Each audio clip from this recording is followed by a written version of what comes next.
Gaslight Sonatas **** produced by Suzanne Schell, Josephine Paulaxi and PG, distributed proofreaders. Illustration: they walked, thus guided by an obsequious waiter, through a light confetti of tossed greetings. Gaslight Sonatas by Fannie Hurst, 1918. Dedication: to my mother and my father. Contents: I bittersweet 2. Sieve of Fulfillment 3. Ice Water, PL. For hers not to reason YV Golden Fleece 6. Nightshade 7. Get ready the wreaths. Gaslight Sonatas I bittersweet. Much of the tragical lore of the infant mortality, the malnutrition, and the 5 in-a-room morality of the city's poor is written in statistics, and the statistical path to the heart is more figurative than literal. It is difficult to write stylistically a per annum report of 1,327 curvatures of the spine, whereas the poor specific little vertebra of Mamie O'Grady, daughter to Lou, your laundress, whose alcoholic husband once invaded your very own basement and attempted to strangle her in the coal bin, can instantly create an apron bazaar in the church vestry rooms. That is why it is possible to drink your morning coffee without nausea for it, over the headlines of 40,000 casualties at Ypres, but to push back abruptly at a 3-line notice of Little Tony's, your corner boot blacks, fatal dive before a streetcar. Gertie Slayback was statistically down as a woman wage earner, a typhoid case among the thousands of the borough of Manhattan for 1901, and her twice-a-day share in the subway fares collected in the present year of our Lord. She was a very atomic one of the city's 4 millions. But after all, what are the kings and peasants, poets and draymen, but great, greater, or greatest, less, lesser, or least atoms of us? If not of the least, Gertie Slayback was of the very lesser. When she unlocked the front door to her rooming house of evenings, there was no one to expect her, except on Tuesdays, which evening it so happened her week was up. And when she left of mornings with her breakfast crumblessly cleared up and the box of biscuit and condensed milk tucked unsuspectedly behind her camisole in the top drawer, there was no one to regret her. There are some of us who call this freedom. Again, there are those for whom one spark of home fire burning would light the world. Gertie Slayback was one of these. Half a lifetime of opening her door upon this or that desert isle of whole bedroom had not taught her heart how not to sink, or the feel of daily rising in one such room to seem less like a damp bathing suit, donned at dawn. The only picture, or call it atavism if you will, which adorned Miss Slayback's dun-colored walls was a passepartout snow's cape, night closing in, and pink cottage windows peering out from under eaves. She could visualize that interior as if she had only to turn the frame for the smell of wood fire and the snap of pine logs, and for the scene of 2 high-back chairs and the wooden crib between. What a fragile, gracile thing is the mind that can leap thus from 9 bargain basement hours of hairpins and darning balls to the downy business of lining a crib in Never Never Land and warming no man's slippers before the fire of imagination. There was that picture so acidly etched into Miss Slayback's brain that she had only to close her eyes in the slit-like sanctity of her room and in the brief moment of courting sleep feel the pink penumbra of her vision begin to glow. Of late years, or, more specifically, for 2 years and 8 months, another picture had invaded, even superseded the old. A stamp photograph likeness of Mr. James P. Batch in the corner of Miss Slayback's mirror, and thereafter No Man's Slippers became number 8.5C, and the hearth a gilded radiator in a dining living room somewhere between the 14th Street subway and the land of the Bronx. How Miss Slayback, by habit not gregarious, met Mr. Batch is of no consequence, except to those snug ones of us to whom an introduction is the only means to such an end. At a 6 o'clock that invaded even Union Square with heliotrope dusk, Mr. James Batch mistook, who shall say otherwise, Miss Gertie Slayback, as she stepped down into the wintry shade of a subway kiosk, for Miss Who Doesn't Matter. At 7 o'clock, over a dish of lamb stew à la White Kitchen, he confessed, and if Miss Slayback affected too great surprise and too little indignation, try to conceive 6 9-hour week in and week out days of hairpins and darning balls, and then, at a heliotrope dusk, James P. Batch, in invitational mood, stepping in between it and the papered walls of a dun-colored evening. To further enlist your tolerance, Gertie Slayback's eyes were as blue as the noon of June, and James P. Batch, in a belted-in coat and 5 kid finger points protruding ever so slightly and rightly from a breast pocket, was hewn and honed in the image of youth. His the smile of one for whom life's cup holds a heady wine, a wrinkle or two at the eye only serving to enhance that smile, a 1-inch feather stuck upright in his derby hat band. It was a forelock once stamped a Corsican with the look of emperor. It was this hat feather, a cock's feather at that and worn without sense of humor, to which Miss Slayback was fond of attributing the consequences of that heliotrope dusk. It was the feather in your cap did it, Jimmy. I can see you yet, stepping up with that innocent grin of yours. You think I didn't know you were flirting? Cousin from Long Island City. Say, I says to myself, I says, I look as much like his cousin from Long Island City, if he's got one, as my cousin from Hoboken, and I haven't got any, would look like my sister if I had one. It was that sassy little feather in your hat. They would laugh over this evergreen reminiscence on Sunday park benches and at intermission at moving pictures when they remained through it to see the show twice. Be the landlady's front parlor ever so permanently rented out, the motion picture theater has brought to thousands of young city starvelings, if not the quietude of the home, then at least the warmth and a juxtaposition and a deep darkness that can lave the sub-basement throb of temples and is filled with music with a hum in it. For 2 years and 8 months of Saturday nights, each one of them a semaphore dropping out across the grey road of the week, Gertie Slayback and Jimmy Batch dined for 1 hour and 60 cents at the White Kitchen. Then arm and arm up the million-candle power flare of Broadway, content, these two who had never seen a lake reflect a moon, or a slim fir pointing to a star, that life could be so manifold. And always, too, on Saturday, the 10th from the last row of the deluxe cinematograph, Broadway's best, orchestra chairs, 50 cents, last 10 rows, 35.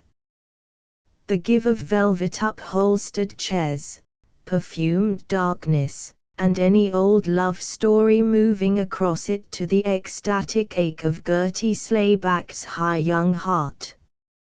On a Saturday evening that was already pointed with stars at the 6 o'clock closing of Hofheimer's 14th Street Emporium, Miss Slayback, whose blondness under fatigue could become ashy, emerged from the bargain basement almost the first of its frantic exodus, taking the place of her weekly appointment in the entrance of the popular drug store adjoining, her gaze, something even frantic in it, sifting the passing crowd. At 6 o'clock 14th Street pours up from its basements, down from its lofts, and out from its 5 and 10-cent stores, shows, and arcades, in a great homeward torrent, a sweeping torrent that flows full flush to the subway, the elevated, and the surface car, and then spreads thinly into the least pretentious of the city's homes, the 5 flights up, the 2 rooms rear, and the 3rd floor back. Standing there, this eager tide of the 14th Street Emporium, thus released by the 6 o'clock floodgates, flowed past Miss Slayback. White-nosed, low-chested girls in short vamp shoes and no carat gold vanity cases. Older men resigned that ambition could be flayed by a yardstick, young men still impatient of their clerkship. It was into the trickle of these last that Miss Slayback bored her glance, the darting, eager glance of hot eyeballs and inner trembling. She was not so pathetically young as she was pathetically blonde, a treacherous, ready-to-fade kind of blondness that one day, now that she had found that very morning her first grey hair, would leave her ashy. Suddenly, with a small catch of breath that was audible in her throat, Miss Slayback stepped out of that doorway, squirming her way across the tight congestion of the sidewalk to its curb, then in and out, brushing this elbow and that shoulder, worming her way in an absolutely supreme anxiety to keep in view a brown derby hat bobbing right briskly along with the crowd, a greenish-black bit of feather upright in its band. At Broadway, 14th Street cuts quite a caper, deploying out into Union Square, an island of park, beginning to be succulent at the first false faint of spring, rising as it were from a sea of asphalt. Across this park Miss Slayback worked her rather frenzied way, breaking into a run when the derby threatened to sink into the confusion of 100 others, and finally learning to keep its course by the faint but distinguishing fact of a slight dent in the crown. At Broadway, some blocks before that highway bursts into its famous flare, Mr. Batch, than whom it was no other, turned off suddenly at right angles down into a dim pocket of side street and into the illuminated entrance of Siena's Café Hungarian. Meals at all hours. Lunch, 30 cents. Dinner, 50 cents. Our goulash is famous. New York, which expresses itself in more languages to the square block than any other area in the world, Babylon included, loves thus to dine linguistically, so to speak. To the Crescent Turkish restaurant for its businessmen's lunch comes Fourth Avenue, whose antique shop patois reads across the page from right to left. Sightseeing automobiles on mission and commission been to La Altoona, Iowa City, and Quincy, Illinois, 15 minutes stopping at Chingling Fu's Chinatown Delmonico's. Spaghetti and red wine have set New York racing to reserve its Table D hots. All except the Latin race. Jimmy Batch, who had first seen Light, and that Gaslight, in a block in Lower Manhattan which has since been given over to a milk station for a highly congested district, had the palate, if not the purse, of the cosmopolite. His digestive range included borscht and chow mein, risotto and ham and. Tonight, as he turned into Café Hungarian, Miss Slayback slowed and drew back into the overshadowing protection of an adjoining office building. She was breathing hard, and her little face, somehow smaller from chill, was nevertheless a high pink at the cheekbones.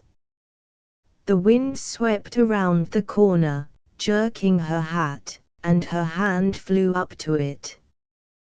There was a fair stream of passers-by even here, and occasionally one turned for a backward glance at her standing there so frankly indeterminate.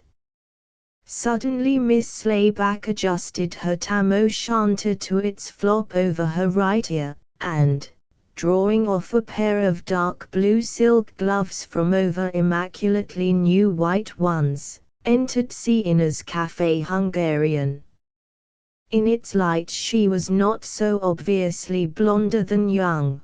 The pink spots in her cheeks had a deepening value to the blue of her eyes, and a black velvet tam o' shanter revealing just the right fringe of yellow curls is no mean aid.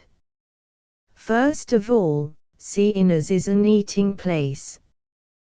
There is no music except at 5 cents in the slot, and its tables for 4 are perpetually set, each with a dish of sliced radishes, a bouquet of celery, and a mound of bread, half the stack rye.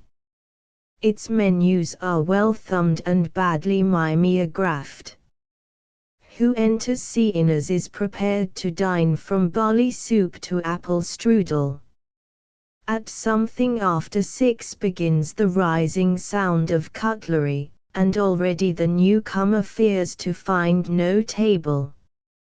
Off at the side, Mr. Jimmy Batch had already disposed of his hat and grey overcoat, and tilting the chair opposite him to indicate its reservation, shook open his evening paper, the waiter withholding the menu at this sign of rendezvous.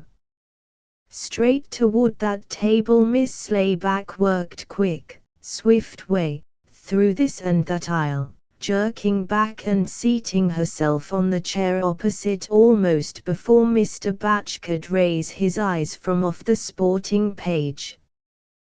There was an instant of silence between them, the kind of silence that can shape itself into a commentary upon the inefficacy of mere speech, a widening silence which, as they sat there facing, deepened until, when she finally spoke, it was as if her words were pebbles dropping down into a well. "Don't look so surprised, Jimmy," she said, propping her face calmly, even boldly, into the white kid palms. "You might fall off the Christmas tree." Above the snug, 4-inch collar and bow tie Mr. Batch's face was taking on a dull ox-blood tinge that spread back, even reddening his ears. Mr. Batch had the frontal bone of a clerk, the horn-rimmed glasses of the literarily astigmatic, and the sartorial perfection that only the rich can afford not to attain. He was staring now quite frankly, and his mouth had fallen open. "Gut," he said. "Yes," said Miss Slayback, her insouciance gaining with his discomposure, her eyes widening and then a dolly kind of glassiness seeming to set in. "You wasn't expecting me, Jimmy?" He jerked up his head, not meeting her glance. "What's the idea of the comedy?" "You don't look glad to see me, Jimmy. If you think you're funny." She was working out of and then back into the freshly white gloves in a betraying kind of nervousness that belied the toss of her voice. "Well, of all things. Mad cat. Mad, just because you didn't seem to be expecting me. There's some things that are just the limit, that's what they are. Some things that are just the limit, that no fellow would stand from any girl, and this is one of them." Her lips were trembling now. You bet your life there's some things that are just the limit."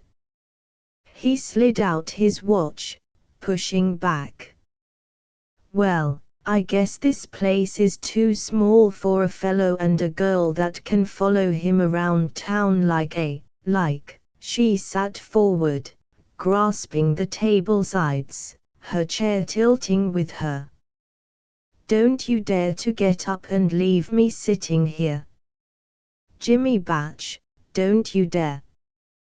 The waiter intervened, card extended. We're waiting for another party," said Miss Slayback, her hands still rigidly over the table sides and her glance like a steady drill into Mr. Batch's own.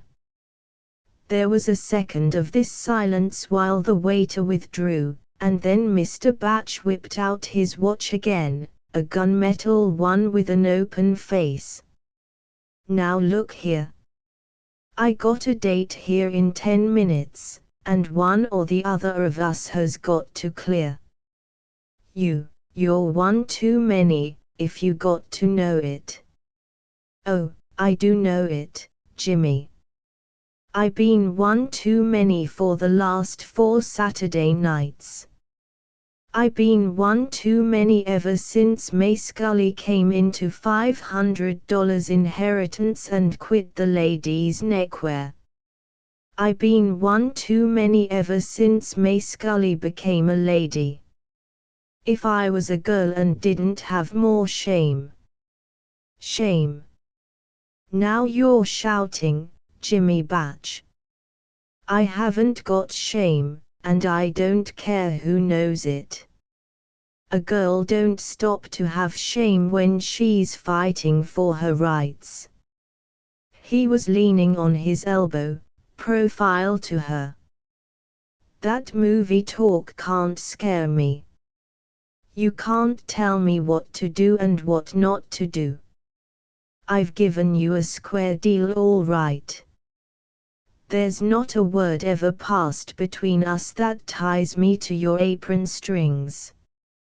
I don't say I'm not without my obligations to you, but that's not one of them. No, sorry, no apron strings." "I know it isn't, Jimmy. You're the kind of a fellow wouldn't even talk to himself for fear of committing hisself. I got a date here now any minute, Gert, and the sooner you're the guy who passed up the 61st for the Safety First Regiment. I'll show you my regiment someday. I know you're not tied to my apron strings, Jimmy. I wouldn't have you there for anything.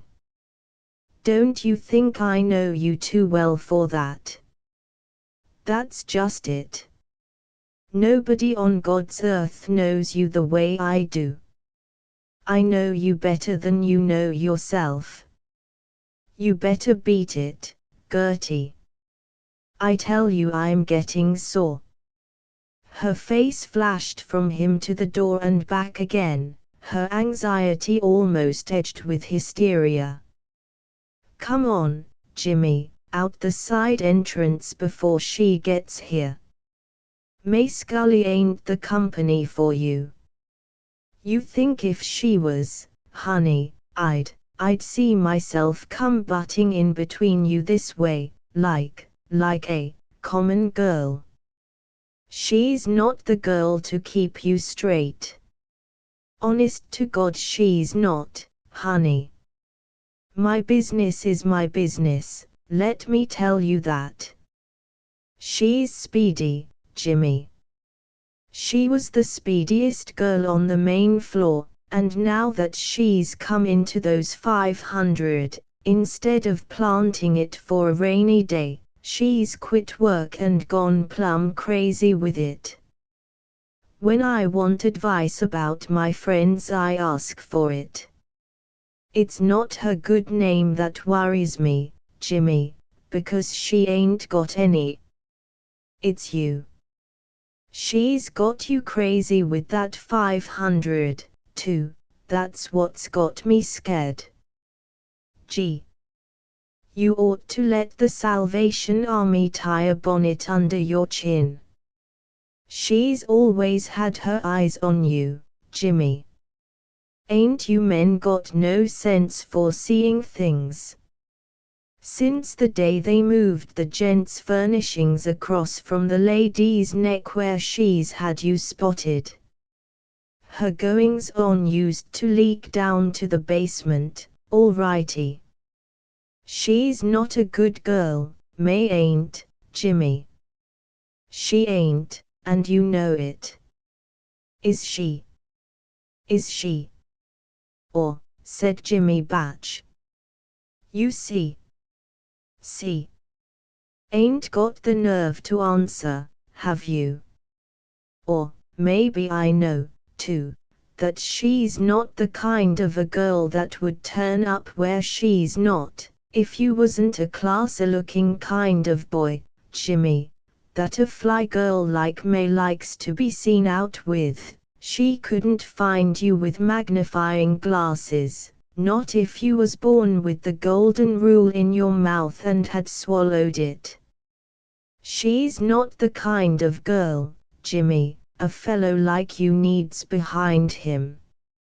If you was ever to marry her and get your hands on them $500, it would be my business. It'll be your ruination. You're not strong enough to stand up under nothing like that. With a few hundred unearned dollars in your pocket you'd go up in spontaneous combustion, you would. It would be my own spontaneous combustion. You got to be drove, Jimmy, like a kid. With them few dollars you wouldn't start up a little cigar store like you think you would. You and her would blow yourselves to the dogs in 2 months. Cigar stores ain't the place for you, Jimmy. You seen how only clerking in them was nearly your ruination, the little gambling room in the back kind that you pick out. They ain't cigar stores. They're only false faces for gambling. You know it all, don't you? Oh, I'm dealing it to you straight.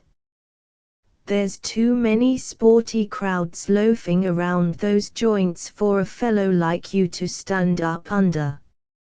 I found you in one, and as yellow-fingered and as loafing as they come, a new job a week, yeah. And there was some pep to variety, too. Don't throw over, Jimmy, what my getting you out of it to a decent job in a department store has begun to do for you. And you're making good, too.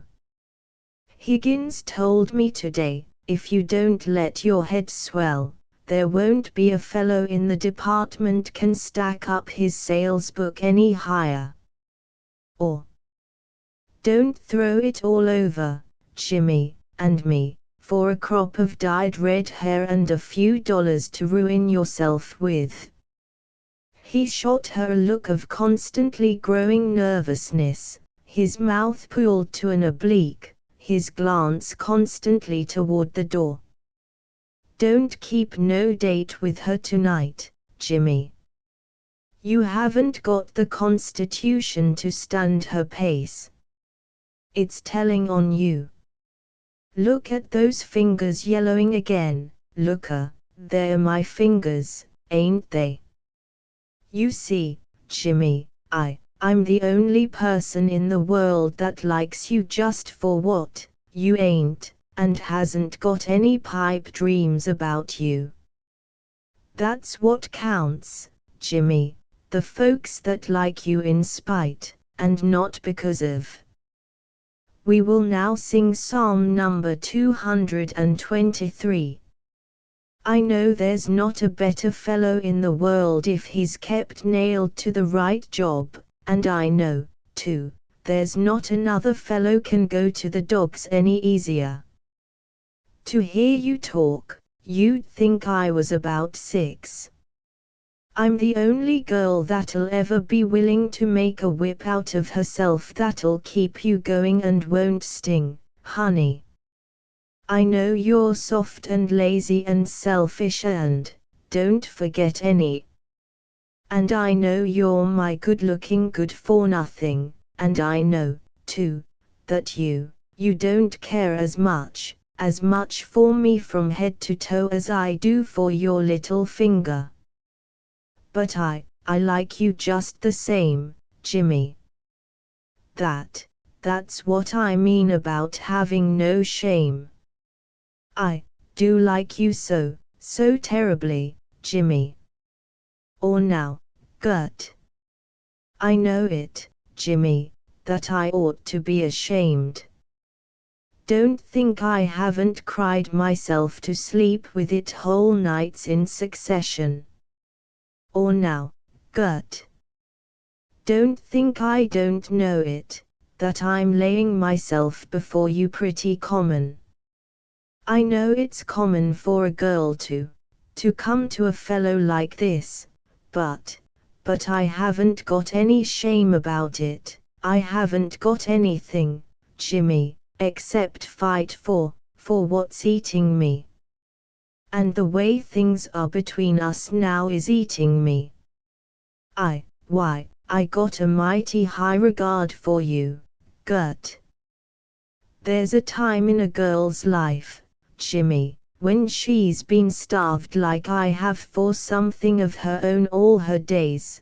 There's times, no matter how she's held in, that all of a sudden comes a minute when she busts out.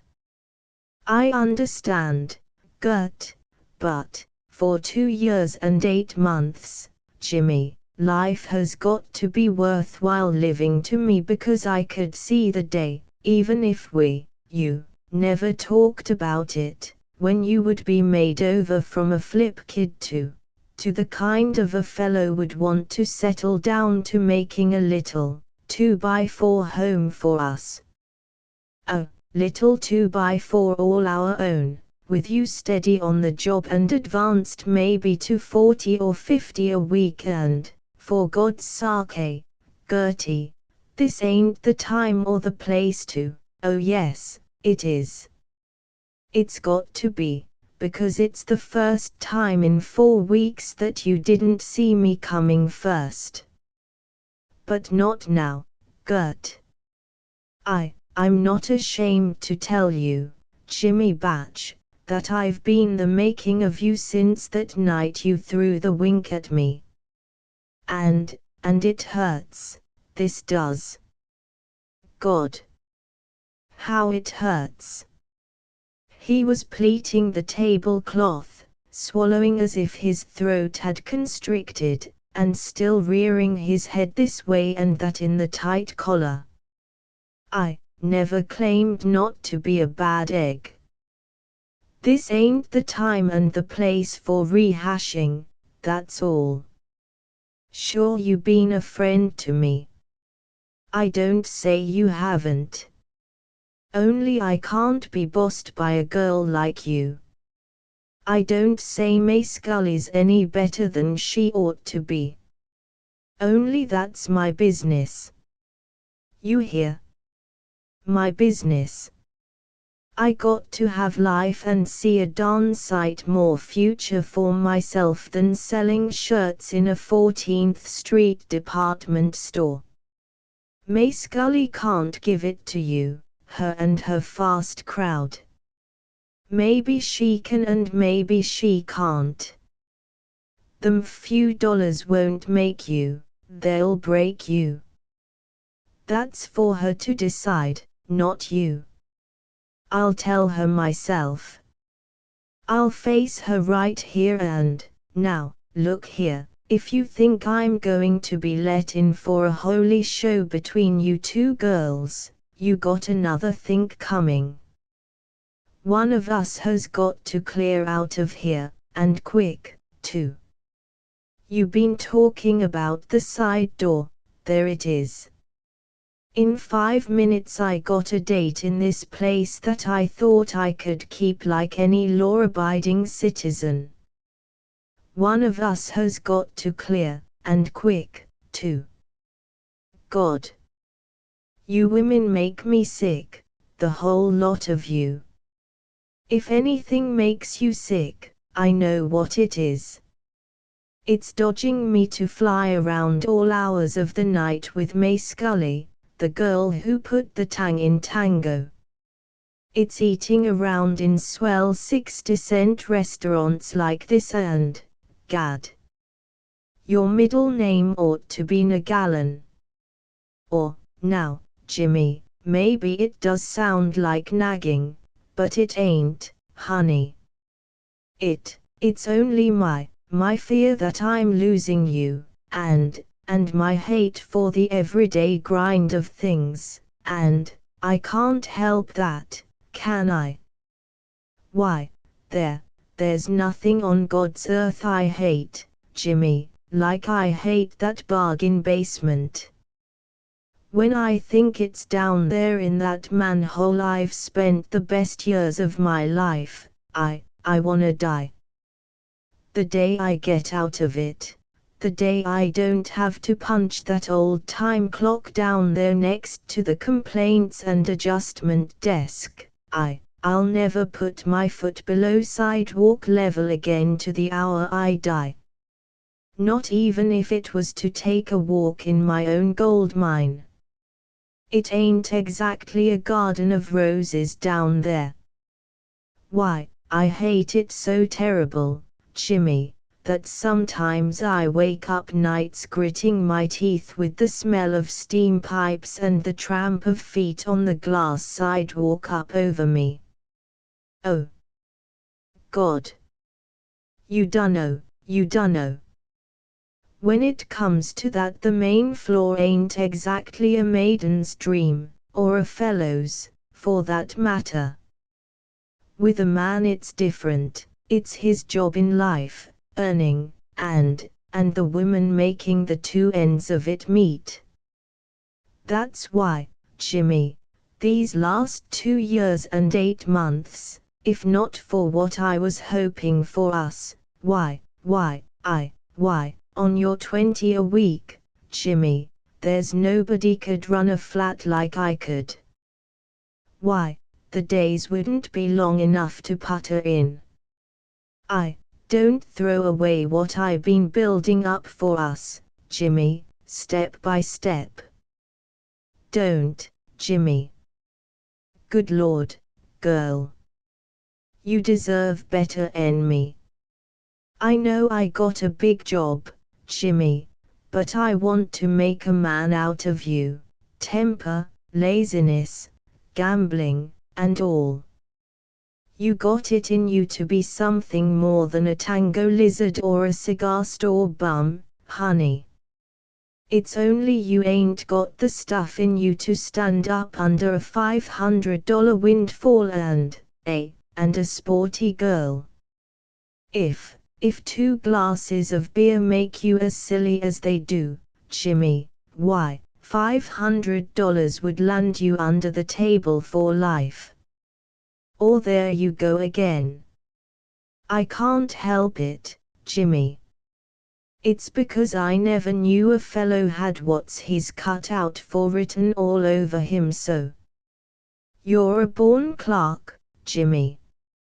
Sure, I'm a slick clerk, but you're born to be a clerk, a good clerk, even a 200 a month clerk, the way you can win the trade, but never your own boss. I know what I'm talking about. I know your measure better than any human on earth can ever know your measure. I know things about you that you don't even know yourself. I never set myself up to nobody for anything I wasn't. Maybe not, Jimmy, but I know about you and that Central Street gang that time, and you. Yes, honey, and there's not another human living but me knows how little it was your fault. Just bad company, that was all.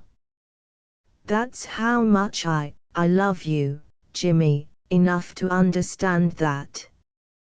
Why, if I thought May Scully and a set-up in business was the thing for you, Jimmy, I'd say to her, if it was like taking my own heart out in my hand and squashing it, I'd say to her, take him, May. That's how I love you, Jimmy. Oh, ain't it nothing, honey, a girl can come here and lay herself this low to you, well, haven't I just said you deserve better. I don't want better, Jimmy. I want you.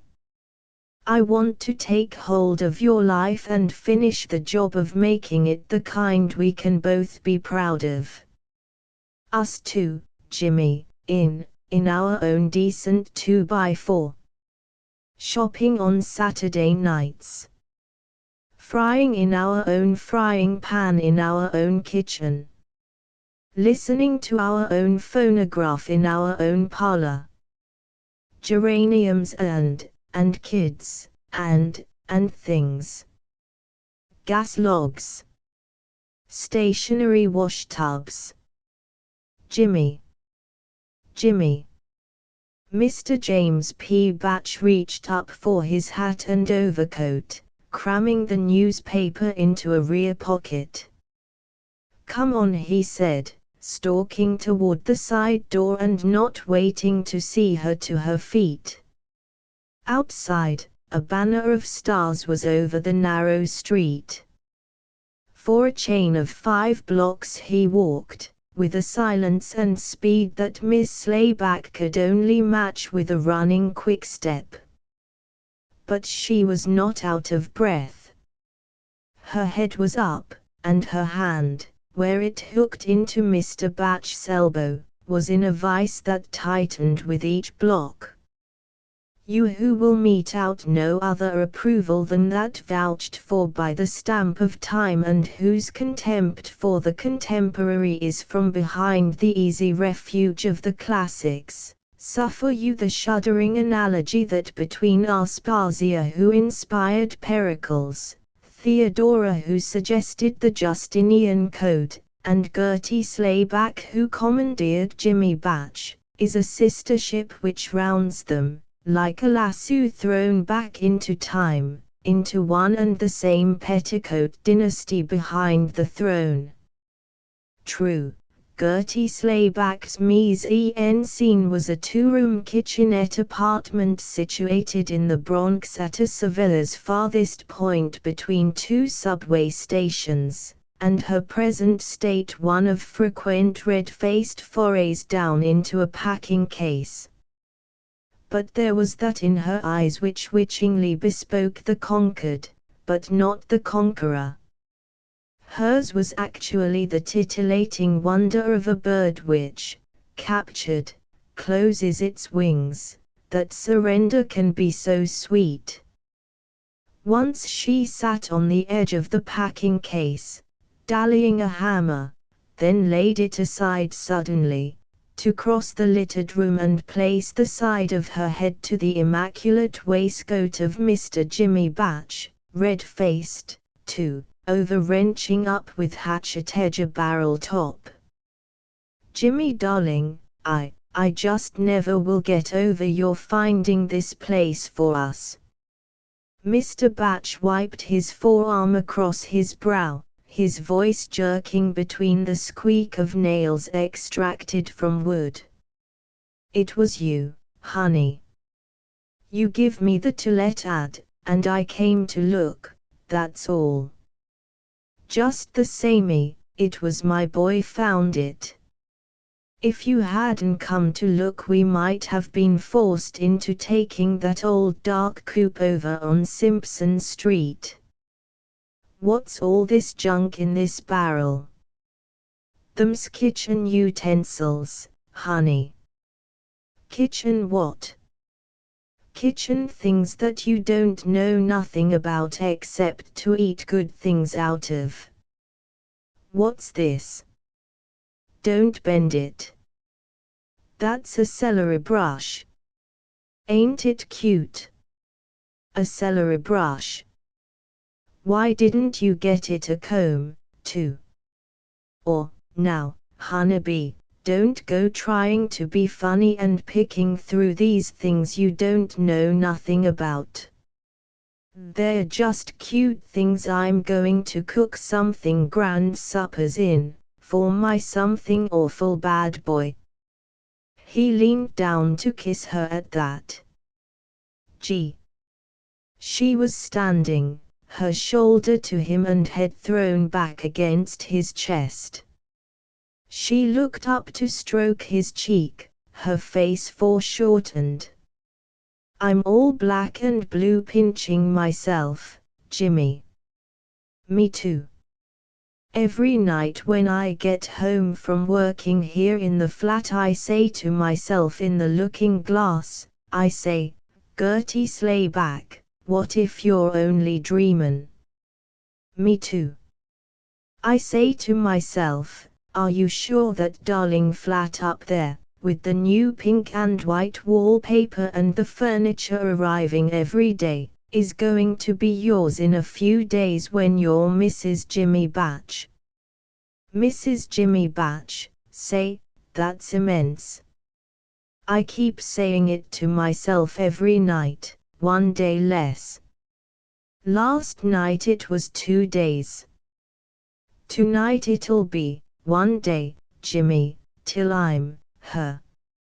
She closed her eyes and let her hand linger up at his cheek, head still back against him, so that, inclining his head, he could rest his lips in the ash blonde fluff of her hair. Talk about can't wait. If tomorrow was any farther off, they'd have to sweep out a padded cell for me. She turned to rumple the smooth light thatch of his hair. Bad boy. Can't wait. And here we are getting married all of a sudden, just like that. Up to the time of this draft business, Jimmy Batch, pretty soon was the only date I could ever get out of you, and now here you are crying over 1 day's wait. Bad honey boy. He reached back for the pink newspaper so habitually protruding from his hip pocket. You ought to see the way they're neck-breaking for the marriage license bureaus since the draft. First thing we know, tine whole shebang of the boys will be claiming the exemption of sole support of wife. It's a good thing we made up our minds quick, Jimmy. They'll be getting wise. If too many get exemption from the army by marrying right away, it'll be a giveaway. I'd like to know who can lay his hands on the exemption of a little wife to support. Oh, Jimmy, it sounds so funny. Being supported. Me that always did the supporting, not only to me, but to my mother and great-grandmother up to the day they died. I'm the greatest little supporter you ever seen. Me getting up mornings to stay at home in my own darling little flat, and no basement or time clock. Nothing but a busy little hubby to eat him nice, smelly, bacon breakfast and grab him nice morning newspaper, kiss him Wi-Fi, and run downtown to support her.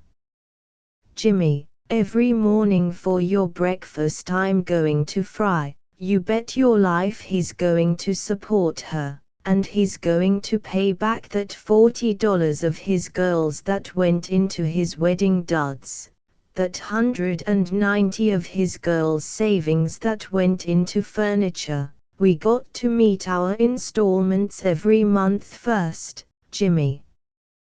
That's what we want, no debts and every little darling piece of furniture paid up. I'm going to pay it, too. And my Jimmy is going to work to get himself promoted and quit being a sorehead at his steady hours and all. I know more about selling, honey, than the whole bunch of dubs in that store put together if they'd give me a chance to prove it. She laid her palm to his lips. Shh. You don't nothing of the kind. It's not conceit, it's work is going to get my boy his raise. If they'd listen to me, that department would, J.G. Hofheimer don't have to get pointers from Jimmy Batch how to run his department store. There you go again. What's J.G. Hofheimer got that I ain't? Luck and a few dollars in his pocket that, if I had in mine, would. It was his own grit put those dollars there, Jimmy. Just put it out of your head that it's luck makes a self-made man. Self-made? You mean things just broke right for him? That's 2/3 of this self-made business. You mean he buckled right down to brass tacks, and that's what my boy is going to do. The trouble with this world is it takes money to make money. Get your first few dollars, I always say, no matter how, and then when you're on your feet scratch your conscience if it itches. That's why I said in the beginning, if we had took that 190 furniture money and staked it on, Jimmy, please, you wouldn't want to take a girl's savings of years and years to gamble on a sporty cigar proposition with a card room in the rear. You wouldn't, Jimmy. You ain't that kind of fellow. Tell me you wouldn't, Jimmy. He turned away to dive down into the barrel. Nor he said, I wouldn't. The sun had receded, leaving a sudden sullen grey, the little square room, littered with an upheaval of excelsior, sheet-shrouded furniture, and the paper hangers' paraphernalia and inimitable smells, darkening and seeming to chill. We got to quit now, Jimmy. It's getting dark and the gas ain't turned on in the meter yet. He rose up out of the barrel, holding out at arm's length what might have been a tinsmither's version of a porcupine. What's this thing that scratched me? She danced to take it. It's a grater, a darling grater for horseradish and nutmeg and cocoa-nut. I'm going to fix you a cocoa-nut cake for our honeymoon supper tomorrow night, honeybee. Essie Waldschmuth over in the cake demonstrating department is going to bring me the recipe. Cocoa-nut cake. And I'm going to fry us a little steak in this darling little skillet. Ain't it the cutest? Cute she calls a tin skillet. Look what's pasted on it. Little housewife skillet. The kitchen fairy. That's what I'm going to be, Jimmy, the kitchen fairy. Give me that. It's a rolling pin. All my life I've wanted a rolling pin. Look, honey, a little string to hang it up by. I'm going to hang everything up in rows. It's going to look like Tiffany's kitchen, all shiny. Give me, honey, that's an egg beater. Look at it whiz. And this is a pan for war bread. I'm going to make us war bread to help the soldiers. You're a little soldier yourself, he said. That's what I would be if I was a man, a soldier all in brass buttons. There's a bunch of the fellows going, said Mr. Batch, standing at the window, looking out over roofs, dilly-dallying up and down on his heels and breaking into a low, contemplative whistle. She was at his shoulder, peering over it. You wouldn't be afraid, would you, Jimmy? You bet your life I wouldn't. She was tiptoes now, her arms creeping up to him. Only my boy's got a wife, a brand new wifi to support, ain't he? That's what he has, said Mr. Batch, stroking her forearm, but still gazing through and beyond whatever roofs he was seeing. Jimmy. Ha! Look. We got a view of the Hudson River from our flat, just like we lived on Riverside Drive. All the Hudson River I can see is 15 smokestacks and somebody's wash line out. It ain't so. We got a grand view. Look. Stand on tiptoe, Jimmy, like me. There, between that water tank on that black roof over there and them two chimneys. See? Watch my finger. A little stream of something over there that moves. No, I don't see. Look, honeybee, close. See that little streak?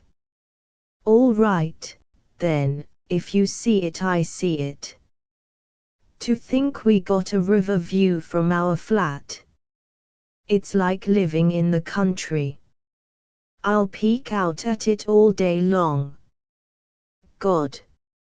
Honey, I just never will be over the happiness of being done with basements. It was swell of old Higgins to give us this half Saturday. It shows where you stood with the management, Gert, this and a $5 gold piece. Lord knows they wouldn't pony up that way if it was me getting married by myself. It's because my boy ain't shown them down there yet the best that's in him. You just watch his little safety first wife see to it that from now on he keeps up her record of never in 7 years punching the time clock even 1 minute late, and that he keeps his stock shelves okay and shows his department he's a comer on. With that bunch of boobs a fellow's got a swell chance to get anywheres. It's getting late, Jimmy. It don't look nice for us to stay here so late alone, not till tomorrow. Ruby and Essie and Charlie are going to meet us in the minister's back parlor at 10 sharp in the morning. We can be back here by noon and get the place cleared enough to give them a little lunch, just a fun lunch without fixings. I hope the old guy don't waste no time splicing us. It's one of the things a fellow likes to have over with. Jimmy. Why, it's the most beautiful thing in the world, like a garden of lilies or something. A marriage ceremony is. You got the ring safe, honeybee, and the license. Pinned in my pocket where you put 'em, Flirty Gertie. Flirty Gertie. Now you'll begin teasing me with that all our life, the way I didn't slap your face that night when I should have.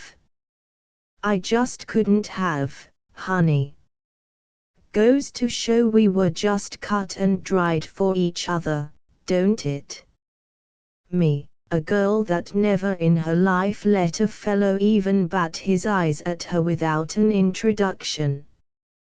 But that night when you winked, honey, something inside of me just winked back. My girl. You mean it, boy? You ain't sorry about nothing, Jimmy. Sorry. Well, I guess not. You saw the way you saw for yourself what she was, when we saw her walking, that next night after seeing us, nearly staggering, up 6th Avenue with Butch Evans. I never took any stock in her, honey. I was just letting her like me. She sat back on the box edge, regarding him, her face so soft and wont to smile that she could not keep her composure. Get me my hat and coat, honey. We'll walk down. Got the key. They skirmished in the gloom, moving through slit-like aisles of furniture and packing box. Ouch. Oh, the running water is hot, Jimmy, just like the ad said. We got red-hot running water in our flat. Close the front windows, honey. We don't want it to rain in on our new green sofa. Not till it's paid for, anyways. Hurry. I'm ready.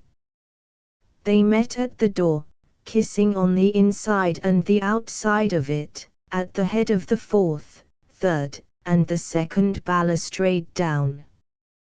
We'll always make little love landings, Jimmy, so we can't ever get tired climbing them. Yep. Outside there was still a pink glow in a clean sky. The first flush of spring in the air had died, leaving chill. They walked briskly, arm in arm, down the asphalt incline of sidewalk leading from their apartment house, a new street of canned homes built on a hillside, the sepulchral abode of the city's trapped whose only escape is down the fire escape, and then only when the alternative is death. At the base of the hill there flows, in constant hubbub, a great up-and-down artery of street, repeating itself, mile after mile, in terms of the butcher, the baker, and the every other corner drugstore of $1 million corporation. Housewives with perambulators and oilcloth shopping bags. Children on roller skates. The din of small tradesmen and the humdrum of every city block where the homes remain unbearded all summer and every wife is on haggling terms with the purveyor of her evening round steak and mess of rutabaga. Then there is the soapbox provender, too, sure of a crowd, offering creed, propaganda, patent medicine, and politics. It is the pulpit of the reformer and the house-top of the fanatic, this soapbox. From it the voice to the city is often a pious one, an impious one, and almost always a raucous one. Luther and Sophocles, and even a citizen of Nazareth made of the four winds of the street corner the walls of a temple of wisdom. What more fitting acropolis for freedom of speech than the great out-of-doors? Turning from the incline of Cross Street into this petty Baghdad of the petty wise, the voice of the street corner lifted itself above the inarticulate din of the thoroughfare. A youth, thewed like an ox, surmounted on a stack of 3 self-provided canned goods boxes, his in-at-the-waist silhouette thrown out against a sky that was almost ready to break out in stars, a crowd tightening about him. "It's a soldier boy talking, Gert. If it ain't." They tiptoed at the fringe of the circle, heads back. "Look, Gert, he's a lieutenant, he's got a shoulder bar. And those 4 down there holding the flags are just privates. You can always tell a lieutenant by the bar." "Aha. Say, them boys do stack up some for Uncle Sam." "Shh, Jimmy. I'm here to tell you that them boys stack up some." A banner stiffened out in the breeze, Mr. Batch reading, "Enlist before you are drafted. Last chance to beat the draft. Prove your patriotism. Enlist now. Your country calls." "Come on," said Mr. Batch. "Wait. I want to hear what he's saying. There's not a man here before me can afford to shirk his duty to his country. The slacker can't get along without his country, but his country can very easily get along without him." Cheers. The poor exemption boobs are already running for doctors' certificates and marriage licenses, but even if they get by with it, and it is 99 to 1 they won't, they can't run away from their own degradation and shame. Come on, Jimmy. Wait. Men of America, for every one of you who tries to dodge his duty to his country there is a yellow streak somewhere underneath the hide of you. Women of America, every one of you that helps to foster the spirit of cowardice in your particular man or men is helping to make a coward. It's the cowards and the quitters and the slackers and dodgers that need this war more than the patriotic ones who are willing to buckle on and go. Don't be a buttonhole patriot. A government that is good enough to live under is good enough to fight under. Cheers. If there is any reason on earth has manifested itself for this devastating and terrible war, it is that it has been a maker of men. Ladies and gentlemen, I am back from 4 months in the trenches with the French army, and I've come home, now that my own country is at war, to give her every ounce of energy I've got to offer. As soon as a hole in my side is healed up, I'm going back to those trenches, and I want to say to you that them 4 months of mine face to face with life and with death have done more for me than all my 24 civilian years put together. Cheers. I'll be a different man if I live to come back home after this war and take up my work again as a draftsman. Why, I've seen weaklings and self-confessed failures and even ninnies go into them trenches and come out. Oh yes, plenty of them do come out, men. Men that have got close enough down to the facts of things to feel new realizations of what life means come over them. Men that have gotten back their pep, their ambitions, their unselfishness.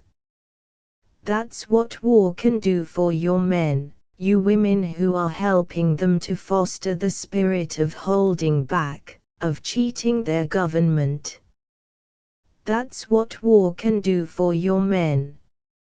Make of them the kind of men who someday can face their children without having to hang their heads. Men who can answer for their part in making the world a safe place for democracy. An hour they stood there, the air quieting but chilling, and lavishly sewn stars cropping out. Street lights had come out, too, throwing up in ever darker relief the figure above the heads of the crowd. His voice had coarsened and taken on a raw edge, but every gesture was flung from the socket, and from where they had forced themselves into the tight circle Gertie lay back, her mouth fallen open and her head still back, could see the sinews of him ripple under khaki and the diaphragm lift for voice.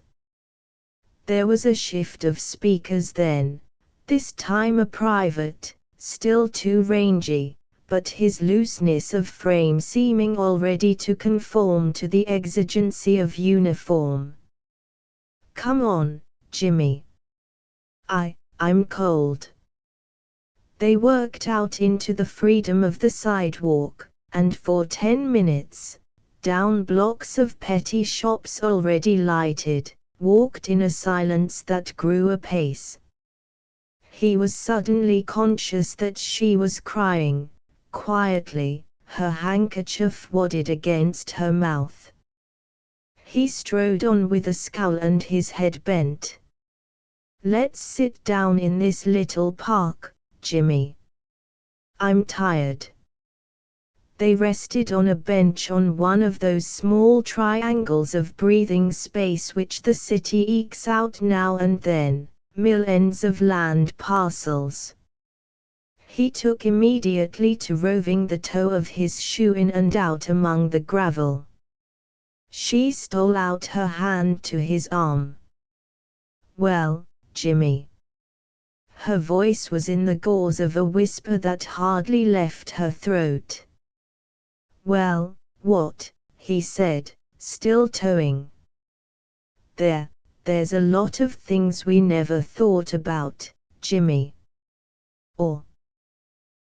Jimmy? You mean you never thought about it?" "What do you mean?" "I know what I mean alrighty. I was the one that suggested it, Jimmy, but you fell in." I just couldn't bear to think of it, Jimmy, you're going and all." "I suggested it, but you fell in." "Say, when a fellow's shoved he falls." I never gave a thought to sneaking an exemption until it was put in my head. I'd smash the fellow in the face that calls me coward, I will. You could have knocked me down with a feather, Jimmy, looking at it his way all of a sudden. You couldn't knock me down. Don't think I was ever strong enough for the whole business. I mean the exemption part. I wasn't going to say anything. What's the use, seeing the way you had your heart set on things? But the whole business, if you want to know it, went against my grain. I'll smash the fellow in the face that calls me coward. I know, Jimmy, you're right. It was me suggested hurrying things like this. Sneak in. Oh, God. Ain't I the messer up? Lay easy, girl. I'm going to see it through. I guess there's been fellows before me and will be after me who have done worse. I'm going to see it through.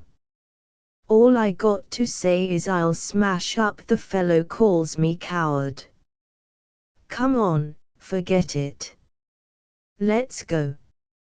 She was close to him, her cheek crinkled against his with the frank kind of social unconsciousness the park bench seems to engender. "Come on, Gert. I got a hunger on." "Shh, Jimmy. Let me think." "I'm thinking." "Too much thinking killed a cat." "Come on, Jimmy." "Ha. Jimmy, would you Had you ever thought about being a soldier? Sure. I came in an ace of going into the army that time after that little Central Street trouble of mine. I've got a book in my trunk this minute on military tactics. Wouldn't surprise me a bit to see me land in the army someday. It's a fine thing, Jimmy, for a fellow, the army. Yeah, good for what ails him. She drew him back, pulling at his shoulder so that finally he faced her. Jimmy. Ha. I got an idea. Shoot. You remember once, Honeybee, how I put it to you that night at Siena's how, if it was for your good, no sacrifice was too much to make. Forget it. You didn't believe it. Or, say now, what's the use digging up ancient history? You'd be right, Jimmy, not to believe it. I haven't lived up to what I said. Oh Lord, honey. What's eating you now? Come to the point. She would not meet his eyes, turning her head from him to hide lips that would quiver. Honey, it ain't coming off, that's all. Not now, anyways. What ain't? Us. Who? You know what I mean, Jimmy. It's like everything the soldier boy on the corner just said. I saw you getting red clear behind your ears over it. I was, too, Jimmy. It's like that soldier boy was put there on that corner just to show me, before it was too late, how wrong I been in every one of my ways. Us women who are helping to foster slackers. That's what we're making of them, slackers for life. And here I been thinking it was your good I had in mind, when all along it's been mine. That's what it's been, mine. Or, now, Gert, you got to go, Jimmy. You got to go, because you want to go and, because I want you to go. Where? To war. He took hold of her two arms because they were trembling. Or, now, Gert, I didn't say anything complaining. You did, Jimmy, you did, and I never was so glad over you that you did complain. I just never was so glad. I want you to go, Jimmy. I want you to go and get a man made out of you. They'll make a better job out of you than ever I can. I want you to get the yellow streak washed out. I want you to get to be all the things he said you would. For every line he was talking up there, I could see my boy coming home to me someday better than anything I could make out of him, babying him the way I can't help doing. I could see you, Honeybee, coming back to me with the kind of lift to your head a fellow has when he's been fighting to make the world a safe place for DEM, for whatever it was he said. I want you to go, Jimmy. I want you to beat the draft, too. Nothing on earth can make me not want you to go. Why, Gert, you're kidding. Honey, you want to go, don't you? You want to square up those shoulders and put on khaki, don't you? Tell me you want to go. Why, yes, Gert, you're going, Jimmy. You're going. Why, girl, you're crazy. Our flat. Our furniture, what's a flat? What's furniture? What's anything? There's not a firm in business wouldn't take back a boy's furniture, a boy's everything, that's going out to fight for democracy. What's a flat? What's anything? He let drop his head to hide his eyes. Do you know it is said that on the desert of Sahara, the slope of Sorrento, and the marble of Fifth Avenue the sun can shine whitest. There is an iridescence to its glittering on bleached sand, Blue Bay, and Carrera Faked that is sheer light distilled to its utmost. On one such day when, standing on the high slope of Fifth Avenue where it rises toward the park, and looking down on it, surging to and fro, it was as if, so manifest the brilliancy, every head wore a tin helmet, parrying sunlight at 1,000 angles of refraction. Parade days, all this glittering midstream is swept to the clean sheen of a strip of noir, this splendid desolation blocked on each side by crowds half the density of the sidewalk. On one of these sun-drenched Saturdays dedicated by a growing tradition to this or that national expression, the 99th Regiment, to a flare of music that made the heart leap out against its walls, turned into a scene thus swept clean for it, a wave of olive drab, impeccable row after impeccable row of scissors-like legs advancing. Recruits, raw if you will, but already caparisoned, sniffing and scenting, as it were, for the great primordial mire of war. There is no state of being so finely sensitized as national consciousness. A gauntlet down and it surges up. One ripple of a flag defended can goose-flesh a nation.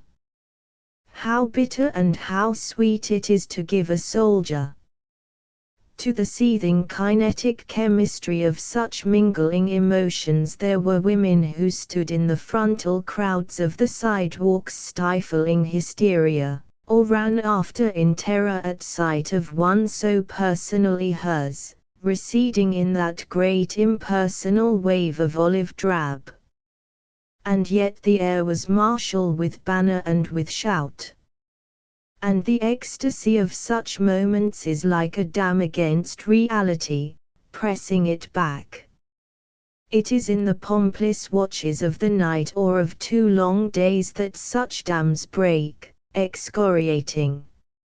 For the 30 blocks of its coarse girty slayback followed that wave of men, half run and half walk. Down from the curb, and at the beck and call of this or that policeman up again, only to find opportunity for still another dive out from the invisible roping off of the sidewalk crowds. From the middle of his line, she could see, sometimes, the tail of Jimmy Batch's glance roving for her, but to all purports his eye was solely for his own replica in front of him. And at such times, when he marched, his back had a little additional straightness that was almost sway back. Nor was Gertie Slayback crying. On the contrary, she was inclined to laughter. A little too inclined to a high and brittle sort of dissonance over which she seemed to have no control. By Jimmy. So long, Jimmy. Yoo-hoo. Tramp. Tramp. Tramp, tramp, tramp. Yoo-hoo. Jimmy. So long, Jimmy. At 14th Street, and to the solemn stroke of one from a tower, she broke off suddenly without even a second look back, dodging under the very arms of the crowd as she ran out from it. She was 1 3/4 minutes late when she punched the time clock beside the complaints and adjustment desk in the bargain basement. Too sieve of fulfillment, how constant a stream is the runnel of men's small affairs. Dynasties may totter and half the world bleed to death, but one or the other corner patisserie goes on forever. At a moment when the shadow of World War was over the country like a pair of black wings lowering Mrs. Harry Ross, who swooned at the sight of blood from a penknife scratched down the hand of her son, but yawned over the headline statistics of the casualties at Verdun, lifted a lid from a pot that exuded immediate savory fumes, prodded with a fork at its content, her concern boiled down to deal solely with stew. An alarm clock on a small shelf edged in scalloped white oilcloth ticked with spick and span precision into a kitchen so correspondingly spick and span that even its silence smelled scoured, rows of tins shining into it. A dun-colored kind of dusk, soot floating in it, began to filter down the air shaft, dimming them. Mrs. Ross lowered the shade and lighted the gas jet. So short that in the long run she wormed first through a crowd, she was full of the genial curves that, though they bespoke 3 lumps in her coffee in an elevator and escalator age, had not yet reached uncongenial proportions. In fact, now, brushing with her bare forearm across her moistly pink face, she was like Flora, who, rather than fade, became buxom. A door slammed in an outer hall, as she was still stirring and looking down into the stew. Edwin. Yes, Mother.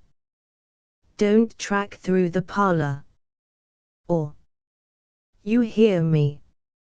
Auntie. Gee, can't a fella walk? Put your books on the hat rack. I am. She supped up bird-like from the tip of her spoon, smacking for flavor. I made you an Azaftider bag, Edwin, it's in your drawer. Don't you leave this house tomorrow without it on. Or www. It don't smell. Where's my stamp book? On your table, where it belongs. Gee whiz. If you got my Argentine stamps mixed. Get washed. Where's my batteries? Under your bed, where they belong. I'm hungry. Your father'll be home any minute now. Don't spoil your appetite. I got 90 in manual training, Mother. Did ya, Edwin? All the other fellows only got 70 and 80. Mama's boy leads 'em. He entered at that, submitting to a kiss upon an averted cheek. See what Mother's fixed for you.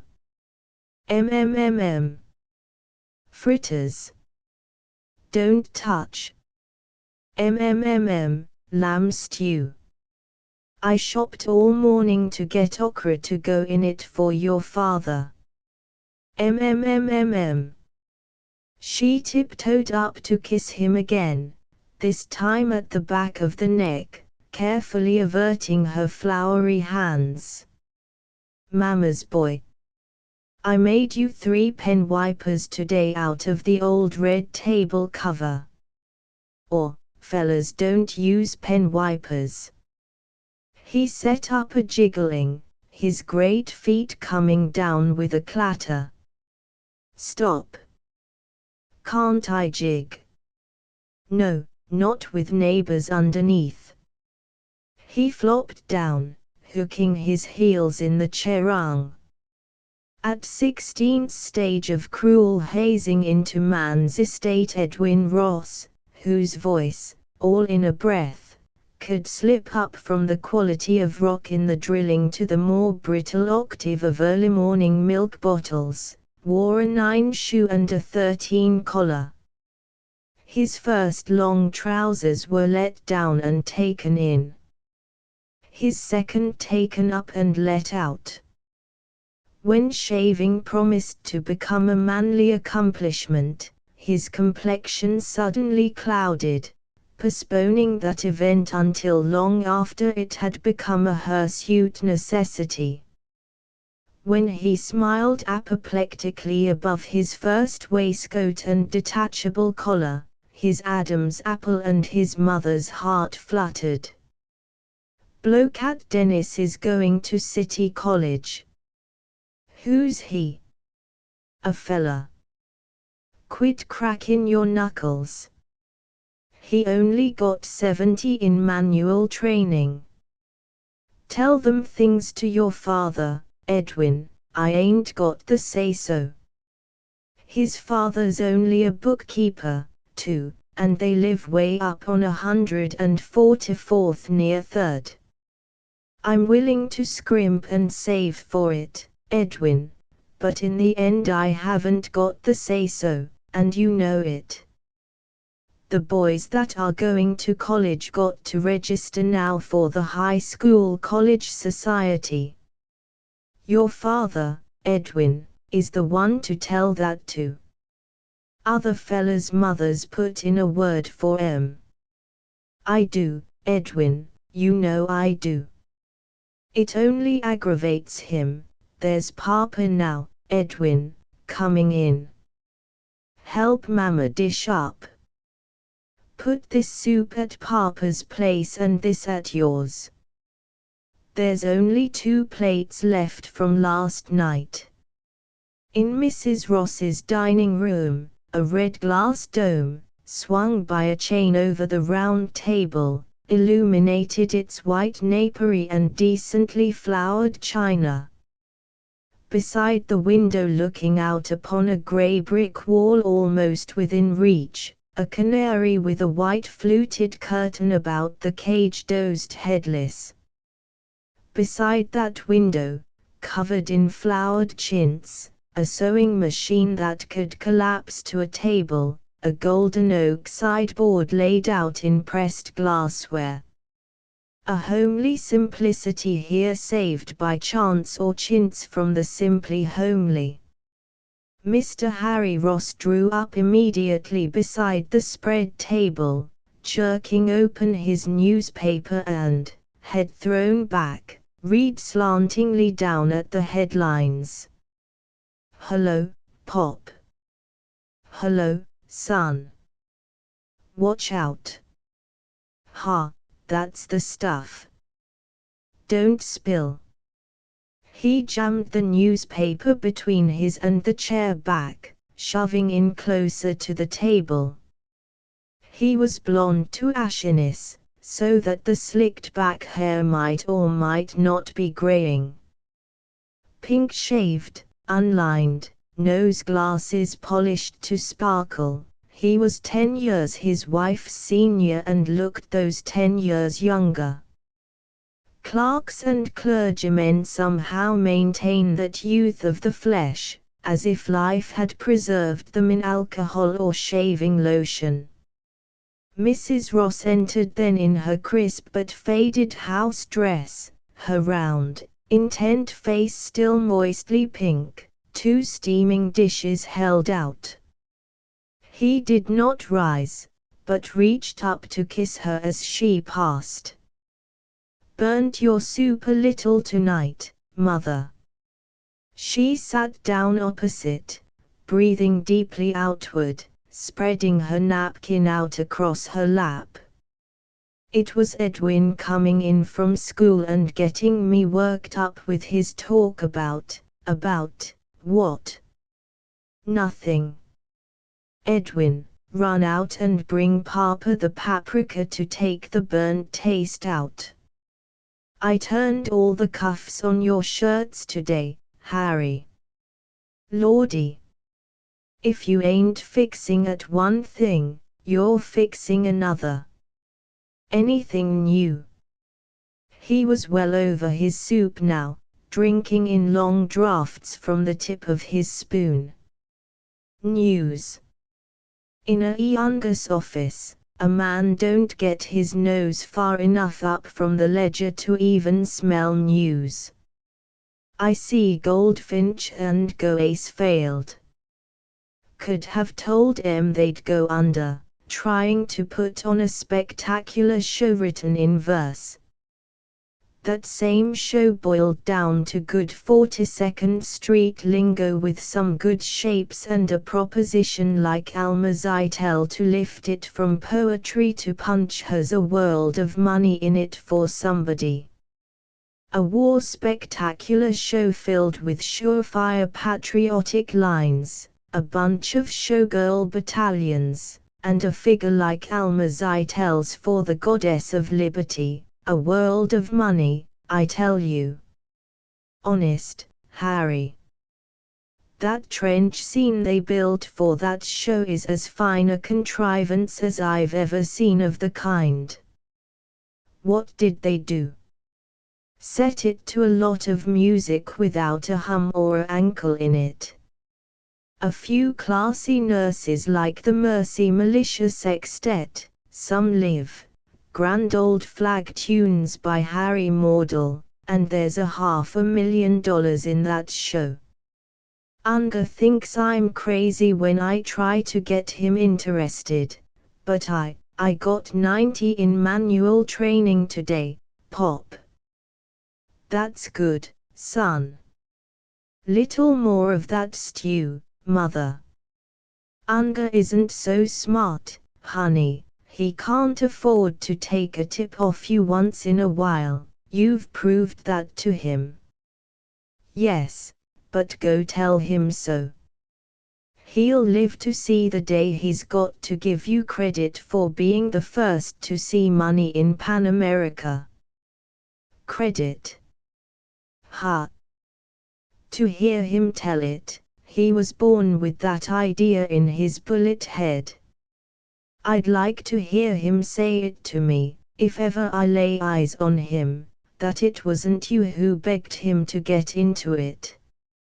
I'll show 'em someday in that office that I can pick the winners for myself, as well as for the other fellow. Believe me, Unger hasn't raised me to $50 a week for my fancy bookkeeping, and he knows it, and, what's more, he knows I know he knows it.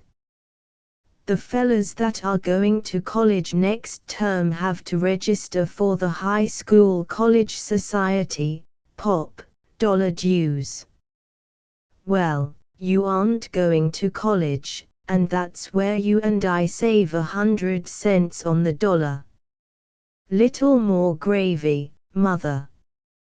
The muscles of Edwin's face relaxed, his mouth dropping to a pout, the crude features quivering. Or, Pop, a fella nowadays without a college education don't stand a show.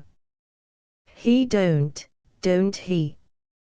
I know one who will. Edwin threw a quivering glance to his mother and gulped through a constricted throat.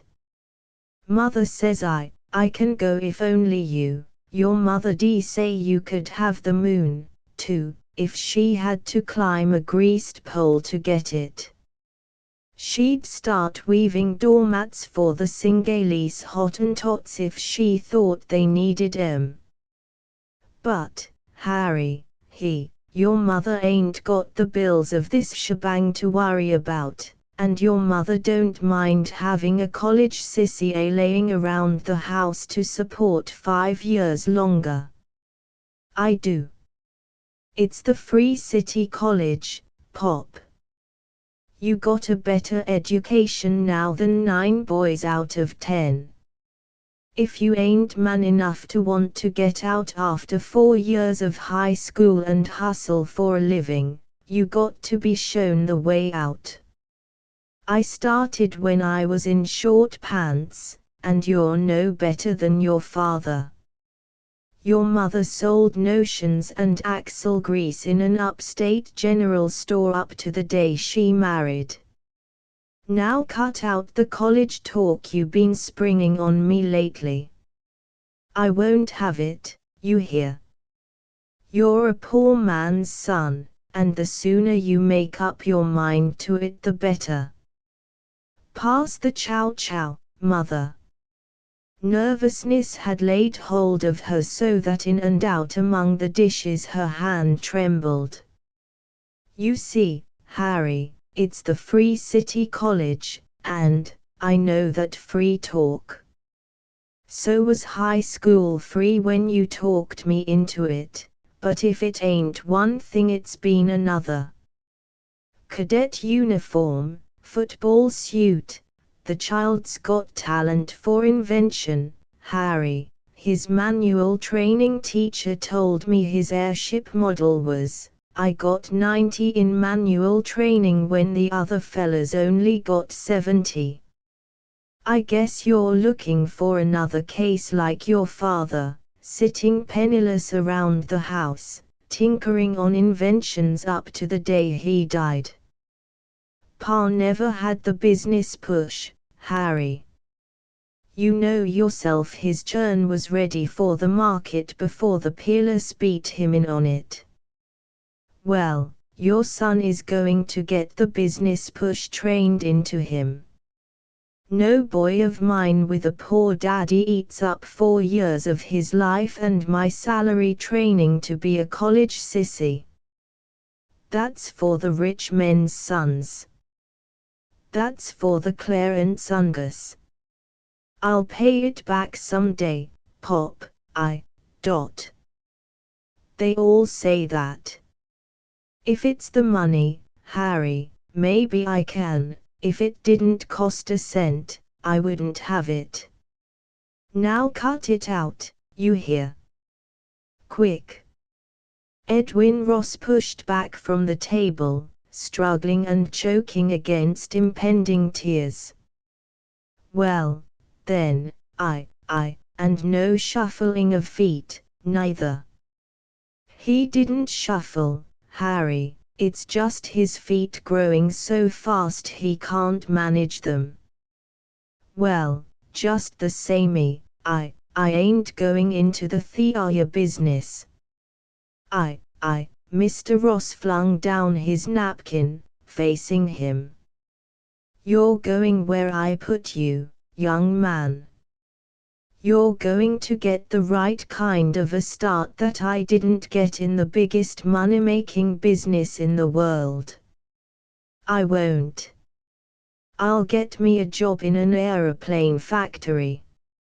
His father's palm came down with a small crash, shivering the china. By Gad!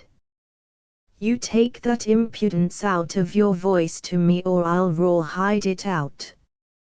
Harry. Leave the table. Harry, he's only a child, go to your room.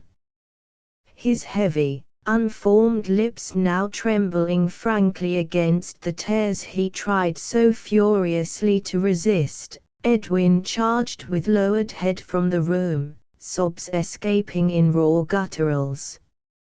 Mr. Ross came back to his plate, breathing heavily, fist, with a knife upright in it, coming down again on the table, his mouth open, to facilitate labored breathing. By heaven! I'll cowhide that boy to his senses.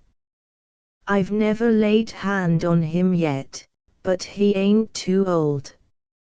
I'll get him down to common sense, if I got to break a rod over him. Handkerchief against trembling lips, Mrs. Ross looked after the vanished form, eyes brimming. Harry, you're so rough with him. I'll be rougher yet before I'm through. He's rewarding the way you scrimped to pay his expenses for nonsense clubs and societies by asking you to do it another 4 years.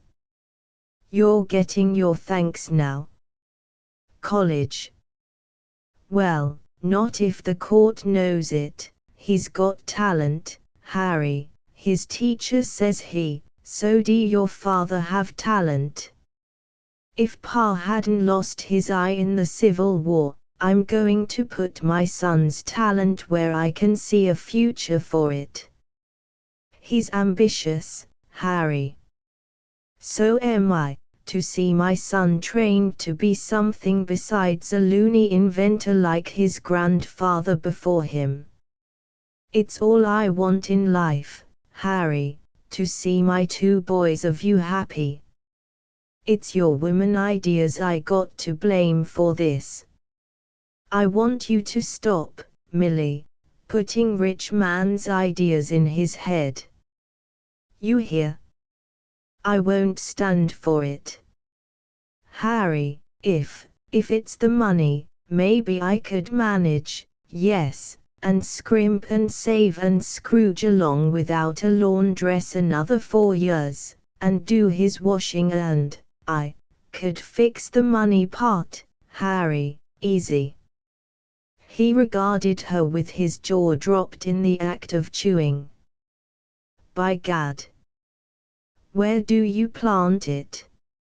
It's the way I scrimp, Harry. Another woman would spend it on clothes or a servant, or matinees. It ain't hard for a homebody like me to save, Harry. He reached across the table for her wrist. Poor little soul, he said, you don't see daylight. Let him go, Harry, if he wants it. I can manage the money. His scowl returned, darkening him. Noah Younger never seen the inside of a high school, much less a college, and I guess he's made as good a pile as most. I've worked for the butcher and the landlord all my life, and now I ain't going to begin being a slave to my boy. There's been 2 or 3 times in my life where, for want of a few dirty dollars to make a right start, I'd be a rich man today. My boy's going to get that right start. But, Harry, college will. I seen money in Pan America long before Unger ever dreamed of producing it. I sicked him onto the official chaperone when every manager in town had turned it down. I went down and seen em doing the White Elephant in a Yiddish theater and wired Unger out in Chicago to come back and grab it for Broadway. Where's it got me? Nowhere. Because I whiled away the best 15 years of my life in an upstate burg, and then, when I came down here too late in life, got in the rut of a salaried man. Well, where it ain't got me it's going to get my son. I'm missing a chance, today that, mark my word, would make me a rich man but for want of a few. Harry, you mean that? My hunch never fails me. She was leaning across the table, her hands clasping its edge, her small, plump face even pinker. He threw out his legs beneath the table and sat back, hands deep in pockets, and a toothpick hanging limp from between lips that were sagging. Gad! If I had my life to live over again as a salaried man, I'd hang myself first.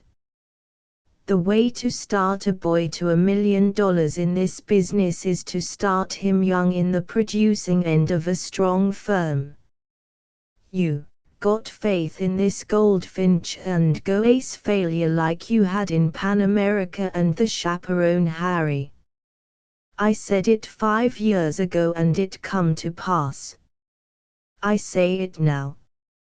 For want of a few dirty dollars I'm a poor man till I die. How many dollars, Harry? Don't make me say it, Millie, it makes me sick to my stomach.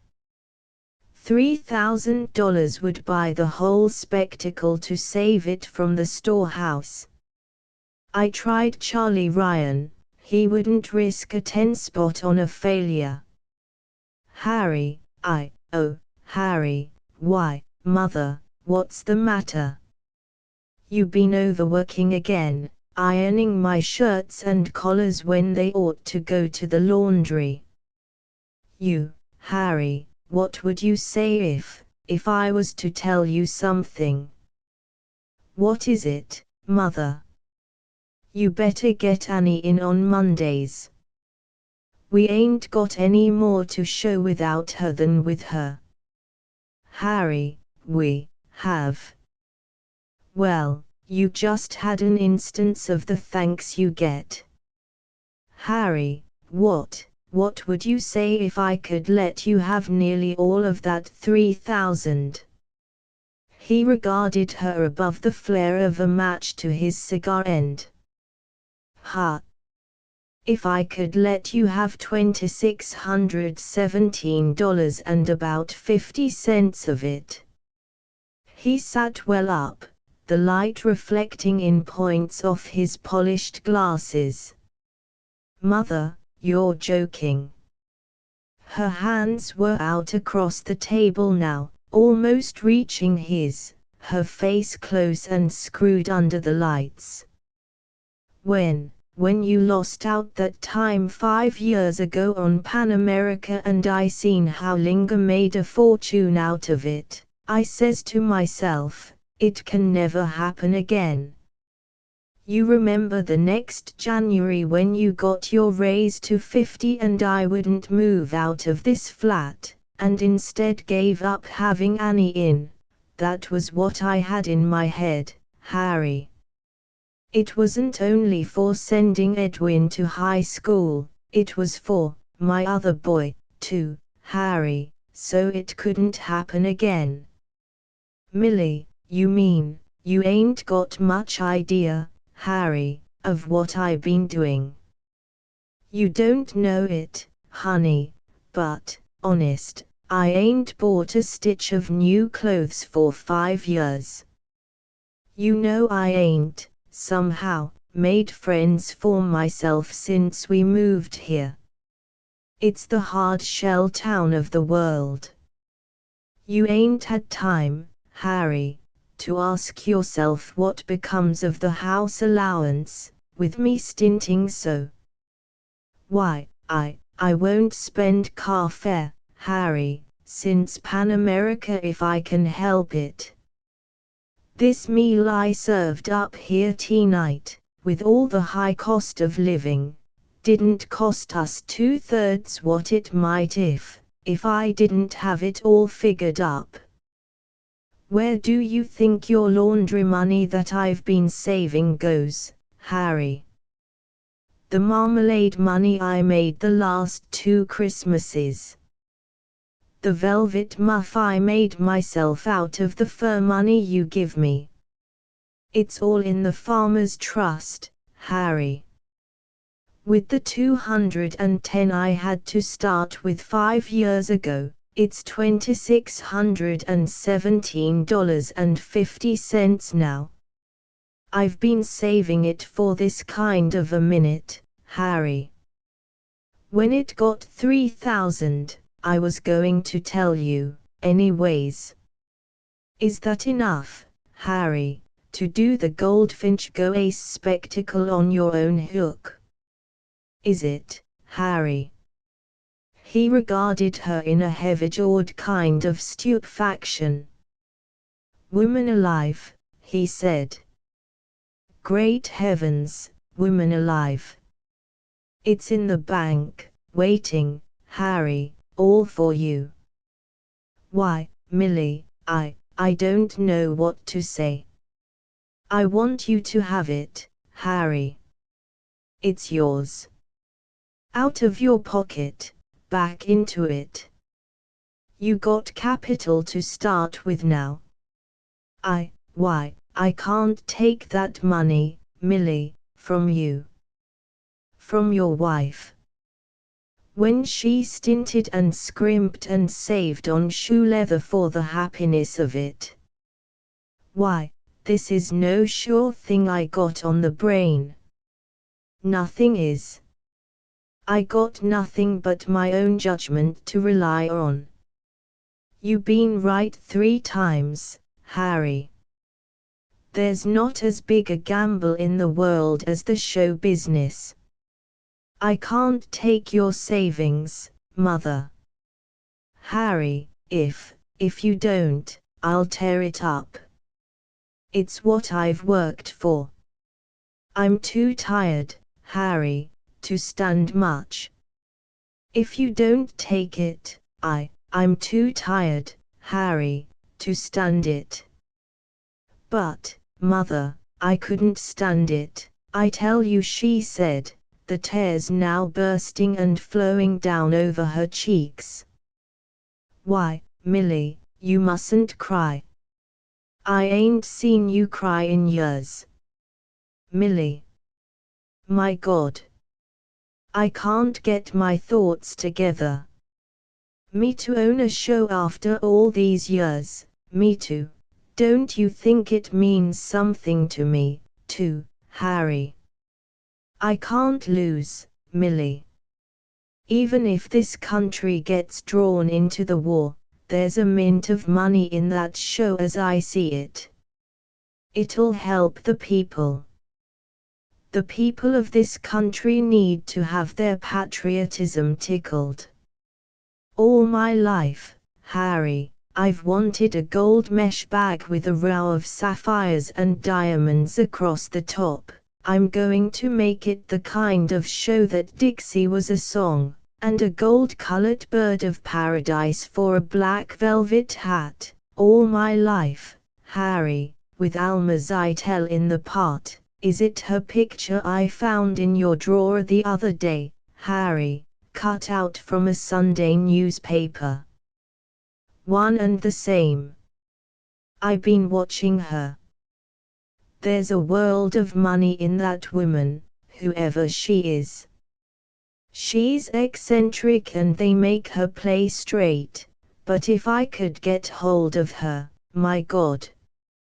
Millie, I can't believe things. She rose, coming round to lay her arms across his shoulders. We'll be rich, maybe, Harry. I've picked the winners for the other fellows every time, Mill. Anyhow, it's worth the gamble, Harry. I got a nose for what the people want.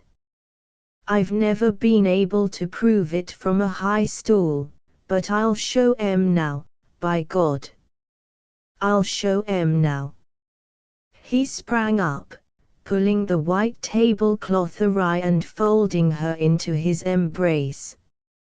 I'll show 'em. She leaned from him, her 2 hands against his chest, head thrown back and eyes up to him. We can educate our boy, then, Harry, like a rich man's son. We ain't rich yet.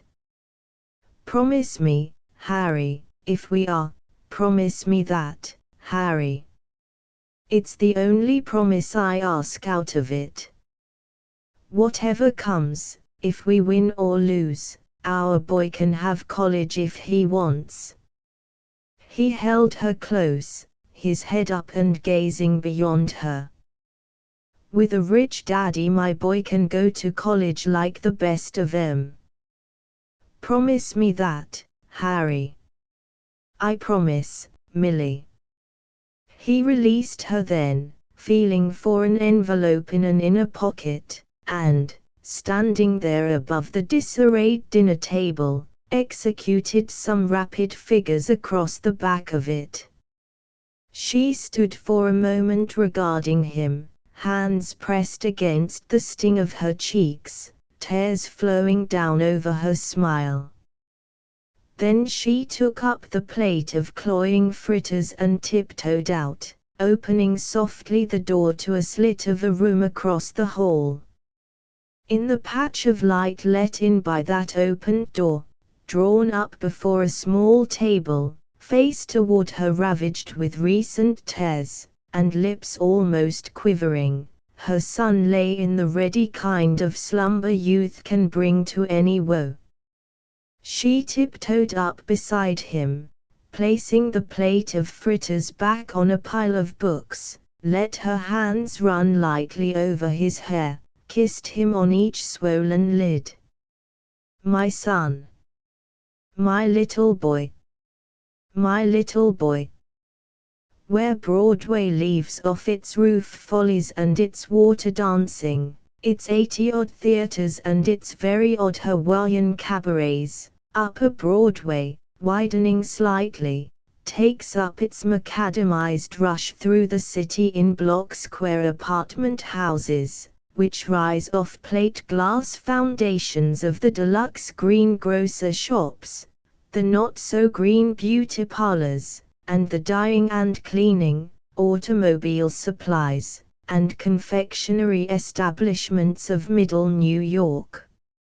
In a no children allowed, swimming pool, electric laundry, roof garden, dog's playground, cold storage apartment most recently erected on a block-square tract of Upper Broadway, belonging to and named after the youngest scion of an ancestor whose cow patches had turned to kingdoms.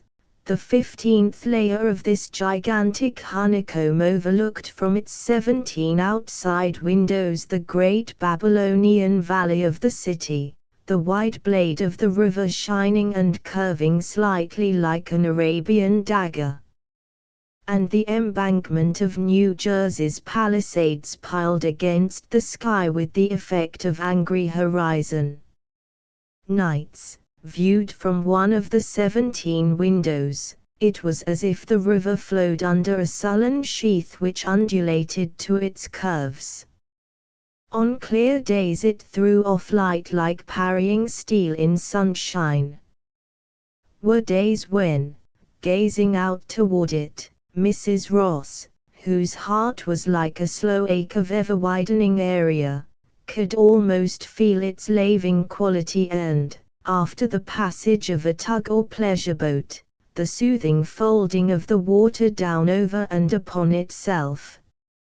Often, with the sun setting pink and whole above the Palisades, the very copper glow which was struck off the water would beat against her own west windows, and, as if smarting under the brilliance, tears would come, sometimes staggering and staggering down, long after the glow was cold. With such a sunset already waned, and the valley of unrest 15 stories below popping out into electric signs and the red danger lanterns of streets constantly in the remaking, Mrs. Harry Ross, from the corner window of her 17, looked down on it from under lids that were rimmed in red. Beneath the swirl of a gown that lay in an iridescent avalanche of sequins about her feet, her foot, tilted to an unbelievable hypotenuse off a cloth of silver heel, beat a small and twinkling tattoo, her fingers tattooing, too, along the chair sides. How insidiously do the years nibble in! How pussyfooted and how cocksure the crow's feet! One morning, and the first grey hair, which has been turning from the cradle, arrives. Another, the mirror shows back a sag beneath the eyes. That sag had come now to Mrs. Ross, giving her eye sockets a look of unconquerable weariness.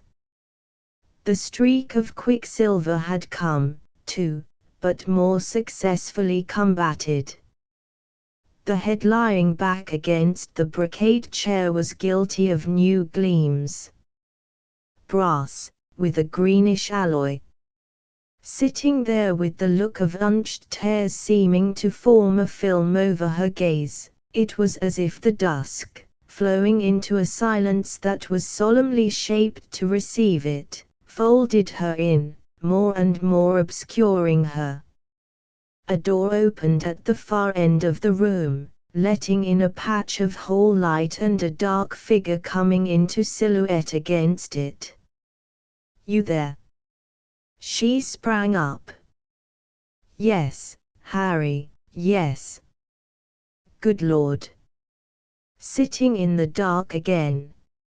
He turned a wall key, 3 pink-shaded lamps, a cluster of pink glass grapes, and a center bowl of alabaster flashing up the familiar spectacle of Louis XIV and the interior decorator's turpitude, a deep pink brocade divan backed up by a Circassian walnut table with curly legs, a maze of smaller tables, a marble Psyche holding out the cluster of pink grapes, a gilt grand piano, festooned in rosebuds.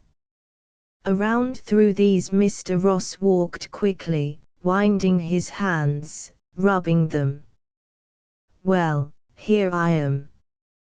"Had your supper, dinner, Harry?" "No." "What's the idea calling me off when I got a business dinner on hand?" "What's the hurry call this time?" "I have to get back to it." She clasped her hands to her bare throat, swallowing with effort. Harry, you've got to stop this kind of thing, Millie, getting nervous spells like all the other women do the minute they get 10 cents in their pocket. I ain't got the time for it, that's all there is to it. I can't help it, Harry. I think I must be going crazy. I can't stop myself. All of a sudden everything comes over me. I think I must be going crazy." Her voice jerked up to an off-pitch, and he flung himself down on the deep-cushioned couch, his stiff expanse of dress shirt bulging and straining at the studs. A bit redder and stouter, too, he was constantly rearing his chin away from the chafing edge of his collar. "Oh Lord," he said. "I guess I'm let in for some cutting up again." "Well, fire away and have it over with. What's eating you this time?" She was quivering so against sobs that her lips were drawn in against her teeth by the great draft of her breathing. "I can't stand it, Harry. I'm going crazy. I got to get relief. It's killing me, the lonesomeness, the waiting. I can't stand no more." He sat looking at a wreath of roses in the light carpet, lips compressed, beating with fist into palm. "Gad. I dunno. I give up. You're too much for me, woman. I can't go on this way, the suspense, can't. I don't know what you want. God knows I give up. $3,800 a year apartment, more spending money in a week than you can spend in a month. Clothes. Jewelry. Your son one of the high flyers at college, his automobile, your automobile. Passes to every show in town. Gad. I can't help it if you turn it all down and sit up here moping and making it hot for me every time I put my foot in the place. I don't know what you want, you're one too many for me. I can't stand, all of a sudden, out of a clear sky, she sends for me to come home. Second time in 2 weeks. No wonder, with your long face, your son lives mostly up at the college. I ain't got enough on my mind yet with the Manhattan Review opening tomorrow night. You got it too good, if you want to know it. That's what ails women when they get to cutting up like this. She was clasping and unclasping her hands, swaying, her eyes closed. I wished to God we was back in our little flat on 137th Street. We was happy then. It's your success has lost you for me. I ought to known it, but I wanted things so for you and the boy. It's your success has lost you for me. Back there, not a supper we didn't eat together like clockwork, not a night we didn't take a walk or, there you go again. I tell you, Millie, you're going to nag me with that once too often. Then ain't now. What you homesick for? You're poor as a church mouse days. I been pretty patient these last 2 years, feeling like a funeral every time I put my foot in the front door. It ain't often you put it in. But, mark my word, you're going to nag me once too often. Oh God. Harry, I try to keep in. I know how wild it makes you, how busy you are, but a man that's give to a woman heaven on earth like I have you. A man that started 3 years ago on nothing but nerve and a few dollars, and now stands on 2 feet, one of the biggest spectacle producers in the business. By Gad. You're so darn lucky it's made a loon out of you. Get out more. Show yourself a good time. You got the means and the time. Ain't there no way to satisfy you? I can't do things alone all the time, Harry. I'm funny that way. I ain't a woman like that, a newfangled one that can do things without her husband. It's the nights that kill me, the nights. All nights sitting here alone, waiting. If you ain't learned the demands of my business by now, I'm not going over them again. Yes, but not all, you ought to have some men to deal with. I'd like to see Mrs. Unger try to dictate to him how to run his business. You've left me behind, Harry. I try to keep up, but I can't. I ain't the woman to naturally paint my hair this way. It's my trying to keep up, Harry, with you and Edwin. These clothes, I ain't right in 'em, Harry, I know that. That's why I can't stand it. The suspense. The waiting up nights. I tell you I'm going crazy. Crazy with knowing I'm left behind. I never told you to paint up your hair like a freak. I thought, Harry, the color, like hers, it might make me seem younger, you thought. You're always thinking. She stood behind him now over the couch, her hand yearning toward but not touching him. Oh God. Harry, ain't there no way I can please you no more, no way. You can please me by acting like a human being and not getting me home on wild goose chases like this. But I can't stand it, Harry. The quiet. Nobody to do for. You always gone. Edwin. The way the servants laugh. I ain't smart enough, like some women. I got to show it, that my heart's breaking. Go to matinees, go, tell me how to make myself like Alma's I tell to you, Harry. For God's sake, tell me. He looked away from her, the red rising up above the rear of his collar. You're going to drive me crazy desperate, too, someday, on that jealousy stuff.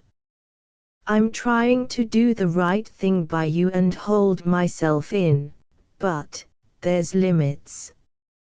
Harry, it ain't jealousy. I could stand anything if I only knew. If you'd only come out with it. Not keep me sitting here night after night, when I know you're with her. It's the suspense, Harry, as much as anything is killing me. I could stand it, maybe, if I only knew. If I only knew. He sprang up, wheeling to face her across the couch. You mean that? Harry. Well, then, since you're the one wants it, since you're forcing me to it, I'll end your suspense, Millie. Yes. Let me go, Millie. There's no use trying to keep life in something that's dead. Let me go. She stood looking at him, cheeks cased in palms, and her sagging eye sockets seeming to darken, even as she stared. It happens every day, Millie. Man and woman grow apart, that's all. Your own son is man enough to understand that. Nobody to blame. Just happens. Harry, you mean, or, now, Millie, it's no easier for me to say than for you to listen. I'd sooner cut off my right hand than put it up to you. Been putting it off all these months. If you hadn't nagged, led up to it, I'd have stuck it out somehow and made things miserable for both of us. It's just as well you brought it up. Life's life, Millie, and what you going to do about it? A sound escaped her like the rising moan of a gale up a flue, then she sat down against trembling that seized her and sent ripples along the iridescent sequins. Harry, Almazitel, you mean, Harry. Now what's the use going into all that, Millie? What's the difference who I mean? It happened. Harry, she's a common woman. We won't discuss that. She'll climb on you to what she wants higher up still. She won't bring you nothing but misery, Harry. I know what I'm saying, you're talking about something you know nothing about, I do.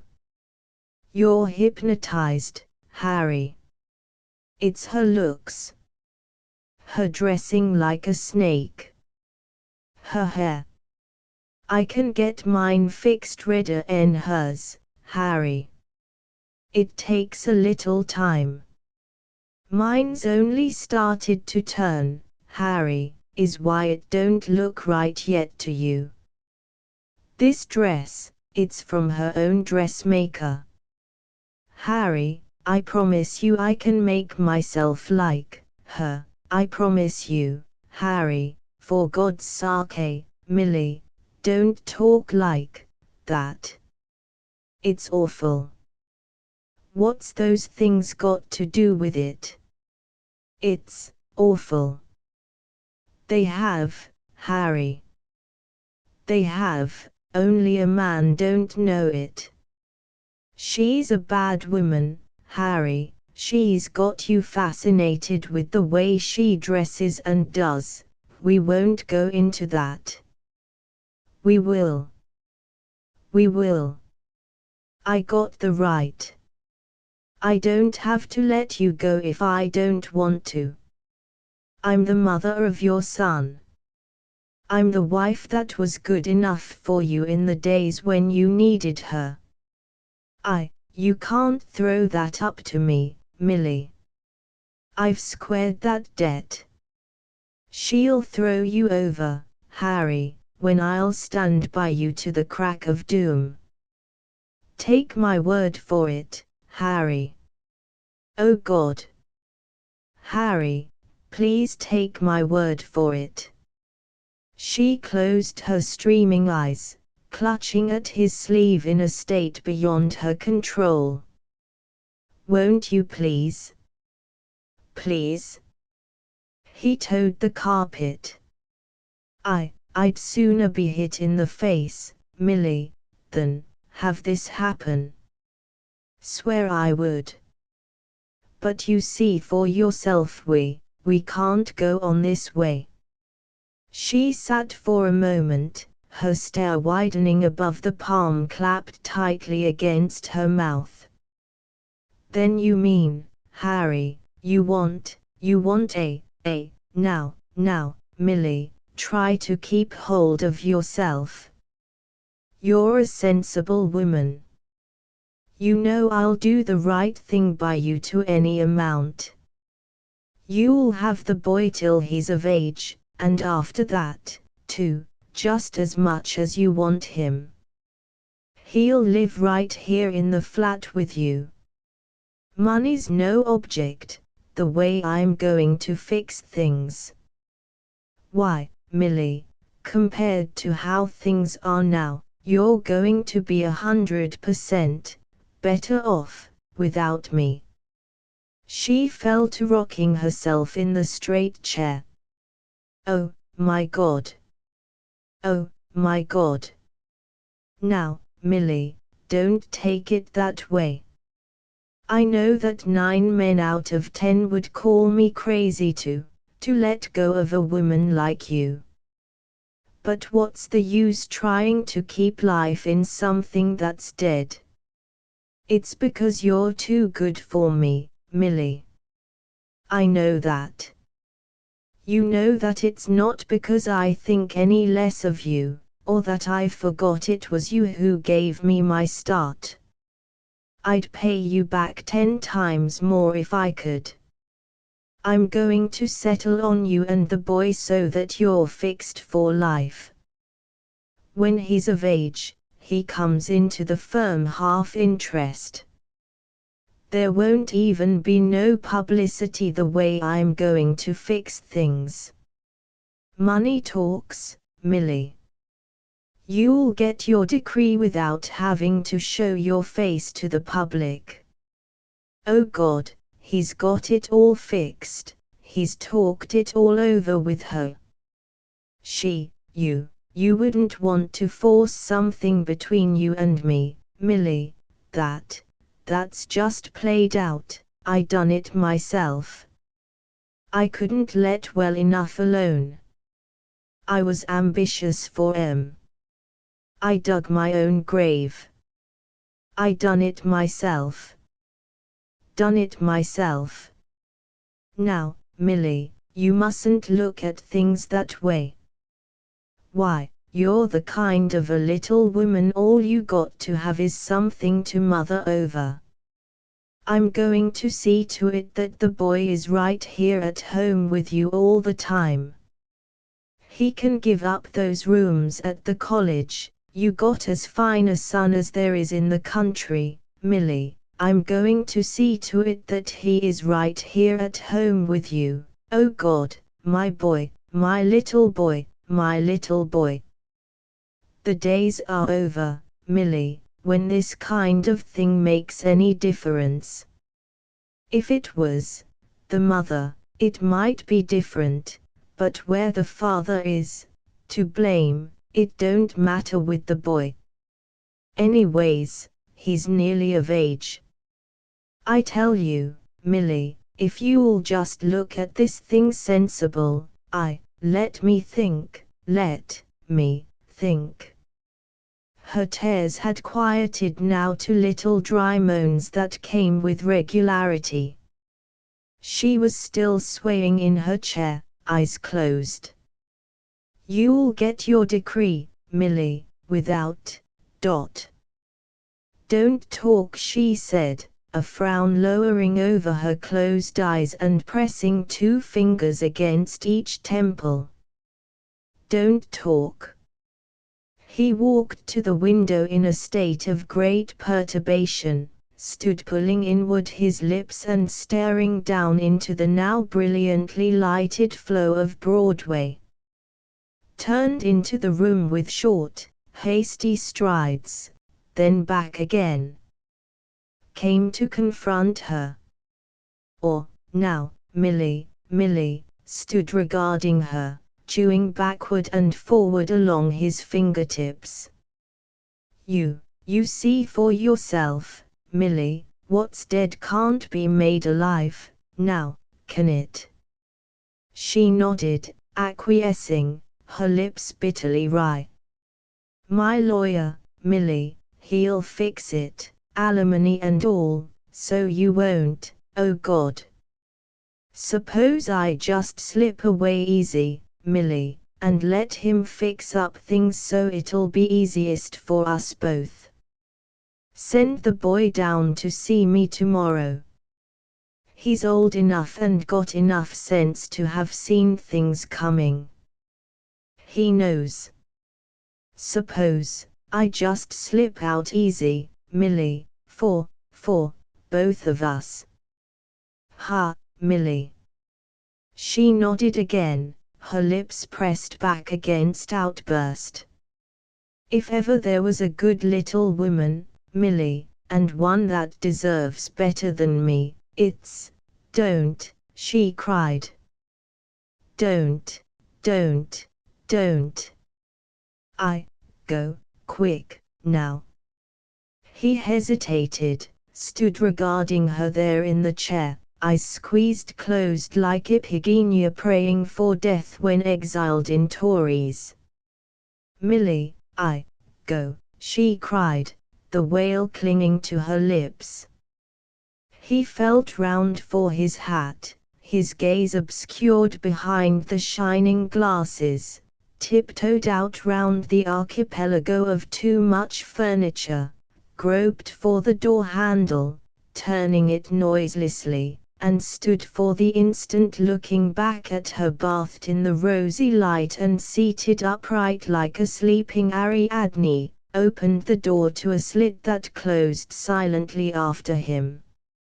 She sat thus for 3 hours after, the wail still uppermost on the silence. At 10 o'clock, with a gust that swayed the heavy drapes, her son burst in upon the room, his stride kicking the door before he opened it.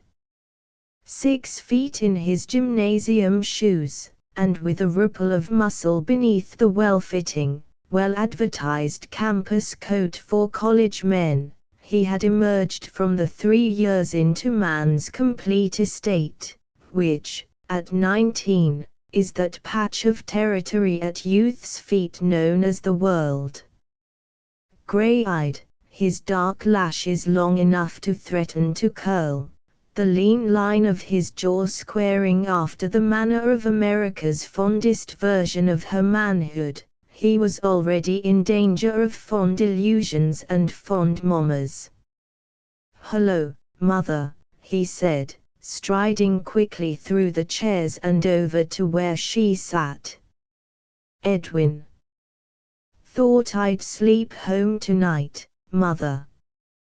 He kissed her lightly, perking up her shoulder butterflies of green sequins, and standing off to observe. Got to hand it to my little mother for quiet and sumptuous elegance. Some classy spangywangles. He ran his hand against the lay of the sequins, absorbed in a conscious kind of gaiety. She moistened her lips, trying to smile. Oh, boy, she said, Edwin. Holding to his forearm with fingers that tightened into it. Mother, he said, pulling at his coat lapels with a squaring of shoulders, you going to be a dead game little sport. She was looking ahead now, abstraction growing in her white face. Ha! He fell into short strides up and down the length of the couch front. I guess I might have mentioned it before, Mother, but, oh, hang, when a fellow's a senior it's all he can do to get home once in a while and, what's the use talking about a thing anyway before it breaks right, and, well, everybody knows it's up to us college fellows, college men, to lead the others and show our country what we're made of now that she needs us, little dressed-up mother. She looked up at him with the tremulous smile still trying to break through. My boy can mix with the best of 'em. That's not what I mean, Mother. You got to be twice to me what you been, darling, twice to me. Listen, darling. Oh, my God. She was beating softly against his hand held in hers, her voice rising again, and her tears. Listen, darling, now, Mother, don't go into a spell. The war is going to help you out on these lonesome fits, Mother. Like Slawson put it today in Integral Calculus 4, war reduces the personal equation to its lowest terms, it's a matter of, I need you now, Edwin, oh God. How I need you. There never was a minute in all these months since you've grown to understand how it is between your father and me that I needed you so much, Mother. You mustn't make it harder for me to tell you what I think maybe something has happened to me, Edwin. I can feel myself breathe all over, it's like I'm outside of myself somewhere, it's nervousness, Mother. You ought to get out more. I'm going to get you some war work to do, Mother, that'll make you forget yourself. Service is what counts these days. Edwin, it's come, he's leaving me, speaking of service, I guess I might have mentioned it before, Mother, but, when war was declared the other day, a bunch of us fellows volunteered for the university unit to France, and, well, I'm accepted, Mother, to go. The lists went up tonight. I'm one of the 20 picked fellows. France. We sail for Bordeaux for ambulance service the 20th, Mother. I was the 4th accepted with my qualifications, driving my own car and physical fitness. I'm going to France, Mother, among the first to do my bit. I know a fellow got over there before we were in the war and worked himself into the air fleet. That's what I want, Mother, air service. They're giving us fellows credit for our senior year just the same. Bob Van Daventer and Clarence Unger and some of the fellows like that are in the crowd. Are you a dead game sport, little mother, and not going to make a fuss? I don't know. What is it, your son at the front, Mother, helping to make the world a safer place for democracy? Does a little mother with something like that to bank on have time to be miserable over family rows? You're going to knit while I'm gone. The busiest little mother a fellow ever had, doing her bit for her country. There's signs up all over the girls' campus. 1 million soldiers out there are needing wool jackets and chest protectors. How many will you take care of? You're going to be the busiest little mother a fellow ever had. You're going to stop making a fuss over me and begin to make a fuss over your country. We're going into service, Mother. Don't leave me, Edwin. Baby darling, don't leave me. I'm alone. I'm afraid. There, little mother, he said, patting at her and blinking. Why, there's men come back from every war, and plenty of them. Good Lord. Just because a fellow goes to the front, I got nothing left. Everything I've worked for has slipped through my life like sand through a sieve. My hands are empty. I've lost your father on the success I slaved for. I'm losing my boy on the fine ideas and college education I've slaved for. Don't leave me, Edwin. I'm afraid, don't, Mother, don't be cut up about it. Why should I give to this war? I ain't a fine woman with the fine ideas you learn at college. I ask so little of life, just someone who needs me, someone to do for. I ain't got any fine ideas about a son at war. Why should I give to what they're fighting for on the other side of the ocean? Don't ask me to give up my boy to what they are fighting for in a country I've never seen, my little boy I raised, my all I've got, my life. No. It's the women like you, Mother, with guts, with grit, that send their sons to war. I ain't got grit.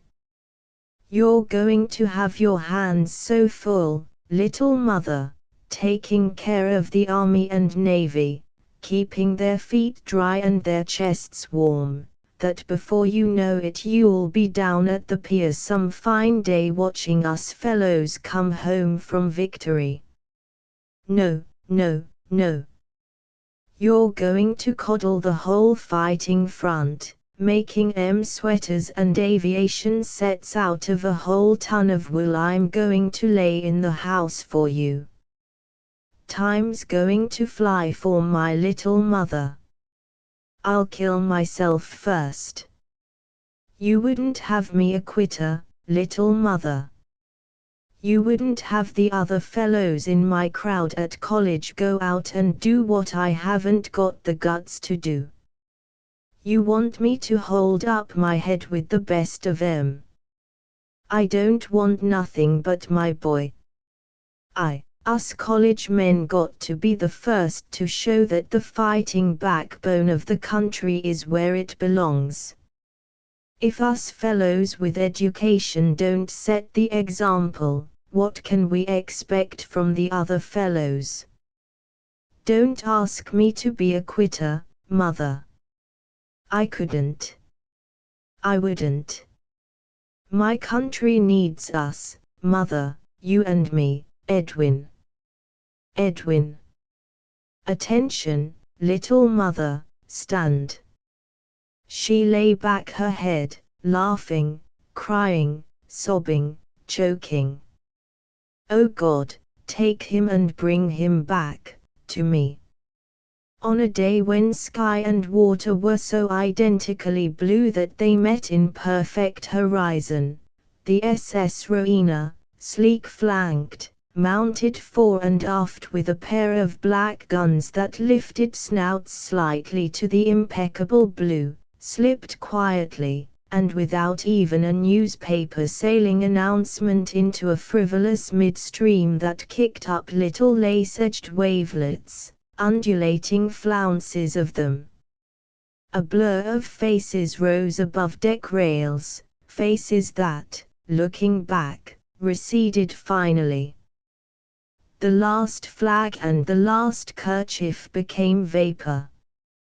Against the pier edge, frantically, even perilously forward, her small flag thrust desperately beyond the rail. Mrs. Ross, who had lost a saving sense of time and place, leaned after that ship receding in majesty, long after it had curved from view.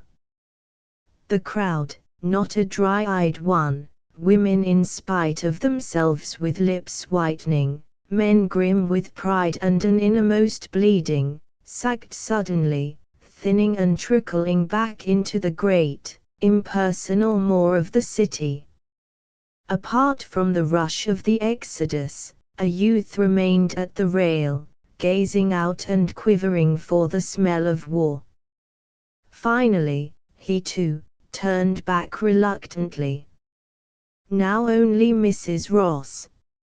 An hour she stood there, a solitary figure at the rail, holding to her large black hat, her skirts whipped to her body and snapping forward in the breeze. The sun struck off points from the water, animating it with a jewel dance. It found out in a flash the diamond and sapphire top to her gold mesh handbag, hoppity-skippiting from facet to facet. My boy, my little boy. A pair of dock hands, wiping their hands on cotton waste, came after a while to the door of the pier house to observe and comment. Conscious of that observation, she moved then through the great dank sheds in and among the bales and boxes, down a flight of stairs and out to the cobbled street. Her motor car, the last at the entrance, stood off at a slant, the chauffeur lopping slightly and dozing, his face scarcely above the steering wheel. She passed him with unnecessary stealth, her heels occasionally wedging between the cobbles and jerking her up. 2 hours she walked thus, invariably next to the water's edge or in the first street running parallel to it. Truck drivers gazed at and sang after her. Deck and dock hands, stretched out in the first sun of spring, opened their eyes to her passing, often staring after her under lazy lids. Behind a drawn veil her lips were moving, but inaudibly now. Motor trucks, blocks of them, painted the grey of war, stood waiting shipment, engines ready to throb into no telling what mire. Once a van of knitted stuffs, always the grey, corded and bound into bales, rumbled by, close enough to graze and send her stumbling back. She stood for a moment watching it lumber up alongside a dock. It was dusk when she emerged from the rather sinister end of West Street into Battery Park, receding in a gracious new green curve from the water.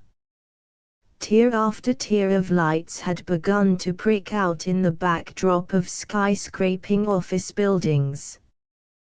The little park, after the 6 o'clock stampede, settled back into a sort of lamplit quiet, dark figures, the dregs of a city day, here and there on its benches.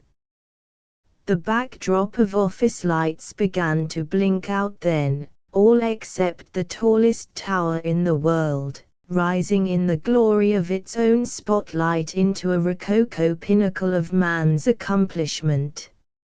Strolling the edge of that park so close to the water that she could hear it seethe in the receding, a policeman finally took to following Mrs. Ross, his measured tread behind hers, his nightstick rapping out every so often.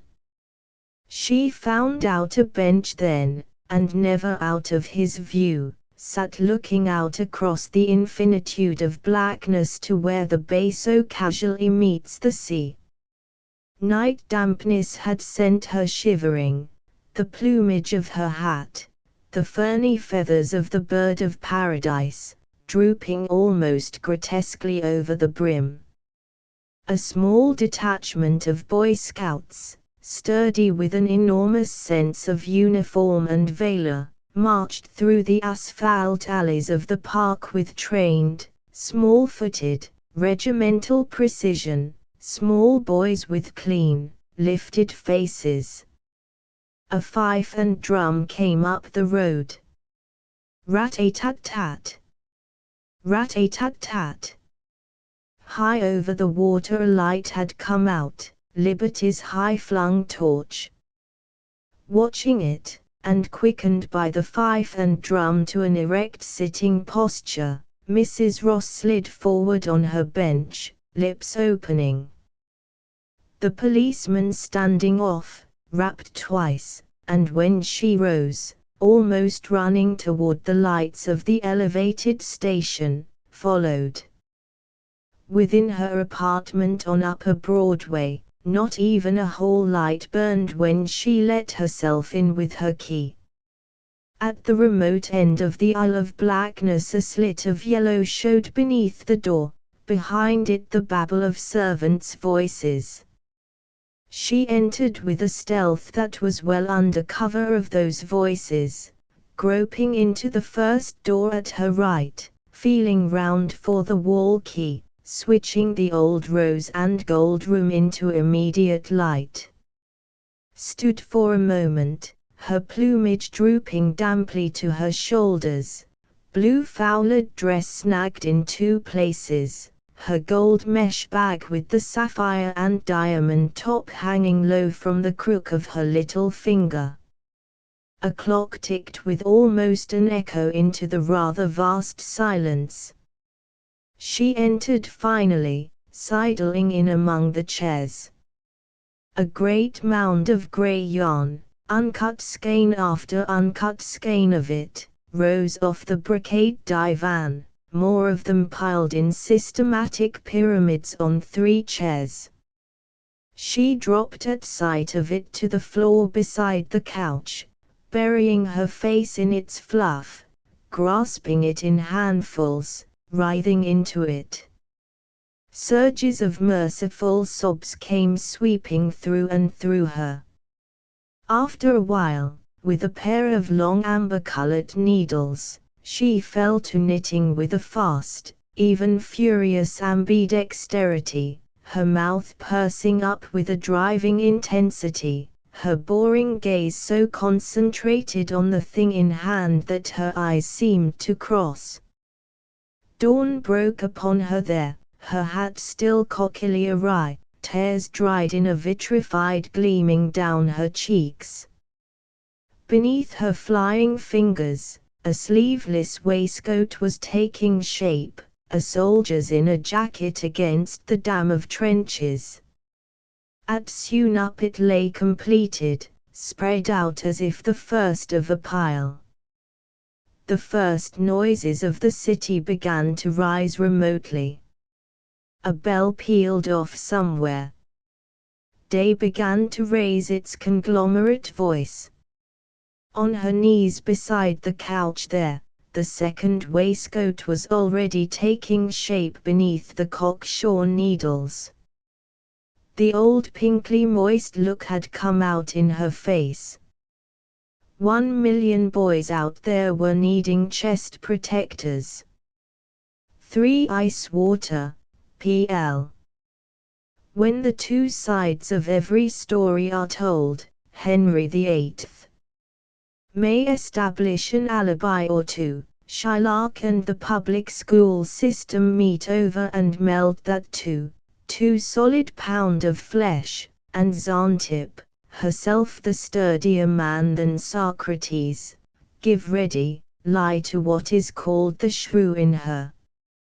Landladies, whole black Bombays in generations of them, oh, so long unheard, may rise in one indictment of the border, the scarred bureau front and match-scratched wallpaper, the empty trunk nailed to the floor in security for the unpaid bill, cigarette-burnt sheets and the terror of sudden fire, the silent newcomer in the third floor back hustled out one night in handcuffs, the day-long sobs of the blonde girl so suddenly terrified of life about to be and wringing her ringless hands in the fourth-floor hall room, the smell of escaping gas and the tightly packed keyhole, the unsuspected flutes that lurk in boarders' trunks, towels, that querulous and endless paean of the lodger, the high cost of liver and dried peaches,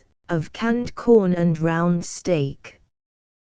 Tired Bombays in procession, wrapped in the greasy odors of years of carpet sweeping and emptying slops, airing the gassy slit of room after the coroner, and padding from floor to floor on a mission of towels and towels and towels.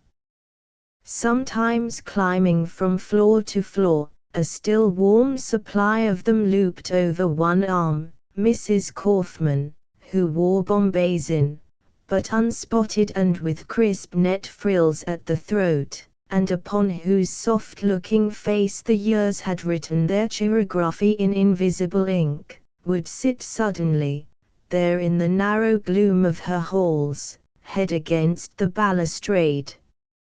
Oftener than not the cat's boy from the third-floor front would come lickety-clapping down the stairs and past her, jumping the last 4 steps of each flight.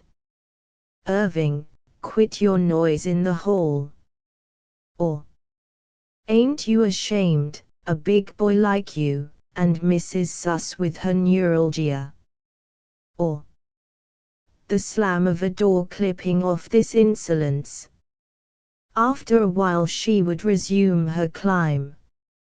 And yet in Mrs. Kaufman's private boarding house in West 89th Street, one of a breastwork of brownstone fronts, lined up stoop for stoop, story for story, and ash can for ash can, there were few enough greasy odors except upon the weekly occasion of Monday's boiled dinner, and, whatever the status of liver and dried peaches, canned corn and round steak, her menus remained static, so static that in the gas-lighted basement dining room and at a remote end of the long, well-surrounded table, Mrs. Katz, with her napkin tucked well under her third chin, turned sotto from the protruding husband at her right to her left neighbor, shielding her remark with her hand.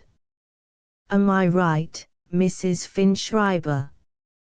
I just said to my husband in the 5 years we been here she should just give us once a change from Friday night lamb and noodles. Say, you should complain yet. With me it's 6.5 years day after tomorrow, Easter Day, since I asked myself that question first. Even my Irving says to me tonight up in the room, jumping up and down on the hearth like he had 4 legs, I heard him, Mrs. Katz, on my ceiling like he had 8 legs. Mama, he says, guess why I feel like saying BA. Saying what? Sheep talk, Mrs. Finschreiber. BA, like a sheep goes. Oh. 'Cause I got so many Friday night's lamb in me, Mama, he said. Quick like a flash that child is. Mrs. Finschreiber dipped her head and her glance, all her drooping features pulled even farther down at their corners.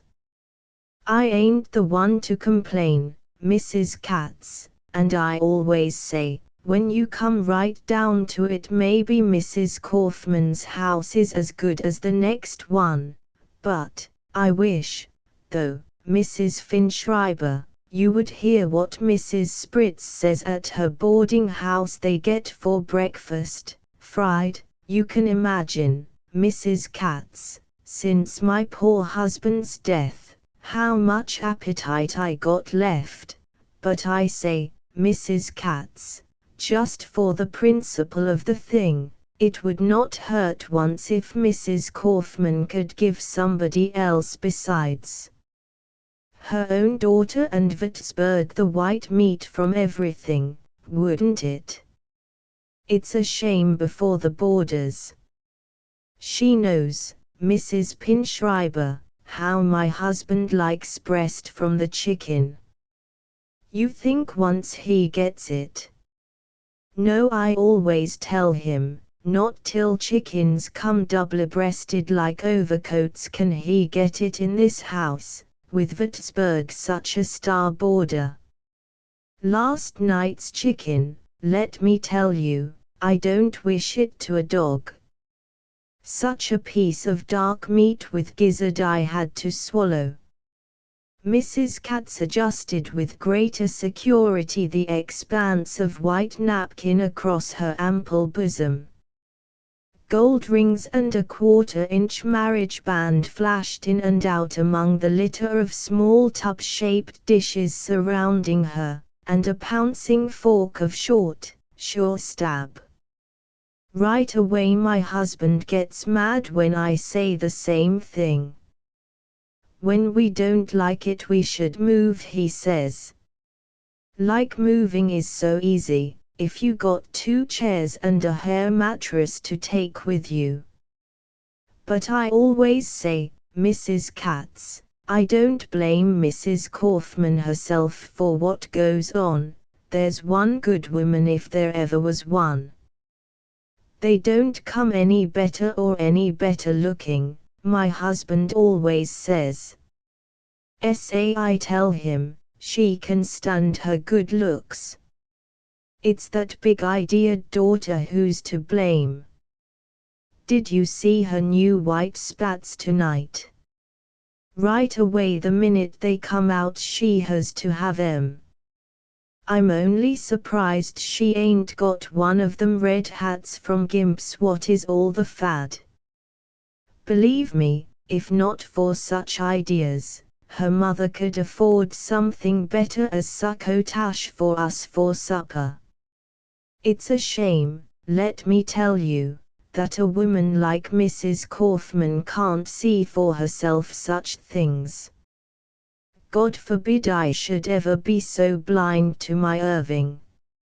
I tell you that Ruby has got it more like a queen than a boarding housekeeper's daughter.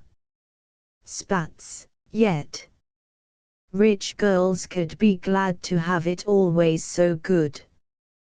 I don't say nothing how her mother treats Würzburg, her oldest boarder, and for what he pays for that second floor front and no lunches she can afford to cater a little, but that such a girl shouldn't be made to take up a little stenography or help with the housework.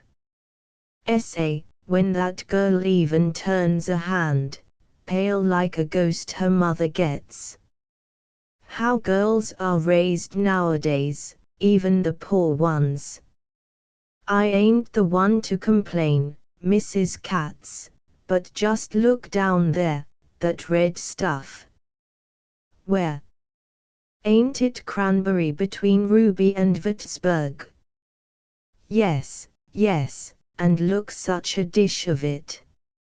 Is it right extras should be allowed to be brought on a table like this where 14 other boarders got to let their mouth water and look at it?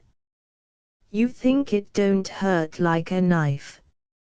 For myself I don't mind, but my Irving.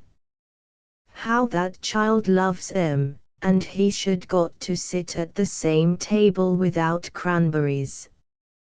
From the head of the table the flashing implements of carving held in askance for stroke, her lips lifted to a smile and a simulation of interest for display of further carnivorous appetites. Mrs. Kaufman passed her nod from one to the other.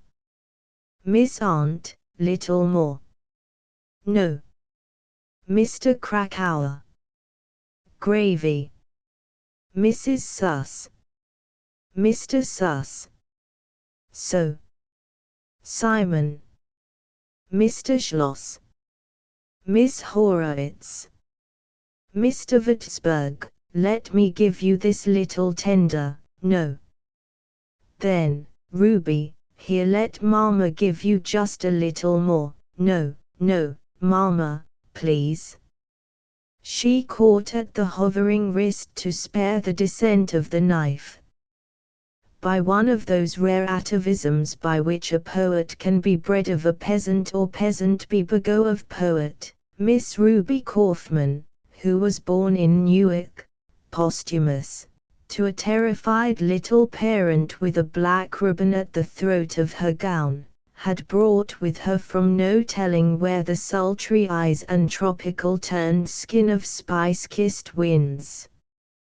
The corpuscles of a charm might have been running in the blood of her, yet Simon Kaufman, and Simon Kaufman's father before him, had sold wool remnants to cap factories on commission. Ruby, you don't eat enough to keep a bird alive. Ain't it a shame, Mr. Würzburg, a girl should be so dainty? Mr. Mayor Würzburg cast a beetling glance down upon Miss Kaufman, there so small beside him, and ticked peremptorily against her plate 3 times with his fork. Eat, young lady, like your mama wants you should, or, by golly, I'll string you up for my watch fob, not, Mrs. Kaufman. A smile lay under Mr. Würzburg's grey and black mustache. Grey were his eyes, too, and his suit, a comfortable baggy suit with the slouch of the wearer impressed into it, the coat hiking center back, the pocket flaps half in, half out, and the knees sagging out of press. That's right, Mr. Würzburg, you should scold her when she don't eat. Above the black Bombays in Basque, so pleasantly relieved at the throat by a V of fresh white net, a wave of color moved up Mrs. Kaufman's face into her architectural coiffure, the very black and very coarse skein of her hair wound into a large loose mound directly atop her head and pierced there with a ball-topped comb of another decade. I always say, Mr. Würzburg, she minds you before she minds anybody else in the world. Ma, said Miss Kaufman, close upon that remark, some succotash, please. From her vantage down table, Mrs. Katz leaned a bit forward from the line. Look, Mrs. Finschreiber, how for a woman her age she snaps her black eyes at him. It ain't hard to guess when a woman's got a marriageable daughter, not. You can take it from me she'll get him for her Ruby yet. And take it from me, too. Almost any girl I know, much less Ruby Kaufman, could do worse as get Mayor Würzburg. Say, I wish it to her to get him. For why once in a while shouldn't a poor girl get a rich man except in books and choruses? Believe me, a girl like Ruby can manage what she wants. Take it from me. She's got it behind her ears. I should say so. Without it she couldn't get in with such a crowd of rich girls like she does. I got it from Mrs. Abrams in the Arline Apartments how every week she plays 500 with Nathan Shapiro's daughter. No. Shapiro and Stein. And yesterday at matinee in she comes with a box of candy and laughing with that Rifkin girl. How she gets in with such swell girls, I don't know, but there ain't a nice Saturday afternoon I don't see that girl walking on Fifth Avenue with just such a crowd of fine-dressed girls, all with their noses powdered so white and their hats so little and stylish. I wouldn't be surprised if her mother don't send her down to Atlantic City over Easter again if Würzburg goes. Every holiday she has to go lately like it was coming to her. Say, between you and me, I don't put it past her, it's that Markovich boy down there she's after. Ray Klein saw em on the boardwalk once together, and she says it's a shame for the people how they sat so close in a rolling chair. I wouldn't be surprised she's fresh with the boys, but, believe me, if she gets the uncle she don't take the nephew. Say, a clerk in his own father's hotel like the Markoviches got in Atlantic City ain't no crime. Her mother has got bigger thoughts for her than that. For why, I guess she thinks her daughter should take the nephew when maybe she can get the uncle herself. Nowadays it ain't nothing no more that girls marry twice their own age. I always say I can tell when Leo Markovich comes down, by the way her mother's face gets long and the daughter's gets short. Can you blame her? Leo Markovich, with all his monograms on his shirt sleeves and such black rims on his glasses, ain't the Rosenthalvatsburg hosiery company, not by a long shot. There ain't a store in this town you ask for the no-hole guaranteed stocking, right away they don't show it to you. Just for fun always I ask. Cornstarch pudding. Irving, stop making that noise at Mrs. Kaufman. Little boys should be seen and not heard even at cornstarch pudding. Got. Wouldn't you think, Mrs. Katz, how Mrs. Kaufman knows how I hate desserts that wobble, a little something extra she could give me. How she plays favorite, it's a shame. I wish you'd look, too, Mrs. Finschreiber, how Flora Proskauer carries away from the table her glass of milk with slice bread on top. I tell you it don't give tune to a house the boarders should carry away from the table like that. Irving, come and take with you that extra piece cake. Just so much board we pay as Flora Proskauer. The line about the table broke suddenly, attended with a scraping of chairs and after dinner chirrupings attended with toothpicks.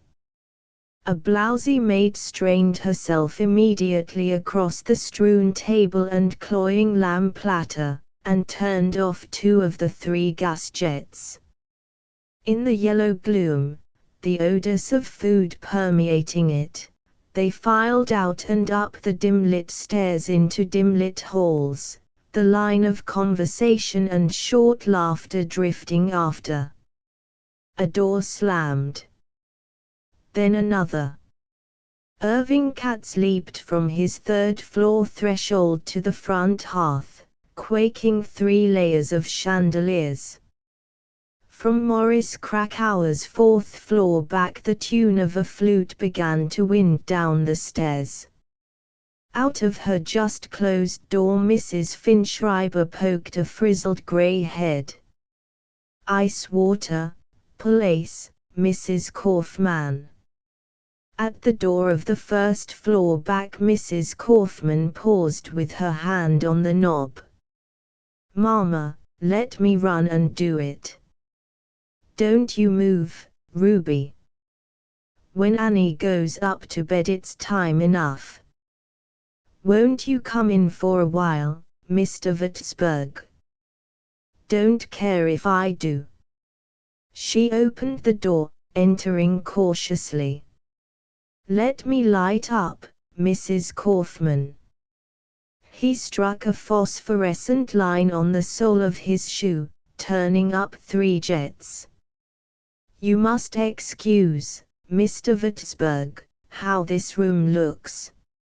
All day we've been sewing Ruby her new dress. She caught up a litter of dainty pink frills in the making, clearing a chair for him.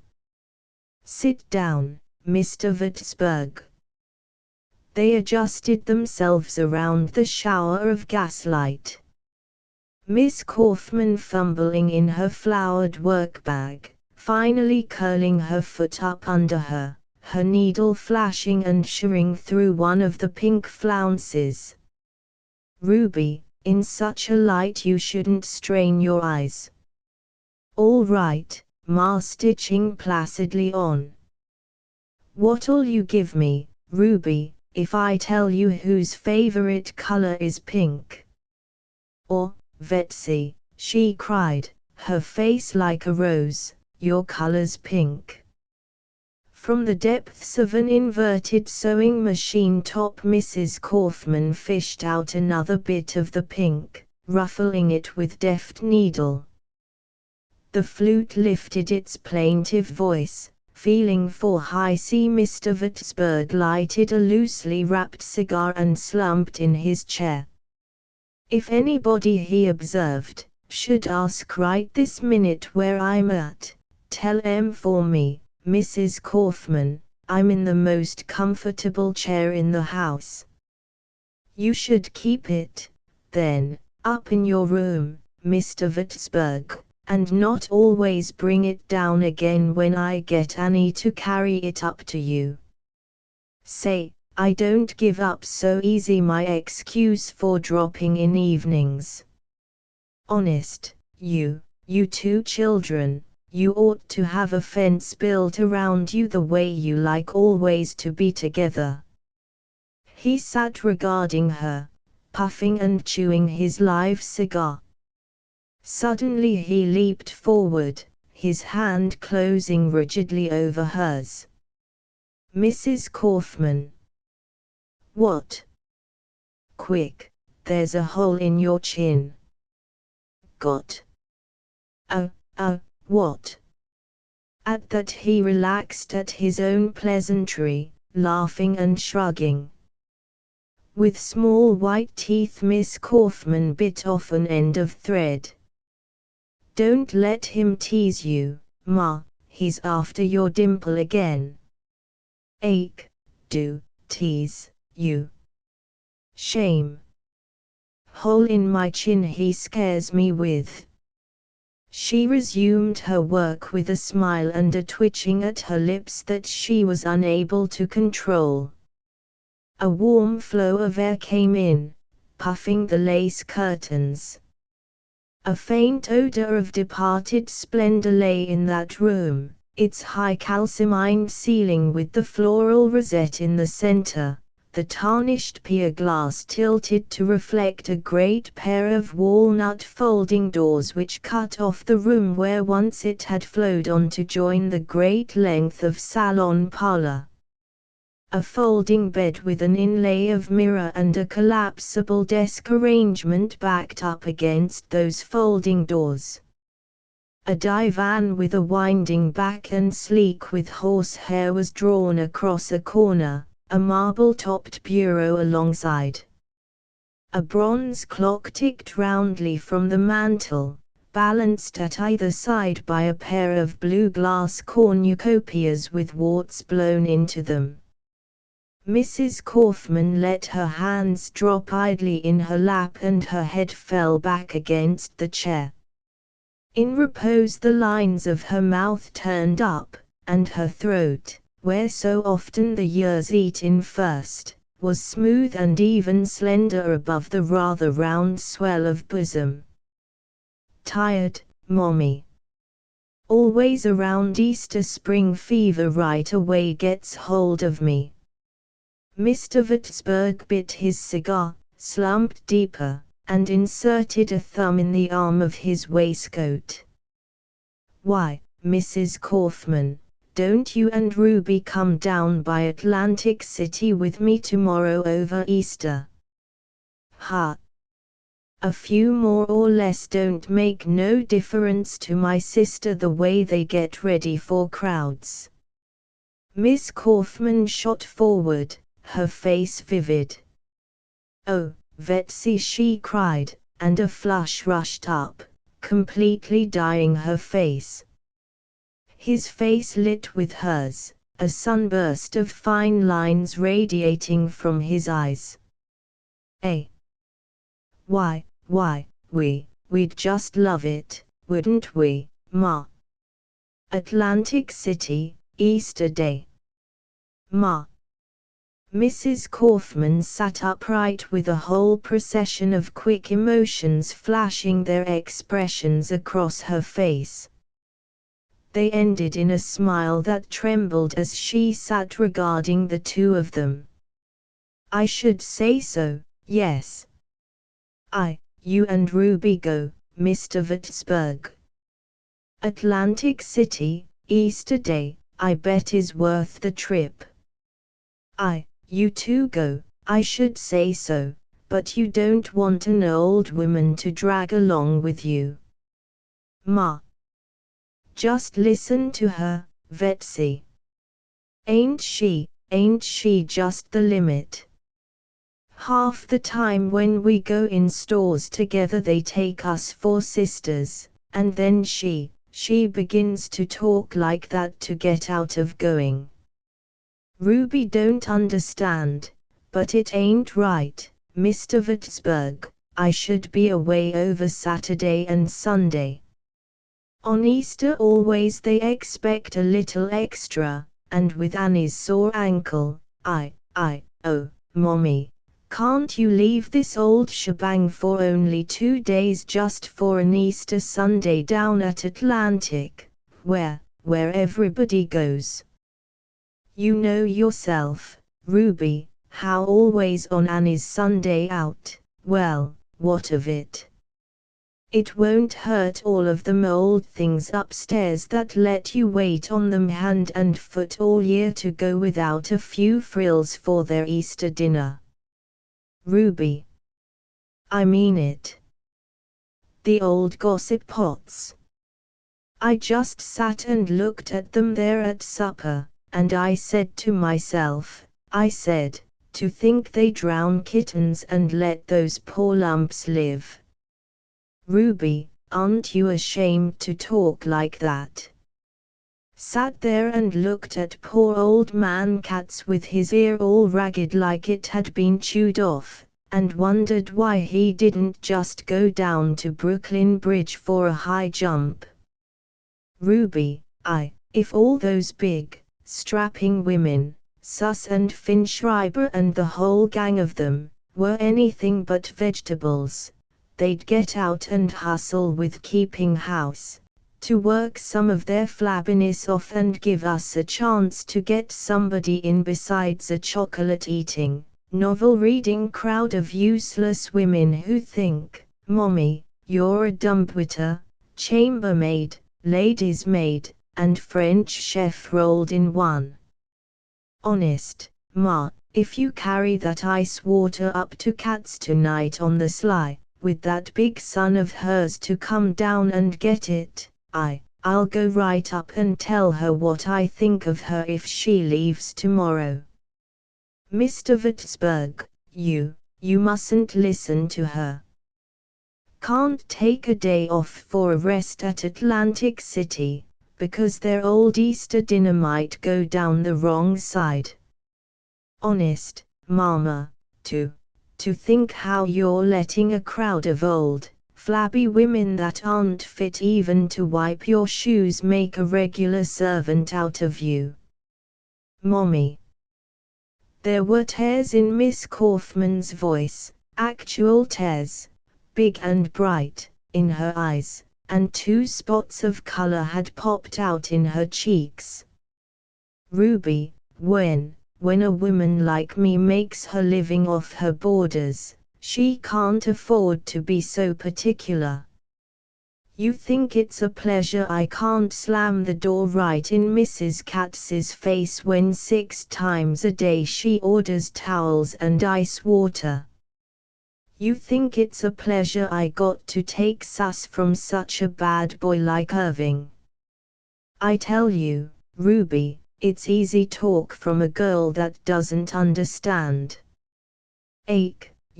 You make me ashamed before Mr. Vitzberg. You should run down to the people we make our living off of, Miss Kaufman flashed her vivid face toward Mr. Würzburg, still low there in his chair.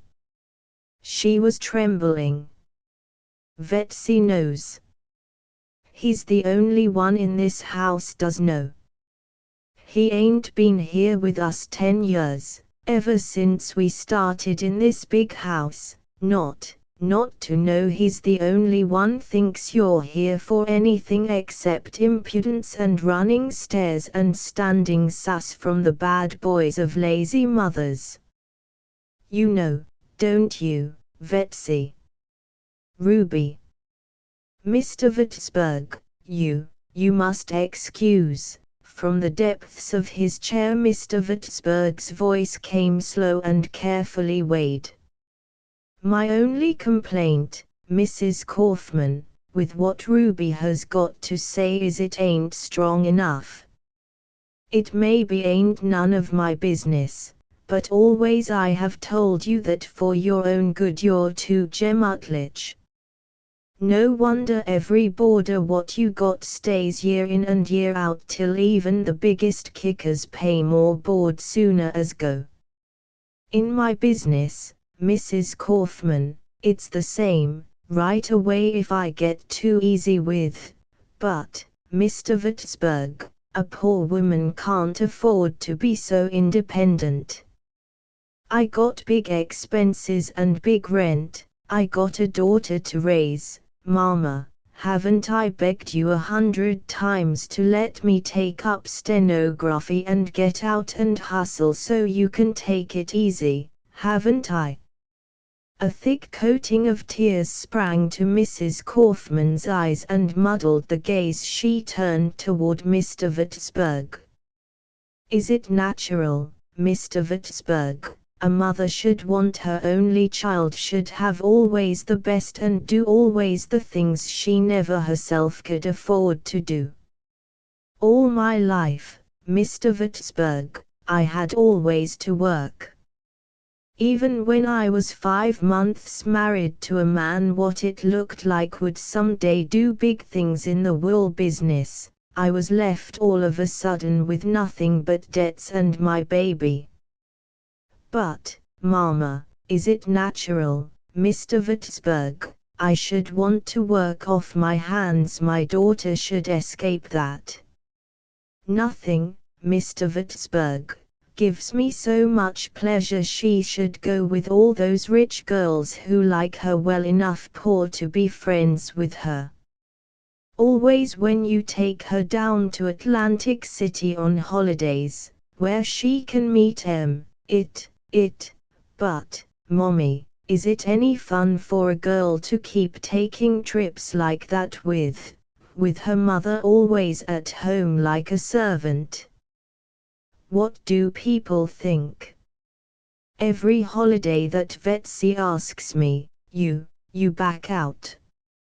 I won't go without you, Mommy, and I want to go, Ma, I want to. My Easter dinner and, you, Mrs. Kaufman, with your Easter dinner. Ruby's right. When your mama don't go this time not one step we go by ourselves, ain't it? Not a step. But, tomorrow, Mrs. Kaufman, we catch that 1:10 train. 12 o'clock I call in for you. Put ginger in your mama, Ruby, and we'll open her eyes on the boardwalk, not. Oh, Betsy. He smiled, regarding her. Tears had fallen and dried on Mrs. Kaufman's cheeks. She wavered between a hysteria of tears and laughter. Children, she succumbed to tears, daubing her eyes shamefacedly. He rose kindly. Say, when such a little thing can upset her it's high time she took for herself a little rest. If she backs out, we string her up by the thumbs, not, Ruby. We're going, Ma. Going. You'll love the Markovich's hotel, Ma dearie, right near the boardwalk, and the grandest glassed-in porch and chairs, and nooks, and things. Ain't they, Betsy? Yes, you little Ruby, you, he said, regarding her with warm, insinuating eyes, even crinkling an eyelid in a wink. She did not return the glance, but caught her cheeks in the vice of her hands as if to stem the too quick flush. Now you quit, she cried, flashing her back upon him in quick pink confusion. She gets mad yet, he said, his shoulders rising and falling in silent laughter. Don't. Well, he said, clicking the door softly after him, good night and sleep tight. Night, Betsy. Upon the click of that door Mrs. Kaufman leaned softly forward in her chair, speaking through a scratch in her throat. Ruby. With her flush still high, Miss Kaufman danced over toward her parent, then as suddenly ebbed in spirit, the color going. Why, Mommy, what you crying for, dearie? Why, there's nothing to cry for, dearie, that we're going off on a toot tomorrow. Honest, dearie, like Betsy says, you're all nerves. I bet from the way Sus hollered at you today about her extra milk you're upset yet. Wouldn't I give her a piece of my mind, though? Here, move your chair, Mommy, and let me pull down the bed. I'm all right, baby. Only I just tell you it's enough to make anybody cry we should have a friend like we got in Pittsburgh. I tell you, baby, they just don't come better than him. Not, baby. Don't be ashamed to say so to Mama. I ain't, Mama. And, honest, his whole family is just that way. Sweet like and generous. Wait till you see the way his sister and brother-in-law will treat us at the hotel tomorrow. And Leo, too. I always say the day what Mayor Pittsburgh, when he was only a clerk in the firm, answered my furnished room advertisement was the luckiest day in my life. You ought to heard, Ma. I was teasing him the other day, telling him that he ought to live at the Savoy, now that he's a 2/3 member of the firm. Ruby. I was only teasing, Ma. You just ought to seen his face. Any day he'd leave us. Mrs. Kaufman placed a warm, insinuating arm around her daughter's slim waist, drawing her around the chair side and to her. There's only one way, baby, Mayor Pittsburgh can ever leave me and make me happy when he leaves. Ma, what you mean? You know, baby, without Mama coming right out in words. Ma, honest I don't. What? You see it coming just like I do. Don't fool Mama, baby. The slender lines of Miss Kaufman's waist stiffened, and she half slipped from the embrace. Now, baby, is it wrong a mother should talk to her own baby about what is closest in both their hearts? Mama, I don't know. How he's here in this room every night lately, Ruby, since you're a young lady. How right away he follows us upstairs. How lately he invited you every month down at Atlantic City. Baby, you ain't blind, are you? Why, Mama, why, Mama, what is Mayavutsburg to me? Why, he's got grey hair, Ma, he's getting bald. Why, he don't know I'm on Earth. You mean, baby, he don't know anybody else is on Earth. What's, nowadays, baby, a man 40? Why, ain't Mama 41, baby, and didn't you just say yourself 4 sisters they take us? I know, Ma, but why, he's got an accent, Ma, just like old man Katza and all of 'em. He says 2 and 4,000. Baby, ain't you ashamed like it makes any difference how a good man talks? She reached out, drawing her daughter by the wrists down into her lap. You're a bad little flirt, baby, what pretends she don't know what a blind man can see.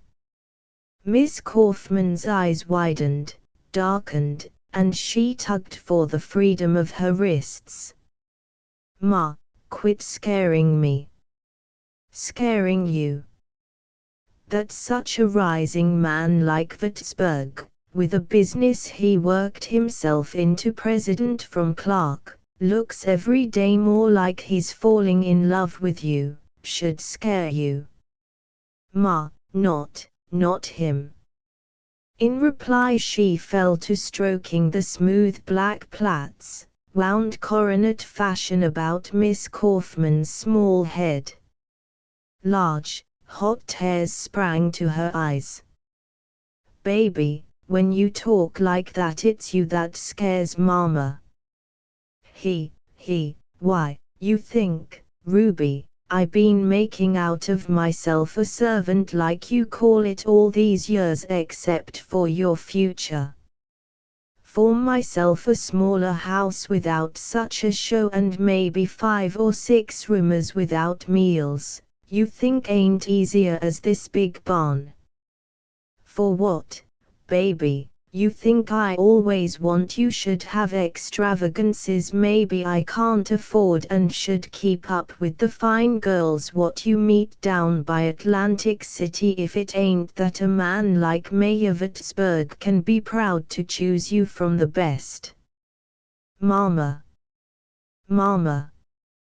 Don't think, Ruby, when the day comes what I can give up this white elephant house that it won't be a happy one for me. Every night when I hear from upstairs how Mrs. Katz and all of them hollers down towels and ice water to me like I was their slave, don't think, baby, I won't be happiest woman in this world the day what I can slam the door, bang, right on the words. Mama, and you pretending all these years you didn't mind. I don't, baby. Not 1 minute while I got a future to look forward to with you. For myself, you think I ask anything except my little girl's happiness. Anyways, when happiness comes to you with a man like Mayavutsburg, don't it come to me, too, baby.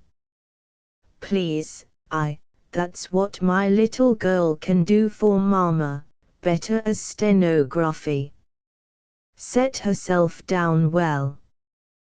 That's why, since we got on the subject, baby, I hold off signing up the new lease, with every day she'll fussing so. Maybe, baby, well, just maybe, baby. For answer a torrent of tears so sudden that they came in an avalanche burst from Miss Kaufman, and she crumpled forward, face in hands and red rushing up the back of her neck and over her ears. Ruby. No, Ma. No. Baby, the dream what I've dreamed 5 years for you. No, no, no. She fell back, regarding her. Why, Ruby? Why, Ruby, girl? It ain't fair. You mustn't.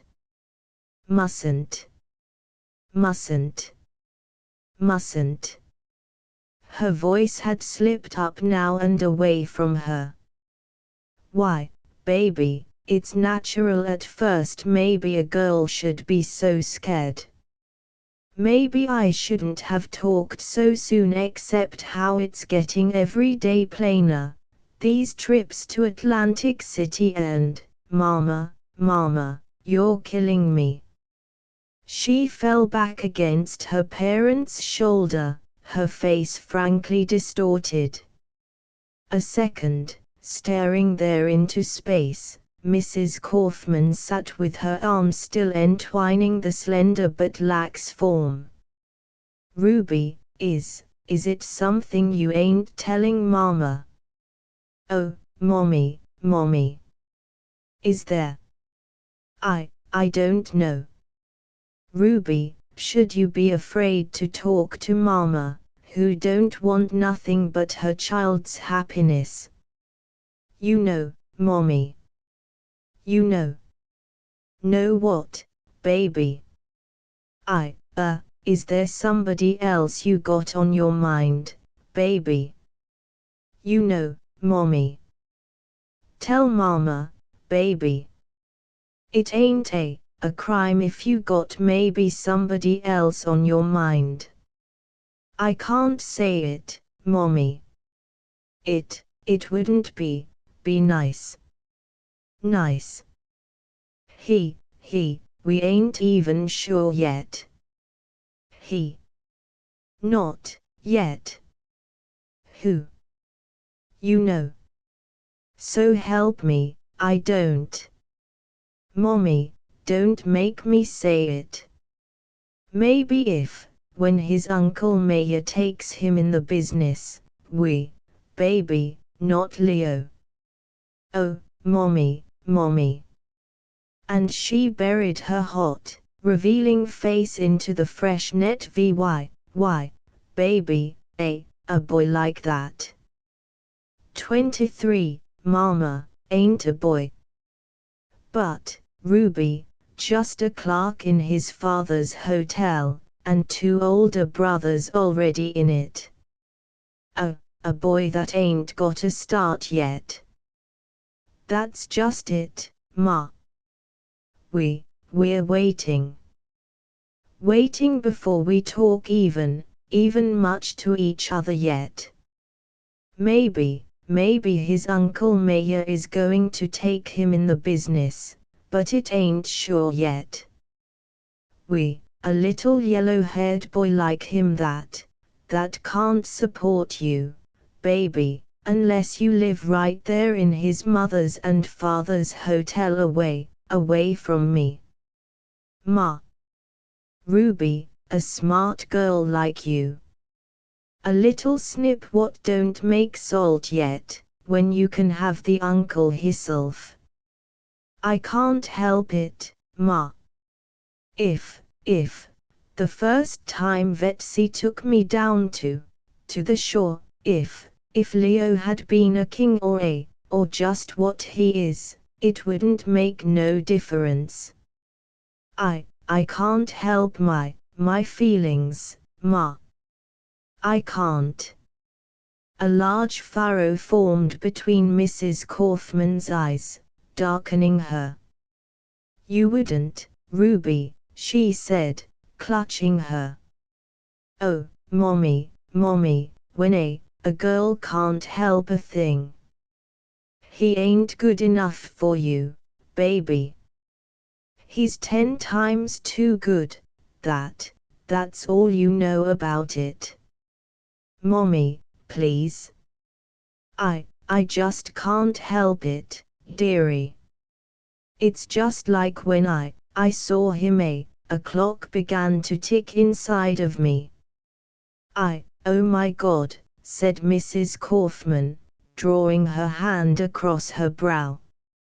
His Uncle Mayer, Ma,'s been hinting all along he's going to give Leo his start and take him in the business. That's why we're waiting without saying much, till it looks more like we can all be together, Ma. All my dreams I could give up the house. My baby with a well-to-do husband maybe on Riverside Drive. A servant for herself, so I could pass, maybe, Mrs. Sus and Mrs. Katz by on the street. Ruby, you wouldn't, Ruby. After how I've built for you. Oh, Mama. If you ain't got ambitions for yourself, Ruby, think once of me and this long dream I been dreaming for us. Yes, Ma. Yes. Ruby, and I always thought when you was so glad for Atlantic City, it was for Vicksburg, to show him how much you liked his folks. How could I know it was? I never thought, Mommy. Why, Vetsy, he's just like a relation or something. I tell you, baby, it's just an idea you got in your head. No, Mama. No. Suddenly Mrs. Kaufman threw up her hands, clasping them tight against her eyes, pressing them in frenzy. Oh my God, she cried. All for nothing, and fell to moaning through her laced fingers. All for nothing. Years. Mommy darling. Oh, don't. Just let me be. Let me be. Oh my God. My God. Mommy, please, Mommy. I didn't mean it. I didn't mean it, Mommy darling. I can't go on all the years, Ruby. I'm tired. Tired, girl. Of course you can't, darling. I don't want you to. Shh. It's only you and my hopes in you that kept me going all these years. The hope that, with someday a good man to provide for you, I could find a rest, maybe. Yes. Every time what I think of that long envelope laying there on that desk with its lease waiting to be signed tomorrow, I could squeeze my eyes shut so tight and wish I didn't never have to open them again on this house and this drudgery. If you marry wrong, baby, I'm caught. Caught in this house like a rat in a trap. No, Mommy. Leo, his uncle, don't make me sign that new lease, Ruby. Shulif hounds me every day now. Any day I expect he says is my last. Don't make me saddle another 5 years with the house. He's only a boy, baby, and years it will take, and I'm tired, baby.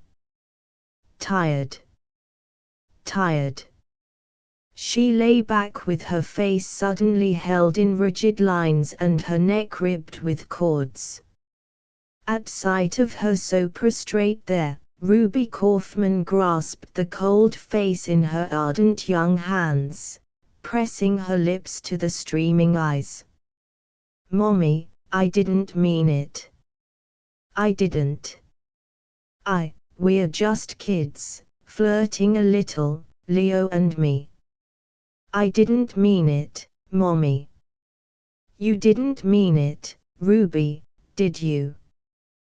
Tell Mama you didn't. I didn't, Ma. Cross my heart.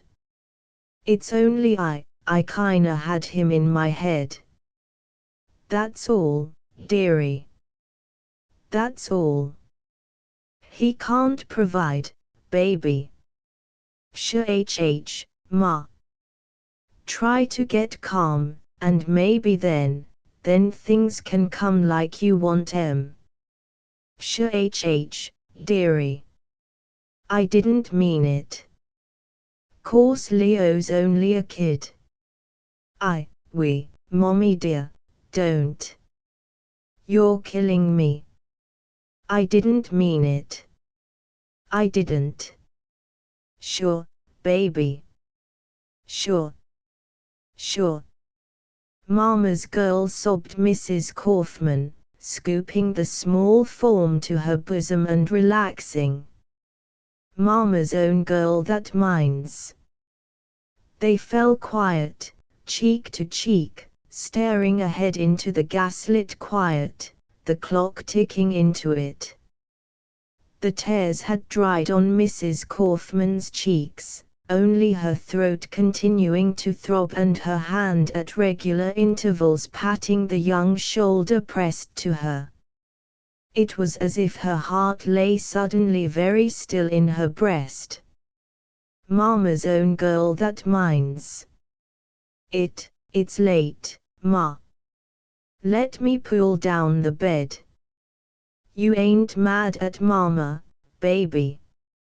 It's for your own good as much as mine. It is unnatural a mother should want to see her. No, Mama. Move, dearie. Let me pull down the bed. There you are. Now. With a wrench Mrs. Kaufman threw off her recurring inclination to tears, moving casually through the processes of their retirement.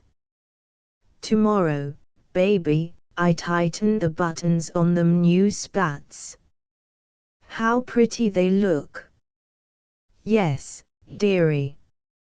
I told Mrs. Katz today right out her Irving can't bring any more his bicycle through my front hall. Wasn't I right? Of course you were, Ma. Miss Flora looked right nice in that pink waist tonight, not $4.89 only, at Gimp's sale.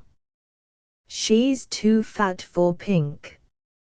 You get in bed first, baby, and let Mama turn out the lights. No, Mama, you. In her white slip of a night dress, her coronet braids unwound and falling down each shoulder, even her slightness had waned. She was like Juliet, who at 14 had eyes of maid and martyr. They crept into bed, grateful for darkness. The flute had died out, leaving a silence that was plaintive. You all right, baby? Yes, Ma. And she snuggled down into the curve of her mother's arm. Are you, Mommy? Yes, baby. Go to sleep, then. Good night, baby. Good night, Mommy. Silence. Lying there, with her face upturned and her eyes closed, a stream of quiet tears found their way from under Miss Kaufman's closed lids, running down and toward her ears like spectacle frames. An hour ticked past, and 2 damp pools had formed on her pillow. Asleep yet, baby? Almost, Ma. Are you all right? Fine. You ain't mad at Mama? Course not, dearie. I thought it sounded like you was crying. Why, Mommy, course not. Turn over now and go to sleep. Another hour, and suddenly Mrs. Kaufman shot out her arm from the coverlet, jerking back the sheet and feeling for her daughter's dewy, upturned face where the tears were slashing down it. "Baby. Mommy, you mustn't." "Oh, my darling, like I didn't suspicion it. It's only, you got, Ruby, the meanest mama in the world. But you think, darling, I got 1 minute's happiness like this?" "I'm all right, Mommy, only, I been laying here half the night, Ruby, thinking how I'm a bad mother what thinks only of her own." "No, no, Mommy. Turn over and go to SL. My daughter falls in love with a fine, upright young man like Leo Markovich, and I ain't satisfied yet. Suppose maybe for 2 or 3 years you ain't so much on your feet. Suppose even his Uncle Mayor don't take him in. Don't any young man got to get his start slow?" "Mommy. Because I got for her my own ideas, my daughter shouldn't have in life the man she wants." "But, Mommy, if you think for 1 minute, Ruby, after all these years without this house on my hands and my boarders and their kicks, a woman like me would be satisfied.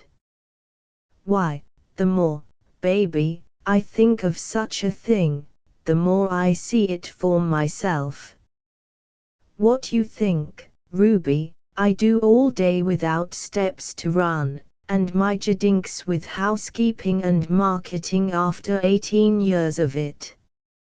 At first, Ruby, ain't it natural it should come like a shock that you and that rascal Leo got all of a sudden so thick? It ain't no more, baby. I feel fine about it." "Oh, Mommy, if I thought you did." "I do." "Why not? A fine young man what my girl is in love with. Every mother should have it so." "Mommy, you mean it?" "I tell you I feel fine. You don't need to feel bad or cry another minute. I can tell you I feel happy. Tomorrow at Atlantic City if such a rascal don't tell me for himself, I ask him right out. Ma. For why yet he should wait till he's got better prospects, so his mother-in-law can hang on? I guess not. Mommy darling. If you only truly feel like that about it, why, you can keep putting off the lease, Ma, if it's only for 6 months, and then we'll all be too, of course, baby. Mama knows. Of course. I just can't begin to tell you, Ma, the kind of a fellow Leo is till you know him better, Mommy dear. Always Würzburg says he's a wide-awake one. That's just what he is, Ma. He's just a prince if there ever was one. One little prince of a fellow." She fell to crying softly, easy tears that flowed freely. I can tell you, baby, I'm happy as you. Mommy dear, kiss me." They talked, huddled arm in arm, until dawn flowed in at the window and dirty roofs began to show against a clean sky. Footsteps began to clatter through the asphalt court and there came the rattle of milk cans. "I wonder if Annie left out the note for Mrs. Suss's extra milk." "Don't get up, dearie, it's only 5, right away, baby. With extra towels I must run up to Miss Flora's room. That 6 o'clock train for Trenton she gets. Ma dear, let me go." Lay right where you are. I guess you should look all worn out when a certain young man what I know walks down to meet our train at Atlantic City this afternoon, eh? Oh, Mommy, Mommy. And Ruby lay back against the luxury of pillows. At 11 the morning rose to its climax. The butcher, the baker, and every sort of maker hustling in and out the basement way, the sweeping of upstairs halls, windows flung open and lace curtains looped high, the smell of spring pouring in even from asphalt, sounds of scrubbing from various stoops, shouts of drivers from a narrow street wedged with its Saturday morning blockade of delivery wagons, and a crosstown line of motor cars, tops back and nosing for the speedway of Upper Broadway. A homely bouquet of odors rose from the basement kitchen, drifting up through the halls, the smell of mutton bubbling as it stewed. After a morning of upstairs and downstairs and in and out of chambers, Mrs. Kaufman, enveloped in a long-sleeved apron still angular with starch, hung up the telephone receiver in the hall just beneath the staircase and entered her bedroom, sitting down rather heavily beside the open shelf of her desk. A long envelope lay uppermost on that desk, and she took it up slowly, blinking her eyes shut and holding them squeezed tight as if she would press back a vision, even then a tear oozing through. She blinked it back, but her mouth was wry with the taste of tears. A slatternly maid poked her head in through the open door. Mrs. Katz broke a mug. "Take the one off Mr. Krakow's washstand and give it to her, Tilly." She was crying now frankly, and when the door swung closed, even though it swung back again on its insufficient hinge, she let her head fall forward into the pillow of her arms, the curve of her back rising and falling. But after a while the greengrocer came on his monthly mission, in his white apron and shirt sleeves, and she compared stubs with him from a file on her desk and balanced her account with careful squinted glance and a keen eye for an overcharge on a cut of breakfast bacon. On the very heels of him, so that they met and danced to pass each other in the doorway, Mr. Würzburg entered, with an overcoat flung across his right arm and his left sagging to a small black traveling bag.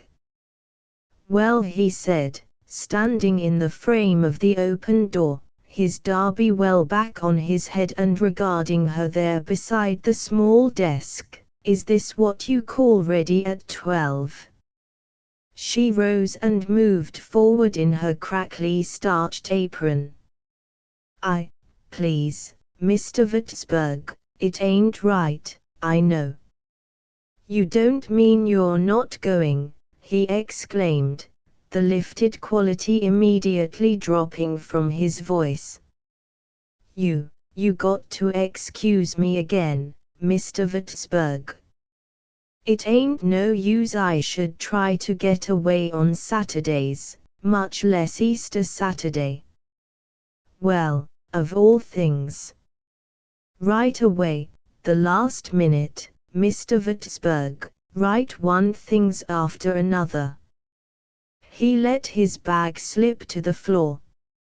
"Maybe, Mrs. Kaufman," he said, "it ain't none of my business, but ain't it a shame a good businesswoman like you should let herself always be tied down to such a house like she was married to it?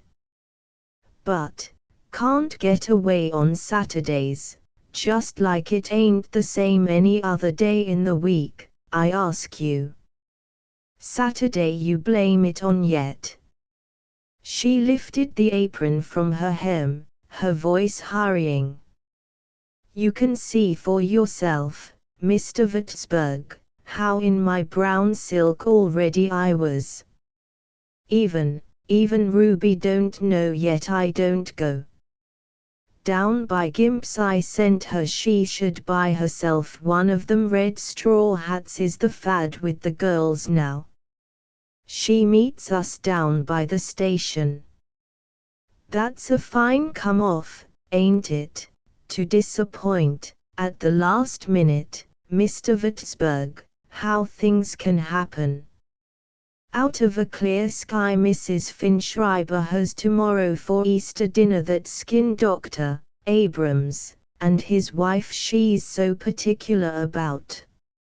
And Annie with her sore ankle and a little shister doctor like Abrams with his advertisements all over the newspapers should sponge off you and your holiday.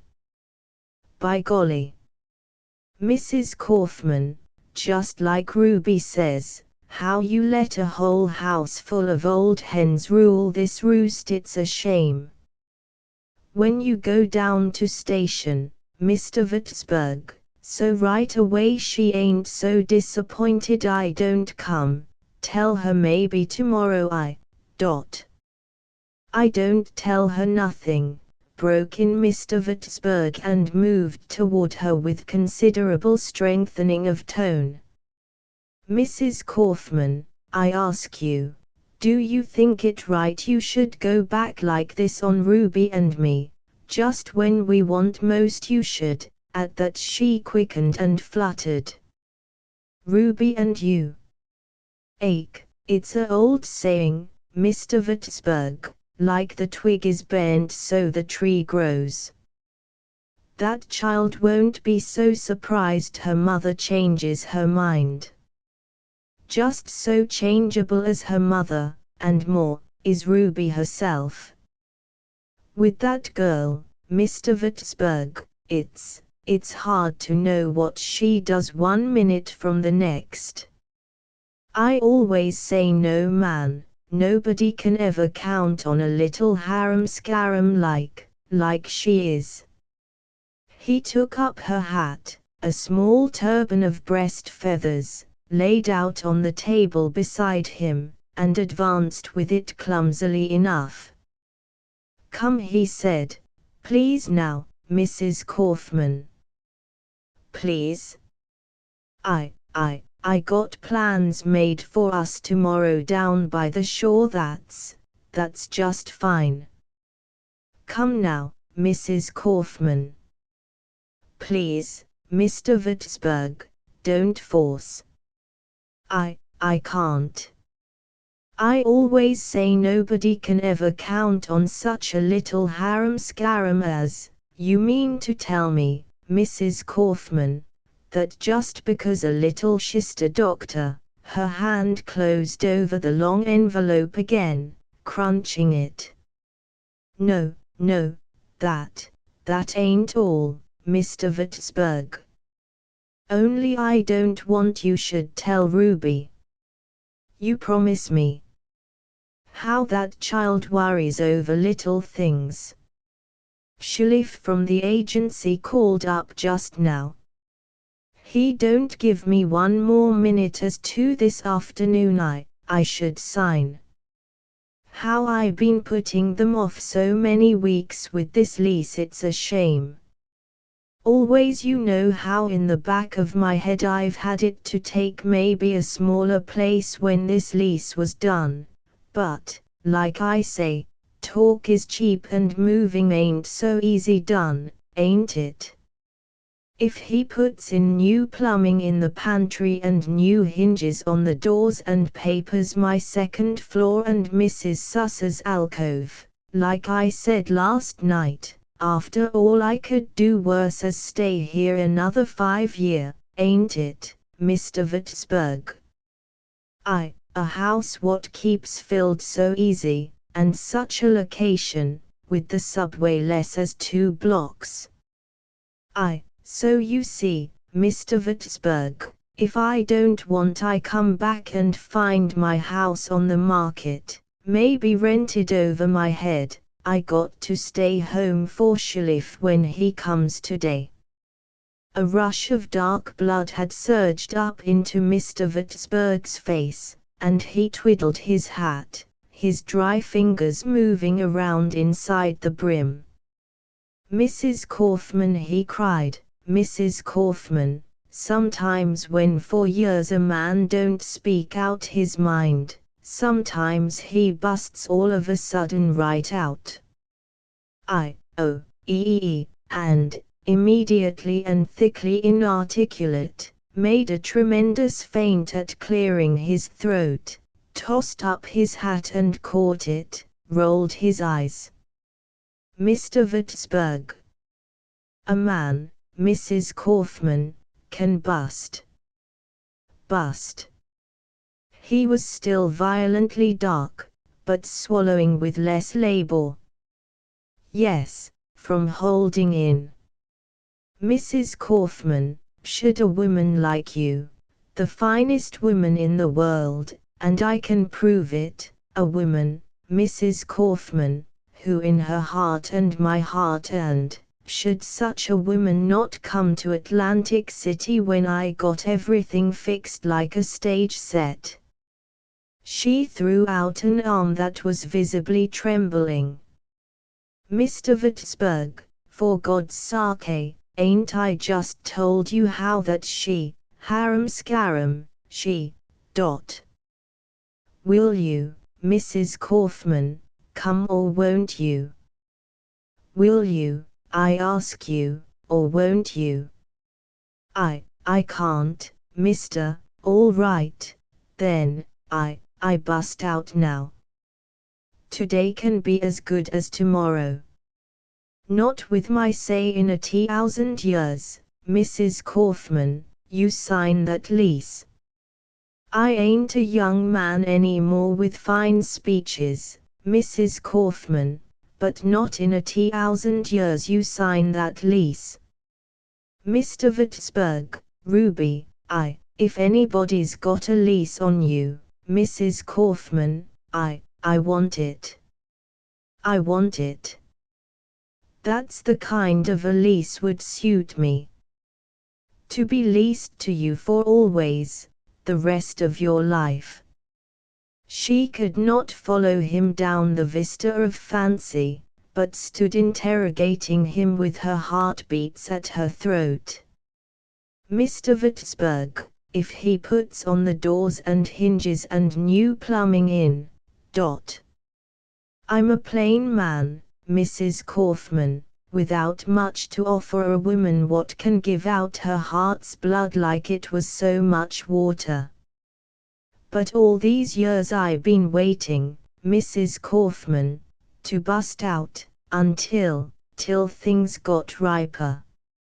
I know with a woman like you, whose own happiness always is last, that first your girl must be fixed, dot.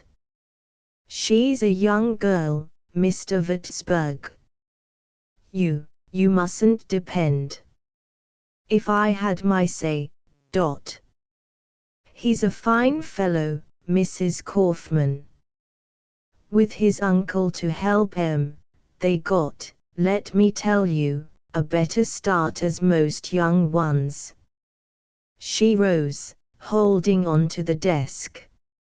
I, she said. "What?" "Lena," he uttered, very softly. "Lena, Mr. Würzburg. It ain't been easy, Leni, these years while she was only growing up, to keep off my lips that name. A name just like a leaf off a rose." "Lena," he reiterated and advanced.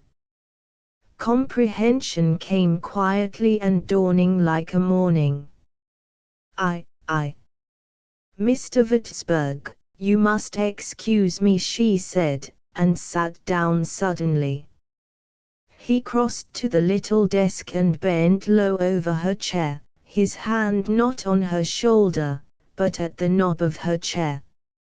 His voice had a swift rehearsed quality. "Maybe tomorrow, if you didn't back out, it would sound finer by the ocean, Leni, but it don't need the ocean a man should tell a woman when she's the first and the finest woman in the world. Does it, Leanie? I thought Ruby. He's a good boy, Leo is, Leanie. A good boy what can be good to a woman like his father before him. Good enough even for a fine girl like our Ruby, Leanie, our Ruby. Got him Himmel. Then you, wide awake, too. With a start like I can give him in my business, you ain't got to worry. Ruby ain't fixed herself with the man what she chooses. Tomorrow at Atlantic City all fixed. I had it I should tell you, she said, turning around in her chair to face him. You, all along you been fixing, he turned sheepish. Ain't it fair, Leanie, in love and war and business a man has got to scheme for what he wants out of life. Long enough it took she should grow up. I knew all along once those two, each so full of life and being young, got together it was natural what should happen. Mrs. Kaufman. Leanie. Prom 2 flights up, in through the open door and well above the harsh sound of scrubbing, a voice curled down through the hallways and in. Mrs. Kaufman, ice water, police. Leanie, he said, his singing, tingling fingers closing over her wrist. Mrs. Kaufman, ice water, PL. With her free arm she reached and slammed the door, let her cheek lie to the back of his hand, and closed her eyes. For hers not to reason why in the third winter of a world madness, with Europe guzzling blood and wild with the taste of it, America grew flatulent, stenching winds from the battlefield blowing her prosperity. Granaries filled to bursting tripled in value, and, in congested districts, men with lean faces rioted when bread advanced a cent a loaf. Munition factories, the fires of destruction smelting all night, worked 3 shifts. Millions of shells for millions of dollars. Millions of lives for millions of shells. A country feeding into the insatiable maw of war with one hand, and with the other pouring relief funds into coffers bombarded by guns of its own manufacture, quelling the wound with a finger and widening it with a knife up the cuff. In France, women with blue faces and too often with the pulling lips of babes at dry breasts, learned the bitter tasks of sewing closed the coat sleeves and of cutting off and hemming the trousers leg at the knee. In America, women knew to the feel of fur learned to love it and not question whence it came. Men of small affairs, suddenly earthquaked to the crest of the great tidal wave of new market values, went drunk with wealth.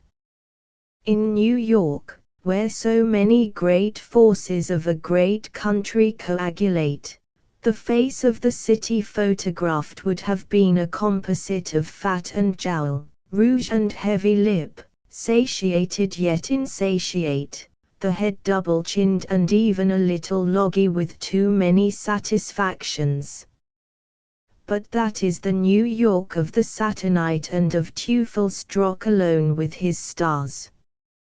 Upon Mrs. Bluch Connors, gazing out upon the tide of West 47th Street, life lay lightly and as unrelated as if ravage and carnage and the smell of still warm blood were of another planet. A shower of white light from an incandescent toothbrush sign opposite threw a pallid reflection upon Mrs. Connors, It spun the fuzz of frizz rising off her blonde coiffure into a sort of golden fog and picked out the sequins of her bodice.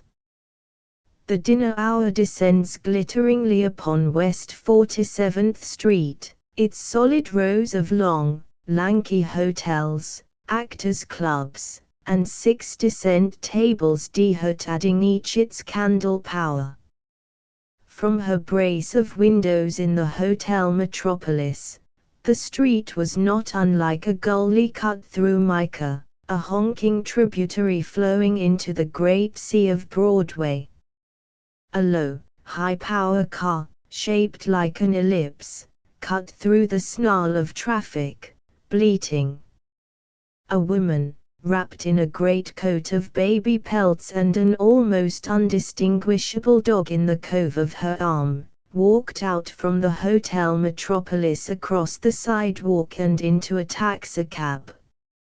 An army of derby hats, lowered slightly into the wind, moved through the white kind of darkness. Standing there, buffeting her pink nails across her pink palms, Mrs. Connors followed the westward trend of that army. Out from it, a face lying suddenly back flashed up at her, a mere petal riding a swift current. But at sight of it Mrs. Blutch Connors inclined her entire body, pressing a smile and a hand against the cold pane, then turned inward, flashing on an electrolia, a bronze Nydia holding out a cluster of frosted bulbs. A great deal of the strong breath of a popular perfume and a great deal of artificial heat lay sweet upon that room, as if many flowers had lived and died in the same air, leaving insidious but slightly stale memories. The hotel suite has become the brocade tomb of the old-fashioned garden. The kitchen has shrunk into the chafing dish, and all the dear old concoctions that mother used to try to make now come tinned, condensed, and predigested in 67 varieties. Even the vine-covered threshold survives only in the booklets of promoters of suburban real estate. In New York, the homecoming spouse arrives on the vertical, shunted out at whatever his layer. Yet, when Mrs. Connors opened the door of her pink brocade sitting room, her spirit rose with the soughing rise of the elevator, and romance, hardy fellow, showed himself within a murky hotel corridor. "Honeybunch." "Babe," said Mr. Blutch Connors, upon the slam of the lift door. And there, in the dim-lit halls, with its rows of closed doors in blank-faced witness thereof, they embraced, these two, despising, as Flaubert despised, to live in the reality of things. My boy's beautiful cheeks all cold. My girl's beautiful cheeks all warm and full of some danged good cologne, said Mr. Connors, closing the door of their rooms upon them, pressing her head back against the support of his arm, and kissing her throat as the chin flew up.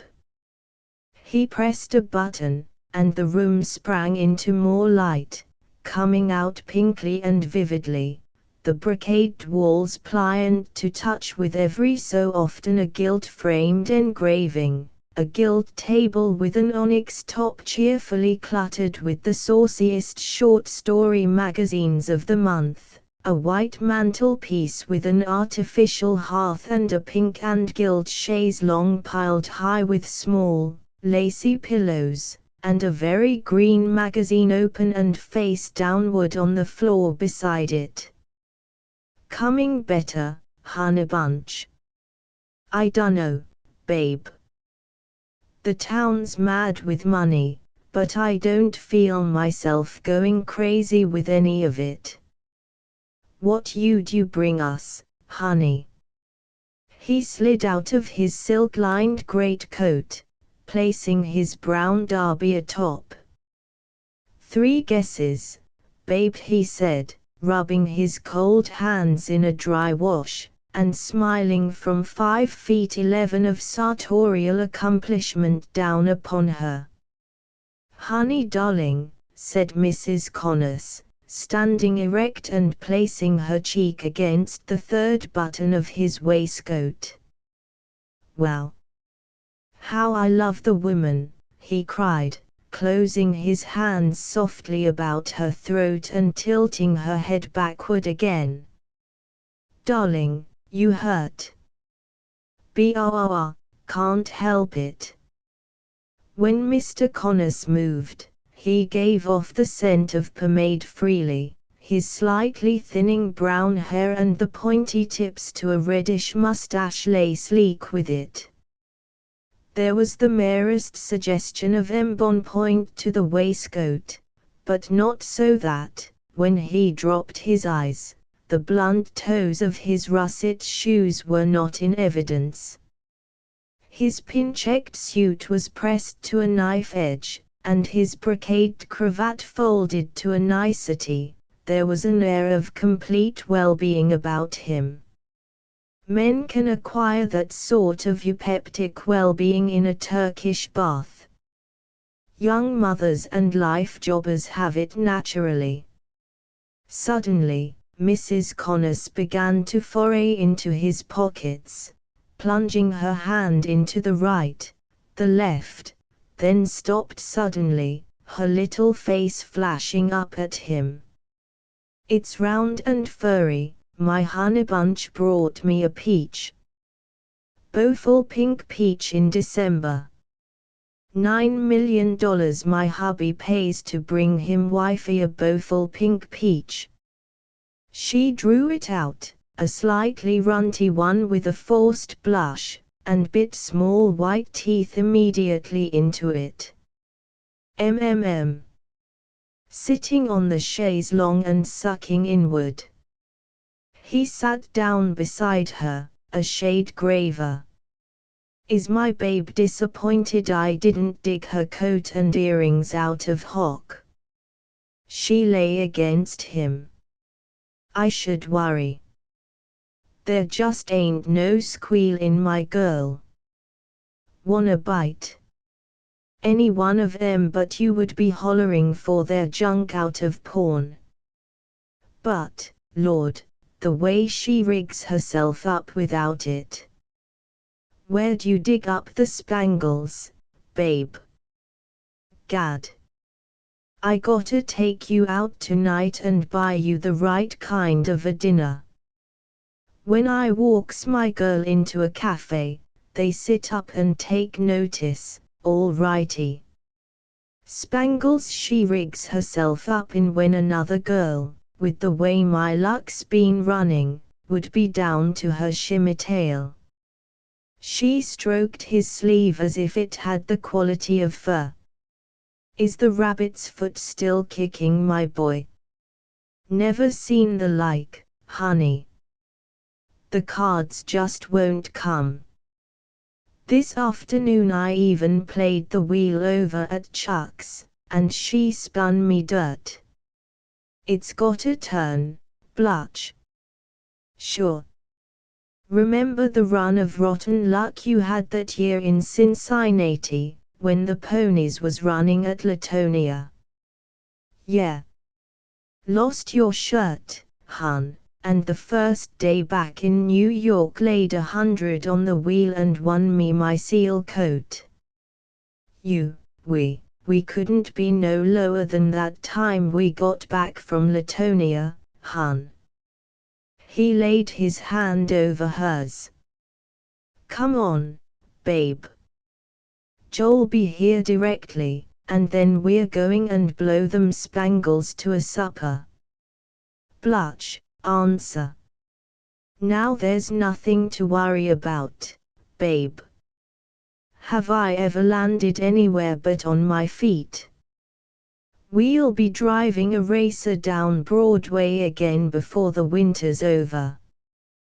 There's money in motion these war times, babe. They can't keep my hands off it. Blush, how much did you drop today? I could tell clear down on the street you lost, honey, the way you walked so round-shouldered. What's the difference, honey? Come, just to show you I'm a sport, I'm going to shoot you and Joe over to Jack's in one of them new white taxicabs. Blush, how much? Well, if you gotta know it, they laid me out today, babe. Dropped that 900 hock money like it was a hot potato, and me countin' on bringing you home your coat and junk again tonight. Gad. Them cards wouldn't come to me with salt on their tails. 900. Blush, that leaves us bleached. I know it, honorable. Just never saw the like. Wouldn't care if it wasn't my girl's junk and fur coat. That's what hurts a fellow. If there's one thing he ought to look to, it's to keep his women out of the game. It ain't that, Blush, but where's it coming from? He struck his thigh a resounding whack. With $75 in my jeans, girl, the world is mine. Why, before I had my babe for my own, menace the time I was down to shoe shine money. Up to 11 years ago it wasn't nothing, honey, for me to sleep on a pool table one night and deluxe the next. If life was a sure thing for me, I'd ask em to put me out of my misery. It's only since I got my girl that I ain't the plunger I used to be. Big Blush has got his name from the old days, honey, when a dime, a dollar, and a tire rim was all the same size. She sat hunched up in the pink satin frock, the pink sequins dancing, and her small face smaller because of the way her light hair rose up in the fuzzy aura. Blush, we just never was down to the last 75 before. That time at Latonia, it was 100 and more. Why, girl, once, at Hot Springs, I had to hock my coat and vest, and I got started on a run of new luck playing in my shirt sleeves, pretending I was a summer boy. That was the time you gave Lenny Gratz back his losings and got him back to his wife. Righto. Seen him only tonight. He's traveling out of Cleveland for an electric house and has forgot how Aces Up looks. That boy had as much chance in the game as a deacon. Mrs. Connors laid hold of Mr. Connors's immaculate coat lapel, drawing him toward her. Oh, Blush, honey, if only what, babe? If you, why, honey, what's eating you? I been down pretty near this low many a time, only, you ain't known nothing about it, me not wanting to worry your pretty head. You ain't afraid, babe, your old hubby can't always take care of his girl a one, are you? No, Blush, only, what, babe? I wish to God you was out of it, Blush. I wish to God. Out of what, babe? The game, Blush. You're too good, honey, and too honest to be in it. What show you got in the end against your playing pals like Joe Kirby and Al Flexner? I know that gang, Blush.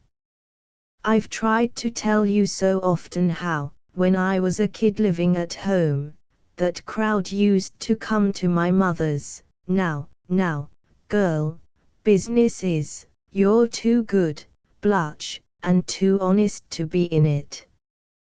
The game'll break you in the end. It always does. Blush darling, I wish to God you was out of it. Why, Anne Lisbeth, I never knew you felt this way about it. I do, blush, I do. For years, it's been here in me, here, under my heart, eating me, blush, eating me. And she placed her hands flat to her breast. Why, babe, I never let on. You been too good, blush, to a girl like I was for me to let out a whimper about anything. A man that took a girl like me that had knocked around just like my mother and even my grandmother before me had knocked around, took and married me, no questions asked. A girl like me ain't got the right to complain to no man, much less to one like you. The heaven you've given me for 11 years, blush. The heaven. Sometimes, darling, just sitting here in a room like this, with no reason for being here, it's just like babe, you mustn't. Sitting here, waiting for you to come and not caring for nothing or nobody except that my boy's coming home to me, it's like I was in a dream, blush, and like I was going to wake up and find myself back in my mother's house, and, babe, you been sitting at home alone too much. I always tell you, honey, you ought to make friends. Chuck DeRoy's wife wants the worst way to get acquainted with you, a nice, quiet girl. It ain't right, babe, for you not to have no friends at all to go to the matinee with or go buying knickknacks with. You're getting morbid, honey. She worked herself out of his embrace, withholding him with her palms pressed out against his chest. I ain't got nothing in life but you, honey. There ain't nobody else under the sun makes any difference. That's why I want you to get out of it, blush. It's a dirty game, the gambling game. You ain't fit for it. You're too good. They've nearly got you now, blush. Let's get out, honey, while the going's good. Let's take them $75 and buy us a peanut stand or a line of goods. Let's be regular folks, darling. I'm willing to begin low down. Don't stake them last 75, blush. Break while we're broke. It ain't human nature to break while your luck's with you. He was for folding her in his arms, but she still withheld him. Blush darling, it's the first thing I ever asked of you. He grew grave, looking long into her blue eyes with the tears forming over them.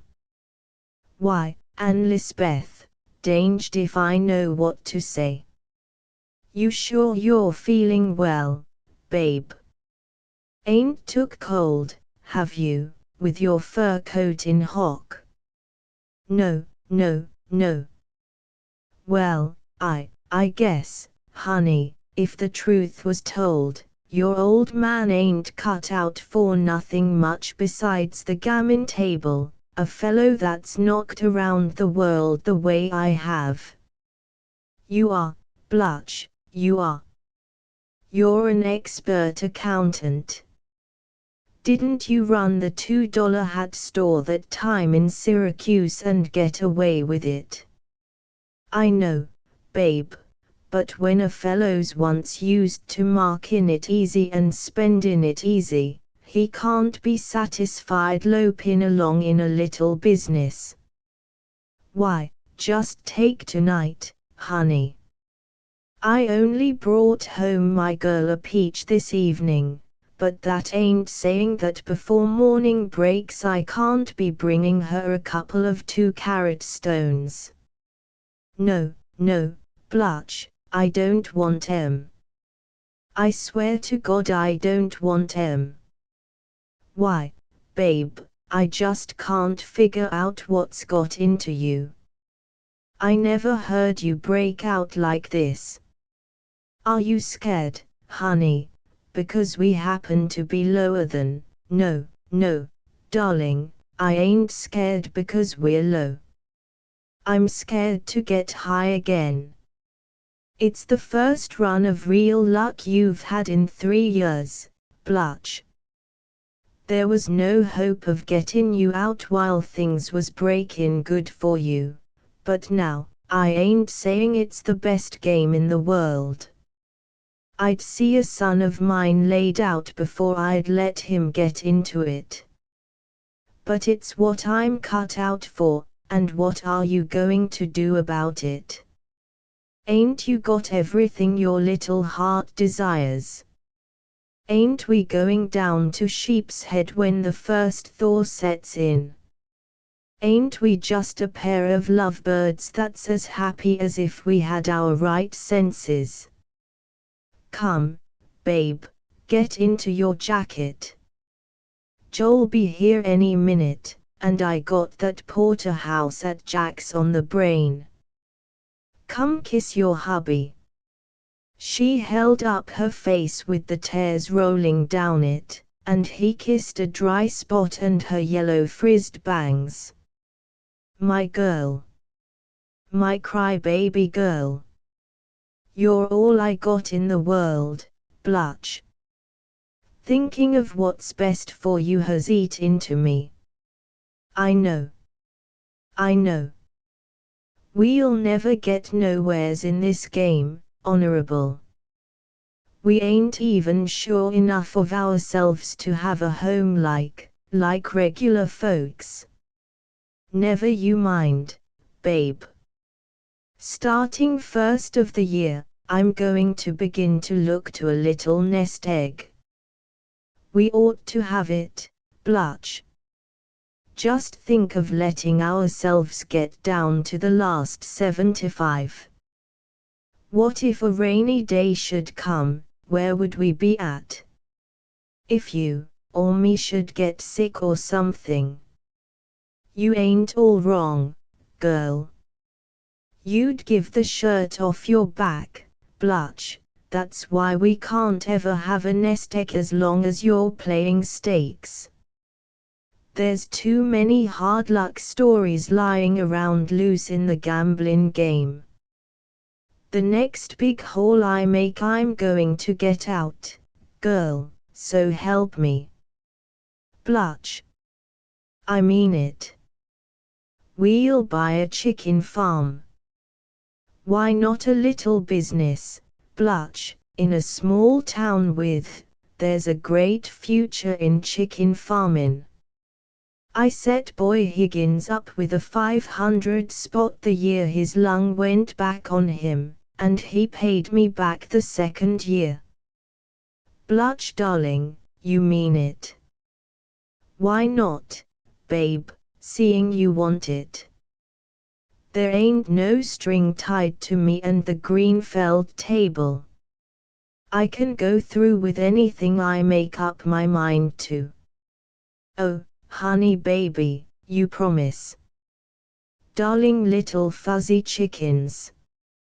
Why, girl, I wouldn't have you eating yourself this away. The first 10 thou high water mark we hit I'm quits. How's that? 10,000. Oh, Blutch, what's 10 thou, girl? I made the hot springs hole with a $20 start. If you ain't careful, we'll be buying that chicken farm next week. That's what can happen to my girl if she starts something with her hubby. Suddenly Mrs. Connors crumpled in a heap upon the lacy pillows, pink sequins heaving. Why, babe, what is it? You're sick or something tonight, honey. He lifted her to his arms, bent almost double over her. Nothing, Blanche, only I just never was so happy. Lord, said Blanche Connors. All these years, and I never knew anything was eating her. I never was, Blanche. Was what? So happy. Lord bless my soul. The poor little thing was afraid to say it was a chicken farm she wanted. He patted her constantly, his eyes somewhat glazy. Us too, Blanche, living regular. You ain't all wrong, girl. You home evenings, Blanche, regular like. You poor little thing. You'll play safe, Blanche. Play safe to win. I wish I'd have went into the farm in 3 years ago, babe, the week I hauled down 11 thou. You was too fed up with luck then, Blanche. I knew better en to ask. Lord bless my soul. And the poor little thing was afraid to say it was a chicken farm she wanted. Promise me, Blanche, you'll play close, to win. Al's opening up his new rooms tonight. Me and Joe are going to play 50-50. It looks to me like a haul, babe. He's crooked, Blanche, I tell you. No more en all of them are, babe. Your eyes open and your pockets closed is my motto. What you got special against Joe? You mustn't dig up on a fellow, babe. Why ain't he living in White Plains, where his wife and kids are? What I don't know about the private life of my card friends don't hurt me. It's town talk the way he keeps them rooms over at the Liberty. Way back when I was a kid, Blanche, I remember how he used to. I know there ain't no medals on Joe, babe, but if you don't stop listening to town talk, you're going to get them pretty little ears of yours all sooty.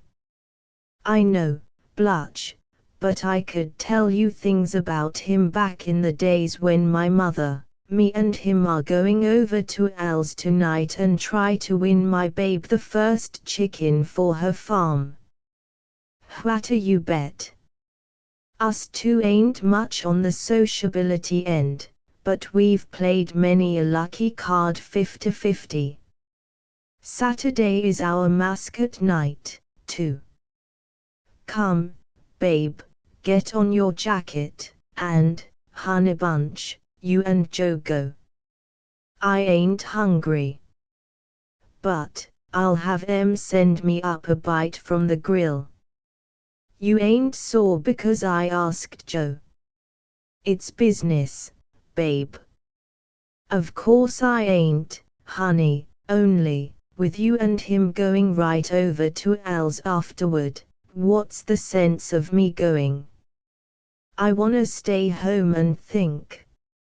It's just like beginning tonight. I could sit here and look right into the time when there ain't going to be no more waiting up nights for my boy. They got all little white chickens out at Denny's Roadhouse, Blanche, white with red combs. Can we have some like them? You betcha life we can. I'm going to win the beginnings of that farm before I'm a night older. Lordy. Lordy. And to think I never knew anything was eating her. Blush, I don't know what to say. I keep crying when I wanna laugh. I never was so happy, Blush, I never was. My little kittypuss. Asterisk asterisk asterisk asterisk asterisk. At 7 o'clock came Mr. Joe Kirby, dark, corpulent, and black of cigar. Come right in, Joe. I'm here and waiting for you. Ain't the missus in on this killin'? She, not this, no, Joe, not tonight. Sorry to hear it, said Mr. Kirby, flecking an inch of cigar ash to the tabletop. Fine rig up, with due respect to the lady, your missus is wearing tonight. The wife ain't so short on looks, is she? Blush. You know my sentiments about her. They don't come no ace higher. She colored, even quivered, standing there beside the bronze Nydia. I tell her we're out for big business tonight, Joe. Sky's the limit. Picked up a pinpointin' toward me and sat with my back to a red-headed woman. Can't lose. Well, good night, babe. Take care o' yourself. Good night, Blush. You'll play 'em close, honey. You just know I will, babe. An hour she sat there, alone on the chaise longue, staring into space and smiling at what she saw there. Finally she dropped back into the lacy mound of pillows, almost instantly asleep, but still smiling. Asterisk asterisk asterisk asterisk asterisk. At 4 o'clock, that hour before dawn cracks, even the West Forties, where night is too often cacophonous with the sound of revelry, drop into long narrow aisles of gloom. Thin, high-stooped houses with drawn shades recede into the mouse-colored mist of morning, and, as through quagmire, this mist hovering close to ground, figures skulk, that nameless, shapeless race of many bloods and one complexion, the underground complexion of paste long sour from standing. At somewhat after that hour Mr. Blush Connors made exit from one of these houses, noiseless, with scarcely a click after him, and then, without pause, passed down the brownstone steps and eastward. A taxicab slid by, its honk as sorrowful as the cry of a plover in a bog. Another, this one drawing up alongside, in quest of fare. He moved on, his breath clouding the early air, and his hands plunged deep in his pockets as if to plumb their depth. There was a great sag to the silhouette of him moving thus through the gloom, the chest in and the shoulders rounding and lessening their front span. Once he paused to remove the brown derby and wipe at his brow. A policeman struck his stick. He moved on. An all-night drugstore, the modern sort of emporium where the capsule and the herb have become sideline to the ivritis toilet set and the pocket dictionary, threw a white veil of light across the sidewalk. Well past that window, but as if its image had only just caught up with him, Mr. Connors turned back, retracing 10 steps. A display window, denuded of frippery but strewn with straw and crisscrossed with 2 large strips of poster, proclaimed Chick-fil-A face powder to the cosmetically concerned. With an eye to fidelity, a small brood of small chickens, half dead with bad air and not larger than fists, huddled rearward and out of the grilling light, puny victims to an endorsed method of correspondence school advertising. Mr. Connors entered, scouting out a dozy clerk. "Say, Bo, what's one of them chicks worth? Ain't for sale." Mr. Connors lowered his voice, nudging. "I got a sick wife, Bo. Couldn't you slip me one in emergency?" "What's the idea, chicken broth?" "You better go in the park and catch her a chippy. On the level, friend, one of them little yellow things would cheer her up. She's great one for pets. Can't you see they're half dead now? What you wanna cheer her up with, a corpse? If I had my way, I'd wring the whole display's neck, anyhow. What'll you take for one, Bo?" "It'll freeze to death. Look. This side pocket is lined with velvet. $. Or, I said one, friend, not the whole brood. Leave or take." Mr. Connors dug deep. "Make it 60 cents and a poker chip, Bo. It's every cent I got in my pocket. Keep the poker chip for pin money." When Mr. Connors emerged, a small, chirruping bunch of fuzz, cupped in his hand, lay snug in the velvet-lined pocket.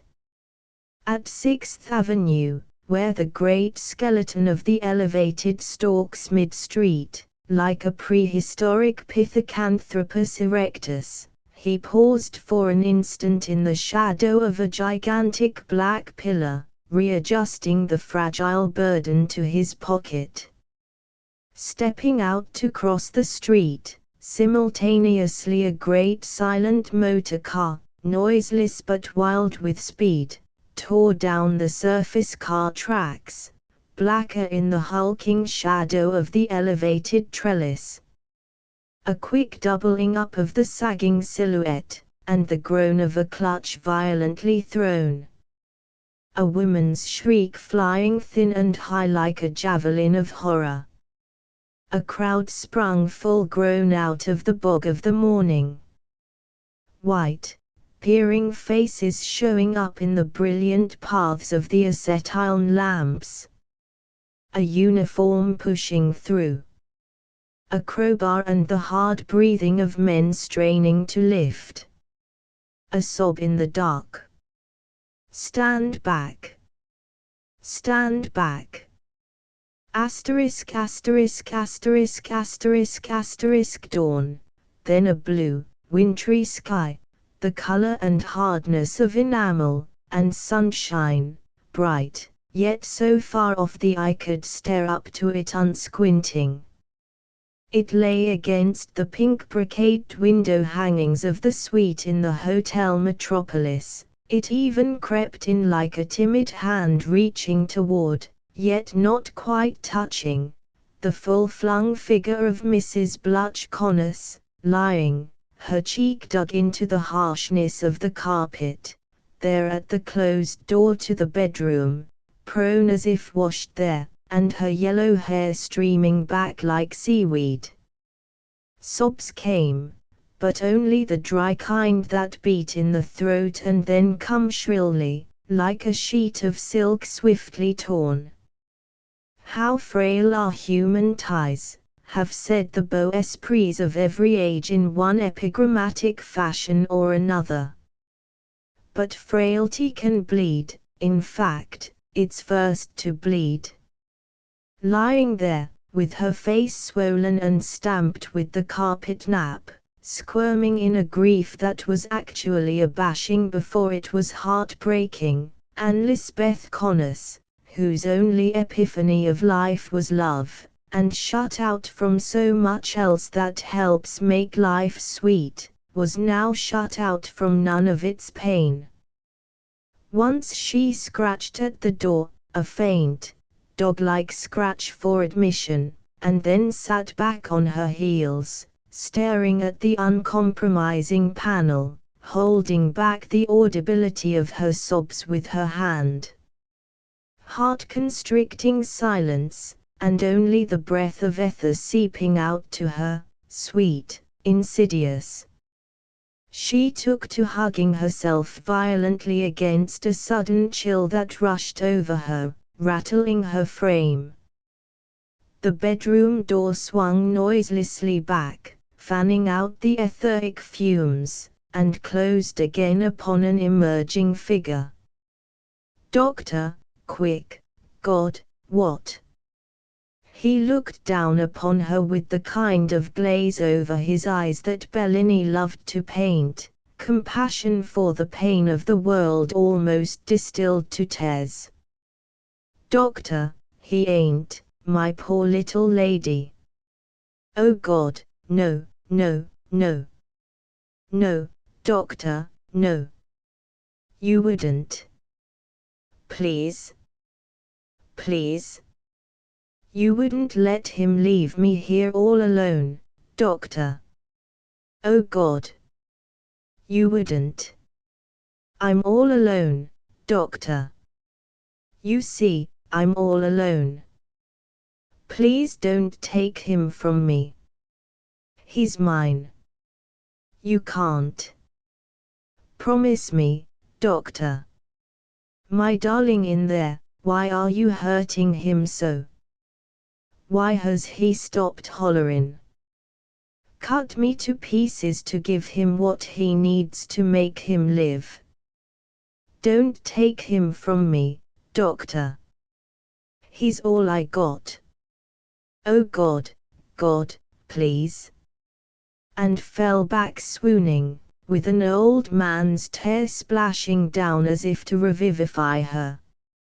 Asterisk asterisk asterisk asterisk asterisk The heart has a resiliency. Strained to breaking, it can contract again. Even the waiting women, Iseult and Penelope, learned, as they sat sorrowing and watching, to sing to the swing of the sea. When, out of the slough of dark weeks, Mrs. Connors took up life again, she was only beaten, not broken, a reed lashed down by storm and then resilient, daring to lift its head again. A wan little head, but the eyes unwashed of their blue and the irises grown large. The same hard sunshine lay in its path between the brocade curtains of a room strangely denuded. It was as if spring had died there, when it was only the chaise longue, barren of its lacy pillows, a glass vase and silver-framed picture gone from the mantel, a Mexican Afghan removed from a divan and showing its bulges. It was any hotel suite now, uncompromising, leave me or take me. In taking leave of it, Mrs. Connors looked about her even coldly, as if this barren room were too denuded of its memories. You been mighty good to me, Joe. It's good to know, everything's paid up. Mr. Joe Kirby sat well forward on a straight chair, knees well apart in the rather puffy attitude of the uncomfortably corpulent. Now, cut that. Whatever I done for you, Annie, I done because I wanted to. If you'd a listened to me, you wouldn't a gone and sold out your last dud to raise money. What you got friends for? The way you dug down for the funeral, Joe. He couldn't have had the silver handles or the grey velvet if not for you, Joe. He always loved everything the best. I can't never forget that of you, Joe, just never. She was pinning on her little crepe-edged veil over her decently black hat, and paused now to dab up under it at a tear. I'd expected poor old Blutch to do as much for me. He would. He would. Menace the pal he buried. I hate, Annie, like anything to see you acting up like this. You ain't fit to walk out of this hotel on your own hook. Where'd you get that hand-me-down? She looked down at herself, quickly reddening. It's a warm suit, Joe. Why, you ain't got a chance. A little thing like you ain't cut out for but one or two things. Coddle in, that's your line. The minute you're nobody's doll you're going to get stepped on and get busted. What do you know about what kind of a job you think you're gonna get? Advisor to a corporation lawyer. You're too soft, girl. What chance you think you got bucking up against a town that wants value received from a woman? Or, you know what I mean, Annie. You can't pull that baby stuff all the time. She cried, beating her small hands together. Oh, you, and then sat down, crying weakly. Them days back there. Why, I was such a kid, it's just like they hadn't been. With her and my grandmother dead and gone these 12 years, if it wasn't for you it's like they'd never been. Nobody was gladder than me, girl, to see how you made a bed for yourself. I'm commending you, I am. That's just what I'm trying to tell you now, girl. You was cut out to be somebody's kitten, and, oh God, she sobbed into her handkerchief, why didn't you take me when you took him? Now, Annie, I didn't mean to hurt your feelings. A good-looking woman like you ain't got nothing to worry about. Lemme order you up a drink. You're getting weak again. No, I'm taking 'em too often. But they warm me. They warm me, and I'm cold, Joe, cold. Then lemme, no. He put out a short, broad hand toward her. Poor little, I gotta go now, Joe. These rooms ain't mine no more. He barred her path. Go where? Ain't I told you? I'm going out. Anybody that's willing to work can get it in this town. I ain't the softy you think I am. He took her small black purse up from the table. What's your capital? You quit. 10, 11, $14.74. You gimme. You can't cut no capers on that, girl. I can work. He dropped something in against the coins. It clinked. She sprang at him. No, not a cent from you, for myself. I didn't know you in them days for nothing. I was only a kid, but I know you. I know. You gimme. He withheld it from her. Hold your horses, beauty. What I was then I am now, and I ain't ashamed of it. Human, that's all. The best of us is only human before a pretty woman. You gimme. She had snatched up her small hand satchel from the divan and stood flashing now beside him, her small, blazing face only level with his cravat.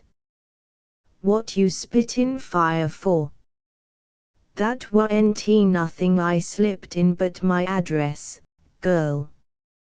When you need me, call on me. The Liberty, 96. Go right up in the elevator, no questions asked. Get me, he said, poking the small purse into the V of her jacket. Get me. Oh, you, what? With her face flung back and twisted, and dodging his outflung arm, she was down 4 flights of narrow, unused stairs and out. Once in the streets, she walked with her face still thrust up and a frenzy of haste in her stride. Red had popped out in her cheeks. There was voice in each breath, moans that her throat would not hold. That night she slept in the kind of 50-cent room the city offers its decent poor. A slit of a room with a black iron bed and a damp mattress. A washstand gaunt with its gaunt mission. A slop jar on a zinc mat. A caneless bottom chair. The chair she propped against the door, the top slat of it beneath the knob. Through a night of musty blackness she lay in a rigid line along the bed edge. You who love the city for its million pulses, the beat of its great heart, and the terrific symphony of its soul, have you ever picked out from its orchestra the plaintive rune of the deserving poor? It is like the note of a wind instrument, an oboe adding its slow note to the boom of the kettle drum, the clang of gold-colored cymbals, and the singing ecstasy of violins. One such small voice Anne Lisbeth Connors added to the great threnody of industry. Department stores that turned from her services almost before they were offered. Offices gleaned from penny papers, miles of them, and hours of waiting on hard-bottom chairs in drafty waiting rooms. Faces, pasty as her own, lined up alongside, greedy of the morsel about to fall. When the pinch of poverty threatens men and wolves, they grow long-faced. In these first lean days, a week of them, Anne Lisbeth's face lengthened a bit, too, and with the fuzz of yellow bangs tucked well up under her not-so-decent black hat, crinkles came out about her eyes.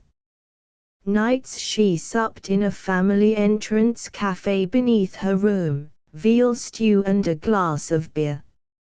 She would sit over it, not unpleasantly muzzy. She slept of nights now, and not so rigidly. Then followed a week of lesser department stores as she worked her way downtown, of offices tucked dingily behind lithograph and small ware shops, and even an ostrich feather loft, with a curler's wanted sign hung out. In what school does the great army of industry earn its first experience? Who first employs the untaught hand? Upon Anne Lisbeth, untrained in any craft, it was as if the workaday world turned its back, nettled at a Philistine. Once she sat resting on a stoop beneath the sign of a Woman's Aid Bureau. She read it, but, somehow, her mind would not register. The calves of her legs and the line where her shoe cut into her heel were hurting. She supped in the family entrance cafe again, the bowl of veal stew and 2 glasses of beer. Some days following, her very first venture out into the morning, she found employment, a small printing shop off 6th Avenue just below 23rd Street.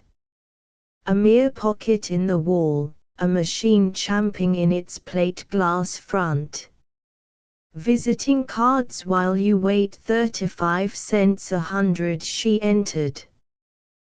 The sign says, "Girl Wanted."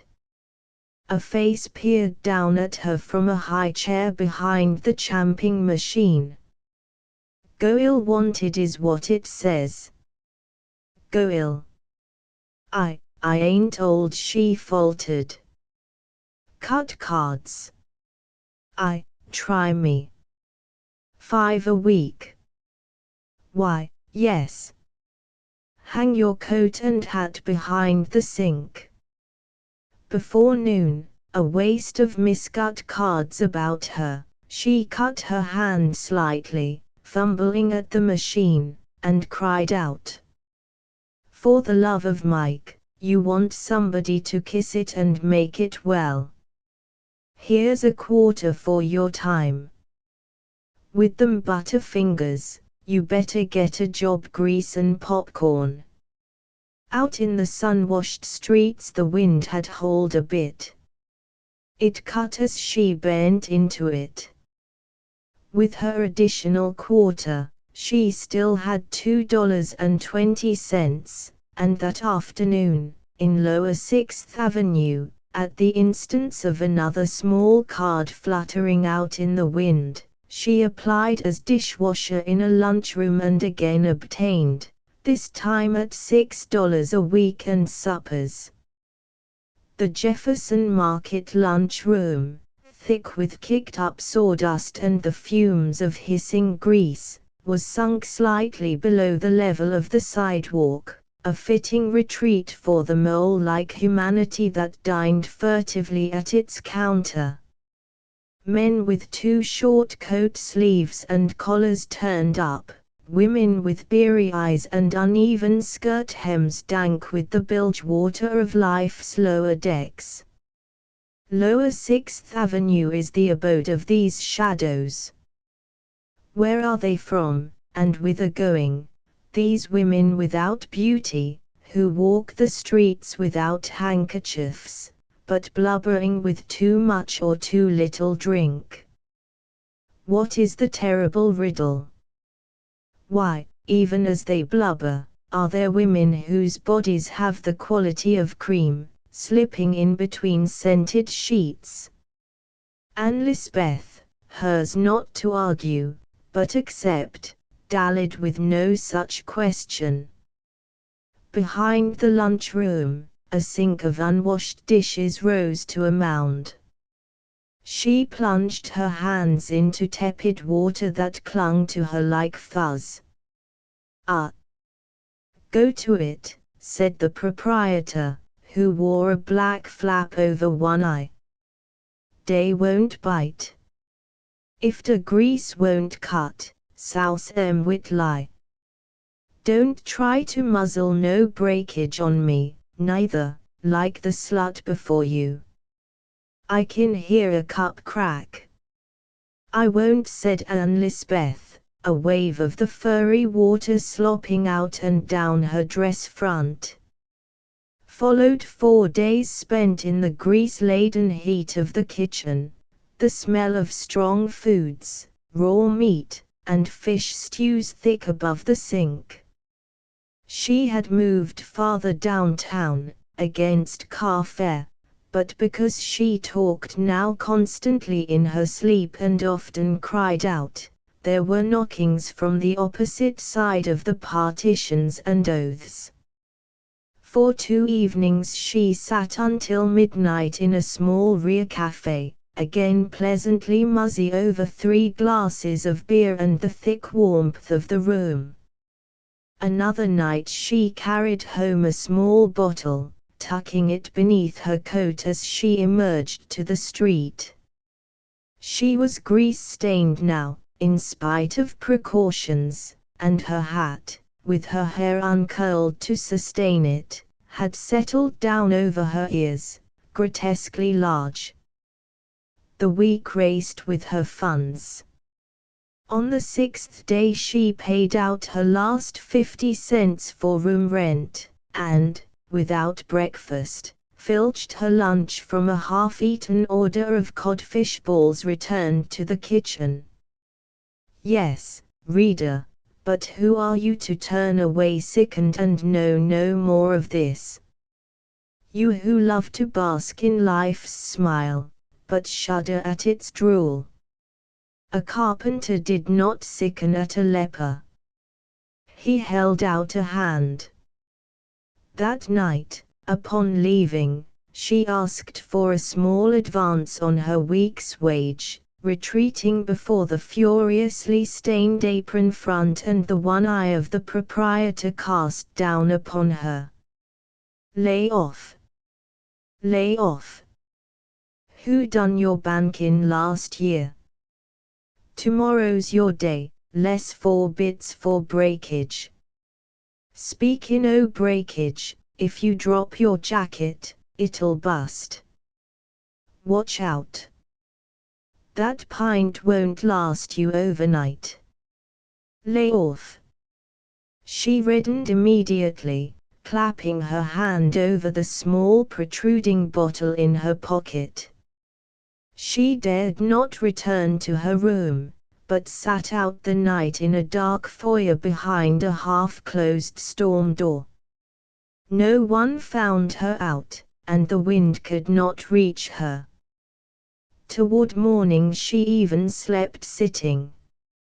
But the day following, weak and too soft for the lift, straining to remove the great dishpan high with crockery from sink to table, she let slip, grasping for a new hold. There was a crash and a splintered debris, plates that rolled like hoops to the 4 corners of the room, shivering as they landed, a great ringing explosion of heavy stoneware, and herself drenched with the webby water. "Oh God!" she cried in immediate hysteria. "Oh God! Oh God!" and fell to her knees in a frenzy of clearing up. A raw-boned Minerva, a waitress with whom she had had no previous word, sprang to her succor, a big, red hand of mercy jerking her up from the debris. "Clear out. He's across the bar. Beat it while the going's good. Your week's gone in breakage, anyways, and he'll split up the place when he comes. Clear out, girl, and here, for car fare." Out in the street, her jacket not quite on and her hat clapped askew, Anne Lisbeth found herself quite suddenly scuttling down a side street. In her hand a dime burnt up into the palm. For the first time in these weeks, except when her pint or the evening beer had vivified her, a warmth seemed to flow through Anne Lisbeth. Chilled, and her wet clothing clinging in at the knees, a fever nevertheless quickened her. She was crying as she walked, but not blubbering, spontaneous hot tears born of acute consciousness of pain. A great shame at her smelling, grease-caked dress front smote her, too, and she stood back in a doorway, scraping at it with a futile forefinger. February had turned soft and soggy, the city streets running mud, and the damp insidious enough to creep through the warmth of human flesh. A day threatened with fog from East River had slipped, without the interim of dusk, into a heavy evening. Her clothing dried, but sitting in a small triangle of park in Grove Street, chill seized her again, and, faint for food, but with nausea for it, she tucked her now empty pint bottle beneath the bench. She was crying incessantly, but her mind still seeming to revive. Her small black purse she drew out from her pocket. It had a collapsed look. Yet within were a sample of baby blue cotton crepe, a receipt from a dyeing and cleaning establishment, and a bit of pink chamois, in another compartment a small assortment of keys. She fumbled among them, blind with tears. Once she drew out, peering forward toward a street lamp to inspect it. It clinked as she touched it, a small metal tag ringing. Hotel Liberty 96 an hour, and Lisbeth sat there, with the key in her lax hand. Finally she rubbed the pink chamois across her features and adjusted her hat, pausing to scrape again with forefinger at the front of her, and moved on through the gloom, the wind blowing her skirt forward. She boarded a 7th Avenue streetcar, extracting the 10-cent piece from her purse with a great show of well-being, sat back against the carpet-covered, lengthwise seat, her red hands, with the cut forefinger bound in rag, folded over her waist. At 50th Street she alighted, the white lights of the whitest street in the world forcing down through the murk, and a theater crowd swarming to be turned from reality. The incandescent sign of the Hotel Liberty jutted out ahead. She did not pause. She was in and into an elevator even before a lackey turned to stare. She found 96 easily enough, inserting the key and opening the door upon darkness, a warm darkness that came flowing out scented. She found the switch, pressed it. A lamp with a red shade sprang up and a center chandelier. A warm-toned, well-tufted room, hotel chromos well in evidence, but a turkey-red air of solid comfort. Beyond, a white-tiled bathroom shining through the open door, and another room hinted at beyond that. She dropped, even in her hat and jacket, against the divan piled with fat-looking satin cushions. Tears coursed out from her closed eyes, and she relaxed as if she would swoon to the luxury of the pillows, burrowing and letting them bulge up softly about her. A half hour she lay so in the warm bath of light, her little body so quickly fallen into vagrancy, not without litheness beneath the mouldy skirt. Some time after 8 she rose, letting the warm water in the bathroom lave over her hands, limbering them, and from a bottle of eau de cologne in a small medicine chest sprinkled herself freely and touched up the corners of her eyes with it. A thick rope of Turkish toweling hung from the bathroom door. She unhooked it, looping it over one arm. A key scraped in the lock. From where she stood a rigidity raced over Anne Lisbeth, locking her every limb in paralysis. Her mouth moved to open and would not. The handle turned, and, with a sudden release of faculties, darting this way and that, as if at bay, she tore the white enameled medicine chest from its moorings, and, with a yell sprung somewhere from the primordial depths of her, stood with it swung to hurl. The door opened and she lunged, then let it fall weakly and with a small crash. The chambermaid, white with shock at that cry, dropped her burden of towels in the open doorway and fled. Anne Lisbeth fled, too, down the 2 flights of stairs her frenzy found out for her, and across the flare of Broadway. The fog from East River was blowing in grandly as she ran into its tulle. It closed around and around her. Golden Fleece, how saving a dispensation it is that men do not carry in their hearts perpetual ache at the pain of the world, that the body thuds of the drink-crazed, beating out frantic strength against cell doors, cannot penetrate the beatitude of a mother bending, at that moment, above a crib. Men can sit in club windows while, even as they sit, are battlefields strewn with youth dying, their faces in mud. While men are dining where there are mahogany and silver and the gloss of women's shoulders, are men with kick marks on their shins, ice gluing shut their eyes, and lashed with gale to some ship or other's crow's nest.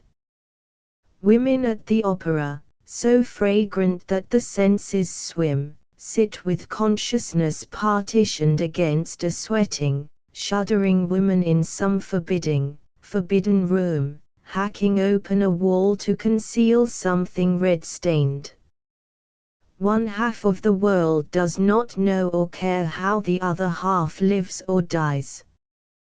When, one summer, July came in like desert wind, West Cabin Terrace and that part of residential St. Louis that is set back in carefully conserved, grove-like lawns did not sip its iced limeades with any the less refreshment because, downtown at the intersection of Broadway and West Street, a woman trundling a bundle of washing in an old perambulator suddenly keeled of heat, saliva running from her mouth corners. At 3 o'clock, that hour when so often a summer's day reaches its stilly climax and the heat dance becomes a thing visible, West Cabin Terrace and its kind slip into sheerest and crepiest decline, click electric fans to third speed, draw green shades, and retire for siesta. At that same hour, in the popular store, where Broadway and West Street intersect, 150 salesgirls, jaded sentinels for a public that dares not venture down, loll at their counters and after the occasional shopper, relax deeper to limpidity. At the jewelry counter, a crystal rectangle facing broadside the main entrance and the bleached and sun-grilled street without, Miss Lola Hasselbrock, salient among many and with Olympian certainty of self, lifted two Juno-esque arms like unto the handles of a vase, held them there in the kind of rigidity that accompanies a yawn, and then let them flop. "Oh, God bless my soul," she said. Miss Josie Bemis, narrowly constricted between shoulders that barely sloped off from her neck, with arms folded flat to her flat bosom and her back a hypotenuse against the counter, looked up. "Watch out, Lou. I read in the paper where a man up in Alton got caught in the middle of one of those gaps and couldn't ungap." Miss Hasselbrock batted at her lips and shuddered. "It's my nerves, dearie. All the doctors say that 9 gaps out of 10 are nerves." Miss Bemis hugged herself a bit flatter, looking out straight ahead into a parasol sail across the aisle.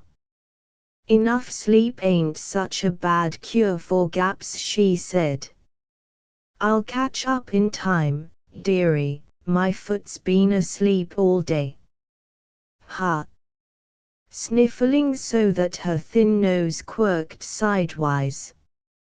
"I will now indulge in hollow laughter." "You can't, dearie," said Miss Hasselbrock, driven to vaudevillian extremities, "you're cracked."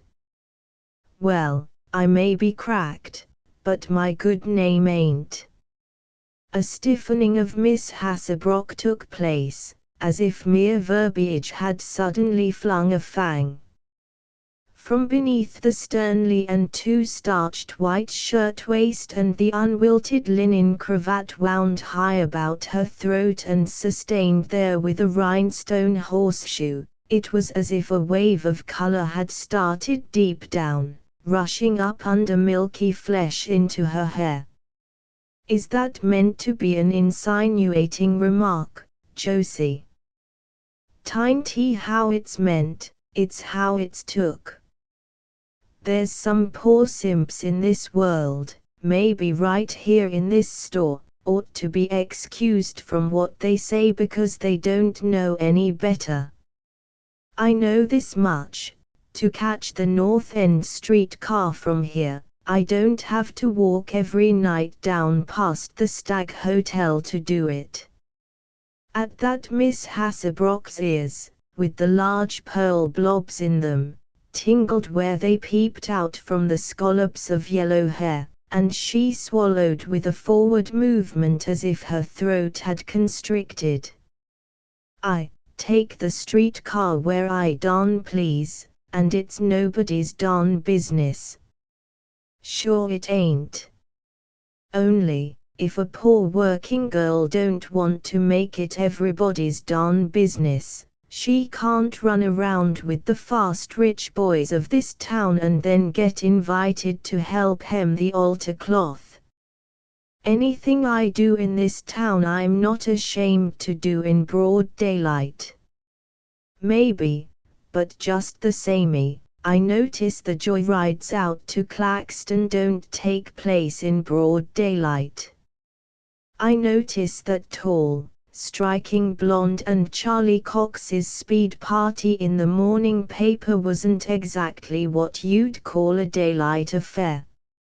No, it wasn't, it was my affair.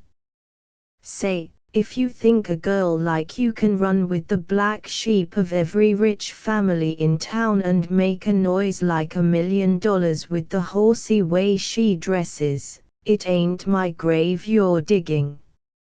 Maybe if some of the girls in this store didn't have time to know so much, they'd know why I can make them all look like they was caught out in the rain and not pressed the next morning. While they're snooping in what don't concern them, I'm snipping. Snipping over my last year's black and white checked jacket into this year's cutaway. If you girls had as much talent in your needle as you've got in your conversation, you might find yourselves somewheres. Maybe what you call somewheres is what lots of us would call nowheres. Miss Hasselbrock drew herself up and, from the suzerainty of sheer height, looked down upon Miss Bemis there, so brown and narrow beside the friendship bracelet rack. I'll have you know, Josie Bemis, that if every girl in this store watched her step like me, there'd be a darn sight less trouble in the world. I know you don't go beyond the lifeline, Lou, but, gee. You do swim out some. Little Lou knows her own depth, all righty. Not the way you're cutting up with Charlie Cox. Miss Hasselbrock lowered her flaming face to scrutinize a tray of rhinestone bar pins. I'd like to see any girl in this store turn down a bid with Charlie Cox. I notice there are plenty of you go out to the Highland dances hoping to meet even his imitation. The rich boys that hang around the Stag and out to the Highlands don't get girls like us anywheres. I don't need them to get me anywhere. It's enough when a fellow takes me out that he can tuck me up in a 6-cylinder and make me forget my stone bruise. Give me a fellow that smells of gasoline instead of bay rum every time. Trolley-car Johnnies don't mean nothing in my life. You let John Simeon out of this conversation. You let Charlie Cox out. Maybe he don't smell like a cleaned white glove, but John means something by me that's good. Well, since you're so darn smart, Josie Bemis, and since you got so much of the English language to spare, I'm going to tell you something. 3 nights in succession, and I can prove it by the crowd, Charlie Cox has asked me to marry him. Begged me last night out at Claxton Inn, with Jess Turner and all that bunch along, to let them roost out old man Gerber there in Claxton and get married in poetry. Put that in your pipe and smoke it a while, Josie, it may soothe your nerve. Why, or said Miss Bemis. The day dwindled. Died. At West Street, where Broadway intersects, the red sun at its far end settled redly and cleanly to sink like a huge coin into the horizon. The Popular store emptied itself into this hot pink glow, scurried for the open streetcar and, oftener than not, the overstuffed rear platform, nose to nose, breath to breath. Fortunately, the Popular store took its semi-annual inventory of yards and not of souls. Such a stock-taking, that of the human hearts which beat from half after 8 to 6 behind 6 floors of counters, would have revealed empty crannies, worn thin in places with the grind of routine. The 8:30 to 6 business of muslin underwear, crash toweling, and skirt binding. The great middle class of shoppers who come querulous with bunions and babies.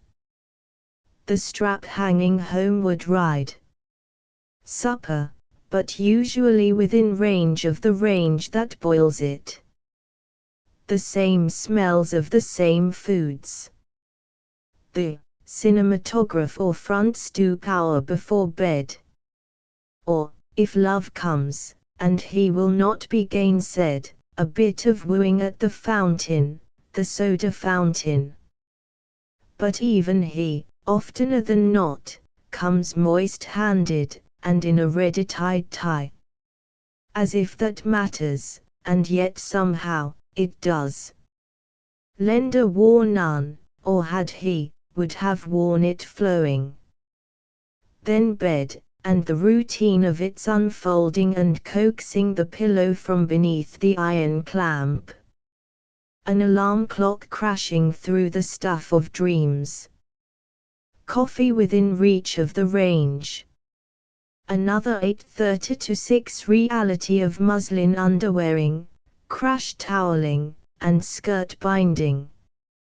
But, not given to self-inventory, the Popular store emptied itself with that blessed elasticity of spirit which, unappalled, stretches to tomorrows as they come. At 9th Street, Miss Lola Hasselbrook loosed her arm where Miss Bemis had linked into it. Wide-shouldered and flat-hipped, her checked suit so pressed that the lapels lay entirely flat to the swell of her bosom, her red sailor hat well down over her brow, and the high, swathing cravat rising to enclose her face like a wimple. She was fashion's apotheosis in tailor-made mood. When Miss Hasselbrook walked, her skirt, concealing yet revealing an inch glimmer of grey silk stocking above grey suede spats, allowed her 10 inches of stride. She turned now, sidestepping within those 10 inches. "See you tomorrow, Josie. Ain't you taking the car?" "No, dearie," said Miss Hasselbrook, stepping down to cross the street. "You take it, but not for keeps." And so, walking southward on 9th Street in a sartorial glory that was of her own making over from last season, even St. Louis, which at the stroke of 6 rushes so for the breeze of its side yards, leaving darkness to creep into downtown streets that are as deserted as cannons, turned its feminine head to bear in mind the box-platted cutaway, the male eye appraising its approval with bold, even quirking eye. Through this, and like Diana, who, so aloof from desire, walked in the path of her own splendor, strode Miss Hasselbrook, straight and forward of eye. Past the Stag Hotel, in an aisle formed by lounging young bloods and a curb lined with low, long-snouted motor cars, the gaze beneath the red sailor and above the high, horsey stock a bit too rigidly conserved. Slightly by, the spoken word and the whistled innuendo followed her like a trail of bubbles in the wake of a flying fish. A youth still wearing a fraternity pin pretended to lick his downy chops. The son of the president of the Mound City Oil Company emitted a long, amorous whistle. Willie Waxter, youngest scion, scalawag, and scorcher of one of the oldest families, jammed down his motor goggles from the visor of his cap, making the feint of pursuing. Mr. Charlie Cox, of 100 first-page exploits, did pursue, catching up slightly breathless. "What's your hurry, honey?" She spun about, too startled.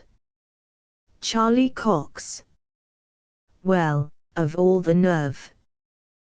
Why didn't you scare me to death and be done with it? Did I scare you, sweetness? Cross my heart, I didn't mean to. Well, I should say you did. He linked his arm into hers. Come on, I'll buy you a drink. She unlinked. Honest, can't a girl go home from work in this town without one of you fellows getting fresh with her? All right, then, I'll buy you a supper. The car is back there, and we'll shoot out to the inn. What do you say? I feel like a house afire this evening, kiddo. What does your speedometer register? Charlie, aren't you tired painting this old town yet? Ain't there just nothing will bring you to your senses? Honest, this morning's papers are a disgrace. You won't catch me along again.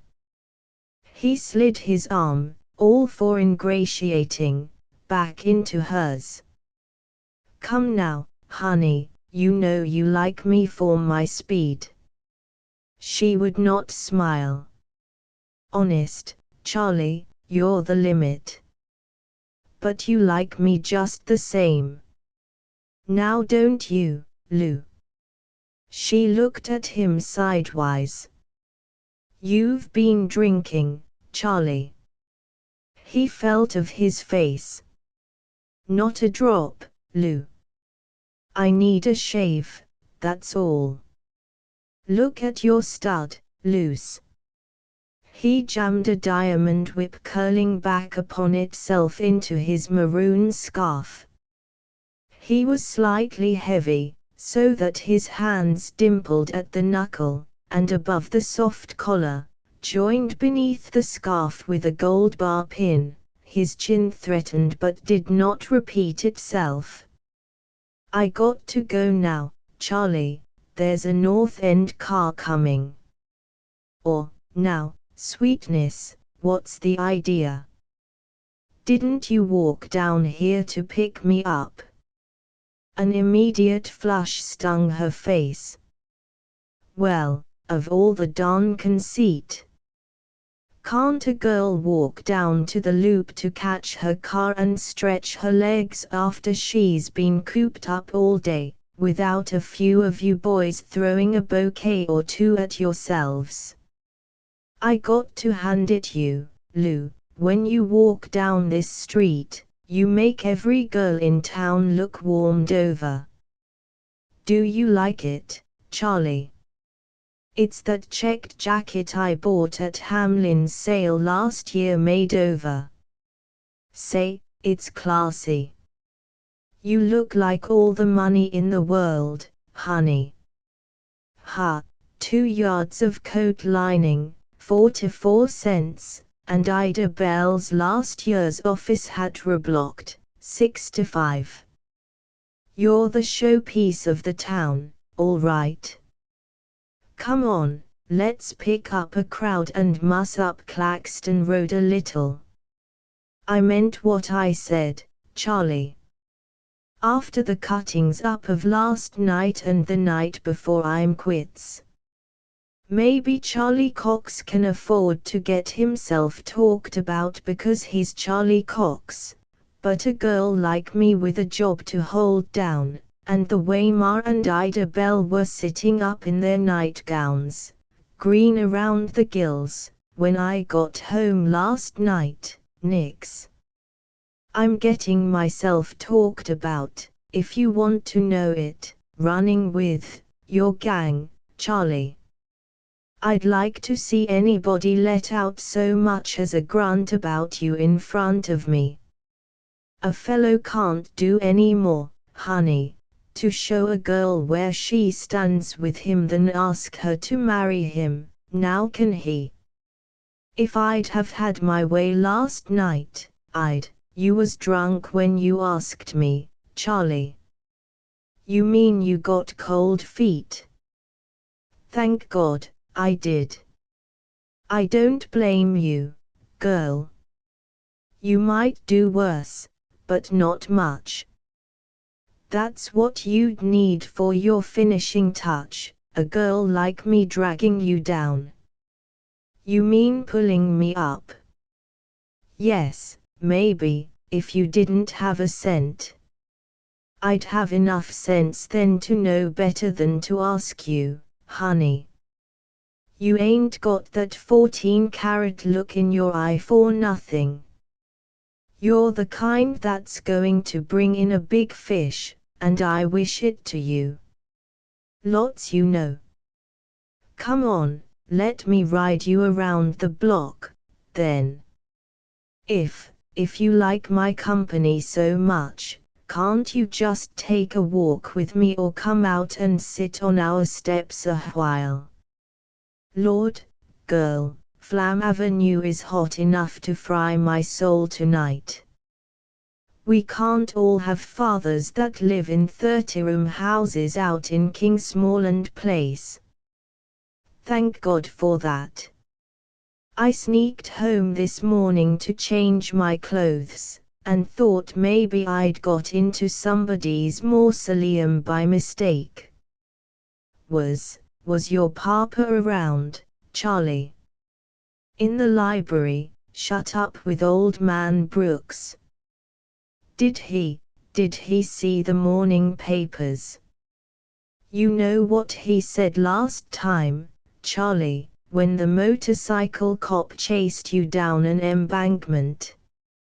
Honey, if my old man was to carry out every threat he utters, I'd be disinherited, murdered, Hong Konged, Shanghaied, and cremated every day in the year. I got to go now, Charlie. Not let a fellow even spin you home. You know I want to, Charlie, but it don't do you any good, boy, being seen with me in that joy wagon of yours. It don't do you any good, Charlie, ever being seen with me. There's nothing or nobody in this town can hurt my reputation, honey, and certainly not my ace spot girl.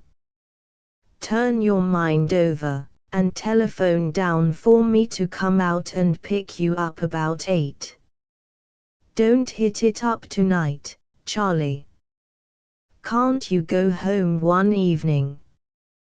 He juggled her arm. You're a nice little girl, all righty. There's my car. He elevated her by the elbow to the step, swinging up halfway after her to drop a coin into the box. Take care of this little lady there, conductor, and don't let your car skid. Oh, Charlie, silly. She forced her way into the jammed rear platform, the sharp brim of the red sailor creating an area for her. S long, Charlie. S long, girl. Wedged there in the moist-faced crowd, she looked after him, at his broad back receding. An inclination to cry pressed at her eyeballs. Flam Avenue, which is treeless and built up for its entire length with two-story, flat-roofed buildings, stairs, window for window, stoop for stoop, at its opposite side, and, in summer, the strip of asphalt street, unshaded and lying naked to the sun, gives off such an effluvium of heat and hot tar that the windows are closed to it and night descends like a gas mask to the face.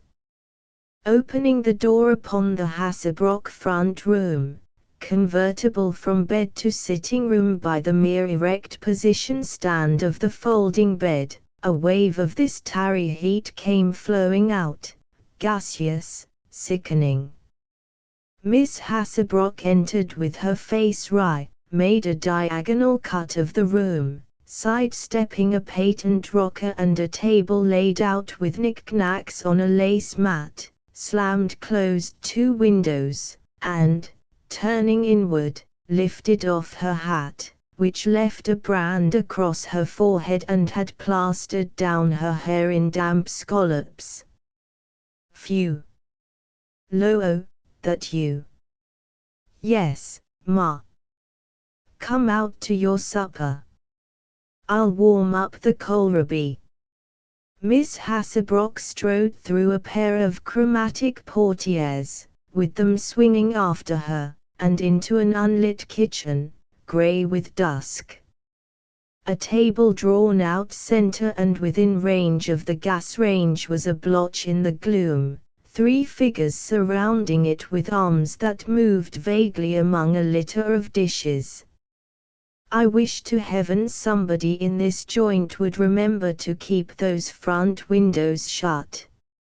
Miss Ida Bell Hasselbrock, at the right of the table, turned her head so that, against the window, her profile, somewhat thin, cut into the gloom. There's a lot of things I wish around here, she said, without a ripple to her lips. Hello, Ma. I'll warm up the kohlrabi, Lou.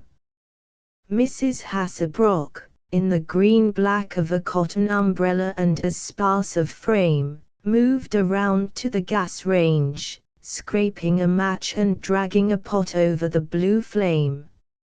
Never mind, Ma, I ain't hungry.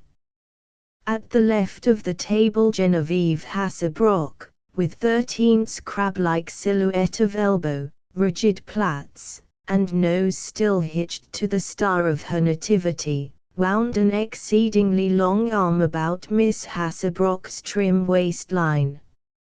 I got be in deportment today, Lou. You owe me the wear of your spats Sunday. Miss Hasselbrock squeezed the hand at her waist. All right, honey. Cut Lou a piece of bread. Gussie Flint's mother scalded her leg with the wash boiler. Did she? Or? Mrs. Hasselbrock came then, limping around, tilting the contents of the steaming pot to a plate. Sit down, Ma, don't bother. Miss Hasselbrock drew up, pinning a fringed napkin that stuck slightly in the unfolding across her shining expanse of shirtwaist. Broke a piece of bread. Dipped. Silence. Paula Krausnick only got C in deportment. When the monitor passed the basin, she dipped her sponge sop in wet. Anything new, Ma? Mrs. Hasselbrock, now at the sink, swabbed a dish with grey water. My feet's killin' me, she said. Miss Ida Bell, who wore her hair in a coronet wound twice round her small head, crossed her knife and fork on her plate, folded her napkin, and tied it with a bit of blue ribbon. I think it's a shame, Ma, the way you keep thumping around in your stocking feet like this was backwards. I can't get my feet in shoes, the joints. You thump around as much as you darn please, Ma. If Ida Bell don't like the looks of you, let her go home with some of her swell stenog friends.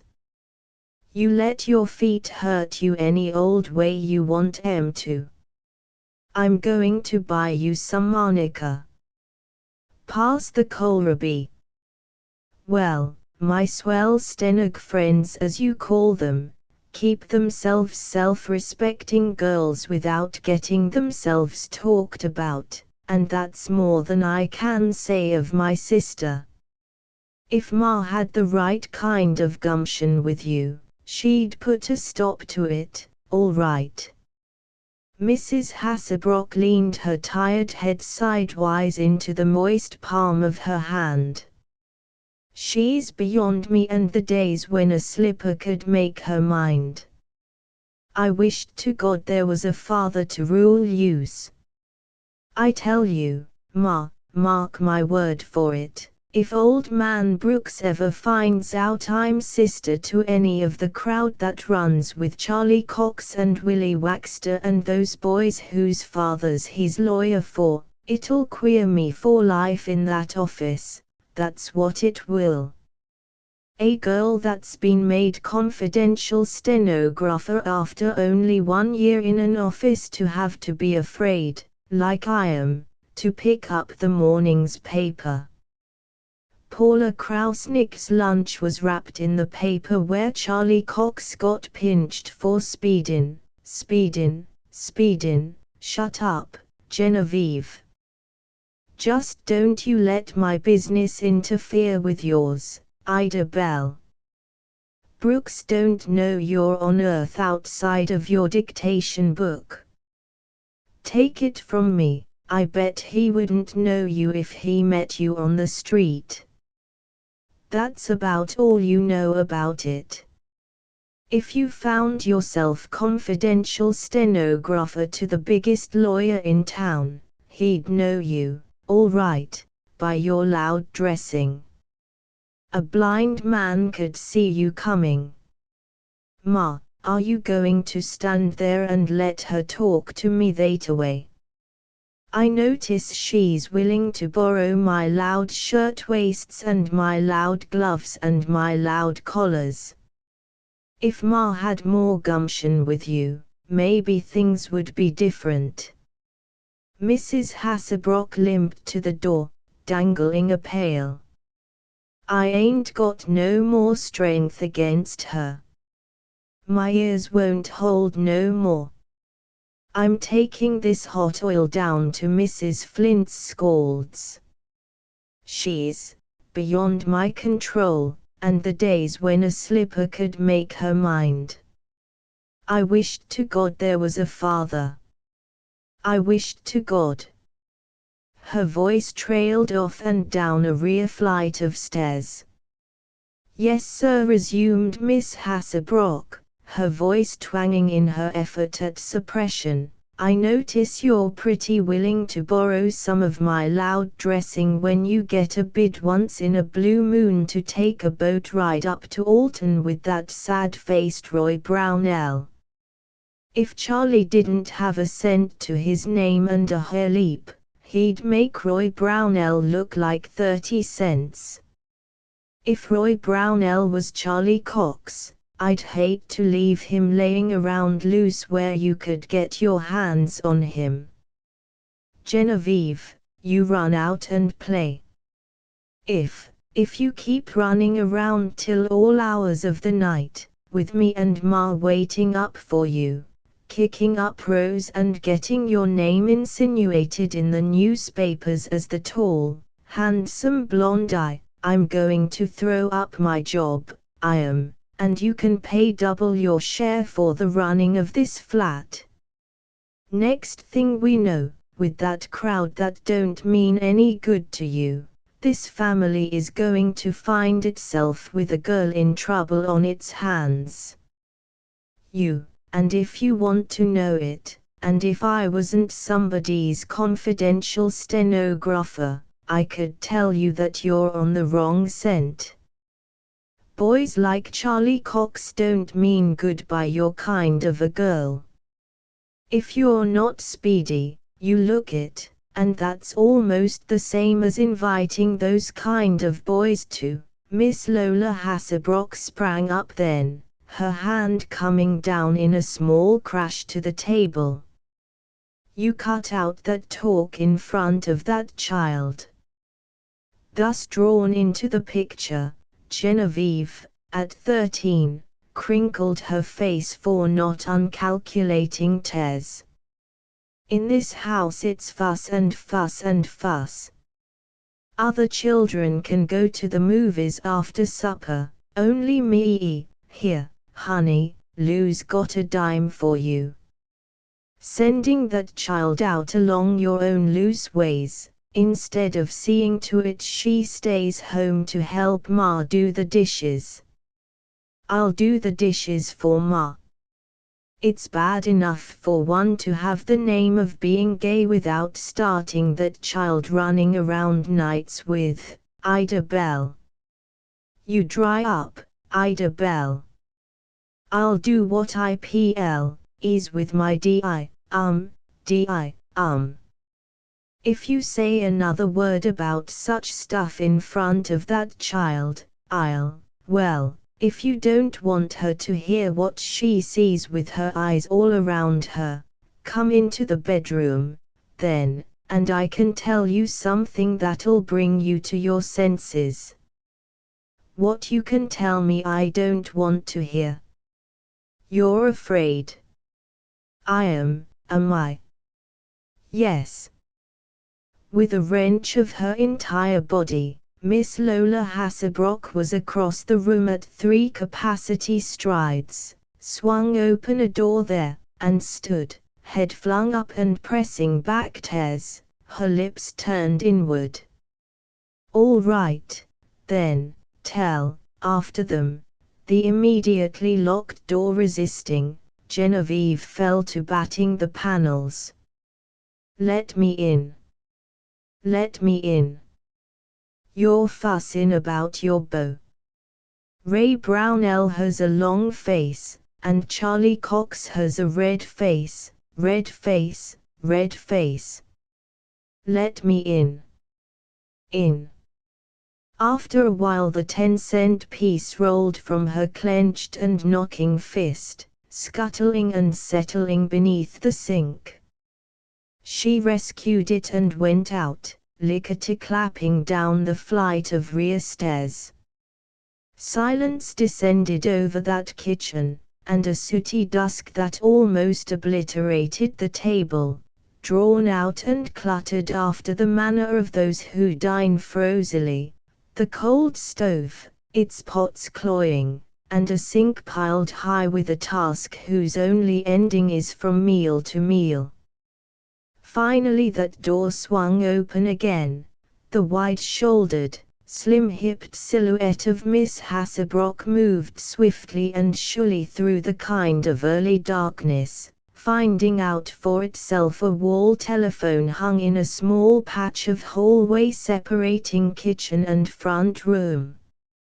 Her voice came tight, as if it were a tense coil in her throat that she held back from bursting into hysteria.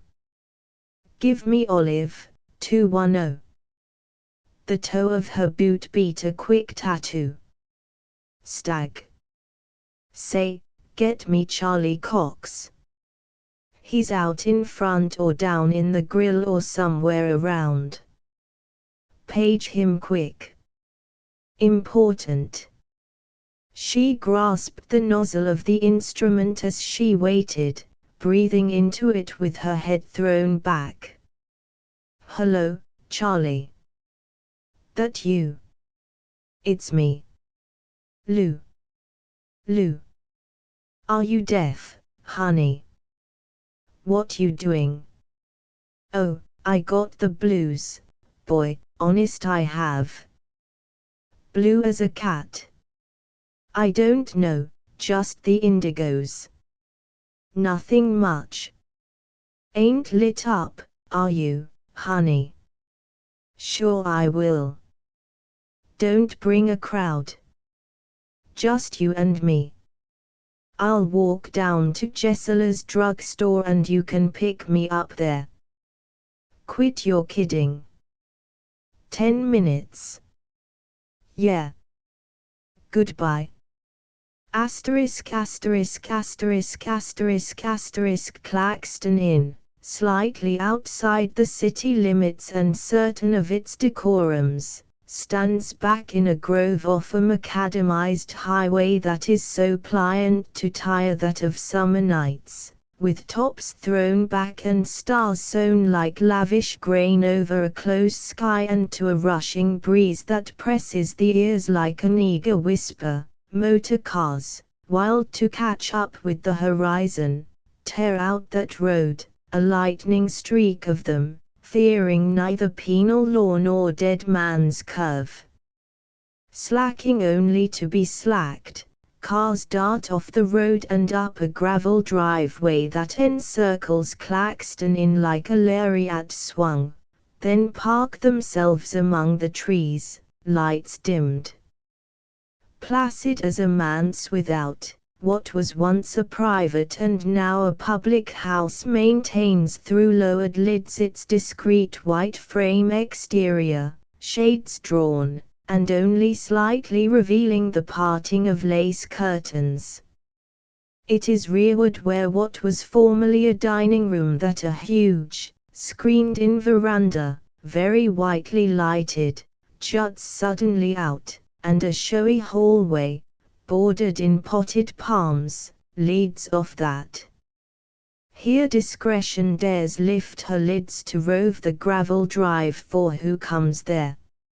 In a car shaped like a motorboat and as low to the ground, Mr. Charlie Cox turned in and with a great throttling and choking of engine drew up among the dim-eyed monsters of the grove and directly alongside an 8-cylinder roadster with a snout like a greyhound.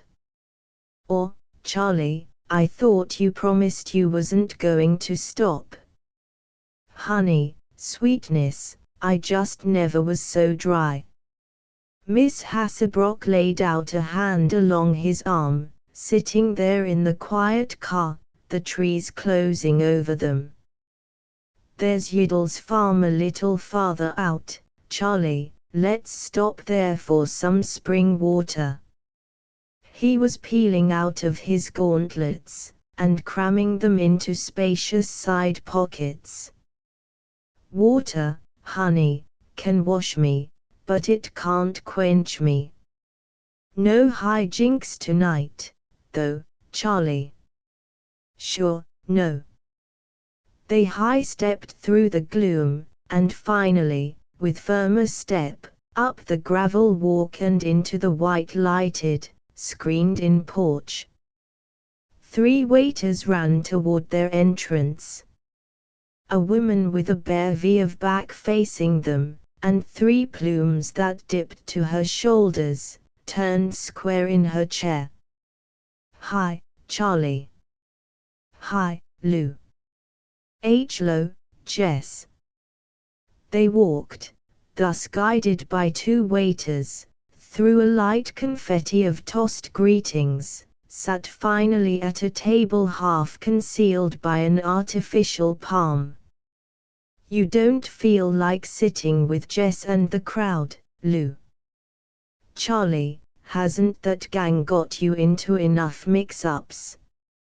"All right, honey, anything your little heart desires." She leaned on her elbows across the table from him, smiling and twirling a great ring of black onyx round her small finger. "Love me?" "Brrr, to death." "Sure. Sure. What'll you have, hun?" "I don't care." "Got any my special gold top on ice for me, George?" "Good. Shoot me a bottle and a special layout of hors d'oeuvre." "How's that, sweetness?" Yep. Poor little girl, he said, patting the black onyx, with the bad old blues. I know what they are, honey, sometimes I get crazy with them myself. Her lips trembled. It's you makes me blue, Charlie. Now, just don't worry that big, nifty head of yours about me. The morning papers and all. I just hate to see you going so to the dogs, Charlie, a fellow like you, with brains. I'm a bad egg, girl, and what you going to do about it? I was raised like one, and I'll die like one. You ain't a bad egg. You just never had a chance. You been killed with coin. Killed with coin. Why, Lou, do you know, I haven't had to ask my old man for a cent since my poor old granny died 5 years ago and left me a world of money. While he's been piling it up like the Rocky Mountains, I've been getting down to rock bottom. What would you say, sweetness, if I told you I was down to my last few thousands? Time to touch my old man, eh? He drank off his first glass with a quaff, laughing and waving it empty before her face to give off its perfume. My old man is going to wake up in a minute and find me on his checking account again. Charlie boy better be making connections with headquarters or he won't find himself such a hit with the niftiest doll in town, eh? Charlie, you haven't run through those thousands and thousands and thousands the papers said you got from your granny that time. It was slippery, hun, somebody buttered it. Charlie, ain't there just no limit to your wildness? You're right, girl, I've been killed with coin. My old man's been too busy all these years sitting out there in that marble tomb in King Smallland biting the rims off pennies to hold me back from the devil. Honey, that old man, even if he is my father, didn't know no more how to raise a boy like me than that there salt cellar. Every time I got in a scrape he bought me out of it, filled up the house with rough talk, and let it go at that. It's only this last year, since he's short on health, that he's kicking up the way he should have before it got too late. My old man never used to talk it out with me, honey. He used to lash it out. I got a 12-year-old welt on my back now, high as your finger. Maybe it'll surprise you, girl, but now, since he can't welt me up anymore, me and him don't exchange 10 words a month. Did he hear about last night, Charlie? You know what came out in the paper about making a new will if you ever got pulled in again for rough housing. Don't you worry that nifty head of yours about my old man ever making a new will. He's been pulling that ever since they fired me from the academy for lighting a cigarette with a $20 bill. Charlie. Next to taking it with him, he'll leave it to me before he'll see a penny go out of the family. I've seen his will, Honorable. Charlie, you got so much good in you. The way you sent that wooden leg out to poor old Lady Guthrie. The way you made Jimmy Ball go home, and the blind schoolboys and all. Why can't you get yourself on the right track where you belong, Charlie? Why don't you clear out west where it's clean? I used to have that idea, Lou, West, where a fellow's got to stand on his own. Why, if I'd have met a girl like you 10 years ago, I'd have made you the baby doll of the Pacific Coast. I like you, Lou. I like your style and the way you look like $1 million. When a fellow walks into a cafe with you, he feels like he's wearing the Hope Diamond. Maybe the society in this town has given me the cold shoulder, but I'd like to see any of the Safety First boys walk in with one that's got you beat. That's what I think of you, girl. Or, now, you're lighting up. Charlie. That's 4 glasses you've taken. Thought I was kidding you last night, didn't you, about wedding bells? You were lit up. I know. You're going to watch your step, little girl, and I don't know as I blame you. You can get plenty of boys, my carrot, and a lot of other things thrown in I haven't got to offer you. As if I wouldn't like you, Charlie, if you were dead broke. Of course you would. There, girl, I don't blame any of you for feathering your nest. He was flushed now, and above the soft collar, his face had relaxed into a not easily controllable smile. Feather your nest, girl, you got the looks to do it. It's a far cry from Flam Avenue to where a classy girl like you can land herself if she steers right. And I wish it to you, girl, the best isn't good enough. I dare you to ask me again, Charlie. Ask what? You know. Throw your head up the way you do when you mean what you say and ask. He was wagging his head now insistently, but pinioning his gaze with the slightly glassy stare of those who think none too clearly. Honest, I don't know, beauty. What's the idea? Didn't you say yourself, Gerber, out here in Claxton, that magistrate that marries you in verse? By gad, I did. Well, I dare you to ask me again, Charlie. He leaned forward. You game, girl? Sure. No kidding. Try me. I'm serious, girl. So am I. There's Jess over there can get us a special license from his brother-in-law. Married in verse in Claxton sounds good to me, honey. But not the crowd, Charlie, just you, and how are we going to get the license, honey, this time of night without Jess? Let's make it $1 million wedding.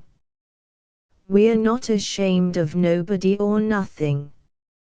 Of course not, Charlie. Now, you're sure, honey? You're drawing a fellow that went to the dogs before he cut his canines. You're not all to the canines yet, Charlie. I may be a black sheep, honey, but, thank God, I got my golden fleece to offer you. You're not black. You should worry, girl. I'm going to make you the $1 million baby doll of this town, I am. If they turn their backs, we'll dazzle 'em from behind. I'm going to buy you every gewgaw this side of the Mississippi. I'm going to show them a baby doll that can make the high society bunch in this town look like Subway sports. Are you game, girl? Now. Think well. Here goes. Jess. Charlie, you, Jess, over here. Quick. Charlie, honey, asterisk asterisk asterisk asterisk asterisk at 11 o'clock a small, watery moon cut through a sky that was fleecily clouded, a swift moon that rode fast as a ship. It rode over but did not light Squire Gerber's 1.5-storied, weathered grey, and set slightly in a hollow house on Claxton countryside. 3 motor cars, their engines chugging out into wide areas of stillness, stood processional at the curb. A red hall light showed against the door pane and 2 lower-story windows were widely illuminated. Within that room of chromos and the cold horsehair smell of unaired years, silence, except for the singing of 3 gas jets, had momentarily fallen. A dozen or so flushed faces, grotesquely sobered, staring through the gaseous fog, the fluttering lids of a magistrate whose lips habitually fluttered, just lifting from his book. A hysterical catch of breath from Miss Vera DeLong broke the ear-splitting silence. She reached out, the 3 plumes dipping down the bare V of her back, for the limp hand of the bride. "God bless you, dearie, it's a big night's work." Asterisk asterisk asterisk asterisk asterisk in the tallest part of St. Louis, its busiest thoroughfares enclosing it in a rectangle, the Hotel Sherman, where traveling salesmen with real alligator bags and third-finger diamonds habitually shake their first Pullman dust, rears 18 stories up through and above an aeriality of soft coal smoke, which fits over the rim of the city like a skull cap. In the Louis Quinze, gilt-bedded, gilt-framed, gilt-edged bridal suite deluxe on the 17th floor, Mrs. Charlie Cox sat rigid enough and in shirt-waisted incongruity on the lower curl of a gilt divan that squirmed to represent the letter S. "Charlie, are you sorry?" He wriggled out of his dust coat, tossing it on the gilt-canopied bed and crossed to her, lifting off her red sailor. "Now that's a fine question for a 10-hours wifey to ask her hubby, ain't it? Am I sorry?" she asks me before the wedding crowd has turned the corner. "Lord, honey, I never expected anything like you to happen to me." She stroked his coat sleeve, mouthing back tears. "Now everybody'll say, you're a goner, for sure, marrying a popular store girl. If anybody got the worst of this bargain, it's my girl." "My own boy," she said, still battling with tears. "You drew a black sheep, honey, but I say again and again, thank God, you drew one with golden fleece. That's the trouble, Charlie. There's just no way to make a boy with money know you married him for any other reason. I'm not blaming you, honey. Lord, what have I got besides money to talk for me? Lots. Why, like Jess says, Charlie, when you get to squaring your lips and jerking up your head, there's nothing in the world you can't do that you set out to do. Well, I'm going to set out to make the stiff necks of this town turn to look at my girl, all right. I'm going to buy you a chain of diamonds that'll dazzle their eyes out. Charlie, that's not what I want, boy. Now that I've got you, there ain't a chain of diamonds on earth I'd turn my wrist for." "Yes, there is, girl. There's a string of pear-shaped ones in. I want you to buck up, honey. That's the finest present you can give me." I want you to buck up like you didn't have a cent to your name. I want you to throw up your head the way you do when you mean business, and show that Charlie Cox, without a cent to his name, would be what, honey? A winner. You got brains, Charlie, if only you'd have gone through school and shown them.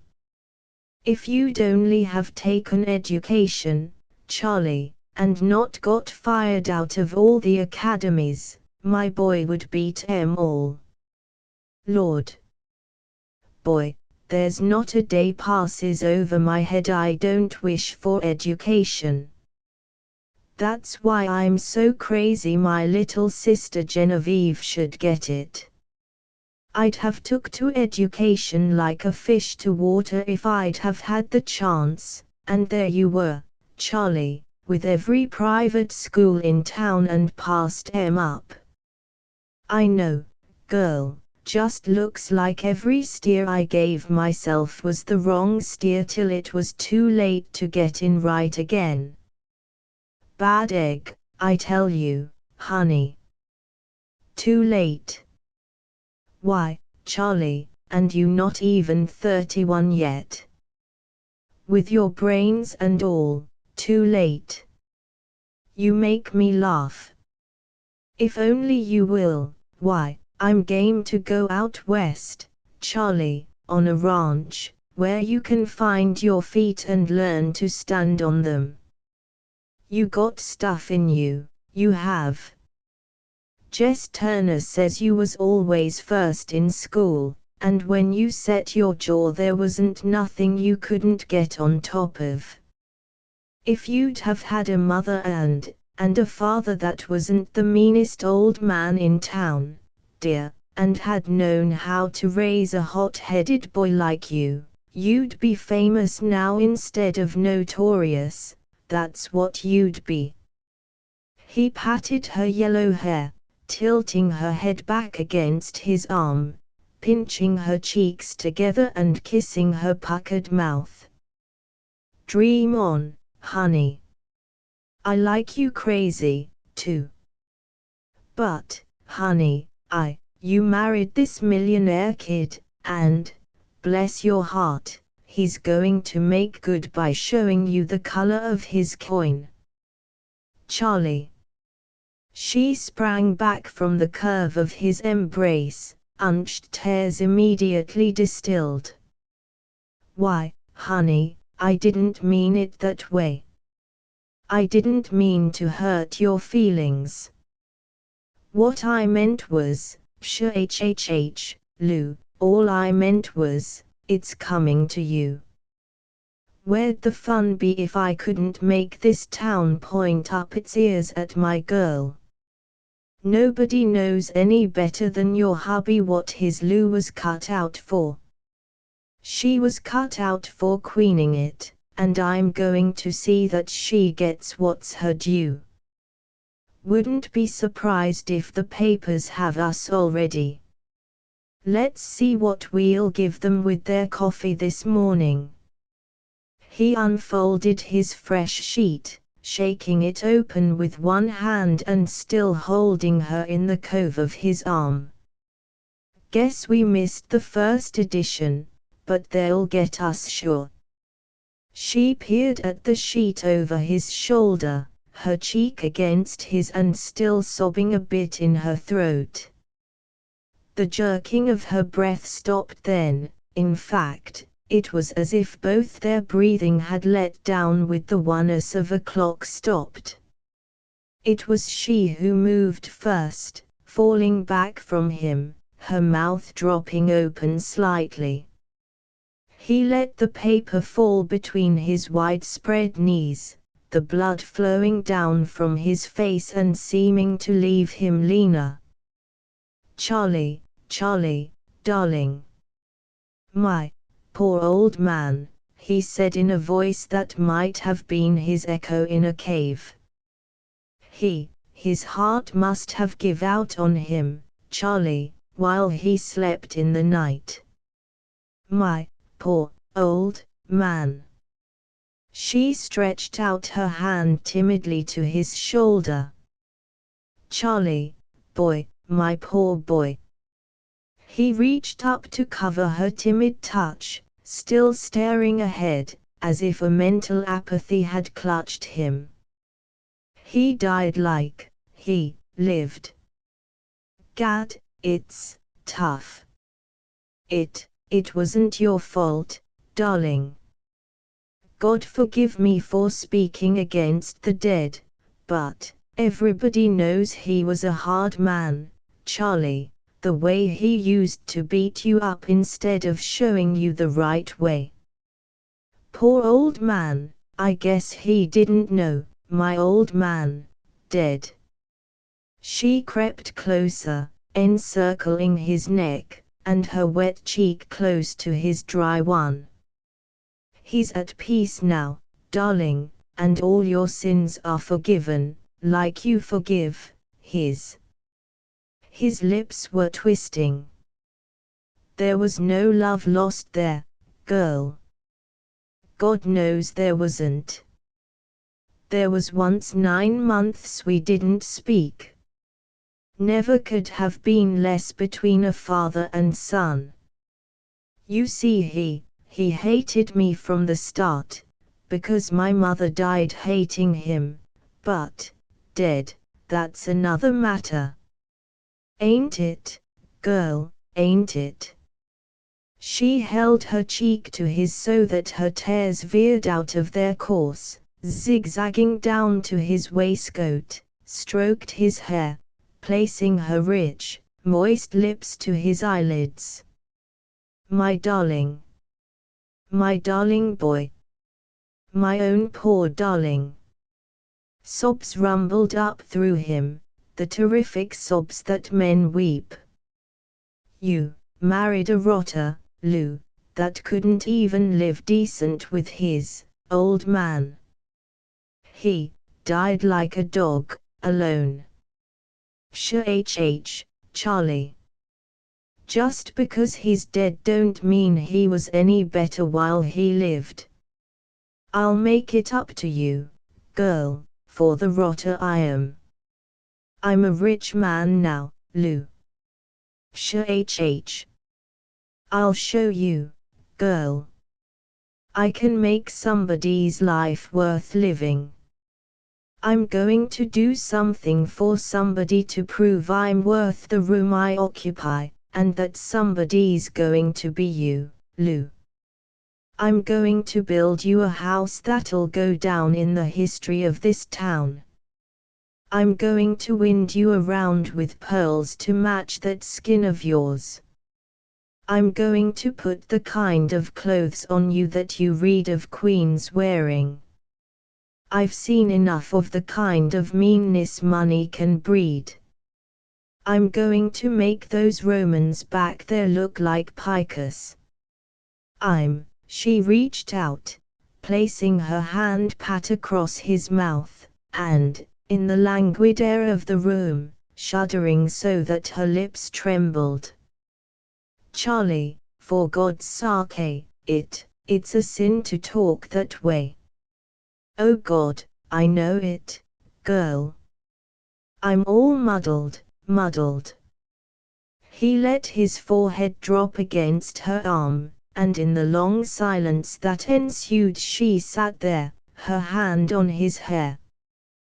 The roar of traffic, 17 stories below, came up through the open windows like the sound of high seas, and from where she sat, staring out between the pink brocade curtains, it was as if the close July sky dipped down to meet that sea, and space swam around them. Oh God, he said, finally. What does it all mean? This living and dying, right? Living, Charlie, makes dying take care of itself. God. How he must have died, then. Like a dog, alone. Shh, Charlie, don't get to thinking. Without raising his head, he reached up to stroke her arm. Honey, you're shivering. No. Everything's all right, girl. What's the use me trying to sham it's not? I'm bowled over for the minute, that's all. If it had to come, after all, it came right for my girl. With that poor old man out there, honey, living alone like a dog all these years, it's just like putting him from one marble mausoleum out there on Kingsmoreland Place into one where maybe he'll rest easier. He's better off, Lou, and we are too. Hand me the paper, honey, I want to see just how my poor old man breathed out. Then Mrs. Cox rose, her face distorted with holding back tears, her small high heels digging into and breaking the newspaper at his feet.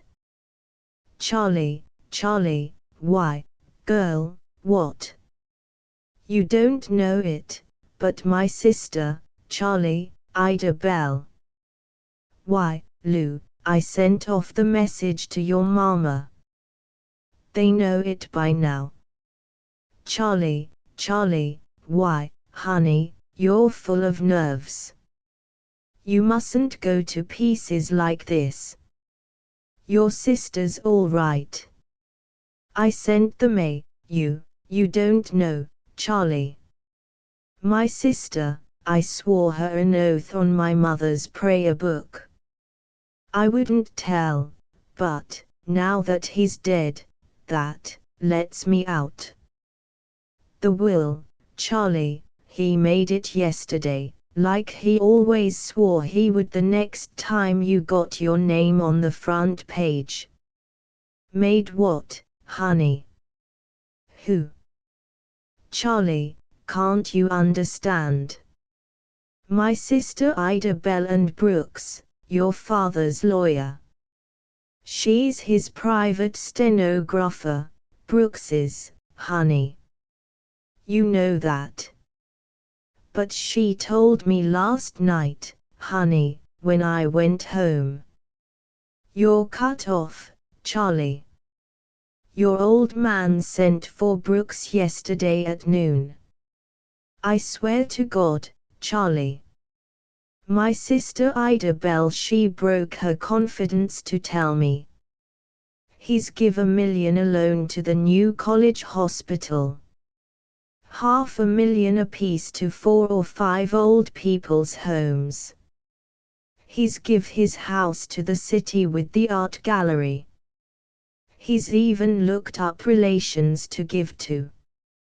He kept his word, honey, that all those years he kept threatening. He kept it the day before he died. He must have had a hunch, your poor old man. Charlie darling, don't look like that. If your wife ain't the one to break it to you you're broke, who is? You're not $1 million Charlie no more, honey.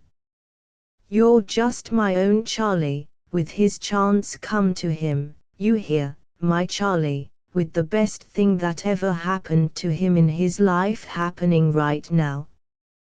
He regarded her as if trying to peer through something opaque, his hands spread rather stupidly on his wide knees. Ha! Charlie, can't you understand? $1, that puts him within the law, is all he left you. He never did. He never did. He wouldn't. He couldn't. He never did. I saw his will. I'm the only survivor. I saw his will. Charlie, I swear to God. I swear as I'm standing here you're cut off. My sister copied the new will on her typewriter 3 times and seen the sealed and stamped one. He kept his word. He wrote it with his faculties and witnesses. We're broke, Charlie, thank God, we're flat broke. He did it. He did it. My old man did it. As sure as I'm standing here, Charlie. He fell to blinking rapidly, his face puckering to comprehend. I never thought it could happen.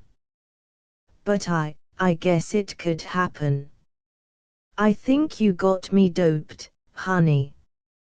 Charlie, Charlie, she cried, falling down on her knees beside him, holding his face in the tight vice of her hands and reading with such closeness into his eyes that they seemed to merge into one. Haven't you got your Lou? Haven't you got her? He sprang up at that, jerking her backward, and all the purple red gushed up into his face again. Yes, by God, I've got you. I'll break the will. Charlie, no, no. He'd rise out of his grave at you. It's never been known where a will was broke where they didn't rise out of the grave to haunt. He took her squarely by the shoulders, the tears running in furrows down his face. I'll get you out of this, Lou. No girl in God's world will have to find herself tied up to me without I can show her $1 million every time she remembers that she's married to a rotter. I'll get you out of this, girl, so you won't even show a scratch. Charlie, she said, lifting herself by his coat lapels, and her eyes again so closely level with his. You're crazy with the heat, stark, raving crazy. You got your chance, boy, to show what you're made of, can't you see that? We're going west, where men get swept out with clean air and clean living. We'll break ground in this here life for the kind of pay dirt that'll make a man of you. You hear? A man of you. He lifted her arms, and because they were pressing insistently down, squirmed out from beneath them. You're a good sport, girl, nobody can take that from you. But just the same, I'm going to let you off without a scratch. Good sport. I'd like to know, anyways, where I come in with all your solid gold talk. Me that's stood behind somebody or other's counter ever since I had my working papers. I'll get you out of, have I ever lived anywhere except in a dirty little North St. Louis flat with us 3 girls in a bed? Haven't I got my name all over town for speed? Just because I've always had to rustle out and try to learn how to flatten out a dime to the size of $1. Where do I come in on the solid gold talk, I'd like to know? I'm the penny splitter of the world, the girl that made the 5 and 10 cent store millinery department famous. I can look tailor-made on a $5 bill and a tissue paper pattern. Why, honey, with me scheming for you, starting out on your own is going to make a man of you. You got stuff in you. I knew it, Charlie, the first night you spied me at the Highlands dance. Somewhere out west Charlie Cox is now going to begin to show the stuff in Charlie Cox. That's what Charlie Cox and company are going to do. He shook his head, turning away his eyes to hide their tears. You been stung, Lou. Nothing on earth can change that. She turned his face back to her, smiling through her own tears. You're not adding up good this morning, Mr. Cox. When do you think I called you up last night? When could it have been if not after my sister broke her confidence to tell me? Why do you think all of a sudden last night I seen your bluff through about Gerber? It was because I knew I had you where you needed me, Charlie. I never would have dragged you down the other way in a million years. But when I knew I had you where you needed me, why, from that minute, honey, you didn't have a chance to dodge me. She wound her arms round him, trembling between the suppressed hysteria of tears and laughter. Not a chance, Charlie. He jerked her so that her face fell back from him, foreshortened. Lou, oh, girl. Oh, girl. Her throat was tight and would not give her voice for coherence. Charlie, we'll show 'em, you, me. Looking out above her head at the vapory sky showing through the parting of the pink brocade curtains, rigidity raced over Mr. Cox, stiffening his hold of her. The lean look had come out in his face, the flanges of his nose quivered, his head went up. 6 Nightshade over the silent places of the world flies the vulture of madness, pausing to wheel above isolated farmhouses, where a wife, already dizzy with the pressure of rarefied silence, looks up, magnetized. Then across the flat stretches, his shadow under him moving across moor and the sand of desert, slowing at the perpetually eastern edge of a mirage, brushing his actual wings against the brick of city walls, the garret of a dreamer, brain-sick with reality. Flopping, until she comes to gaze, outside the window of one so alone in a crowd that her 4-hole bedroom walls are closing in upon her. Lowering over a childless house on the edge of a village. Were times when Mrs. Hannah Burkhart, who lived on the edge of a village in one such childless house, could in her fancy hear the flutter of wings, too. There had once been a visit to a doctor in High Street because of those head noises and the sudden terror of not being able to swallow. He had stethoscoped and prescribed her change of scene. Had followed 2 weeks with cousins 50 miles away near Lida, Ohio, and a day's stopover in Cincinnati allowed by her railroad ticket. But 6 months after, in the circle of glow from a table lamp that left the corners of the room in a chiaroscuro kind of gloom, there were again noises of wings rustling and of water lapping and the old stricture of the throat. Across the table, a paisley cover between them, Mr. John Burkhart, his short spade of beard already down over his shirt front, arm hanging lax over his chair side and newspaper fallen, sat forward in a hunched attitude of sleep, whistling noises coming occasionally through his breathing.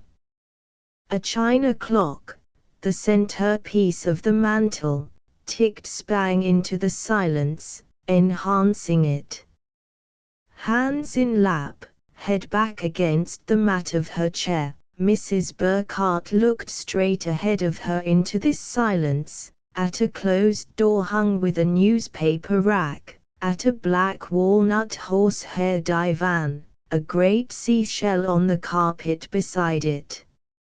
A nickel-plated warrior gleamed from the top of a base burner that showed pink through its mica doors. He stood out against the chocolataka wallpaper and a framed Declaration of Independence, hanging left. A coal fell. Mr. Burkhart sat up, shook himself of sleep. Little chilly, he said, and in carpet slippers and unbuttoned waistcoat moved over to the base burner, his feet, to avoid sloughing, not leaving the floor. He was slightly stooped, the sateen back to his waistcoat hiking to the curve of him. But he swung up the scuttle with a swoop, rattling coal freely down into the red-jowled orifice. "Ah, don't," she said. "I'm burning up." He jerked back the scuttle, returning to his chair, and, picking up the fallen newspaper, drew down his spectacles from off his brow and fell immediately back into close, puckered scrutiny of the printed page. "What time is it, Burkhart? That old thing on the mantel's crazy." He drew out a great silver watch. 7:40. "Oh God," she said. "I thought it was about 10. The clock ticked in roundly again except when he rustled his paper in the turning. The fire was crackling now, too, in sharp explosions. Beyond the arc of lamp the room was deeper than ever in shadow. Finally John Burkhart's head relaxed again to his shirt front, the paper falling gently away to the floor. She regarded his lips puffing out as he breathed. Hands clasped, arms full length on the table, it was as if the flood of words pressing against the walls of her, to be shrieked rather than spoken, was flowing over to him. He jerked erect again, regarding her through blinks. "Must have dozed off," he said, reaching down for his newspaper. She was winding her fingers now in and out among themselves. "Burkhart." "Eh? What does a person do that's smothering?" "Eh? I know. That's what I'm doing. Smothering. A touch of the old trouble, Hannah." She sat erect, with her rather large white hands at the heavy base to her long throat. They rose and fell to her breathing. Like Heine, who said so potently, "I am a tragedy," so she, too, in the sulky light of her eyes and the pooled lips and the ripple of shivers over her, proclaimed it of herself. 7:40. God.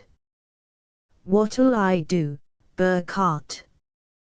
What'll I do?" "Go lay down on the sofa a bit, Hannah. I'll cover you with a plaid.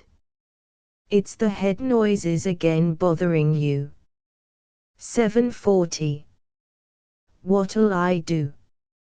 7:40 and nothing left but bed. "I must have dozed off, Hannah." "Yes, you must have dozed off," she laughed, her voice eaten into with the acid of her own scorn. "Yes, you must have dozed off. The same way as you dozed off last night and last month and last year and the last 8 years. The best years of my life, that's what you've dozed off, John Burkhart." "He must have dozed off," she repeated, her lips quivering and lifting to reveal the white line of her large teeth. "Yes, I think you must have dozed off." He was reading again in stolid profile. She fell to tapping the broad toe of her shoe, her light, dilated eyes staring above his head. She was spare, and yet with a roundness left to the cheek and forearm. Long-waisted and with a certain swing where it flowed down into straight hips, there was a bony, Olympian kind of bigness about her. Beneath the washed-out blue shirtwaist dress her chest was high, as if vocal. She was not without youth. Her head went up like a stag's to the passing of a band in the street, or a glance thrown after her, or the contemplation of her own freshly washed yellow hair in the sunlight. She wore a 7 glove, but her nails had great depth and pinkness, and each a clear half-moon. They were dug down now into her palms. For God's sake, talk. Say something, or I'll go mad. He laid his paper across his knee, pushing up his glasses.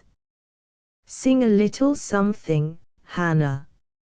You're right restless this evening.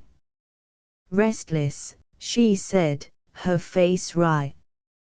If I got to sit and listen to that white-faced clock ticking for many more evenings of this winter, you'll find yourself with a raving maniac on your hands. That's how restless I am. He rustled his paper again. Don't read, she cried. Don't you dare read. He sat staring ahead, in a heavy kind of silence, breathing outward and passing his hand across his brow. Her breathing, too, was distinctly audible. Lay down a bit, Hannah. I'll cover you. If they land me in the bug house, they can write on your tombstone when you die, Hannah Long Burkhart went stark raving mad crazy with hucking at home because I let her life get to be a machine from 6 o'clock breakfast to 8 o'clock bed, and she went crazy from it. If that's any satisfaction to you, they can write that on your tombstone. He mopped his brow this time, clearing his throat. You knew when we married, Hannah, they called me Silent Burkhart. I never was a great one for talking unless there was something I wanted to say. I knew nothing when I married you. Nothing except that along a certain time every girl that can gets married. I knew nothing except what? Nothing. I've never stood in your light, Hannah, of having a good time. Go ahead. I'm always glad when you go uptown with the neighbor women of a Saturday evening.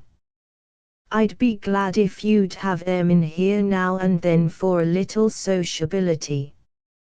Have em. Play the graphophone for em. Sing. You ain't done nothing with your singin' since you give up choir. Neighbor women. Old maids choir. That's fine excitement for a girl not yet 27. Come, let's go to a moving picture, Hannah. Go wrap yourself up warm. Movie.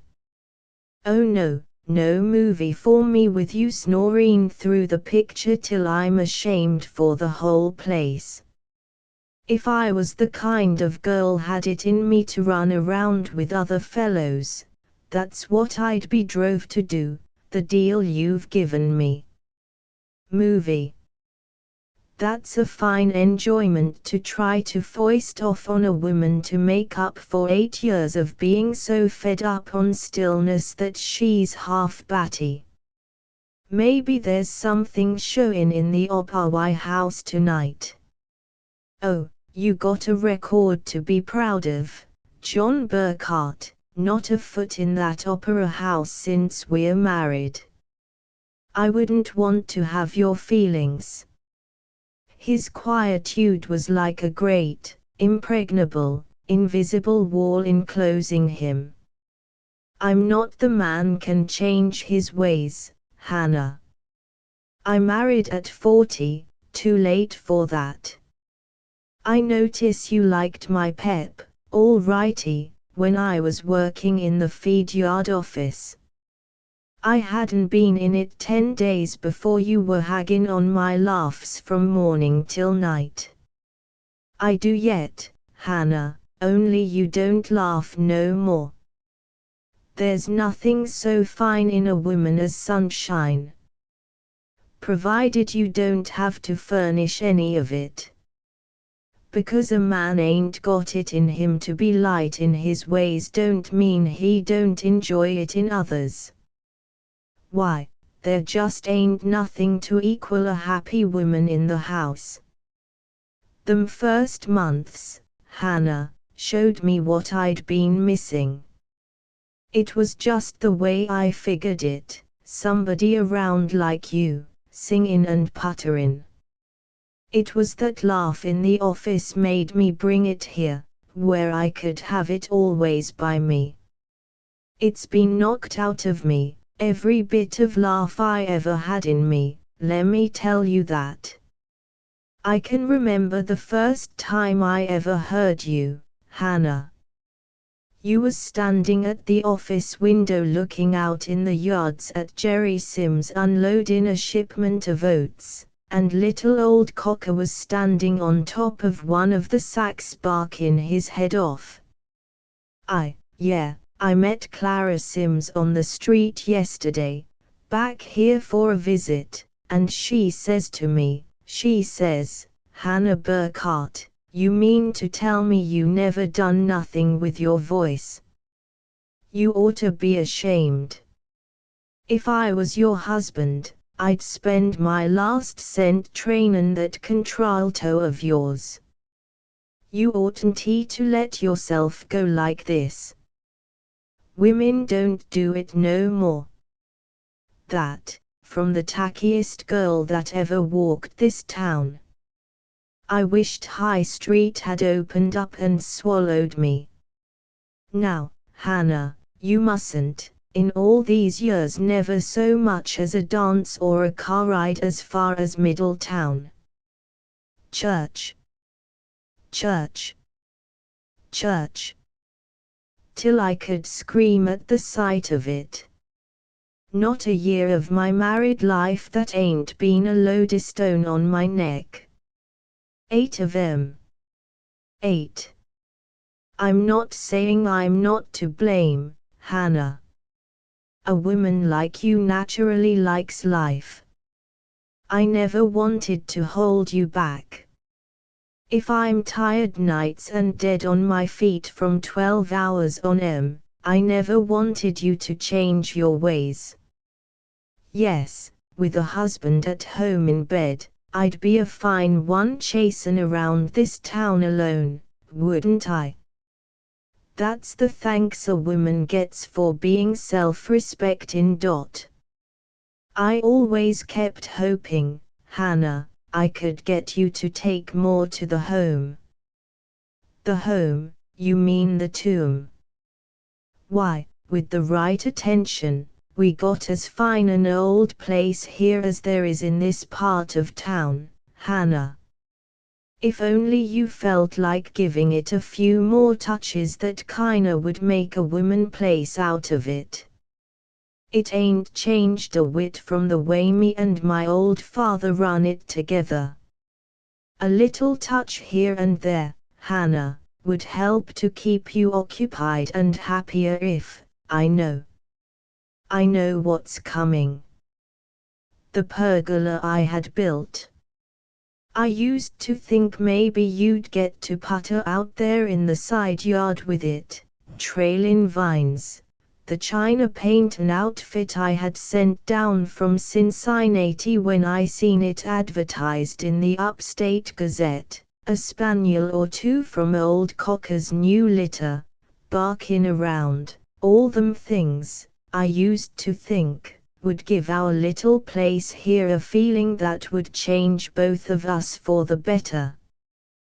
With a more home-like feeling things might have been different between us, Hannah. Keeping a menagerie of mangy spaniels ain't my idea of living. Or, now, Hannah, what's the use putting it that way? Take, for instance, it's been a plan of mine to paint the house, with the shutters green and a band of green shingles running up under the eaves. A little encouragement from you and we could perk the place up right smart. All these years it's kinda gone down, even more than when I was a bachelor in it. Sunk in, kinda, like the Mayan jardinières I had put in the front yard for you to keep evergreen in. It's them little things, Hannah. Then that old idea of mine to take a little one from the orphanage, a young UN around the, oh Lord. I ain't going to mention it if it aggravates you, but Mark in a home out of this grey old place would help us both, Hannah. There's no denying that. It's what I hoped for when I brought you home a bride here. Just had it kinda planned.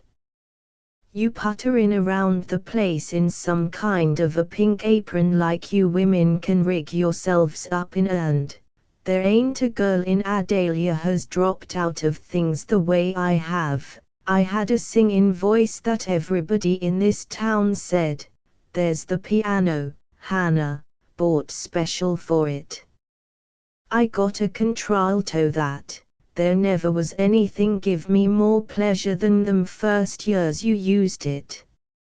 I ain't much to express myself, but it was mighty fine, Hannah, to hear you.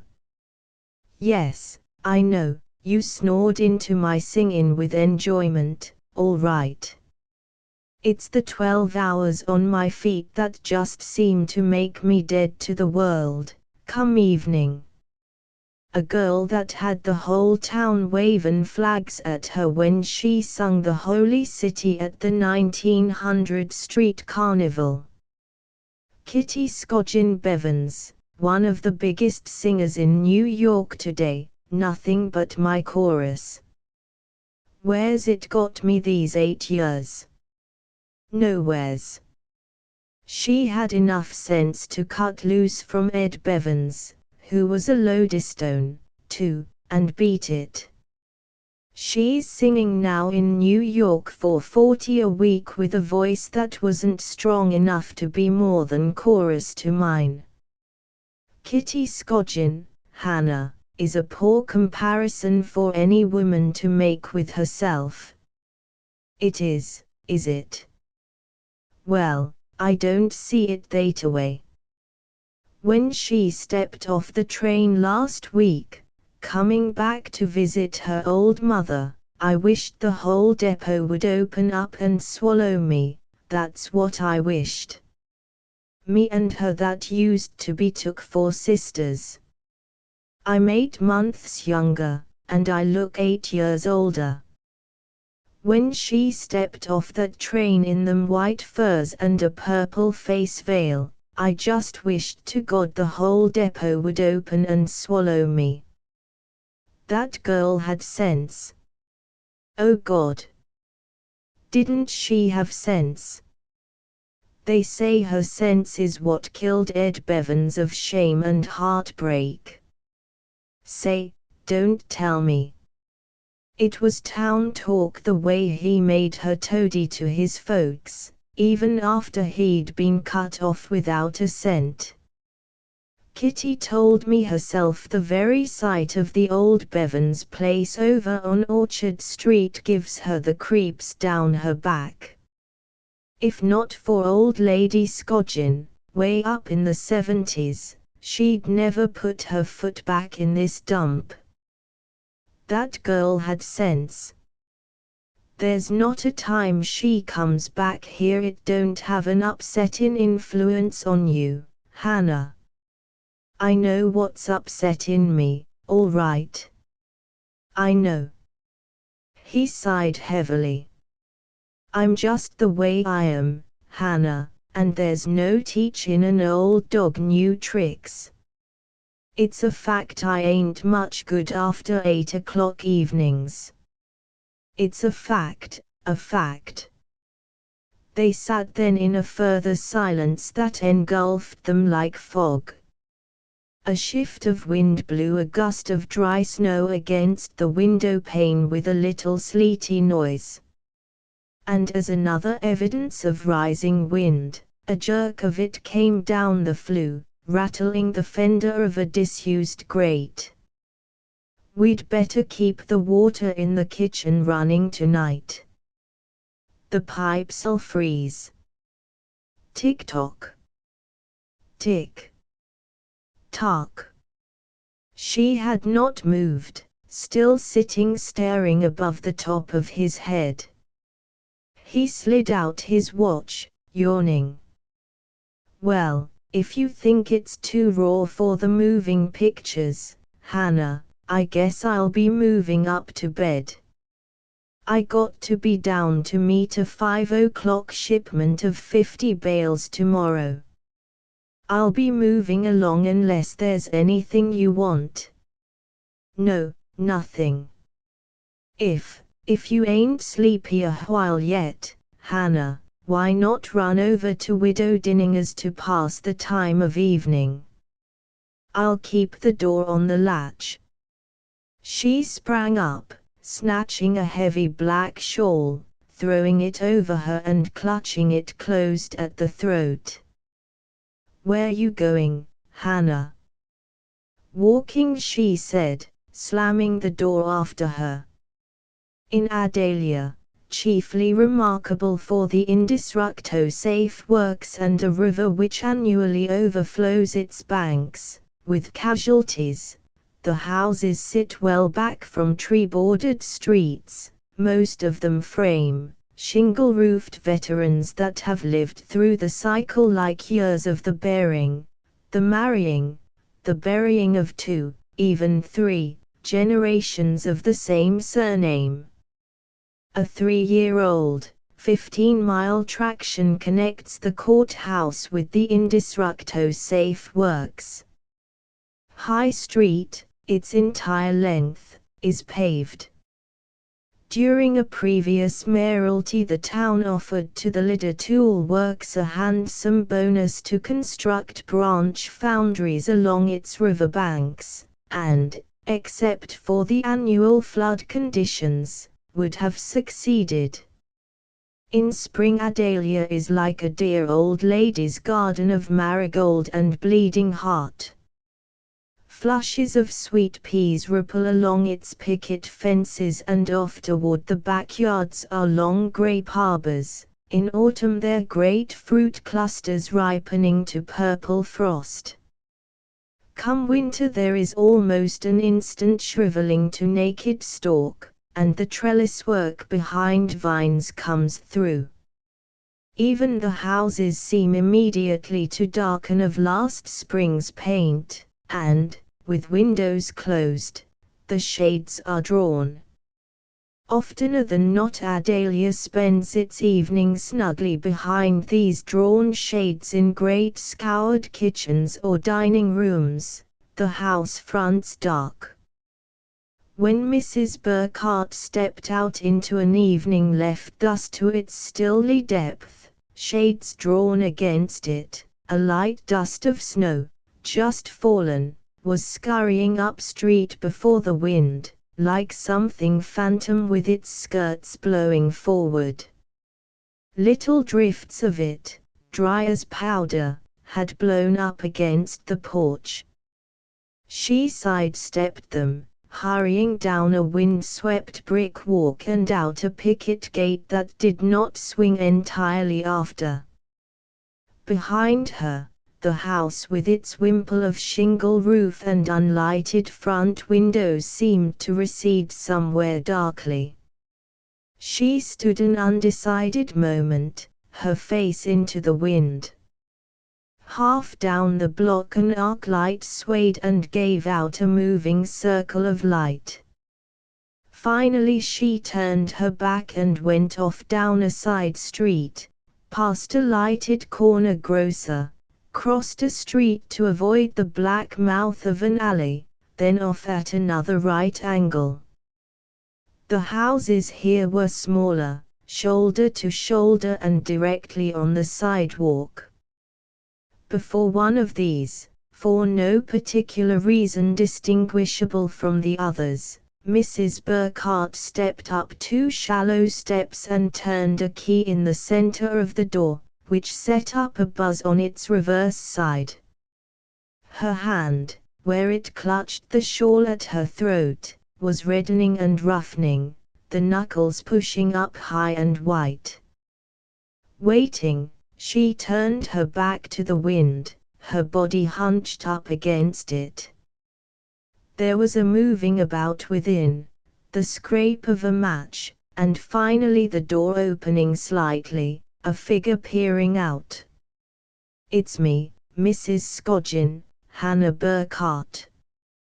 The door swung back then, revealing a just-lighted parlor, opening, without introduction of hall, from the sidewalk. "Well, if it ain't Hannah Burkhardt. What you doing out this kind of a night? Come in."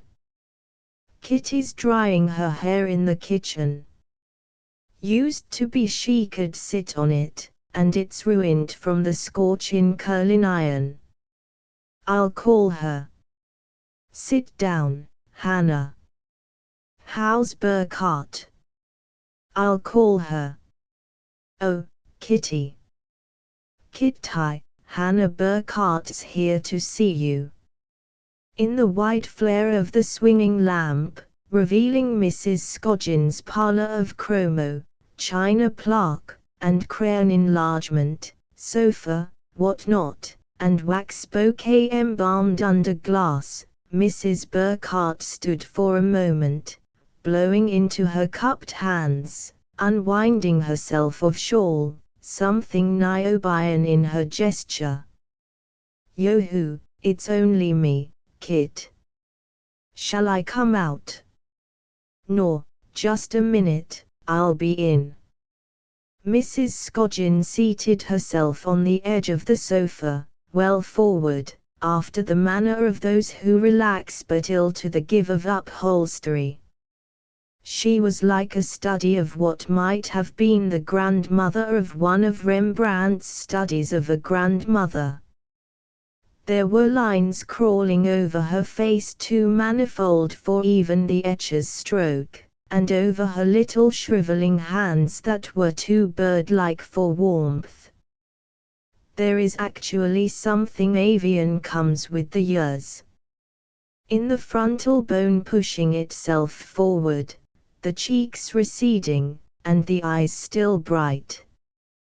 There was yet that trenchant quality in Mrs. Scogin, in the voice and gaze of her.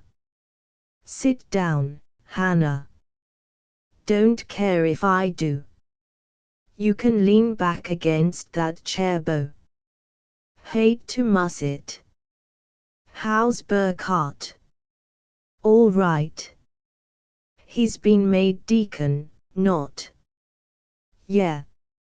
If mine had lived, he'd the markin' of a pillar. Once label a man with hard drinking, and it's hard to get justice for him. There never was a man had more the markin' of a pillar than mine, dead now these 16 years and moulderin' in his grave for justice. Yes, Mrs. Scogin. You can lean back against that, Bo. Thanks. So Burkhardt's been made deacon. 3 years already, you was at the church. A deacon. Mine went to his grave too soon. They said down at market today, Mrs. Scogin, that Addie Fitton knocked herself against the woodbin and has water on the knee. Let the town once label a man with drinking, and it's hard to get justice for him. It took Martha and Ida and Jessela's hired girl to hold her in bed with the pain. Yes, yes, said Mrs. Scogin, sucking in her words and her eyes seeming to strain through the present, once label a man with drinking. Kitty Scogin Bevans entered then through a rain of bead portieres. Insistently blonde, her loosed out hair newly dry and flowing down over a very spotted and very baby blue kimono. There was something soft-fleshed about her, a not unappealing saddle of freckles across her nose, the eyes too light but set in with a certain feline arch to them. "Hello, Han." "Hello, Kitty." "Snowing?" "No. Been washing my hair to show it a good time. 1 month in this dump and they'd have to hire a hearse to roll me back to 42nd Street in. This ain't nothing. Wait till we begin to get snowed in." "I know. Say, you see and tell me nothing about this tank I dunno already. I was buried 22 years in it. Move over, Ma." She fitted herself into the lower curl of the couch, crossing her hands at the back of her head, drawing up her feet so that, for lack of space, her knees rose to a hump. "What's new in Dead Town, Han?" "New? This dump don't know we got a new war. They think it's the old civil one left over. Burkhart's been made a deacon, Kitty." "Oh Lord. Ma, forget it." Mrs. Scogin Bevans threw out her hands to Mrs. Burkhart in a wide gesture, indicating her mother with a forefinger, then with it tapping her own brow. "Crazy as a loon. Bats. If your father had, Ma, for gosh sakes, you talk to Kitty, Hannah. My girls won't none of 'em listen to me no more. I tell 'em they are fightin' over my body before it's dead for this house and the one on Ludlow Street. It's precious little for 'em to be fightin' for before I'm dead, but if not for it, I'd never be gettin' these visits from a one of 'em. Ma. I keep telling her, Kitty, to stay home. New York ain't no place for a divorced woman to set herself right with the Lord. Ma, if you don't quit raving and clear on up to bed, I'll pack myself out tonight yet, and then you'll have a few things to set right with the Lord. Go on up, now. Go on, you hear." Mrs. Scogin went then, tiredly and quite bent forward, toward a flight of stairs that rose directly from the parlor, opened a door leading up into them, the frozen breath of unheated regions coming down. "Quick, close that door, Ma. Come to see a body, Hannah, when she ain't here. She won't stay at home, like a God-fearing woman ought to. Light the gas heater up there, if you expect me to come to bed. I'm used to steam-heated flats, not barns. She's a sassy girl, Hannah. Your John a deacon and hers lies mouldering in his grave." Asway, Mrs. Scogin Bevans flung herself up, then, a wave of red riding up her face. "If you don't go up, if you don't go, now. Honest, you're gettin' so loony you need a keeper. Go, you hear?" The door shut slowly, enclosing the old figure. She relaxed to the couch, trying to laugh. "A loony," she said. "Bats. Nobody home. I like your hair like that, Kitty. It looks swell. It's easy. I'll fix it for you sometime. It's the vampire swirl. All the girls are wearing it. Remember the night, Kit, we was singing duets for the 2nd Street Presbyterian out at Grody's Grove, and we got to hair pulling over whose curls was the longest. Yeah. I had on a blue dress with white polka dots. That was 15 years ago. Remember Joe Claiborne promised us a real stage job, and we opened a lemonade stand on our front gate to pay his commission in advance. They laughed back into the years. Oh Lord. Them was days. Seems to me like 50 years ago. Not to me, Kitty. You've done things with your life since then. I ain't. You know what I've always told you about yourself, Hannah. If ever there was a fool girl, that was Hannah Long. Lord. If I'm where I am on my voice, where would you be? I was a fool. I could have told you that the night you came running over to tell me. There was no future in this town for me, Kit. Stenogging around from one office to another. He was the only real provider ever came my way. I always say if John Burkhart had shown you the color of real money. But what's a man today on just a fair living? Not worth burying yourself in a dump like this for. No, siree. When I married Ed, anyways, I thought I smelled big money. I couldn't see ahead that his father'd carry out his bluff and cut him off. But what did you have to smell? A feed yard in a hole of a town. What's the difference whether you live in 10 rooms like yours or in 4 like this as long as you're buried alive? A girl can always do that well for herself after she's took big chances. You could be Lord knows where now if you'd took my advice 4 years ago and lit out when I did. I know it, Kit. God knows I've eat out my heart with knowing it. Only it was so hard, a man giving me no more grounds than he does. What court would listen to his stillness for grounds? I ain't got grounds. Say, you coulda left that to me.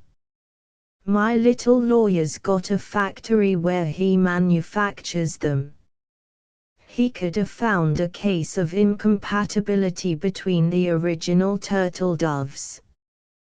God.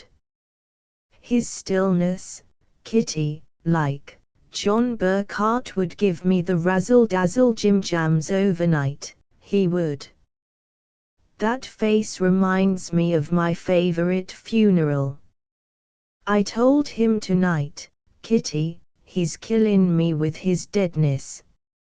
I ran out of the house from it. It's killing me. Why, you poor simp, standing for it. That's what I come over for, Kit. I can't stand no more. If I don't talk to someone, I'll bust. There's no one in this town I can open up to. Him so sober, and Deacon.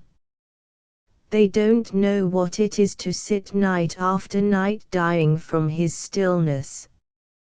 Whole meals, Kit. When he don't open his mouth except, hand me this, hand me that, and his beard moving up and down so when he chews.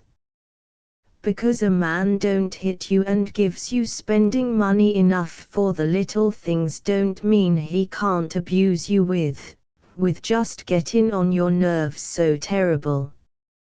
I'm feeling myself slip, crazy. Ever since I got back from Cincinnati and seen what's going on in the big towns and me buried here, I been feeling myself slip, Kitty. Cincinnati. Good Lord. if you call that life. Any Monday morning on 42nd Street makes Cincinnati look like New Year's Eve. If you call Cincinnati life. He's small, Kitty. He's a small potato of a man in his way of living. He can live and die without doing anything except the same things over and over again, year out and year in. I know. Ed was off the same pattern. It's the Adalia brand. Lord. Hannah Long, if you could see some of the fellows I got this minute paying attentions to me in New York, you'd lose your mind. Spenders. Them New York guys make big and spend big, and they're willing to part with the spondulax. That's the life. You look it, Kit. I never seen a girl get back her looks and keep 'em like you. I says to him tonight, I says, when I look at myself in the glass, I wanna die. You're all there yet, Hannah. Your voice over here the other night was something immense.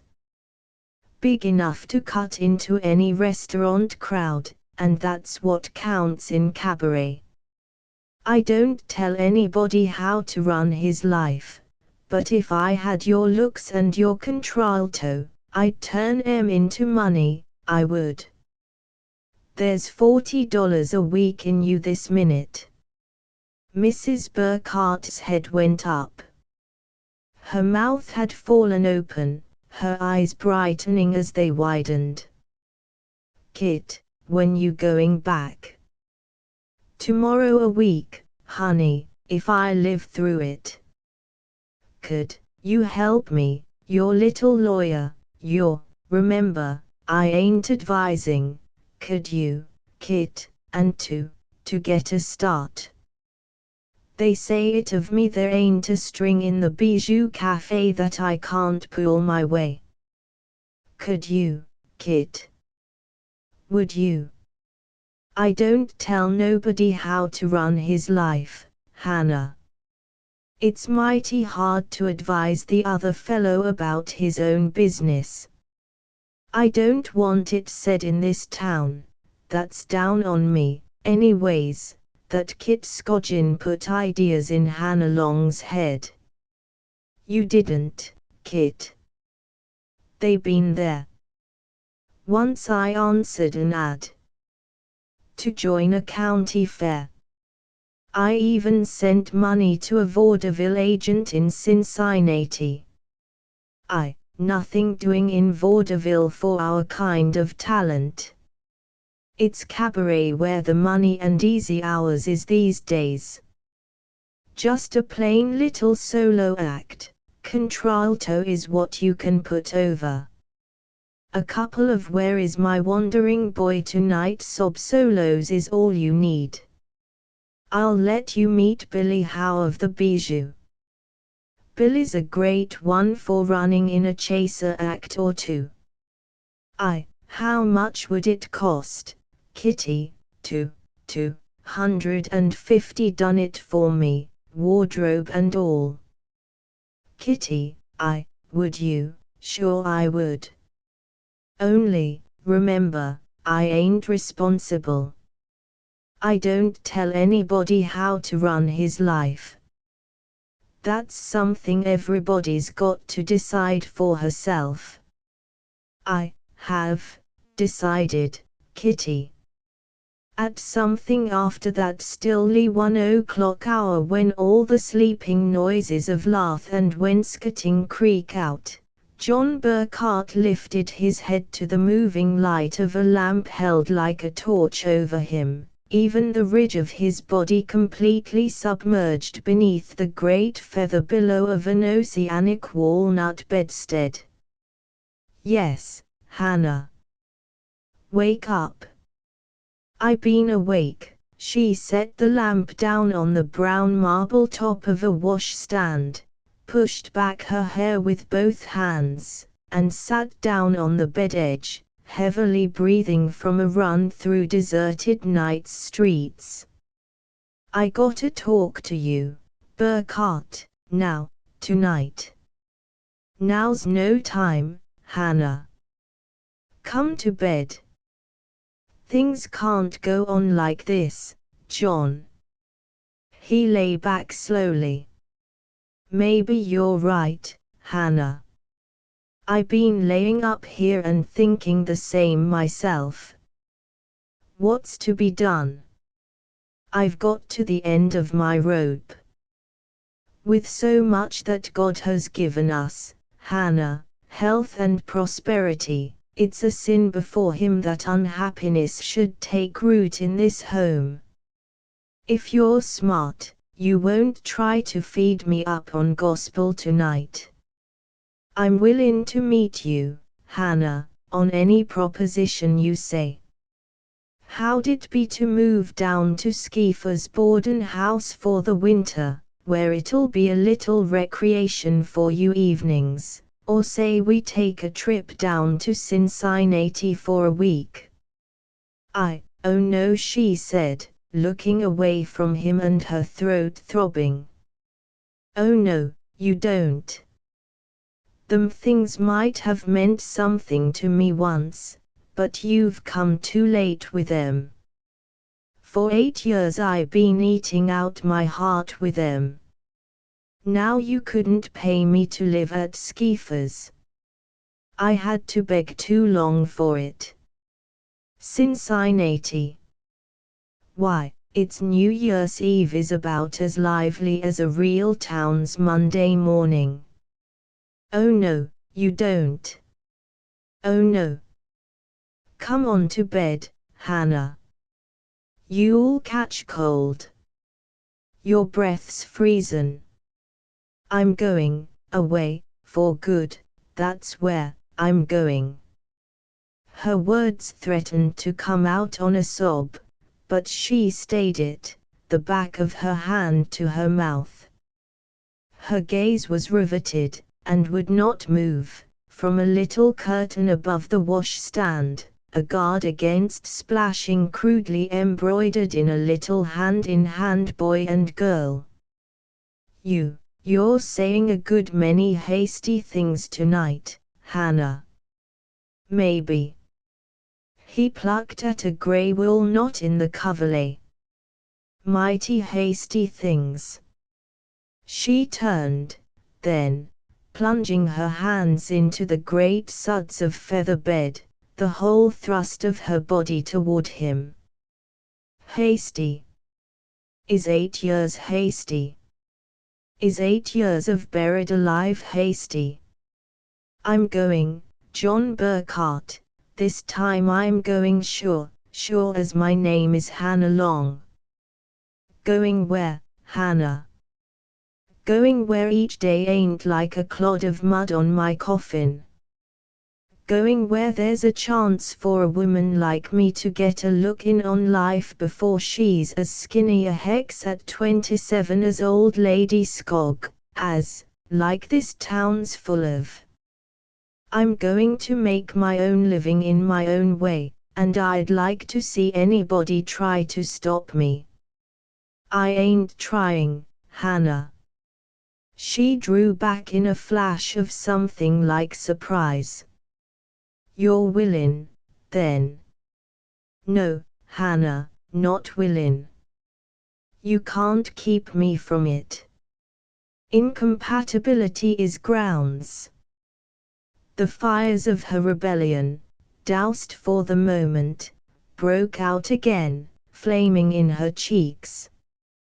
He raised himself to his elbow, regarding her there in her flush, the white line of her throat whiter because of it. She was strangely, not inconsiderably taller. "Why, Hannah, what you been doing to yourself?" Her hand flew to a new and elaborately piled coiffure, a half fringe of curling iron, little fluffed-out tendrils escaping down her neck. Incompatibility is grounds. It's mighty becomin', Hannah. Mighty becomin'. It's grounds, all right. Grounds. Grounds for what, Hannah? She looked away, her throat distending as she swallowed. Divorce. There was a pause, then so long that she had a sense of falling through its space. Look at me, Hannah. She swung her gaze reluctantly to his. He was sitting erect now, a kind of pallor setting in behind the black beard. Lego, she said, loosening his tightening hand from her wrists. Lego, you hurt. I take it when a woman uses that word in her own home, she means it. This one does. You're a deacon's wife. Things like this are pretty serious with people in our walk of life. We ain't learned in our communities yet not to take the marriage law as of God's own marking. I'm a respected citizen here. So was Ed Bevins. It never hurt his hide. But it left her with a black name in the town. Who cares? She don't. It's no good to oppose a woman, Hannah, when she's made up her mind, but I'm willing to meet you halfway on this thing. Suppose we try it again. I got some plans for perking things up a bit between us. Say we join the Buckeye Bowling Club, and, no. That gang of church pillars. I can't stand it, I tell you, you mustn't try to keep me. You mustn't. I'm a rat in a trap here. Gimme a few dollars. $150 is all I ask. Not even alimony. Lemme apply. Gimme grounds. It's done every day. Lemme go. What's done can't be undone. I'm not blamin' you. You're what you are and I'm what I am. I'm not blamin' anybody. You're what you are, and God Almighty can't change you. Lemme go, John, for God's sake, lemme go. Yes, he said, finally, not taking his eyes from her and the chin hardening so that it shot out and up.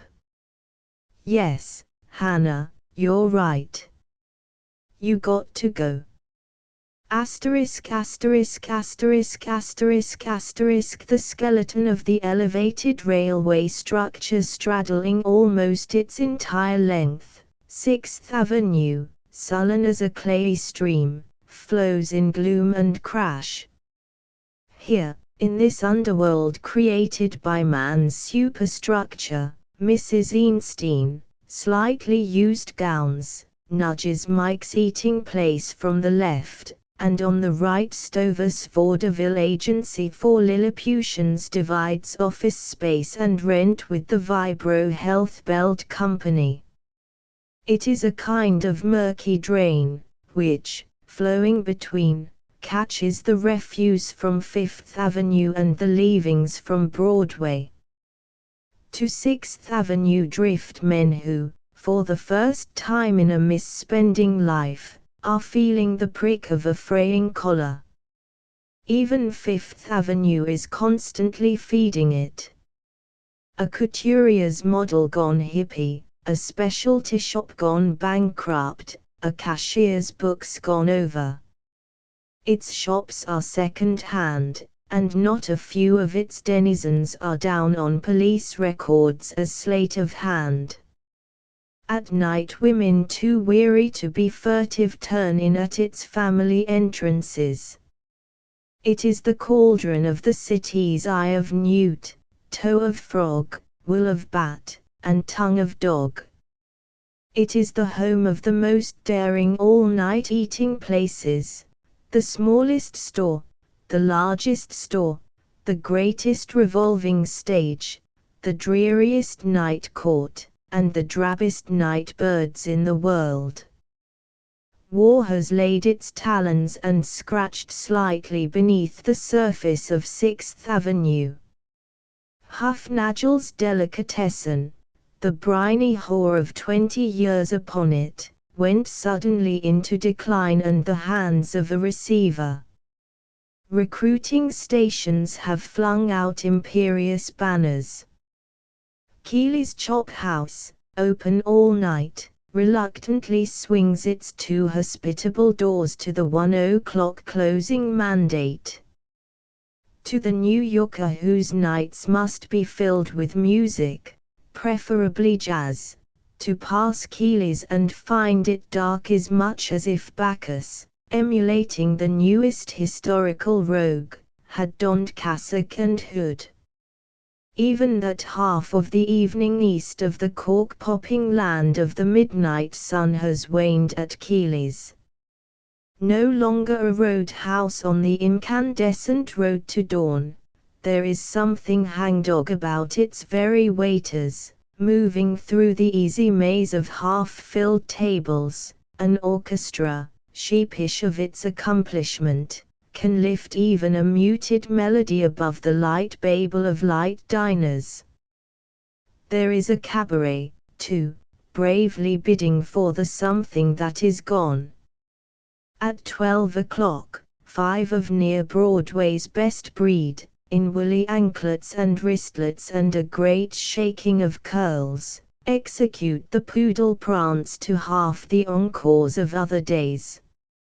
Maryland, whose ripple of hip and droop of eyelid are too subtle for censorship, walks through her hula-hula dance, much of her abandoned. A pair of Apaches whirl for 120 consecutive seconds to a great bang of cymbals and $75 a week. At shortly before 1 Miss Hannah DeLong, who renders ballads at 1-hour intervals, rose from her table and companion in the obscureer of the room, to finish the evening and her cycle with Darling, Keep the Great Fire Burning sung in a contralto calculated to file into no matter what din of midnight dining. In something pink, silk, and conservatively V, she was a careful management's last bland ingredient to an evening that might leave 2kn a sting to the tongue. At still something before 1 she had finished, and, without encore, returned to her table. "Good," she said, and leaned her head on her hand. "I better get me a job hollerin' down a well." Her companion drained his stemless glass with a sharp jerking back of the head. His was the short, stocky kind of assurance which seemed to say, "Greater securities'th no man than mine, which are gilt-edged." Obviously, Mr. Lukamina clipped his coupons. "Not so bad," he said. "The song ain't dead, the crowd is. Say, they can't hurt my feelings. I been a chaser act ever since I hit the town. Well, if I can sit and listen to a song in long skirts 12 running weeks, 3 or 4 nights every one of 'em, take it from me, there's a whistle in it somewhere." "Just the same," she said, pushing away her glass, "my future in this business is behind me." He regarded her, slumped slightly in his chair, celluloid toothpick dangling. There was something square about his face, abetted by a parted-in-the-middle toupee of great craftsmanship, which revealed itself only in the jointure over the ears of its slightly lighter hair with the brown of his own. There was a monogram of silk on his shirt sleeve, of gold on his billfolder, and of diamonds on the black band across the slight rotundity of his waistcoat. "Never you mind, I'm for you, girl," he said. There was an undeniable taking off of years in Mr. Long. Even the very texture of her seemed younger, and the skin massaged to a new creaminess, the high coiffure blonder, the eyes quicker to dart. "Lay off, Candy Kid," she said. "You're going to sugar." "Have another fizz," he said, clicking his fingers for a waiter.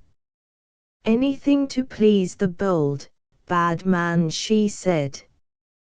"You're a great UN," he said.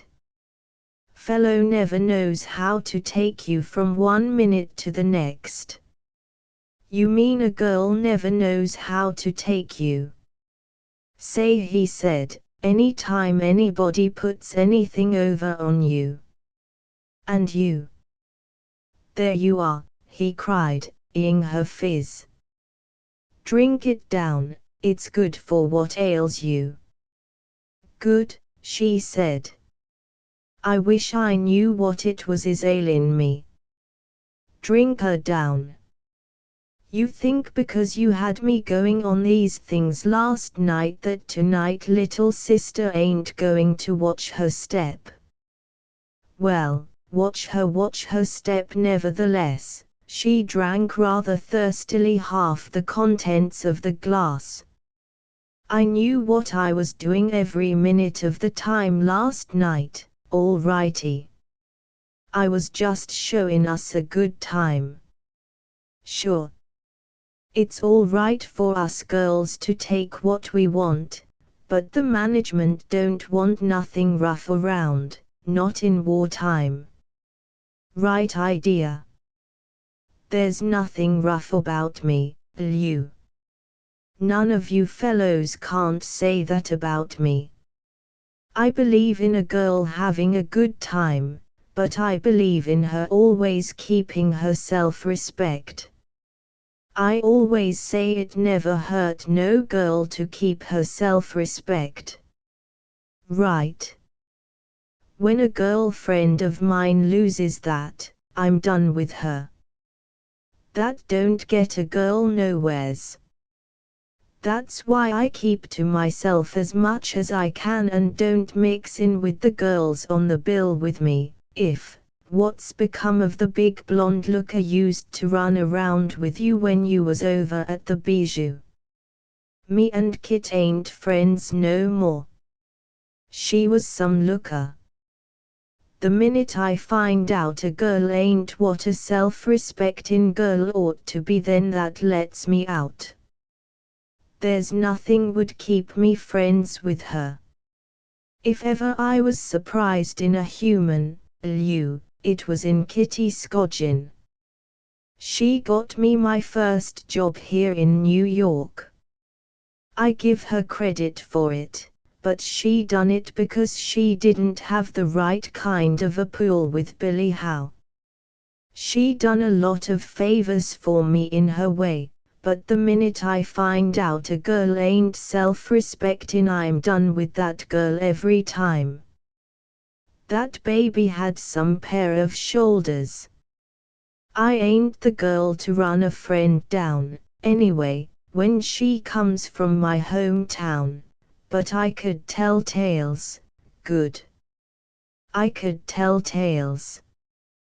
There was new loquacity and a flush to Mr. Long. She sipped again, this time almost to the depth of the glass.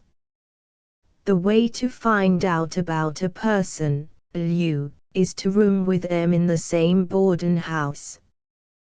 Beware of the baby stare is all I can tell you. Beware of that." "That's what you got," he said, leaning across to top her hand with his, two big baby stares. "Well, Lou Kamina," she said, "you'd kid your own shadow. Calling me a baby stare. Of all things. Lou Kamina."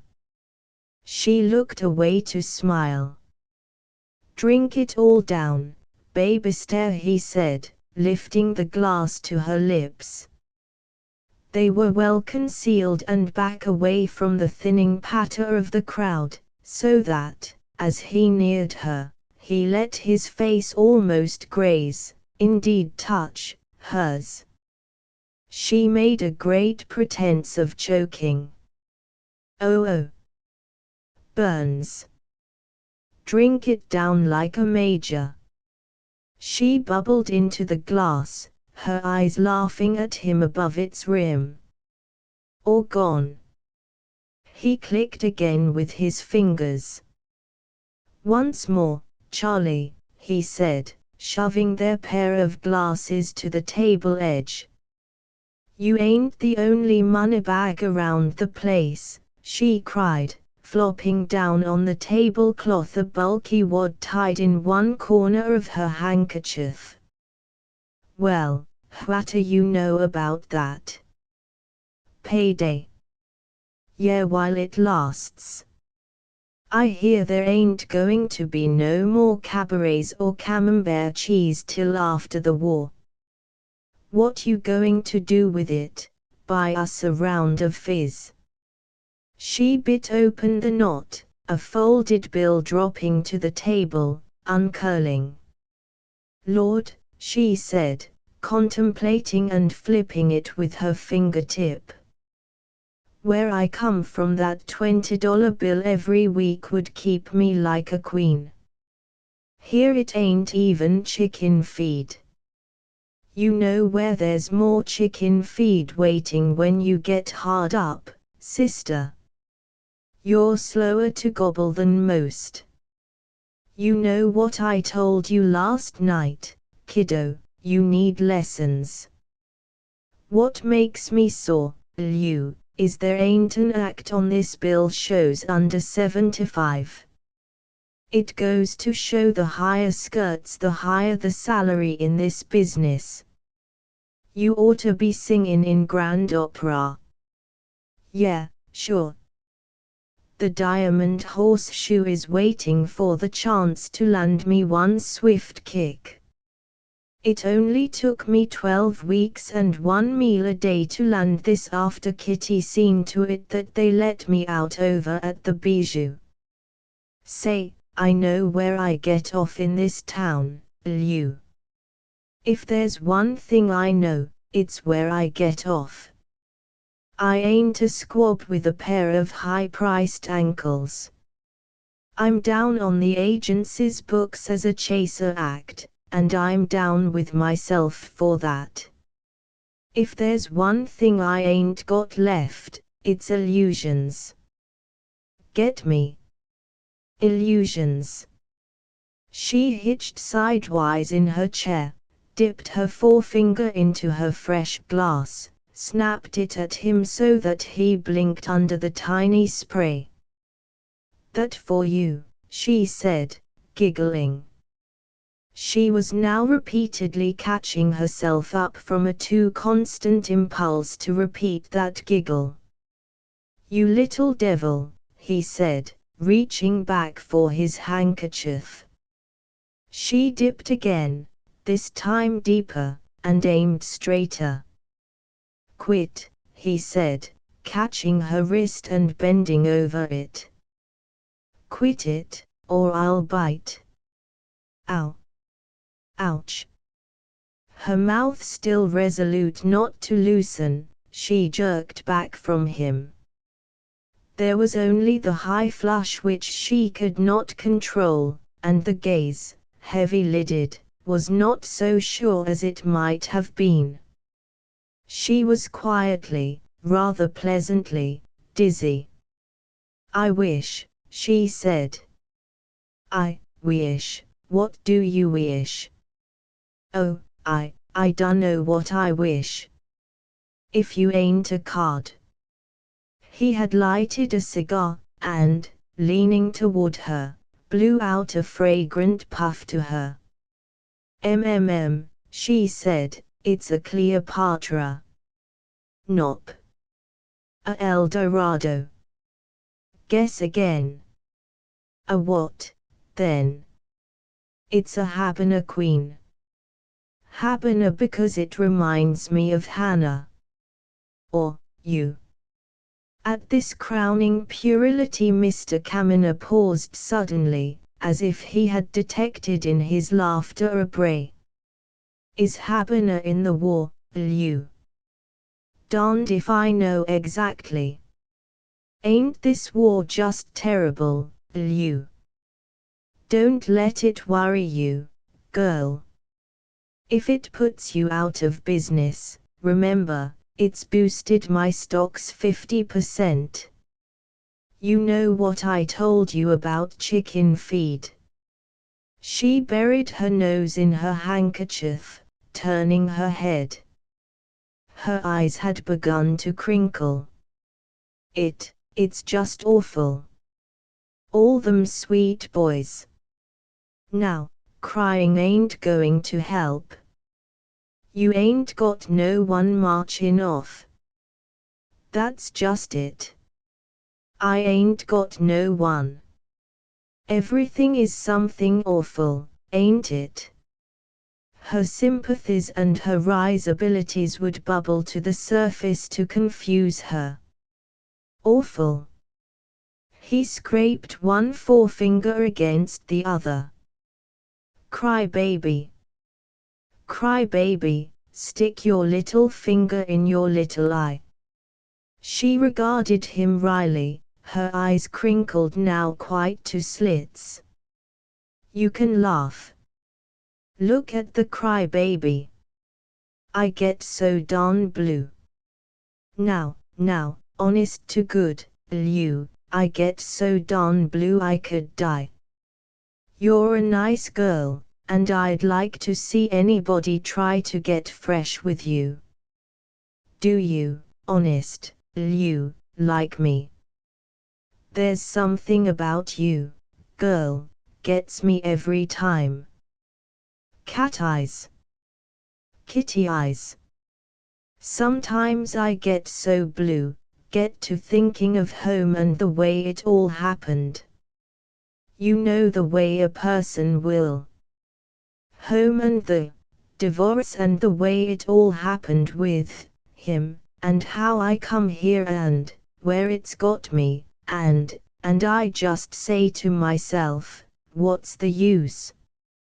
You know, Liu, the way a person will. Back there, anyways, I had a home. There's something in just having a home, let me tell you. Being a somebody in your own home. You're a somebody any place they put you. You never seen the like the way it all happened, Liu. So quick. The day I took the train was like I was walking for good out of a dream. Not so much as a postcard from there since, now, cry baby. I ain't exactly sorry, Liu, only God knows, more than once in those 12 weeks out of work I was for going back and patching it up with him.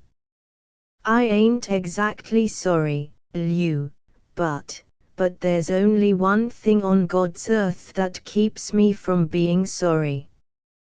What? You. He flecked his cigar, hitching his arm up along the chair back, laughed, reddened slightly. That's the way to talk. These last 2 nights you been lighten up with a man so he can get within 10 feet of you. Now you're shoutin'. She drained her glass, blew her nose, and wiped her eyes. She was sitting loosely forward now, her hand out on his. You're the only thing on God's earth that's kept me from sneaking back there, honest. Liu, I'd have gone back long ago and eat dirt to make it up with him, if not for you. I ain't built like Kitty Scogin and those girls. I got to be self-respectin' with the fellows or nothing. They think more of you in the end, that's my theory. Sure. A girl's fly or, she just naturally ain't that way. That's where all my misunderstanding began with Kitty, when she wanted me to move over in them rooms on 49th Street with her. A girl's that way or she just ain't that way. Sure. Will you, are you ain't kidding me all these weeks. Taxi-cabbing me all night in the park and drinking around this way all the time together. You ain't been kidding me, you. He shot up his cigar to an oblique. Now you're shouting, he repeated. It took 3 months to get you down off your high horse, but now we're talking the same language. You. It ain't every girl I take up with, just let that sink in. I like 'em frisky, but I like 'em cautious. That's where you made a hit with me. Little of both. Them that nibble too easy ain't worth the catch. She reached out the other hand, covering his with her both. You're talking wedding bells, you. He regarded her, the ash of his cigar falling and scattering down his waistcoat. What bells? Wedding, you. Her voice was as thin as a reed. Oh Lord, he said, pushing back slightly from the table. Have another fizz, girl, and by that time we'll be ready for a trip in my underground balloon. Waiter. She drew down his arm, quickly restraining it. She was not so sure now of controlling the muscles of her mouth. You. Now, please, you. It's what kept me alive. Thinking you meant that. Please, you. You ain't going to turn out like all the rest in this town. You, the first fellow I ever went as far as, last night with. I'll stand by you, you, through thick and thin. You stand by me. You make it right with me, you, and, he cast a quick glance about, grasped at the sides of the table, and leaned toward her, Soto. For God's sake, hush. Are you crazy? No, she said, letting the tears roll down over the 2 frank gyrations of her face. No, I ain't crazy. I only want you to do the right thing by me, you. I'm blue. I'm crazy afraid of the bigness of this town.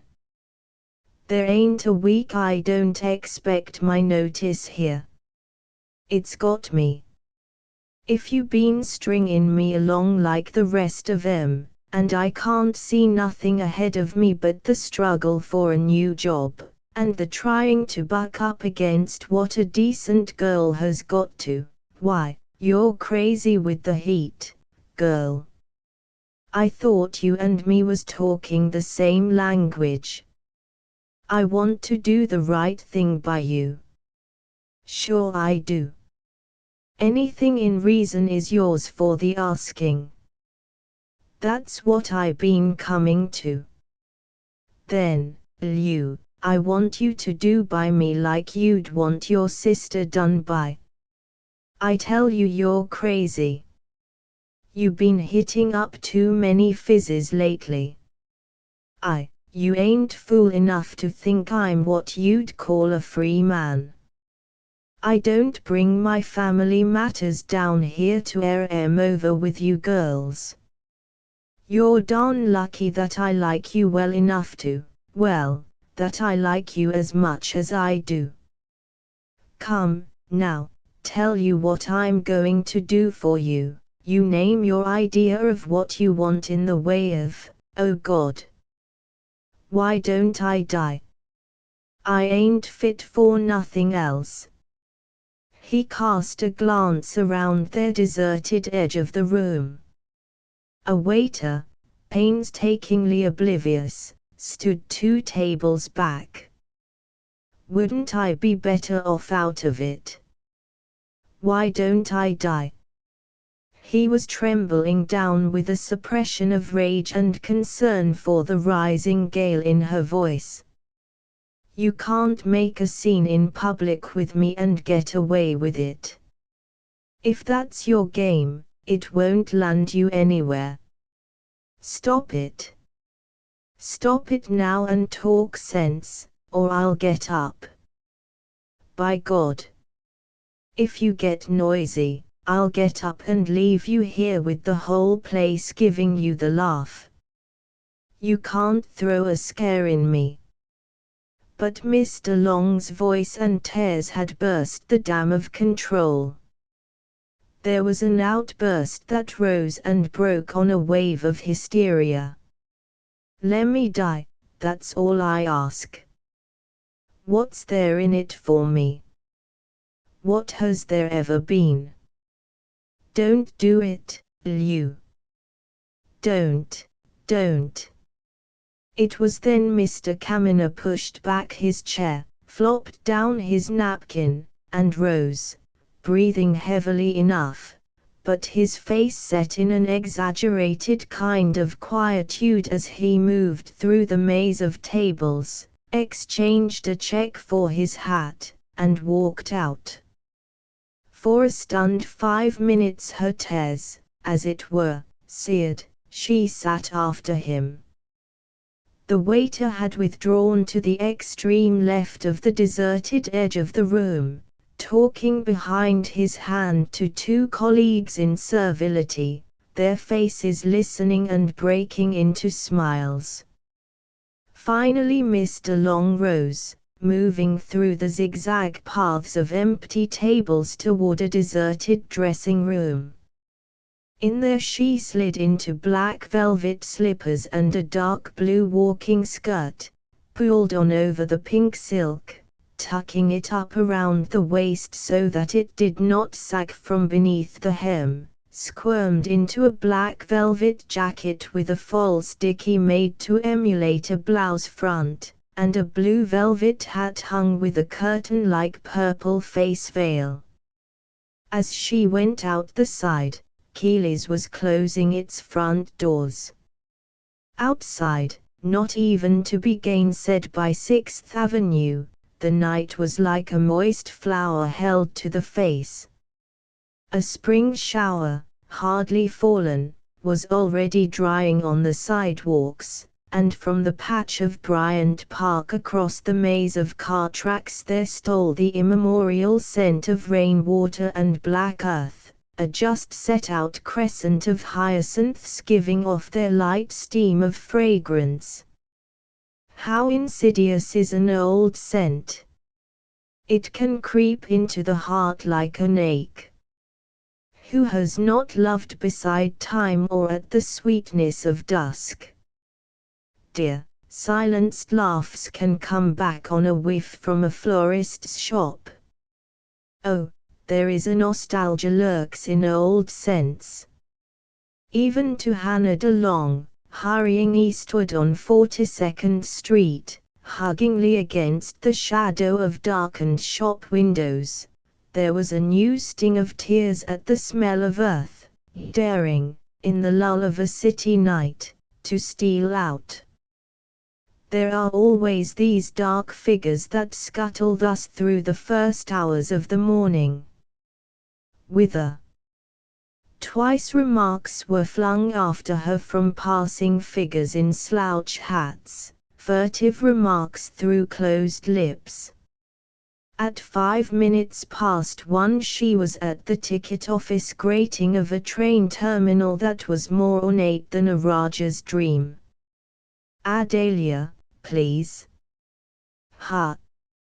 Ohio. Next train. 7-7.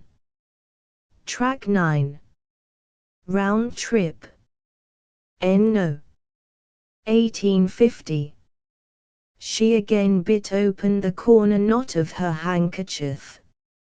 Asterisk asterisk asterisk asterisk asterisk. When Hannah DeLong, freshly train-washed of train dust, walked down 3rd Street away from the station, old man Rentsnauer, for 40-odd springs coaxing over the same garden, was spraying a hose over a side yard of petunias, shirt-sleeved, his waistcoat hanging open, and in the purpling light his old head merging back against a story-and-a-half house the color of grey weather and half a century of service.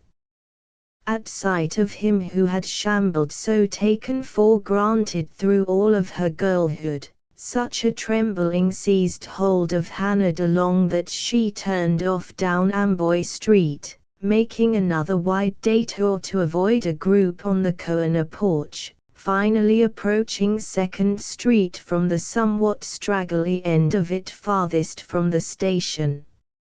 She was trembling so that occasionally she stopped against a vertigo that went with it, wiped up under the curtain of purple veil at the beads of perspiration which would spring out along her upper lip. She was quite washed of rouge, except just a swift finger-stroke of it over the cheekbones. She had taken out the dicky, too, and for some reason filled in there with a flounce of pink net ripped off from the little ruffles that had flowed out from her sleeves. She was without baggage. At Ludlow Street she could suddenly see the house, the trees meeting before it in a lace of green, the 2 iron jardinières empty. They had been painted, and were drying now of a clay-brown coat. When she finally went up the brick walk, she thought once that she could not reach the bell with the strength left to pull it. She did, though, pressing with her 2 hands to her left side as she waited. The house was in the process of painting, too, still wet under a first wash of grey. The pergola, also. The door swung back, and then a figure emerged full from a background of familiarly dim hallway and curve of banister. She was stout enough to be panting slightly, and above the pink and white checked apron her face was ruddy, 40, and ever so inclined to smile. Yes. Out from the hallway shot a cocker spaniel, loose-eared, yapping. Queenie, Queenie, come back. She won't bite, Queenie, bad girl, come back from that nasturtium bed, bad girl, all washed and combed so pretty for a romp with her favor when him come home so tired. Queenie. She caught her by a rear leg as she leaped back, wild to rollick, tucking her under one arm, administering 3 diminutive punishments on the shaggy ears. Bad. Bad. Is Mr. Burkhart home? Or, now, he ain't. I sent him down by Greedle's nurseries on his way home tonight, for some tulip bulbs for my iron jardinières.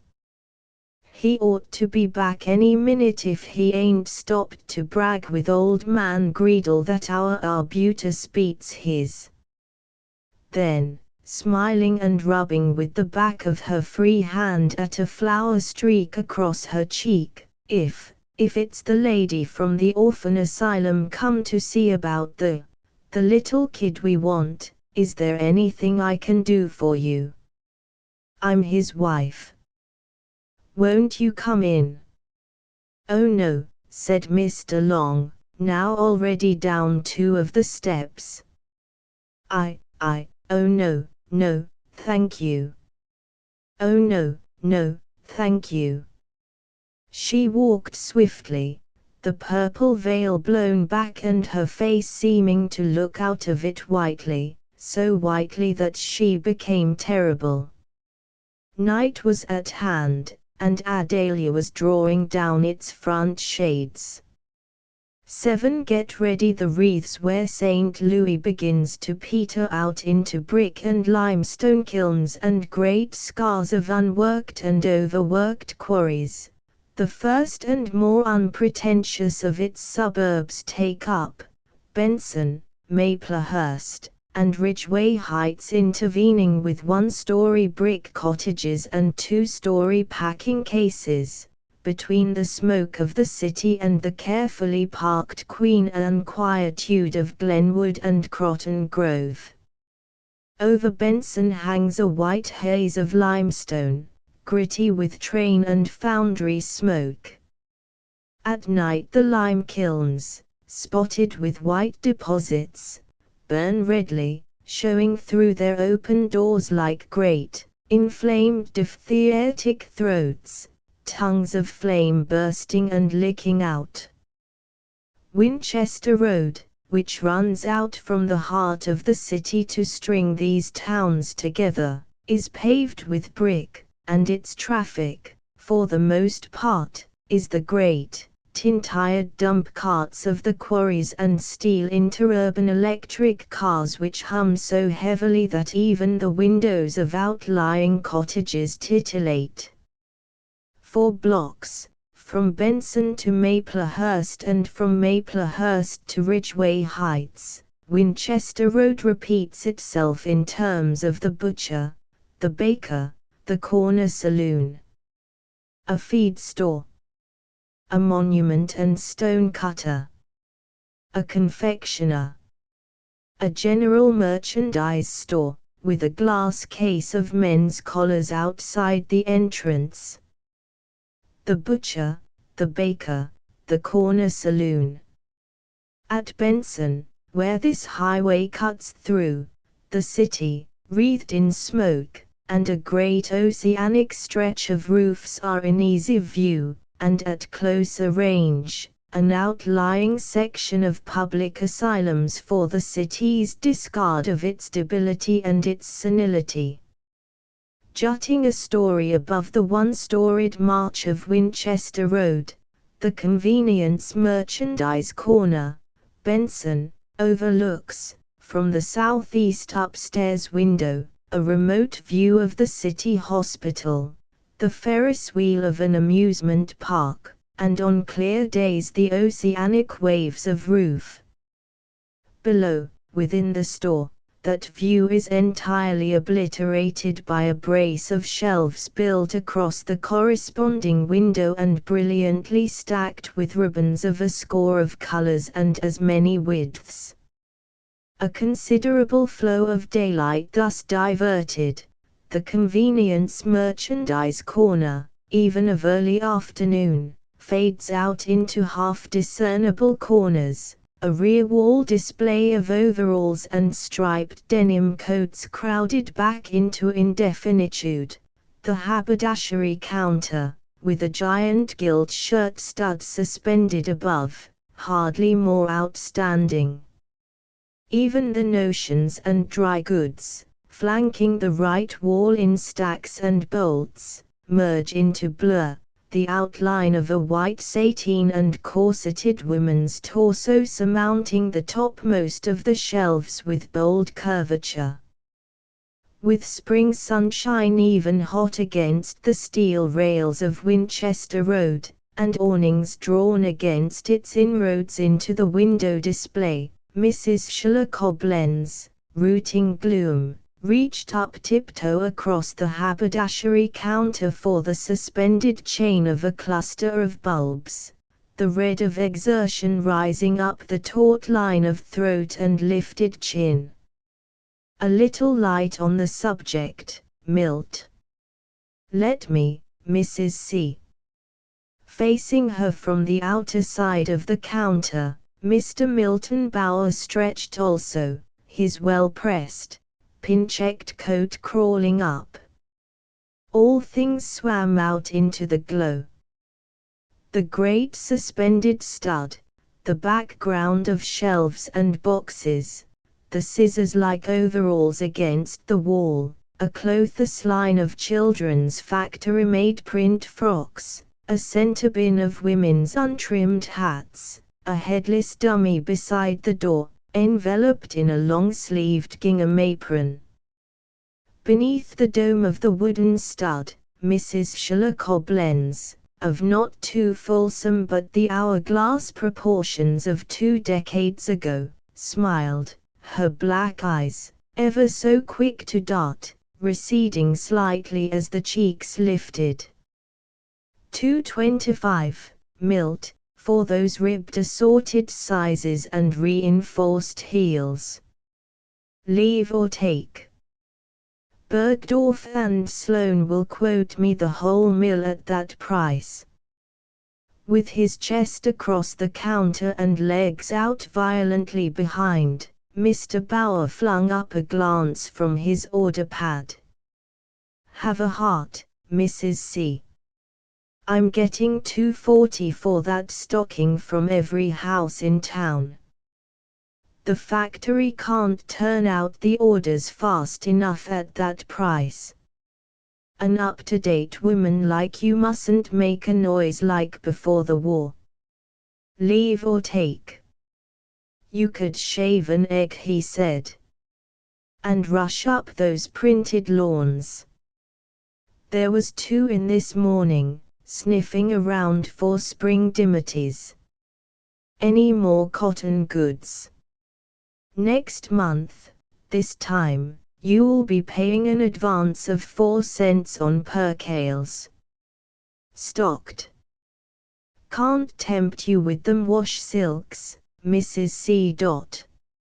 Neatest little article on the market today. No demand. They finger it up, and then buy the cotton stuffs. Every time I forget my trade hacks rock instead of clip-spons for its spending money I get stung. This here wash silk, Mrs. C, would send me up a dress pattern off this coral pink sample for Celine. This here dark mulberry, Mrs. C, would suit you something immense. That'll be about all. He flopped shut his book, snapping a rubber band about it and inserting it in an inner coat pocket. You ought to stick to them dark, winey shades, Mrs. C. With your coloring and black hair and eyes, they bring you out like a gypsy. Never seen you look better than at the YMHA entertainment. Quick color flowed down her open throat and into her shirtwaist. It was as if the platitude merged with the very corpuscles of a blush that sank down into thirsty soil. You boys, she said, come out here and throw in a jolly with every bill of goods. I'll take a good fat discount instead. Fact. Never seen you look better. When you got out on the floor in that stamp your foot kind of dance with old man Shiloff, your hand on your hip and your head jerking it up, there wasn't a girl on the floor, your own daughter included, could touch you, and I'm giving it to you straight. That old thing. It's a Russian folk dance my mother taught me the first year we were in this country. I was 3 years old then, and, when she got just crazy with homesickness, we used to dance it to each other evenings on the kitchen floor. Say, have you heard the news? No. Guess. Can't. Hammerstein is bringing over the crowned heads of Europe for vaudeville. Mrs. Koblenz moved back a step, her mouth falling open. Why, Milton Bauer, in the old country a man could be strung up for saying less than that. That didn't get across. Try another. A Frenchman and his wife were traveling in Russia, and, if you had an old mother like mine upstairs, Milton, eating out her heart and her days and her weeks and her months over a husband's grave somewhere in Siberia and a son's grave somewhere in Kishinev, you wouldn't see the joke neither.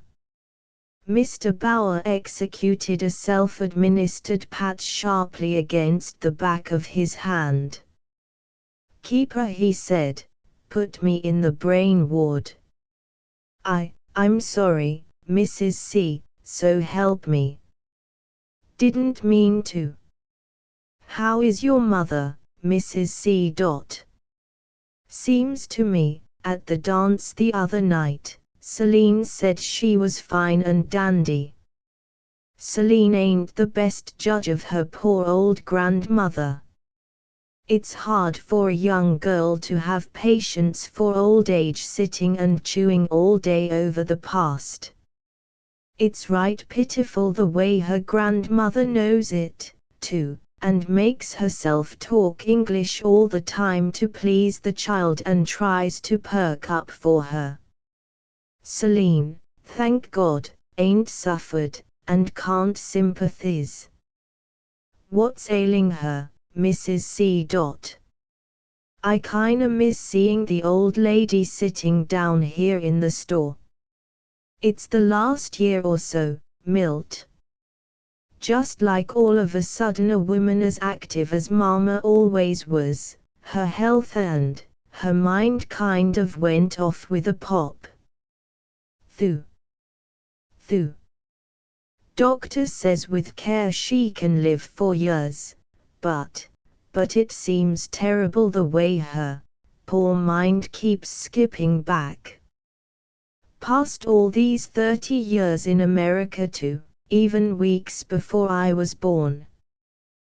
The night they took my father off to Siberia, with his bare feet in the snow, for distributing papers they found on him, papers that used the word svoboda, freedom. And the time, 10 years later, they shot down my brother right in front of her for the same reason. She keeps living it over till I could die. Say, ain't that just a shame, though? Living it, and living it, and living it. The night with me, a heavy 3-year-old, in her arms that she got us to the border, dragging a pack of linens with her. The night my father's feet were bleeding in the snow, when they took him. How with me a kid in the crib, my brother's face was crushed in, with a heel and a spur. All night, sometimes, she cries in her sleep, begging to go back to find the graves. All day she sits making raffia wreaths to take back, making wreaths. Say, ain't that tough? It's a godsend she's got the eyes to do it. It's wonderful the way she reads, in English, too. There ain't a daily she misses. Without them and the wreaths, I just dunno. Is it any wonder, Milt, I can't see the joke? My God, no. I'll get her back, though. Why, she can't get back there, Mrs. C. There's a way. Nobody can tell me there's not. Before the war, before she got like this, $700 would have done it for both of us, and it will again, after the war. She's got the bank book, and every week that I can squeeze out above expenses, she sees the entry for herself. I'll get her back. There's a way lying around somewhere. God knows why she should eat out her heart to go back, but she wants it. God, how she wants it. poor old dame. You boys guy me with my close-fisted buying these last 2 years. It's up to me, Milt, to squeeze this old shebang dry. There's not much more than a living in it at best, and now, with Celine grown up and naturally wanting to have it like other girls, it ain't always easy to see my way clear. But I'll do it, if I got to trust the store for a year to a child like Celine. I'll get her back. You can call on me, Mrs. C, to keep my eye on things while you're gone. You boys are one crowd of true blues, all right. There ain't a city salesman comes out here I wouldn't trust to the limit. You just try me out. Why, just to show you how a woman don't know how many real friends she has got. Why, even Mark Haas, of the Mound City Silk Company, a firm I don't do $100 worth of business with a year. I wish you could have heard him the other night at the YMHA. A man you know for yourself just goes there to be sociable with the trade. Fine fellow, Mark Haas. When the time comes, Mrs. Koblenz, he says, that you want to make that trip, just you let me know. Before the war there wasn't a year I didn't cross the water twice, maybe 3 times, for the firm. I don't know there's much I can do, it ain't so easy to arrange for Russia, but, just the same, you let me know when you're ready to make that trip. Just like that he said it. That from Mark Haas. And a man like Haas don't talk that way if he don't mean it. Mind you, not $100 a year business with him. I haven't got the demands for silks. That wash silk I'm telling you about, though, Mrs. C, does up like there's Ma thumping with the poker on the upstairs floor. When it's closing time she begins to get restless. I wish Celine would come in. She went out with Lester Goldmark in his little flivver, and I get nervous about automobiles. Mr. Bauer slid an open face watch from his waistcoat. Good Lord. 5:40, and I've just got time to sell the Maplehurst Emporium a bill of goods. Good night, Milt, and mind you put up that order of assorted neckwear yourself. Greens in Redditides are good sellers for this time of the year, and put in some reds and purples for the teamsters. No sooner said than done. And come out for supper some Sunday night, Milt. It does Mama good to have young people around. I'm yours. Good night, Milt. He reached across the counter, placing his hand over hers.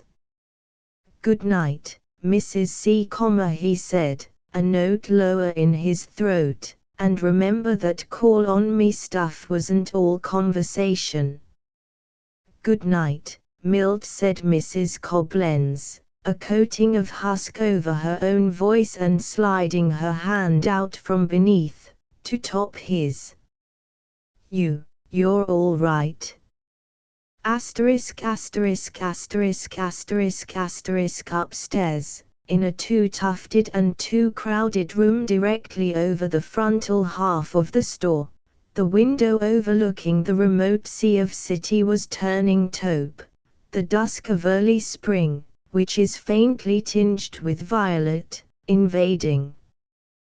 Beside the stove, a base burner with faint fire showing through its mica, the identity of her figure merged with the fat upholstery of the chair, except where the faint pink through the mica lighted up old flesh, Mrs. Miriam Horowitz, full of years and senile with them, wove with grasses, the ecru of her own skin, wreaths that had mounted to a great stack in a bedroom cupboard.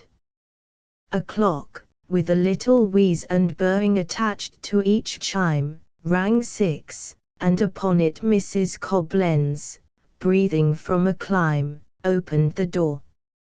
"Ma, why didn't you rap for Katie to come up and light the gas?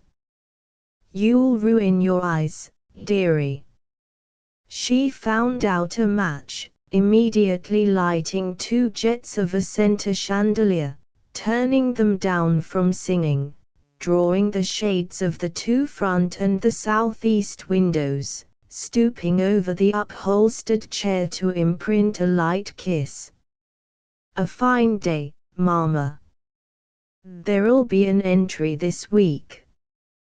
$30.13 and another call for garden implements. I think I'll lay in a hardware line after we get back. I can use the lower shelf of the china table, Ma?" Mrs. Horowitz, whose face, the color of old linen in the yellowing, emerged rather startling from the still black hair strained back from it, lay back in her chair, turning her profile against the upholstered back, half a wreath and a trail of raffia sliding to the floor. Age had sapped from beneath the skin, so that every curve had collapsed to bagginess, the cheeks and the underchin sagging with too much skin. Even the hands were crinkled like 2 large gloves, a wide, curiously etched marriage band hanging loosely from the 3rd finger. Mrs. Coblenz stooped, recovering the wreath. "Say, Mama, this one is a beauty. That's a new weave, ain't it? Here, work some more, dearie, till Celine comes with your evening papers." With her profile still to the chair back, a tear oozed down the corrugated face of Mrs. Horowitz's cheek. Another. "Now, Mama. Now, Mama. I got a heaviness, here, inside. I got a heaviness." Mrs. Coblenz slid down to her knees beside the chair.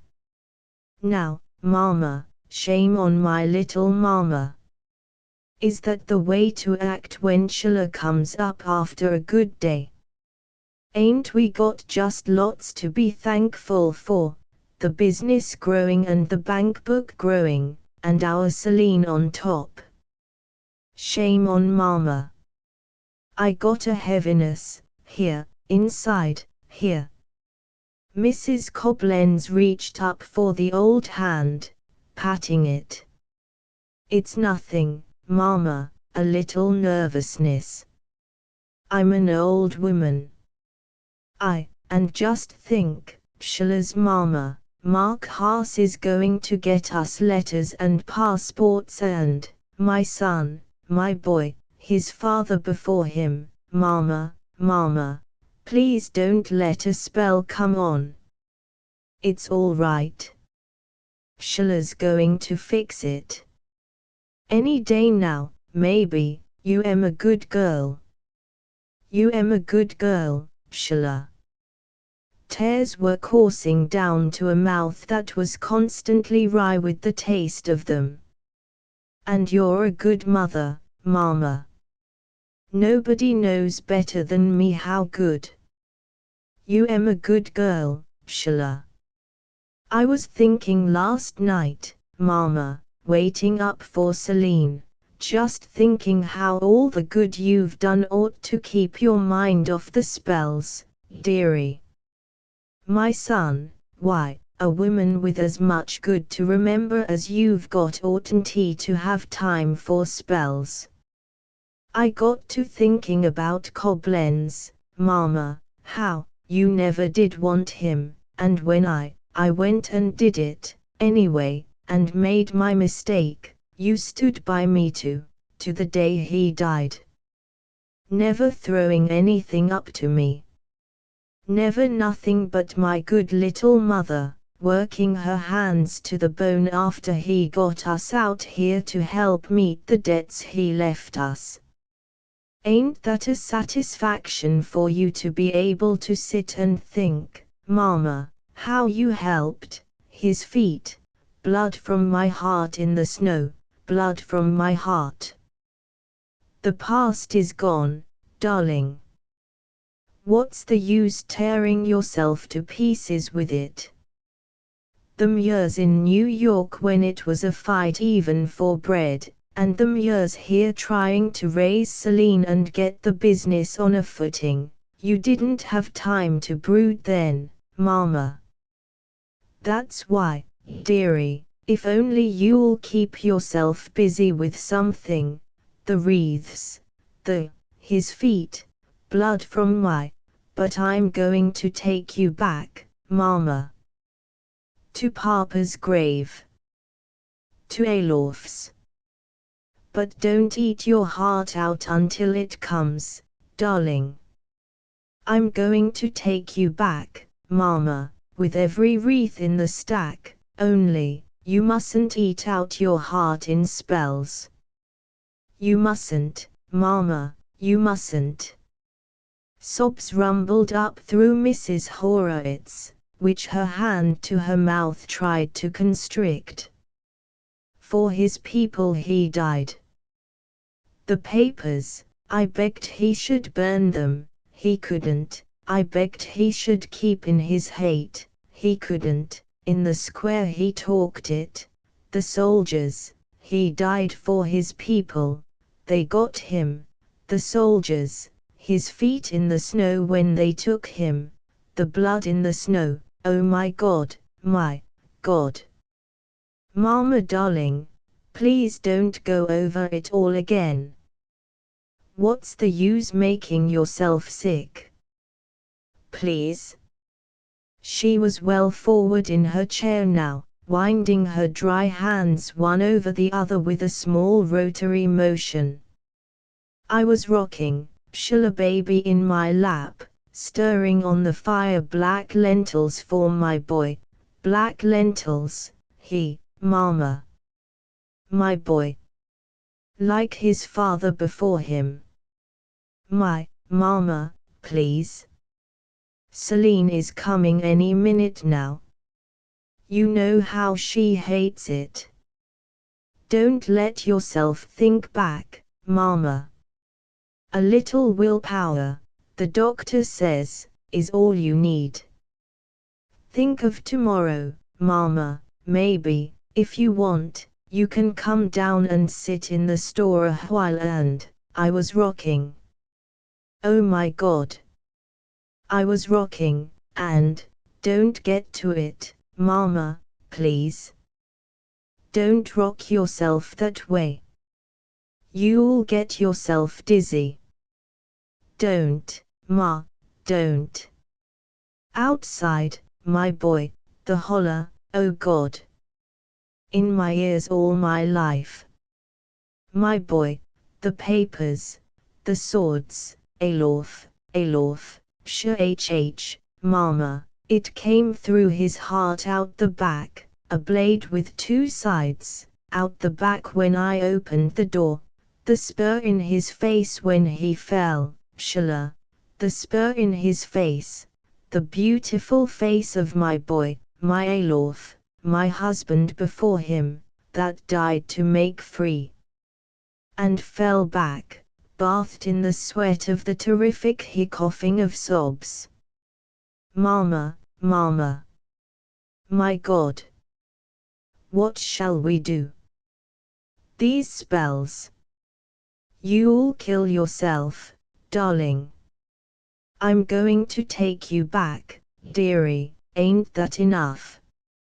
I promise. I promise. You mustn't, Mama. These spells, they ain't good for a young girl like Celine to hear. Mama, ain't you got your own Sheila, your own Celine? Ain't that something? Ain't it? ain't it?" Large drops of sweat had come out and a state of exhaustion that swept completely over, prostrating the huddled form in the chair. "Bed, my bed." With her arms twined about the immediately supporting form of her daughter, her entire weight relaxed, and footsteps that dragged without lift, one after the other, Mrs. Horowitz groped out, one hand feeling in advance, into the gloom of a room adjoining. "Rest. Oh my God. Rest. Yes, yes, Mama, lean on me. My bed. Yes, yes, darling. Bed." Her voice had died now to a whimper that lay on the room after she had passed out of it. When Celine Koblenz, with a gust that swept the room, sucking the lace curtains back against the panes, flung open the door upon that chromatic scene, the two jets of gas were singing softly into its silence, and within the nickel-trimmed base burner the pink mica had cooled to grey. Sweeping open that door, she closed it softly, standing for the moment against it, her hand crossed in back and on the knob. It was as if, standing there with her head cocked and beneath a shadowy blue sailor hat, a smile coming out, something within her was playing, sweetly insistent to be heard. Philomela, at the first sound of her nightingale self, must have stood thus, trembling with melody. Opposite her, above the crowded mantelpiece and surmounted by a raffia wreath, the enlarged crayon gaze of her deceased maternal grandfather, abetted by a horrible device of photography, followed her, his eyes focusing the entire room at a glance. Impervious to that scrutiny, Miss Koblenz moved a tiptoe step or two farther into the room, lifting off her hat, staring and smiling through a three-shelved cabinet of knick-knacks at what she saw far and beyond.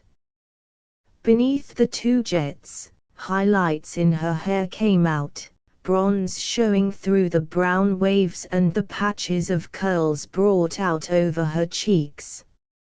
In her dark blue dress, with the row of silver buttons down what was hip before the hipless age, the chest sufficiently concave and the silhouette a mere stroke of a hard pencil, Miss Celine Koblenz measured up and down to America's Venus de Milo, whose chief curvature is of the spine. Slim-edged, and that slimness enhanced by a conscious kind of collapse beneath the blue silk girdle that reached up halfway to her throat, hers were those proportions which strong women, eschewing the sweetmeat, would earn by the sweat of the Turkish bath. When Miss Koblenz caught her eye in the square of mirror above the mantelpiece, her hands flew to her cheeks to feel of their redness. They were soft cheeks, smooth with the pollen of youth, and hands still casing them. She moved another step toward the portiered door. "Mama." Mrs. Koblenz emerged immediately, finger up for silence, kissing her daughter on the little spray of cheek curls.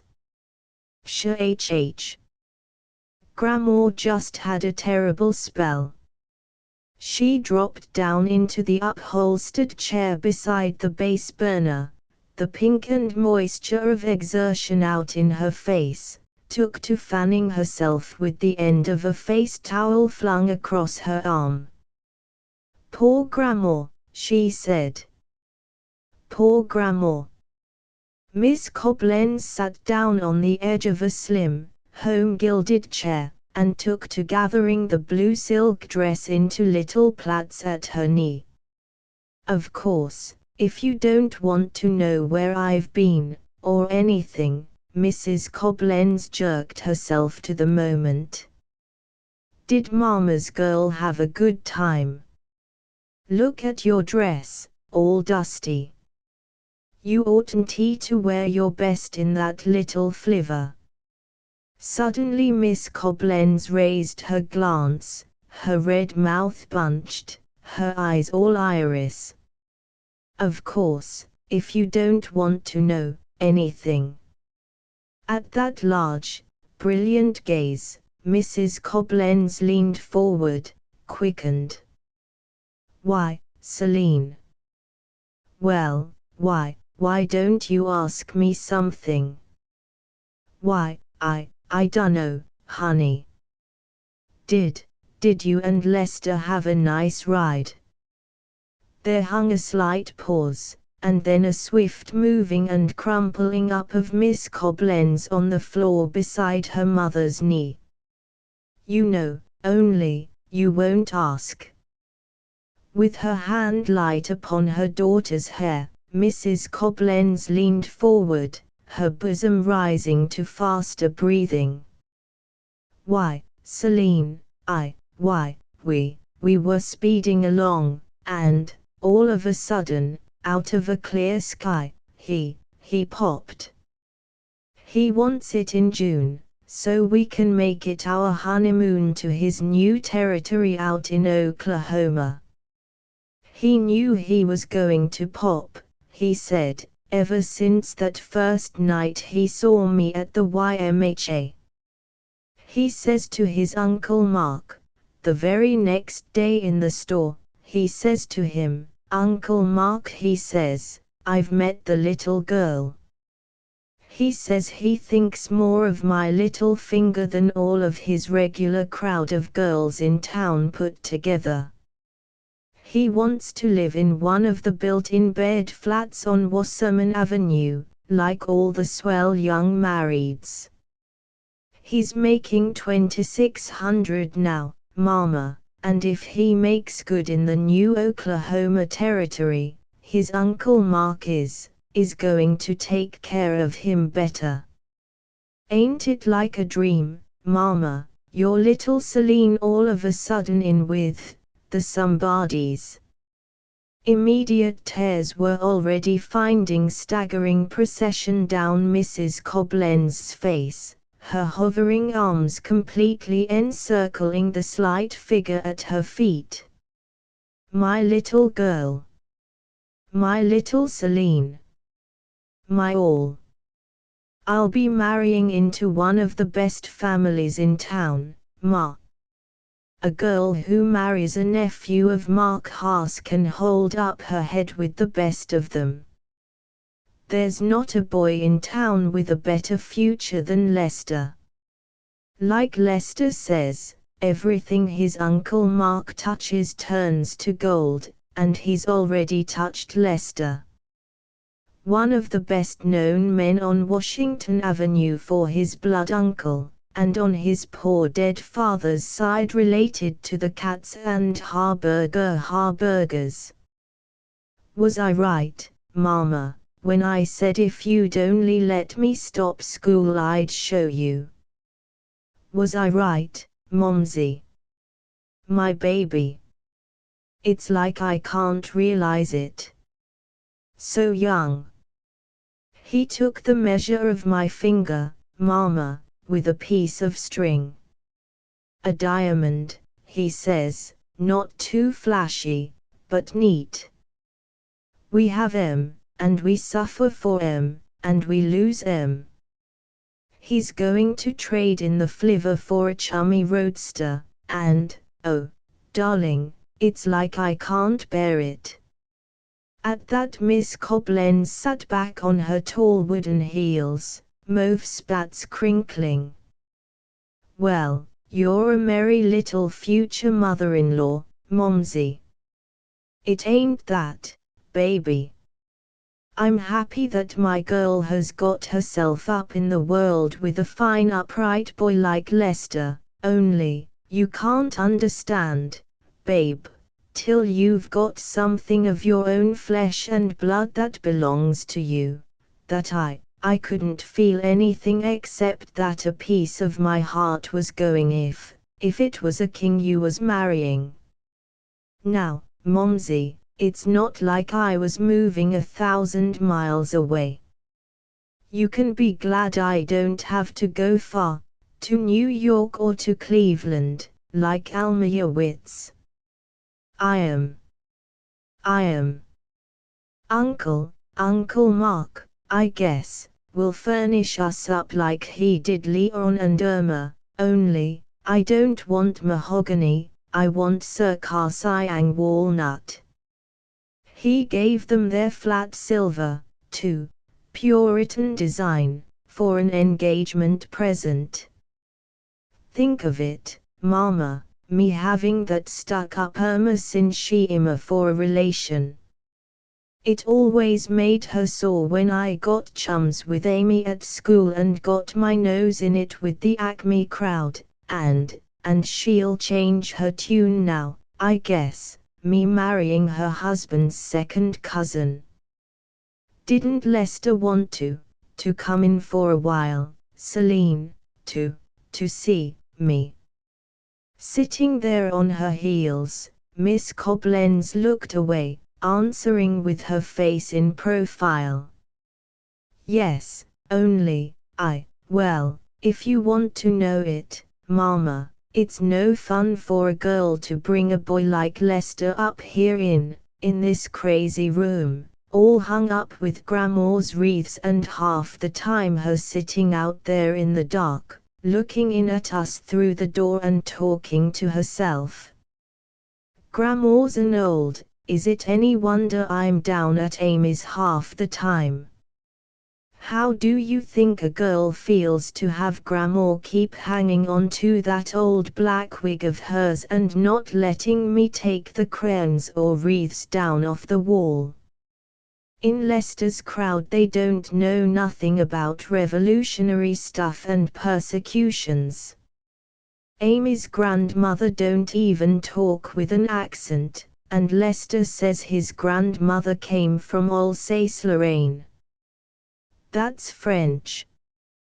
They think only tailors and old clothes men and. Celine.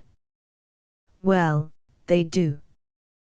You're all right, Mama, as up to date as any of them, but how do you think a girl feels, with Grandma always harping right in front of everybody the way Grandpa was a revolutionist and was hustled off barefooted to Siberia like a tramp?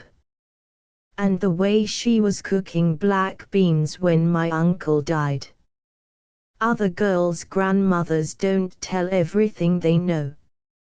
Almeyewitz's grandmother wears lorgnettes, and you told me yourself they came from nearly the same part of the Pale as Grandma. But you don't hear them remembering it.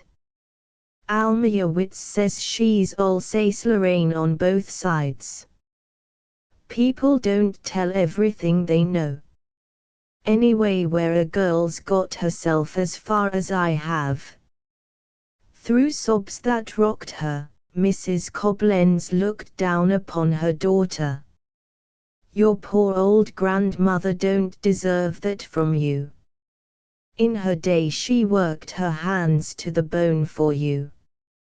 With the kind of father you had we might have died in the gutter but for how she helped to keep us out, you ungrateful girl, your poor old grandmother, that's suffered so terrible.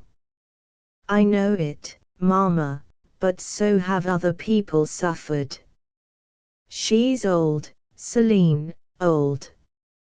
I tell you it's the way you indulge her, Mama.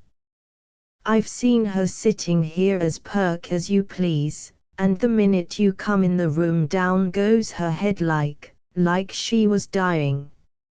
It's her mind, Celine, that's going. That's why I feel if I could only get her back. She ain't old, Grandma ain't. If I could only get her back where she could see for herself, the graves is all she needs. All old people think of, the grave. It's eating her, eating her mind. Mark Haas is going to fix it for me after the war, maybe before, if he can. That's the only way poor Grandma can live, or die, happy, Celine. Now that my little girl ain't any longer my responsibility, I'm going to take her back, my little girl. Her hand reached out, caressing the smooth head, her face projected forward and the eyes yearning down, my all. It's you will be my responsibility now, Ma. No. No.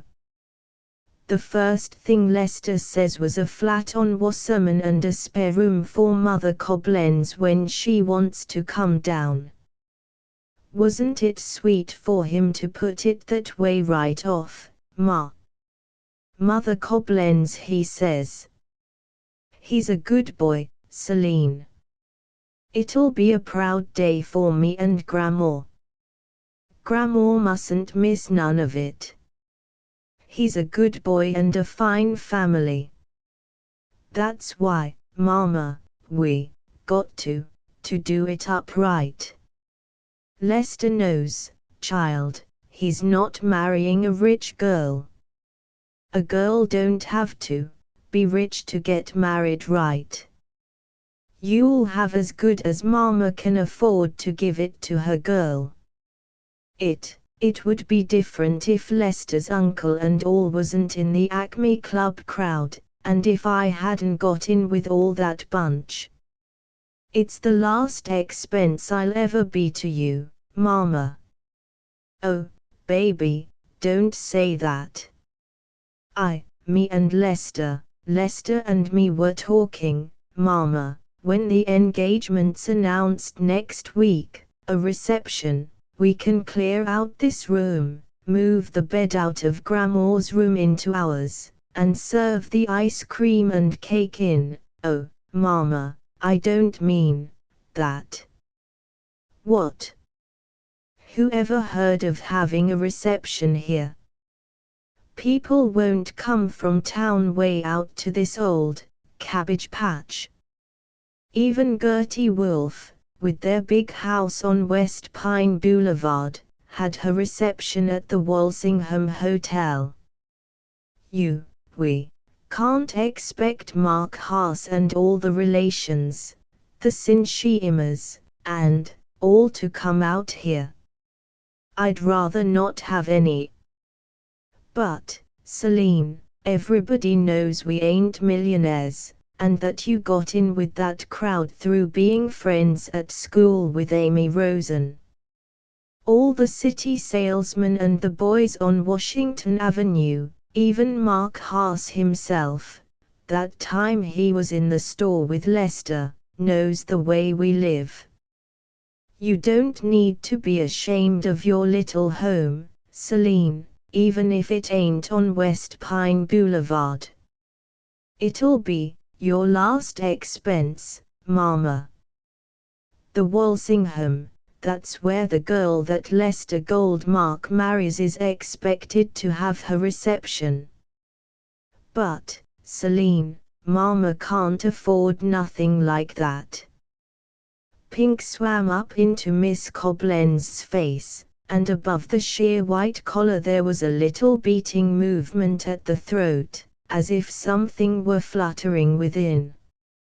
I'd just as soon not get married as not to have it like other girls. But, Celine, if I can't have a trousseau like other girls and the things that go with marrying into a family like Lester's, then there's no use. I can't. I wouldn't. She was fumbling, now, for a handkerchief, against tears that were imminent. Why, baby, a girl couldn't have a finer trousseau than the old linens back yet from Russia that me and Grandma got saved up for our girl, linen that can't be bought these days. Bed sheets that Grandma herself carried to the border, and, oh, I know. I knew you'd try to dump that stuff on me. That old, worm-eaten stuff in Grandma's chest. It's hand-woven, Celine, I wouldn't have that yellow old stuff, that old-fashioned junk, if I didn't have any trousseau. If I can't afford monogrammed up-to-date linens, like even Alma Witz, and a Pussy Willow taffeta reception dress, I wouldn't have any. I wouldn't. Her voice, crowded with passion and tears, rose to the crest of a sob. I'd die first. Celine, Mama ain't got the money. If she had it, wouldn't she be willing to take the very last penny to give her girl the kind of a wedding she wants? A trousseau like Alma's cost $1,000, if it cost a cent. Her table napkins alone, they say, cost $36 a dozen, UN monogrammed. A reception at the Walsingham costs $200, if it costs a cent.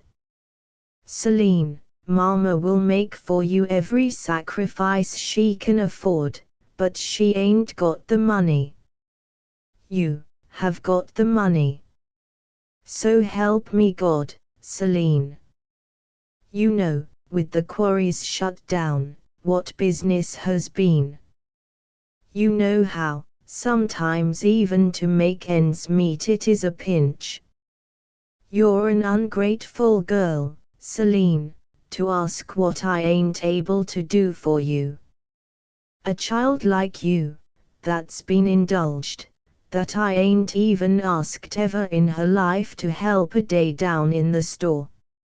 If I had the money, God knows you should be married in real lace, with the finest trousseau a girl ever had. But I ain't got the money, I ain't got the money. You have got the money. The book in Grandma's drawer is $740. I guess I ain't blind.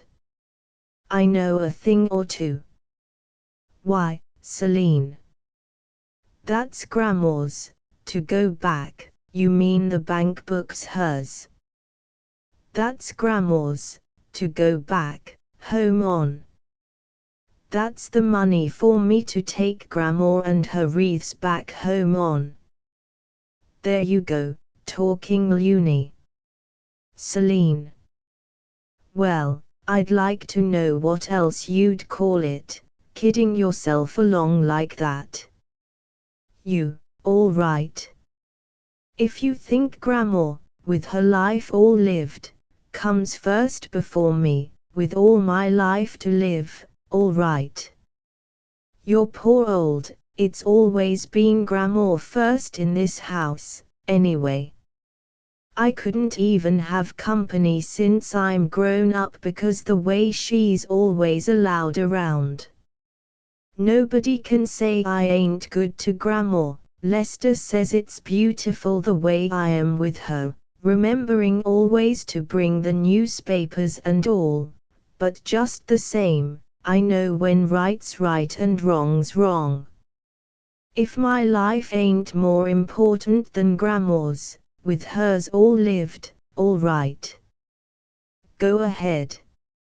Celine, ain't it coming to Grandma, after all her years' hard work helping us, that she should be entitled to go back with her wreaths for the graves?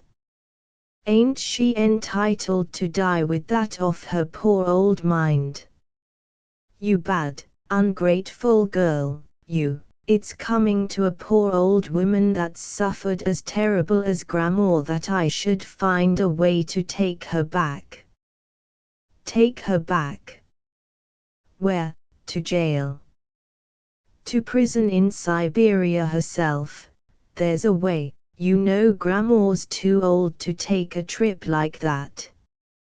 You know in your own heart she won't ever see that day.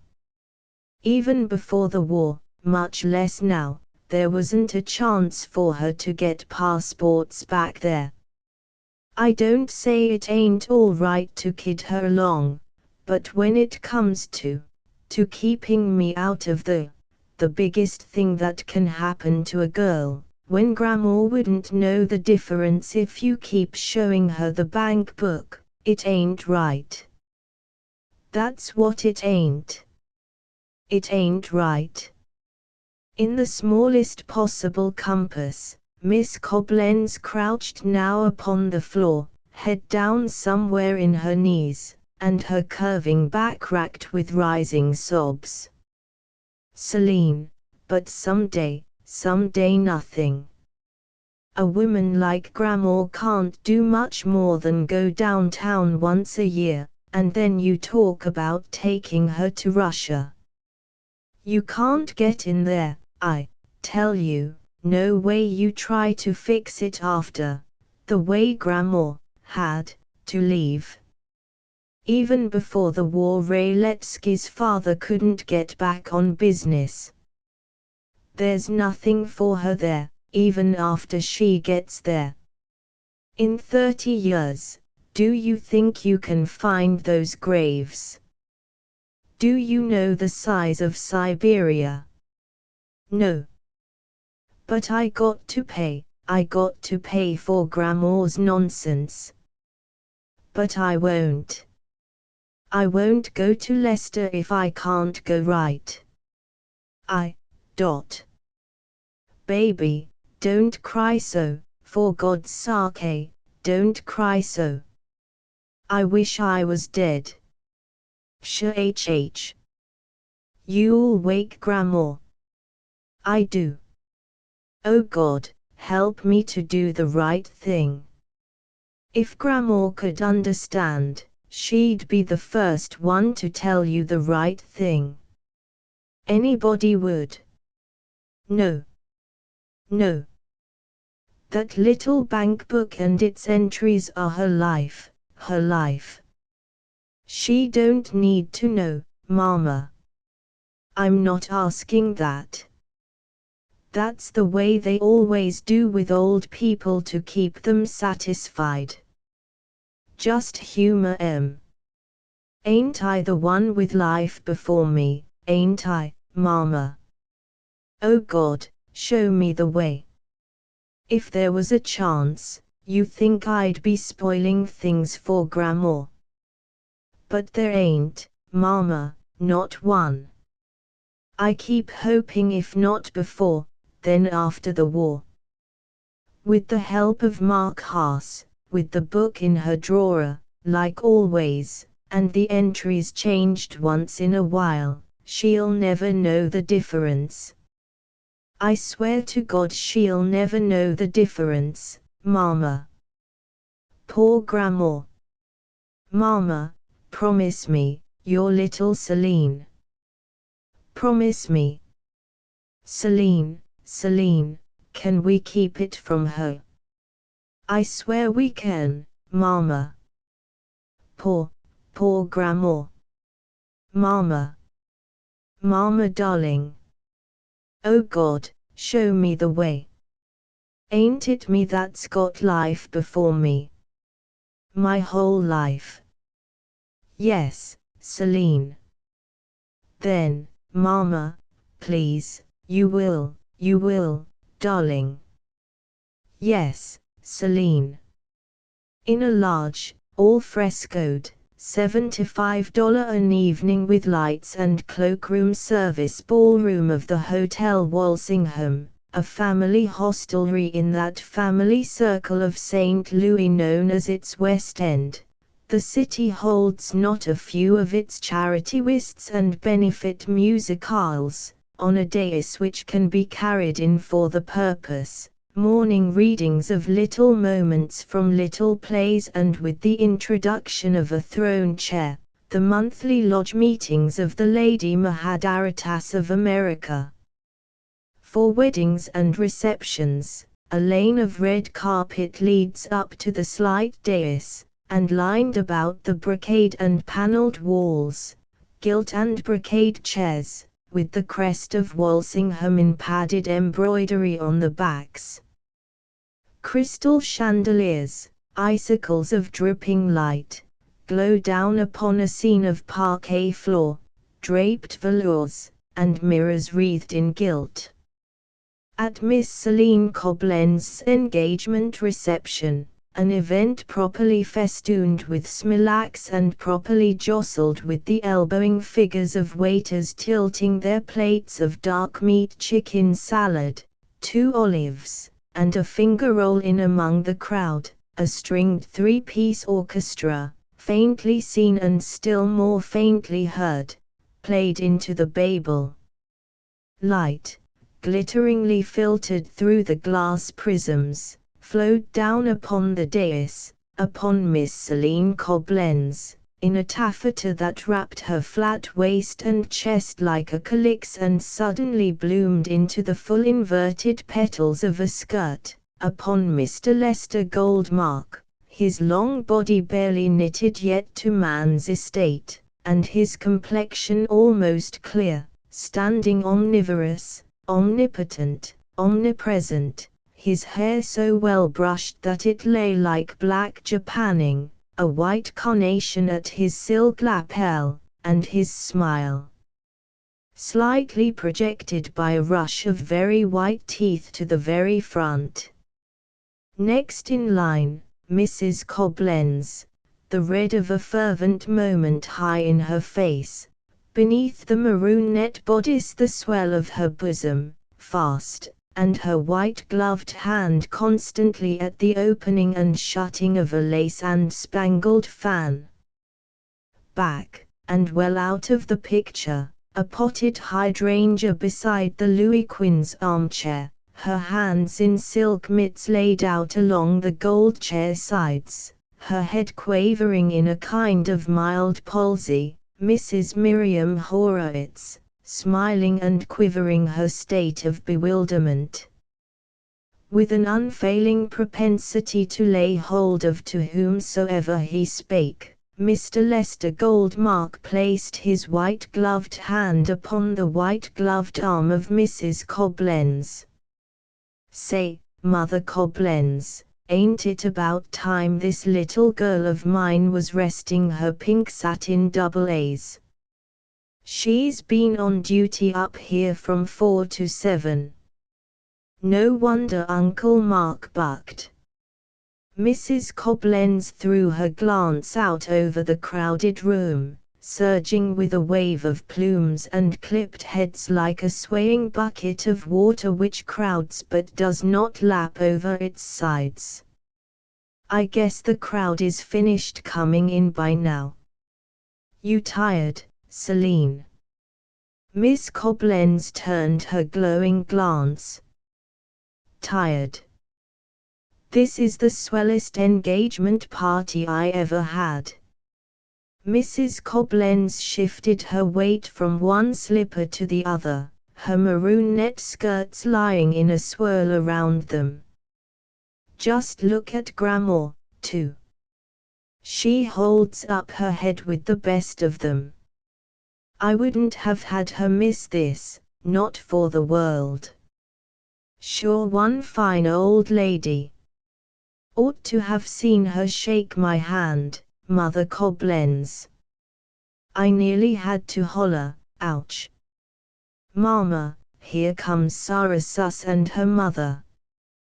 Take my arm, Lester honey. People Mama used to know." Miss Coblentz leaned forward beyond the dais with the frail curve of a reed. "How-do, Mrs. Suss?" "Thank you." "Thanks." "How-do, Sarah? Meet my fiancé, Lester Haas Goldmark, Mrs. Suss and Sarah Suss, my fiancé." "That's right, better late than never. There's plenty left." "We think he is, Mrs. Suss." "Or, Lester honey, quit. Mama, here's Mrs. Suss and Sadie." "Mrs. Suss." "Say, if you hadn't come, I was going to lay it up against you. If my new ones can come on a day like this, it's a pity my old friends can't come, too. Well, Sadie, it's your turn next, eh? I know better than that. With them pink cheeks and black eyes, I wish I had a dime for every chance. Sotto. Do you like it, Mrs. Suss? Pussywillow taffeta. Say, it ought to be. An estimate dress from Madam Murphy, 65 with findings. I'm so mad, Sarah, you and your mama couldn't come to the house that night to see her things. If I say so myself, Mrs. Suss, everybody who's seen it says Jacob Sinsheimer's daughter herself didn't have a finer. Maybe not so much, but every stitch, Mrs. Suss, made by the same sisters in the same convent that made hers. Towels. I tell her it's a shame to expose them to the light, much less wipe on them.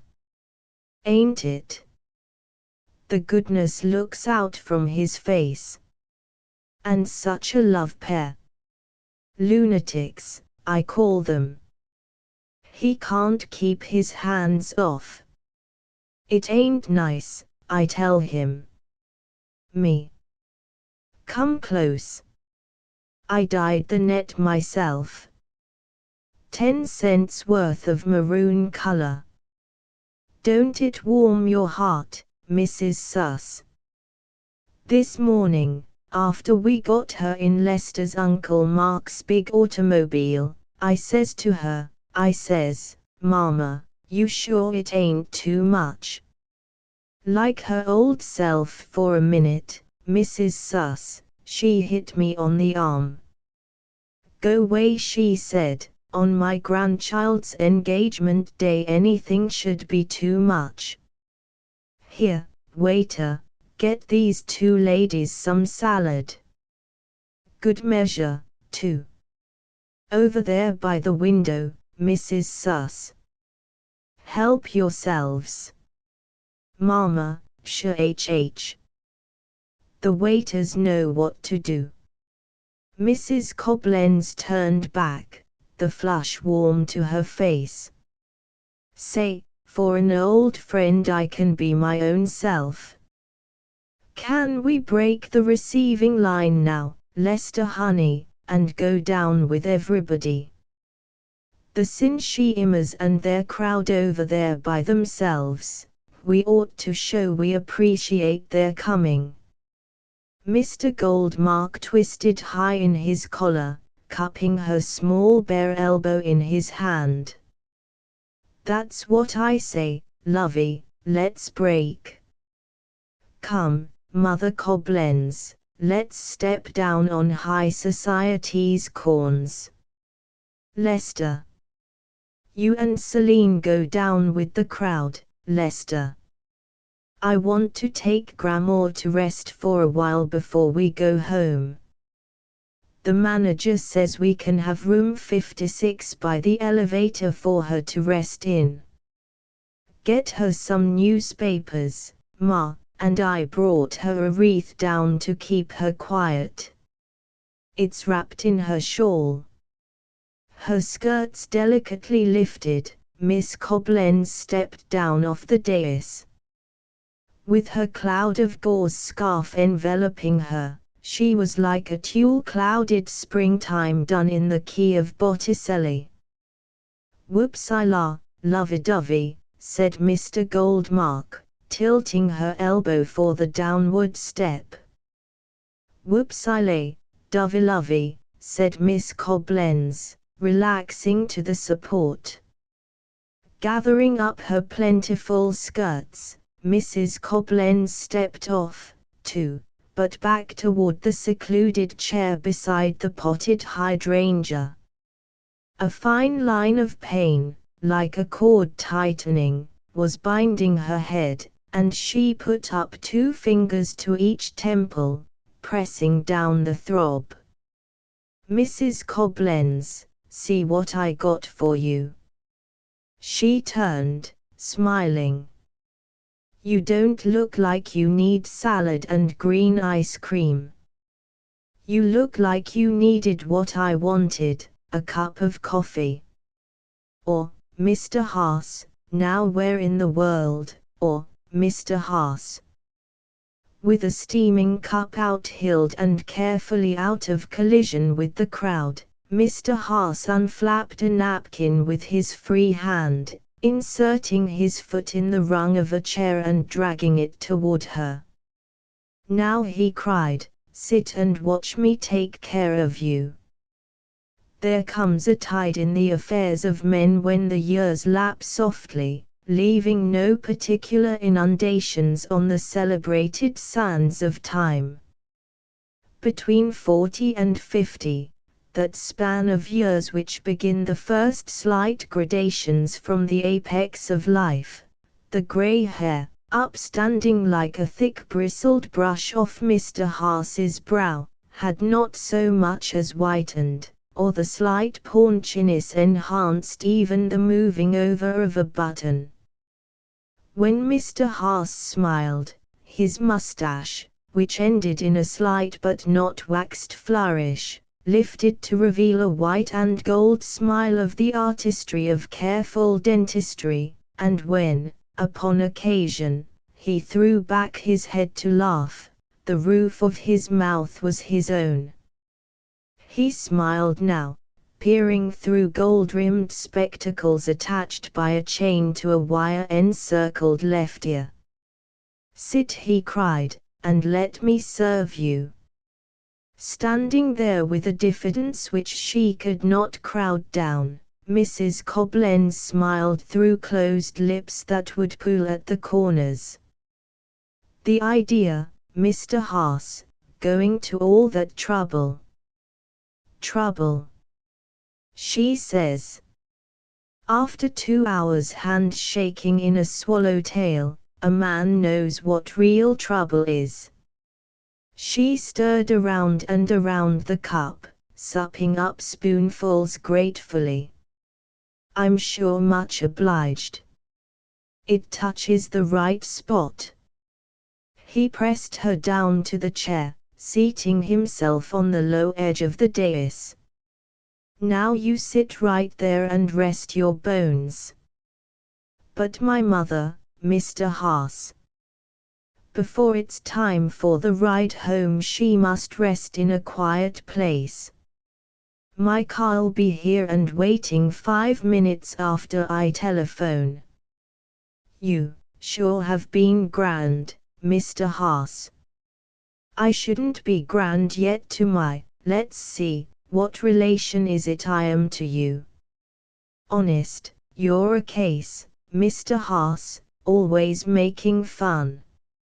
"My poor dead sister's son marries your daughter. That makes you my nothing-in-law." "Honest, Mr. Haas, if I was around you, I'd get fat laughing." "I wish you was. Celine would have fits." "Never get fat, Mama," she says. "If you don't want, I don't mean that." "What?" "I mean I wish you was around me." She struck him then with her fan, but the color rose up into the mound of her carefully piled hair. "I always say I can see where Lester gets his comical ways. Like his uncle, that boy keeps us all laughing." Gad! Look at her blush. I know women your age would give $50 a blush to do it that way. She was looking away again, shoulders heaving to silent laughter, the blush still stinging. "It's been so long, Mr. Haas, since I had compliments made to me. You make me feel so silly." "I know it, you nice, fine woman, you, and it's a darn shame." "Mr. Haas." I mean it. I hate to see a fine woman not get her dues. Anyways, when she's the finest woman of them all. The woman that lives to see a day like this, her daughter the happiest girl in the world, with the finest boy in the world, is getting her dues, all right, Mr. Haas. She's a fine girl, but she ain't worth her mother's little fingernail. Mr. Haas. No, sirree. I must be going now, Mr. Haas. My mother, that's right. The minute a man tries to break the ice with this little lady, it's a freeze out. Now what did I say so bad? In business, too. Never seen the like. It's like trying to swat a fly to come down on you at the right minute. But now, with you for a nothing-in-law, I got rights. If you ain't the limit, Mr. Haas. Don't mind saying it, Mrs. C, and, for a bachelor, they tell me I'm not the worst judge in the world, but there's not a woman on the floor stacks up like you do. Well, of all things. Mean it.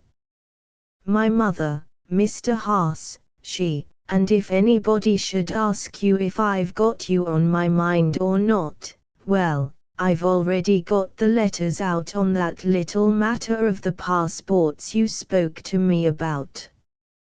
If there's a way to fix that up for you, and leave it to me to find it, she sprang now, trembling, to her feet, all the red of the moment receding. Mr. Haas, I must go now. My mother, he took her arm, winding her in and out among crowded out chairs behind the dais. I wish it to every mother to have a daughter like you, Mrs. C. No. No, she said, stumbling rather wildly through the chairs. No. No. No. He forged ahead, clearing her path of them. Beside the potted hydrangea, well back and yet within an easy view, Mrs. Horowitz, her gilt armchair well cushioned for the occasion, and her black grenadine spread decently about her, looked out upon the scene, her slightly palsied head well forward. Mama, you got enough. You wouldn't have missed it, eh? A crowd of people we can be proud to entertain. Not. Come, sit quiet in another room for a while, and then Mr. Haas, with his nice big car, will drive us all home again. You know Mr. Haas, dearie, Lester's uncle that had us drove so careful in his fine car. You remember, dearie, Lester's uncle. Mrs. Horowitz looked up, her old face crackling to smile. My grandchild. My grandchild. She am a fine one. Not. My grandchild. My grandchild. You mustn't mind, Mr. Haas.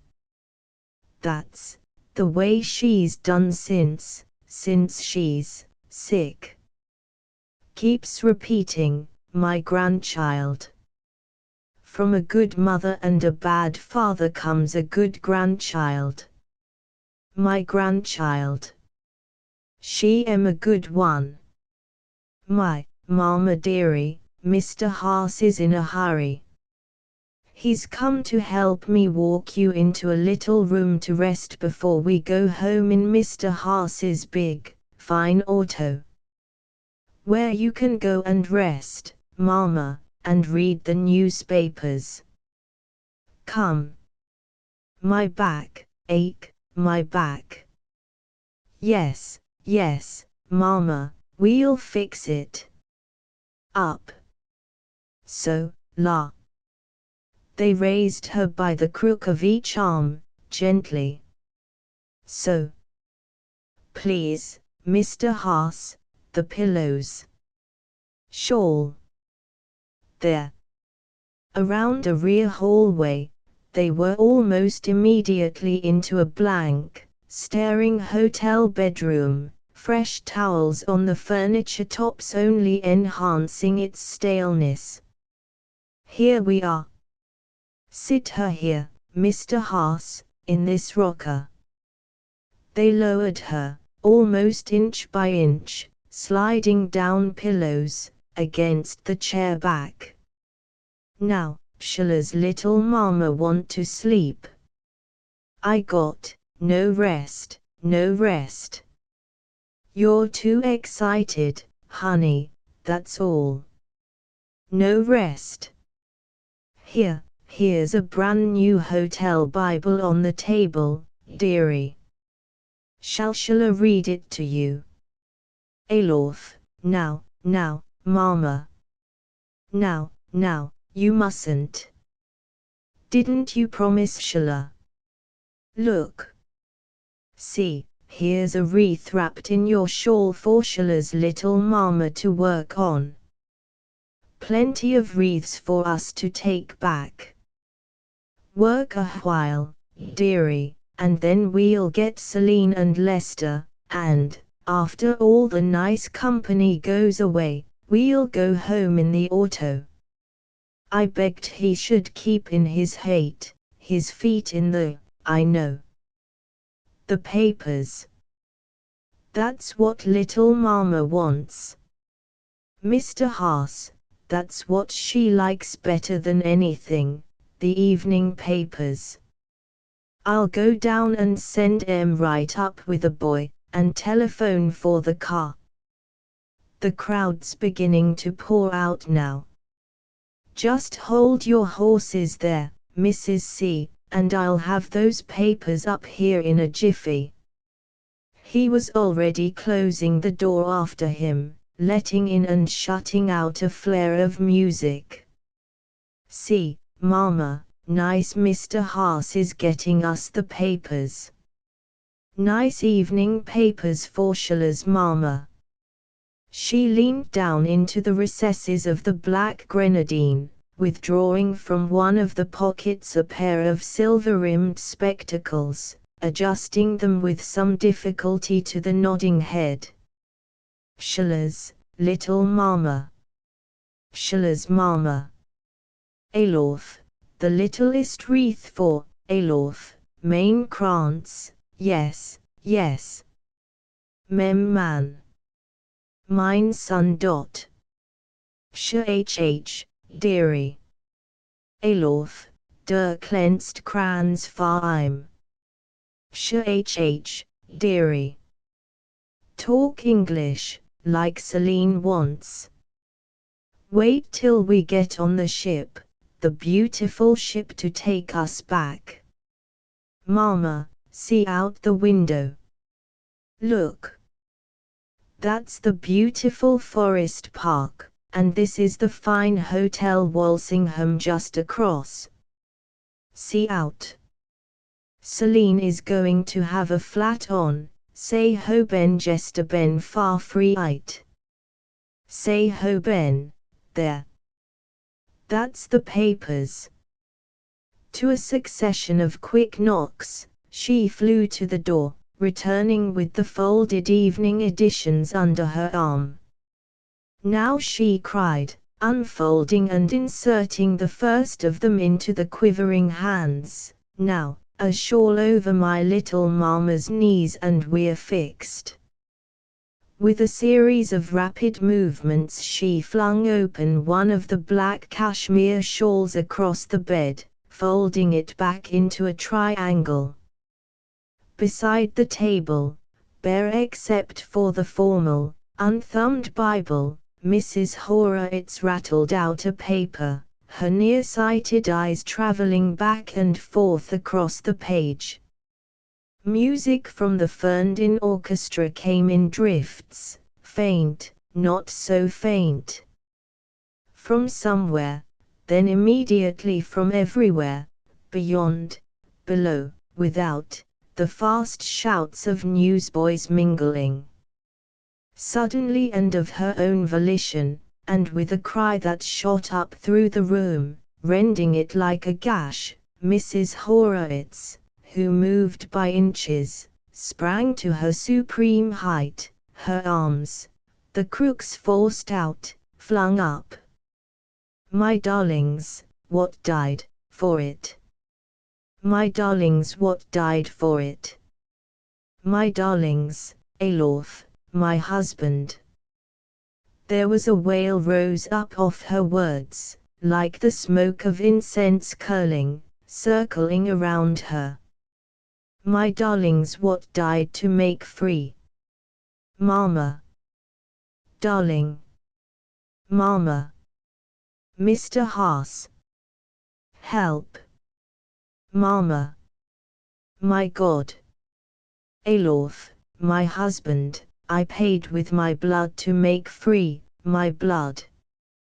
My son, my own, immovable there, her arms flung up and tears so heavy that they rolled whole from her face down to the black grenadine. She was as sonorous as the tragic meter of an Alexandrine line. She was like Ruth, ancestress of heroes and progenitor of kings.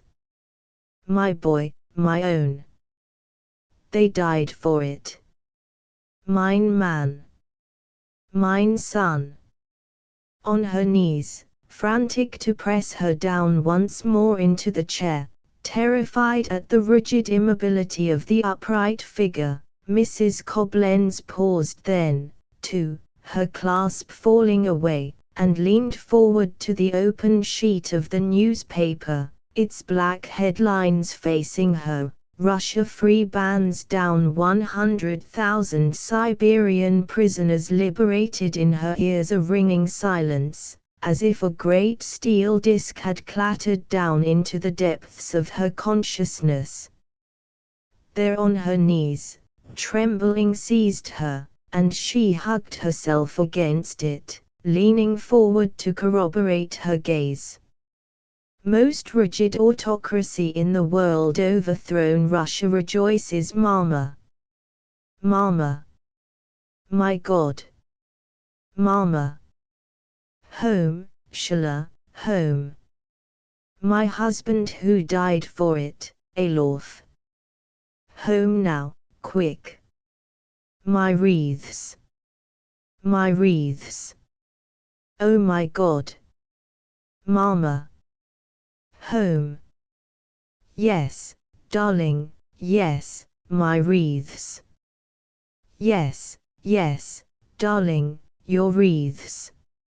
Let me think. Freedom. Oh my God. Help me to find a way. Oh my God. My wreaths. Here, darling, here. From the floor beside her, the raffia wreath half in the making, Mrs. Koblenz reached up, pressing it flat to the heaving old bosom. There, darling, there. I paid with my blood, yes, yes, Mama, you paid with your blood. Mama, sit, please. Sit and let's try to think. Take it slow, darling, it's like we can't take it in all at once. We, sit down, darling. You'll make yourself terrible sick. Sit down, darling, you're slipping. My wreaths, heavily, the arm at the waist gently sustaining, Mrs. Horowitz sank rather softly down, her eyelids fluttering for the moment. A smile had come out on her face, and, as her head sank back against the rest, the eyes resting at the downward flutter, she gave out a long breath, not taking it in again. Mama. You're fainting. She leaned to her, shaking the relaxed figure by the elbows, her face almost touching the tallow like one with the smile lying so deeply into it. Mama. My God. Darling, wake up. I'll take you back. I'll find a way to take you. I'm a bad girl, darling, but I'll find a way to take you. I'll take you if I kill for it. I promise before God I'll take you. Tomorrow, now, nobody can keep me from taking you. The wreaths, Mama. Get ready the wreaths. Mama darling, wake up. Get ready the wreaths. The wreaths. Shaking at that quiet form, sobs that were full of voice-tearing roar from her throat, she fell to kissing the sunken face, enclosing it, stroking it, holding her streaming gaze closely and burningly against the closed lids. Mama, I swear to God I'll take you. Answer me, Mama. The bank book, you've got it. Why don't you wake up, Mama? Help. Upon that scene, the quiet of the room so raucously lacerated, burst Mr. Haas, too breathless for voice. Mr. Haas, my mother. Help, my mother. It's a faint, ain't it? A faint. He was beside her at 2 bounds, feeling of the limp wrists, laying his ear to the grenadine bosom, lifting the reluctant lids, touching the flesh that yielded so to touch. It's a faint, ain't it, Mr. Haas? Tell her I'll take her back. Wake her up, Mr. Haas. Tell her I'm a bad girl, but I'm going to take her back. Now. Tell her. Tell her, Mr. Haas, I've got the bank book. Please. Please. Oh my God. He turned to her, his face working to keep down compassion.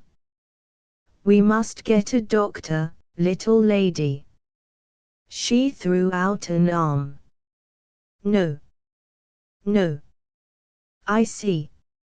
My old mother, all her life a nobody, she helped, she gave it to them, my mother, a poor little widow nobody, she bought with her blood that freedom, she, God.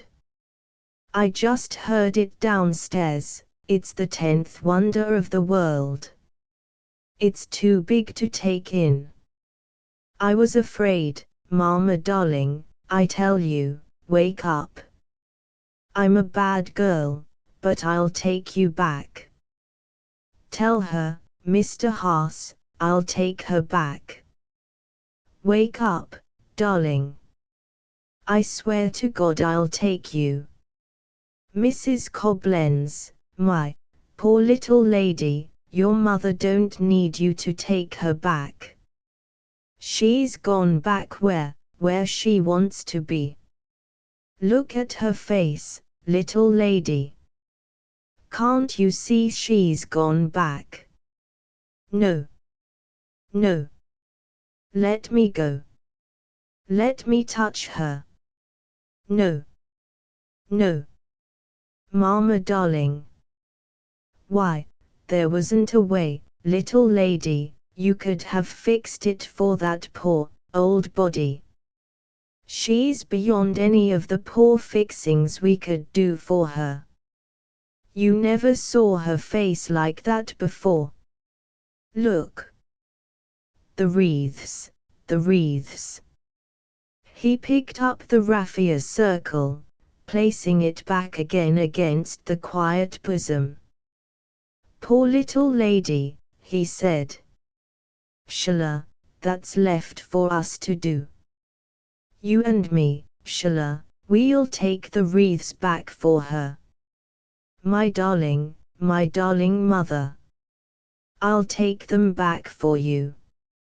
I'll take them back for you.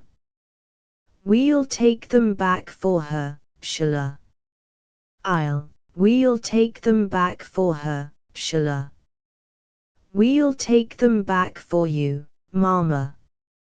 We'll take them back for you, darling. The end. Asterisk asterisk asterisk end of the Project Gutenberg ebook Gaslight Sonatas asterisk asterisk asterisk updated editions will replace the previous one, the old editions will be renamed. Creating the works from print editions not protected by U.S. copyright law means that no one owns a United States copyright in these works, so the Foundation, and you, can copy and distribute it in the United States without permission and without paying copyright royalties. Special rules, set forth in the general terms of use part of this license, apply to copying and distributing Project Gutenberg trademark symbol electronic works to protect the Project Gutenberg trademark symbol concept and trademark. Project Gutenberg is a registered trademark, and may not be used if you charge for an ebook, except by following the terms of the trademark license, including paying royalties for use of the Project Gutenberg trademark. If you do not charge anything for copies of this ebook, complying with the trademark license is very easy. You may use this ebook for nearly any purpose such as creation of derivative works, reports, performances and research. Project Gutenberg ebooks may be modified and printed and given away. You may do practically anything in the United States with ebooks not protected by U.S. copyright law. Redistribution is subject to the trademark license, especially commercial redistribution. Start. Full license. The full Project Gutenberg license. Please read this before you distribute or use this work to protect the Project Gutenberg trademark symbol mission of promoting the free distribution of electronic works. By using or distributing this work, or any other work associated in any way with the phrase Project Gutenberg, you agree to comply with all the terms of the full Project Gutenberg trademark symbol license available with this file or online at www.gutenberg.org/license. Section 1. General Terms of Use and Redistributing Project Gutenberg Trademark Symbol Electronic Works 1.0. By reading or using any part of this Project Gutenberg trademark symbol electronic work, you indicate that you have read, understand, agree to and accept all the terms of this license and intellectual property, trademark/copyright, agreement.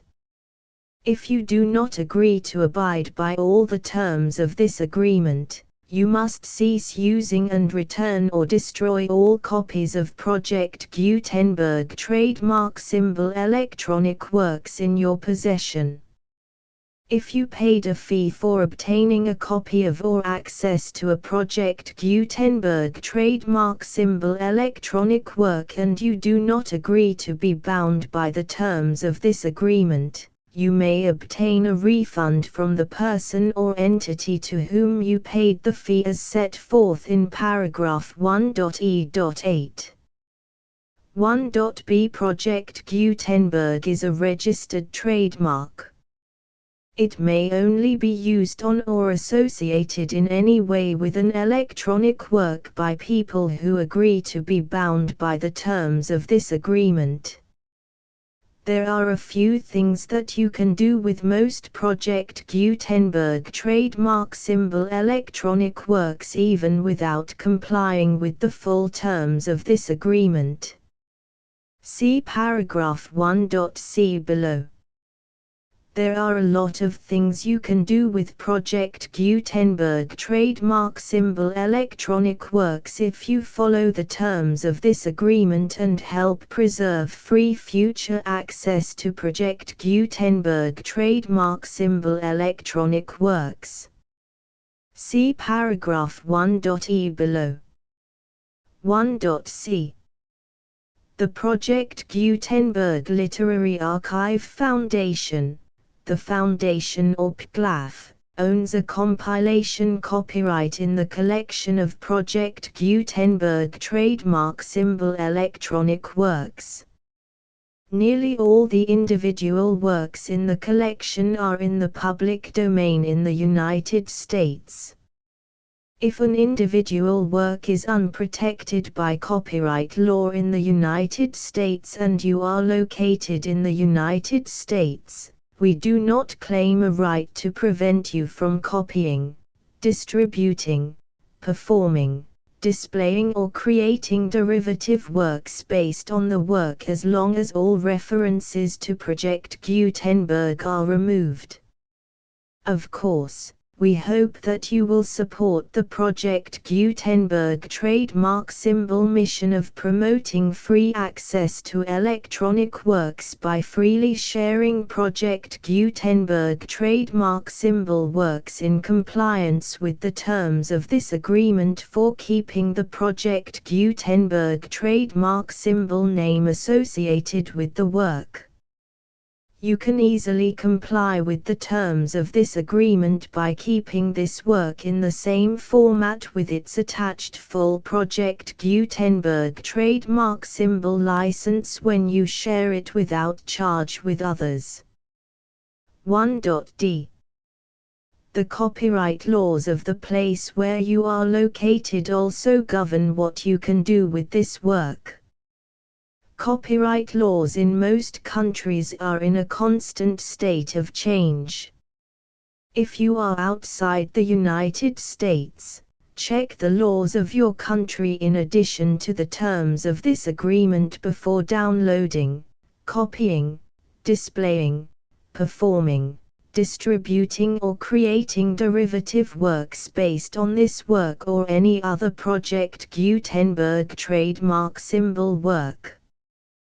The Foundation makes no representations concerning the copyright status of any work in any country other than the United States.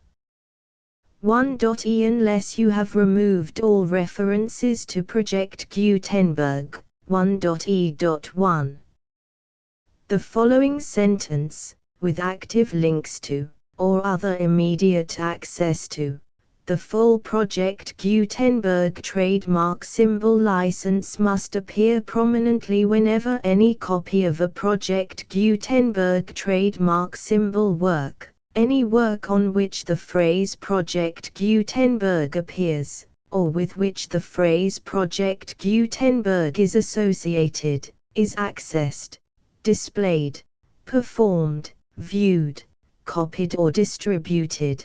This ebook is for the use of anyone anywhere in the United States and most other parts of the world at no cost and with almost no restrictions whatsoever.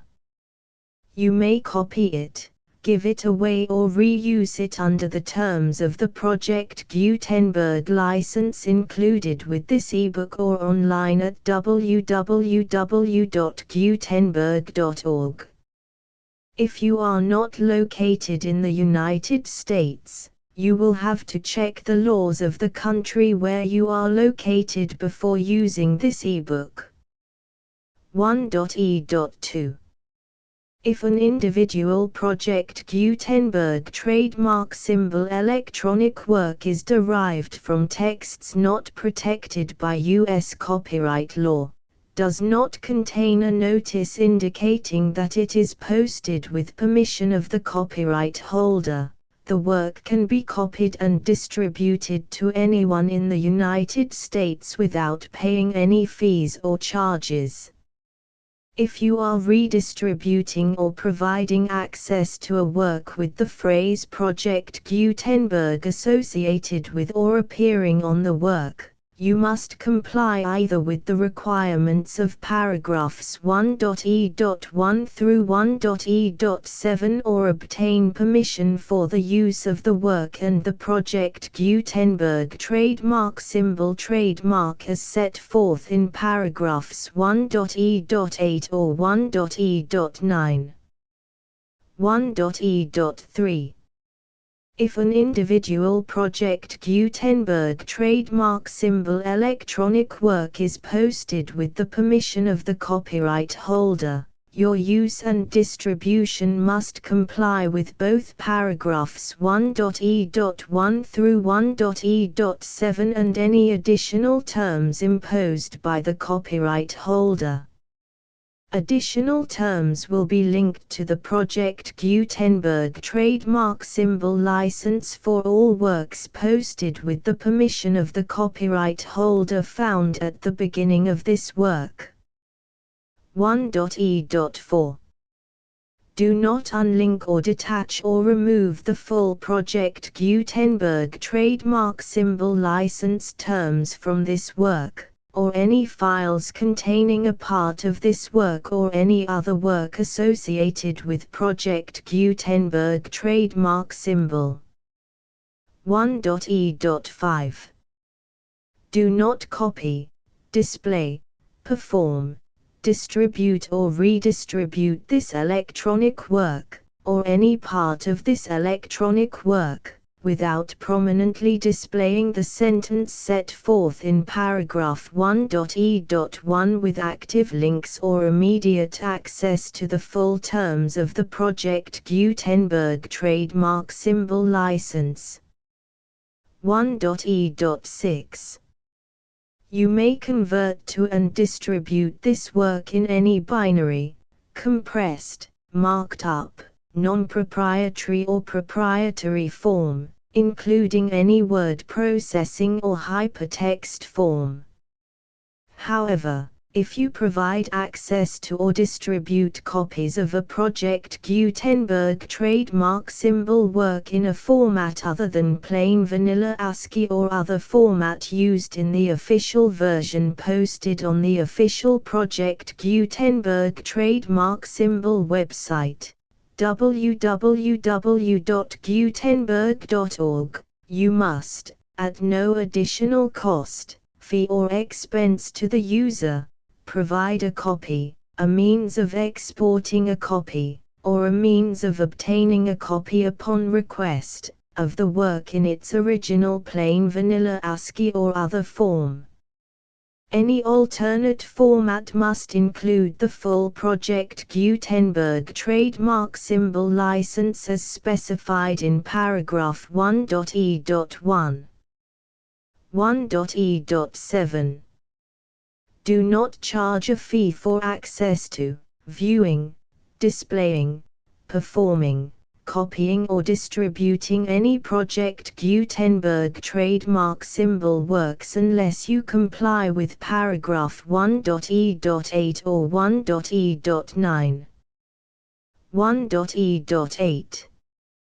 You may charge a reasonable fee for copies of or providing access to or distributing Project Gutenberg trademark symbol electronic works provided that you pay a royalty fee of 20% of the gross profits you derive from the use of Project Gutenberg trademark symbol works calculated using the method you already use to calculate your applicable taxes. The fee is owed to the owner of the Project Gutenberg trademark symbol trademark, but he has agreed to donate royalties under this paragraph to the Project Gutenberg Literary Archive Foundation. Royalty payments must be paid within 60 days following each date on which you prepare, or are legally required to prepare, your periodic tax returns. Royalty payments should be clearly marked as such and sent to the Project Gutenberg Literary Archive Foundation at the address specified in Section 4. Information about donations to the Project Gutenberg Literary Archive Foundation. You provide a full refund of any money paid by a user who notifies you in writing, or by email, within 30 days of receipt that S/he does not agree to the terms of the full Project Gutenberg trademark symbol license. You must require such a user to return or destroy all copies of the works possessed in a physical medium and discontinue all use of and all access to other copies of Project Gutenberg trademark symbol works. You provide, in accordance with paragraph 1.f.3, a full refund of any money paid for a work or a replacement copy, if a defect in the electronic work is discovered and reported to you within 90 days of receipt of the work. You comply with all other terms of this agreement for free distribution of Project Gutenberg trademark symbol works. 1.e.9. If you wish to charge a fee or distribute a Project Gutenberg trademark symbol electronic work or group of works on different terms than are set forth in this agreement, you must obtain permission in writing from the Project Gutenberg Literary Archive Foundation, the manager of the Project Gutenberg trademark symbol trademark. Contact the Foundation as set forth in Section 3 below. 1.f1.f.1. Project Gutenberg volunteers and employees expend considerable effort to identify, do copyright research on, transcribe and proofread works not protected by U.S. copyright law in creating the Project Gutenberg trademark symbol collection. Despite these efforts, Project Gutenberg trademark symbol electronic works, and the medium on which they may be stored, may contain defects such as, but not limited to, incomplete, inaccurate or corrupt data, transcription errors, a copyright or other intellectual property infringement, a defective or damaged disk or other medium, a computer virus, or computer codes that damage or cannot be read by your equipment. 1.f.2. Limited warranty, disclaimer of damages, except for the right of replacement or refund described in paragraph 1.f.3, the Project Gutenberg Literary Archive Foundation, the owner of the Project Gutenberg trademark symbol trademark, and any other party distributing a Project Gutenberg trademark symbol electronic work under this agreement, disclaim all liability to you for damages, costs and expenses, including legal fees. You agree that you have no remedies for negligence, strict liability, breach of warranty or breach of contract except those provided in paragraph 1.f.3. You agree that the Foundation, the trademark owner, and any distributor under this agreement will not be liable to you for actual, direct, indirect, consequential, punitive or incidental damages even if you give notice of the possibility of such damage. 1.f.3. Limited right of replacement or refund. If you discover a defect in this electronic work within 90 days of receiving it, you can receive a refund of the money, if any, you paid for it by sending a written explanation to the person you received the work from. If you received the work on a physical medium, you must return the medium with your written explanation. The person or entity that provided you with the defective work may elect to provide a replacement copy in lieu of a refund. If you received the work electronically, the person or entity providing it to you may choose to give you a second opportunity to receive the work electronically in lieu of a refund. If the second copy is also defective, you may demand a refund in writing without further opportunities to fix the problem. 1.f.4 Except for the limited right of replacement or refund set forth in paragraph 1.f.3, this work is provided to you as is, with no other warranties of any kind, express or implied, including but not limited to warranties of merchantability or fitness for any purpose. 1.f.5 Some states do not allow disclaimers of certain implied warranties or the exclusion or limitation of certain types of damages. If any disclaimer or limitation set forth in this agreement violates the law of the state applicable to this agreement, the agreement shall be interpreted to make the maximum disclaimer or limitation permitted by the applicable state law. The invalidity or unenforceability of any provision of this agreement shall not void the remaining provisions. 1.f.6 Indemnity. You agree to indemnify and hold the foundation, the trademark owner, any agent or employee of the foundation, anyone providing copies of Project Gutenberg trademark symbol electronic works in accordance with this agreement, and any volunteers associated with the production, promotion and distribution of Project Gutenberg trademark symbol electronic works, harmless from all liability, costs and expenses, including legal fees, that arise directly or indirectly from any of the following which you do or cause to occur. A. Distribution of this or any Project Gutenberg trademark symbol work. B. Alteration, modification, or additions or deletions to any Project Gutenberg trademark symbol work, and c. Any defect you cause. Section 2.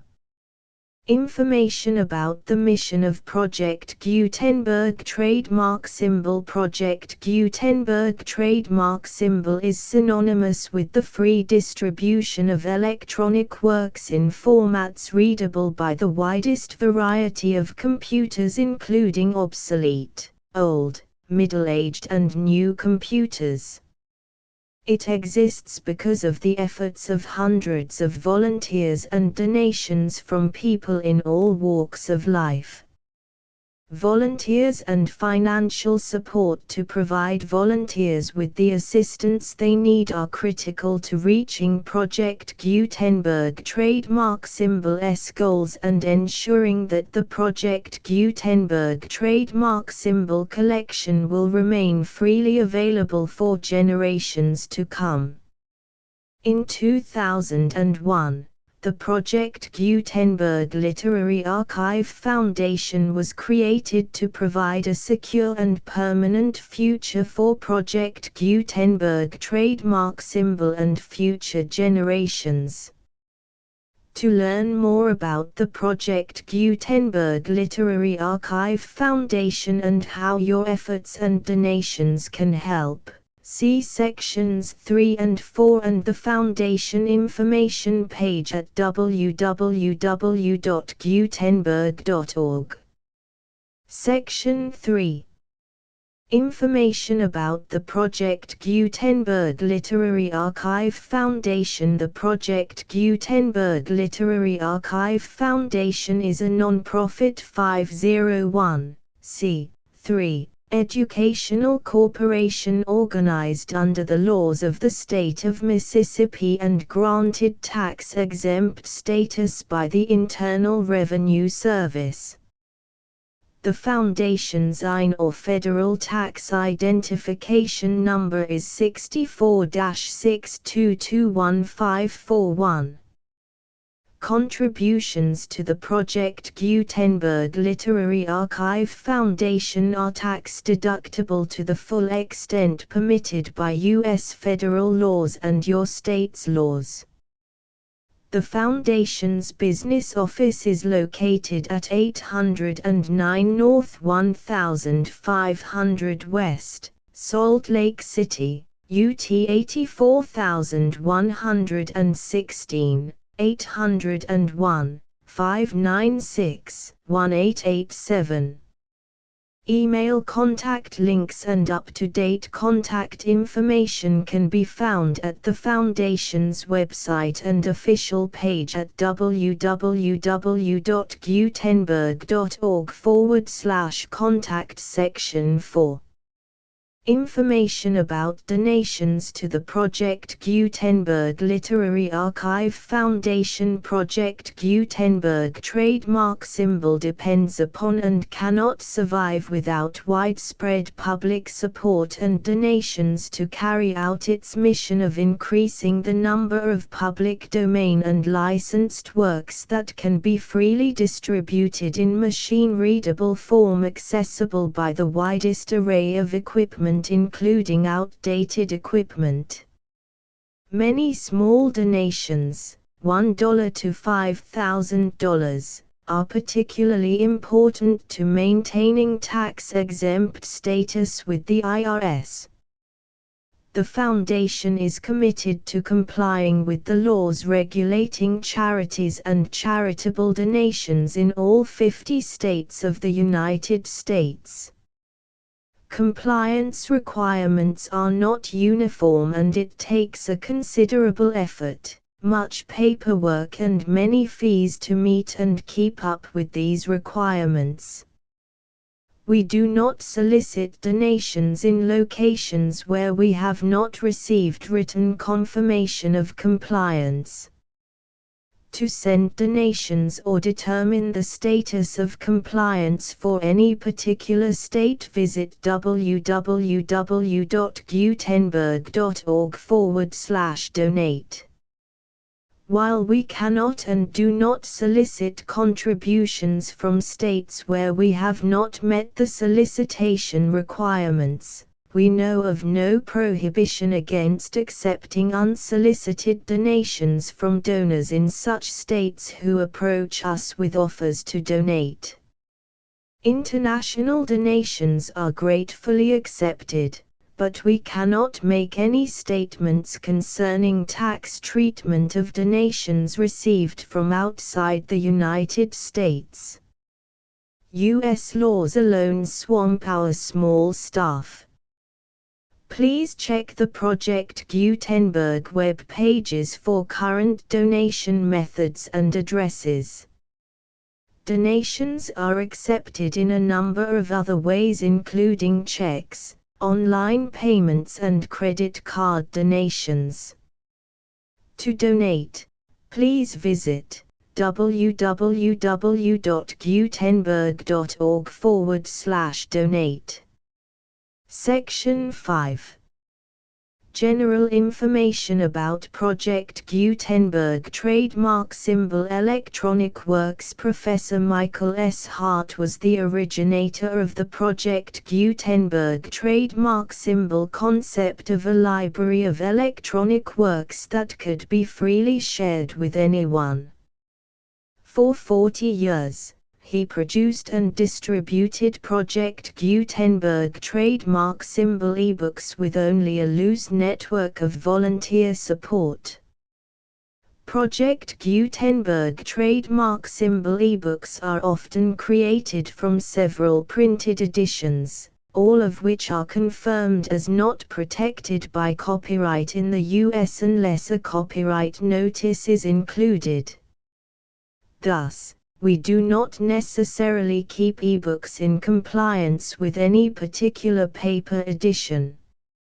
Most people start at our website, which has the main PG search facility, www.gutenberg.org. This website includes information about Project Gutenberg trademark symbol, including how to make donations to the Project Gutenberg Literary Archive Foundation, how to help produce our new ebooks, and how to subscribe to our email newsletter to hear about new ebooks. Gaslight Sonatas contents: I Bittersweet Gaslight Sonatas I234 V67. The full Project Gutenberg license.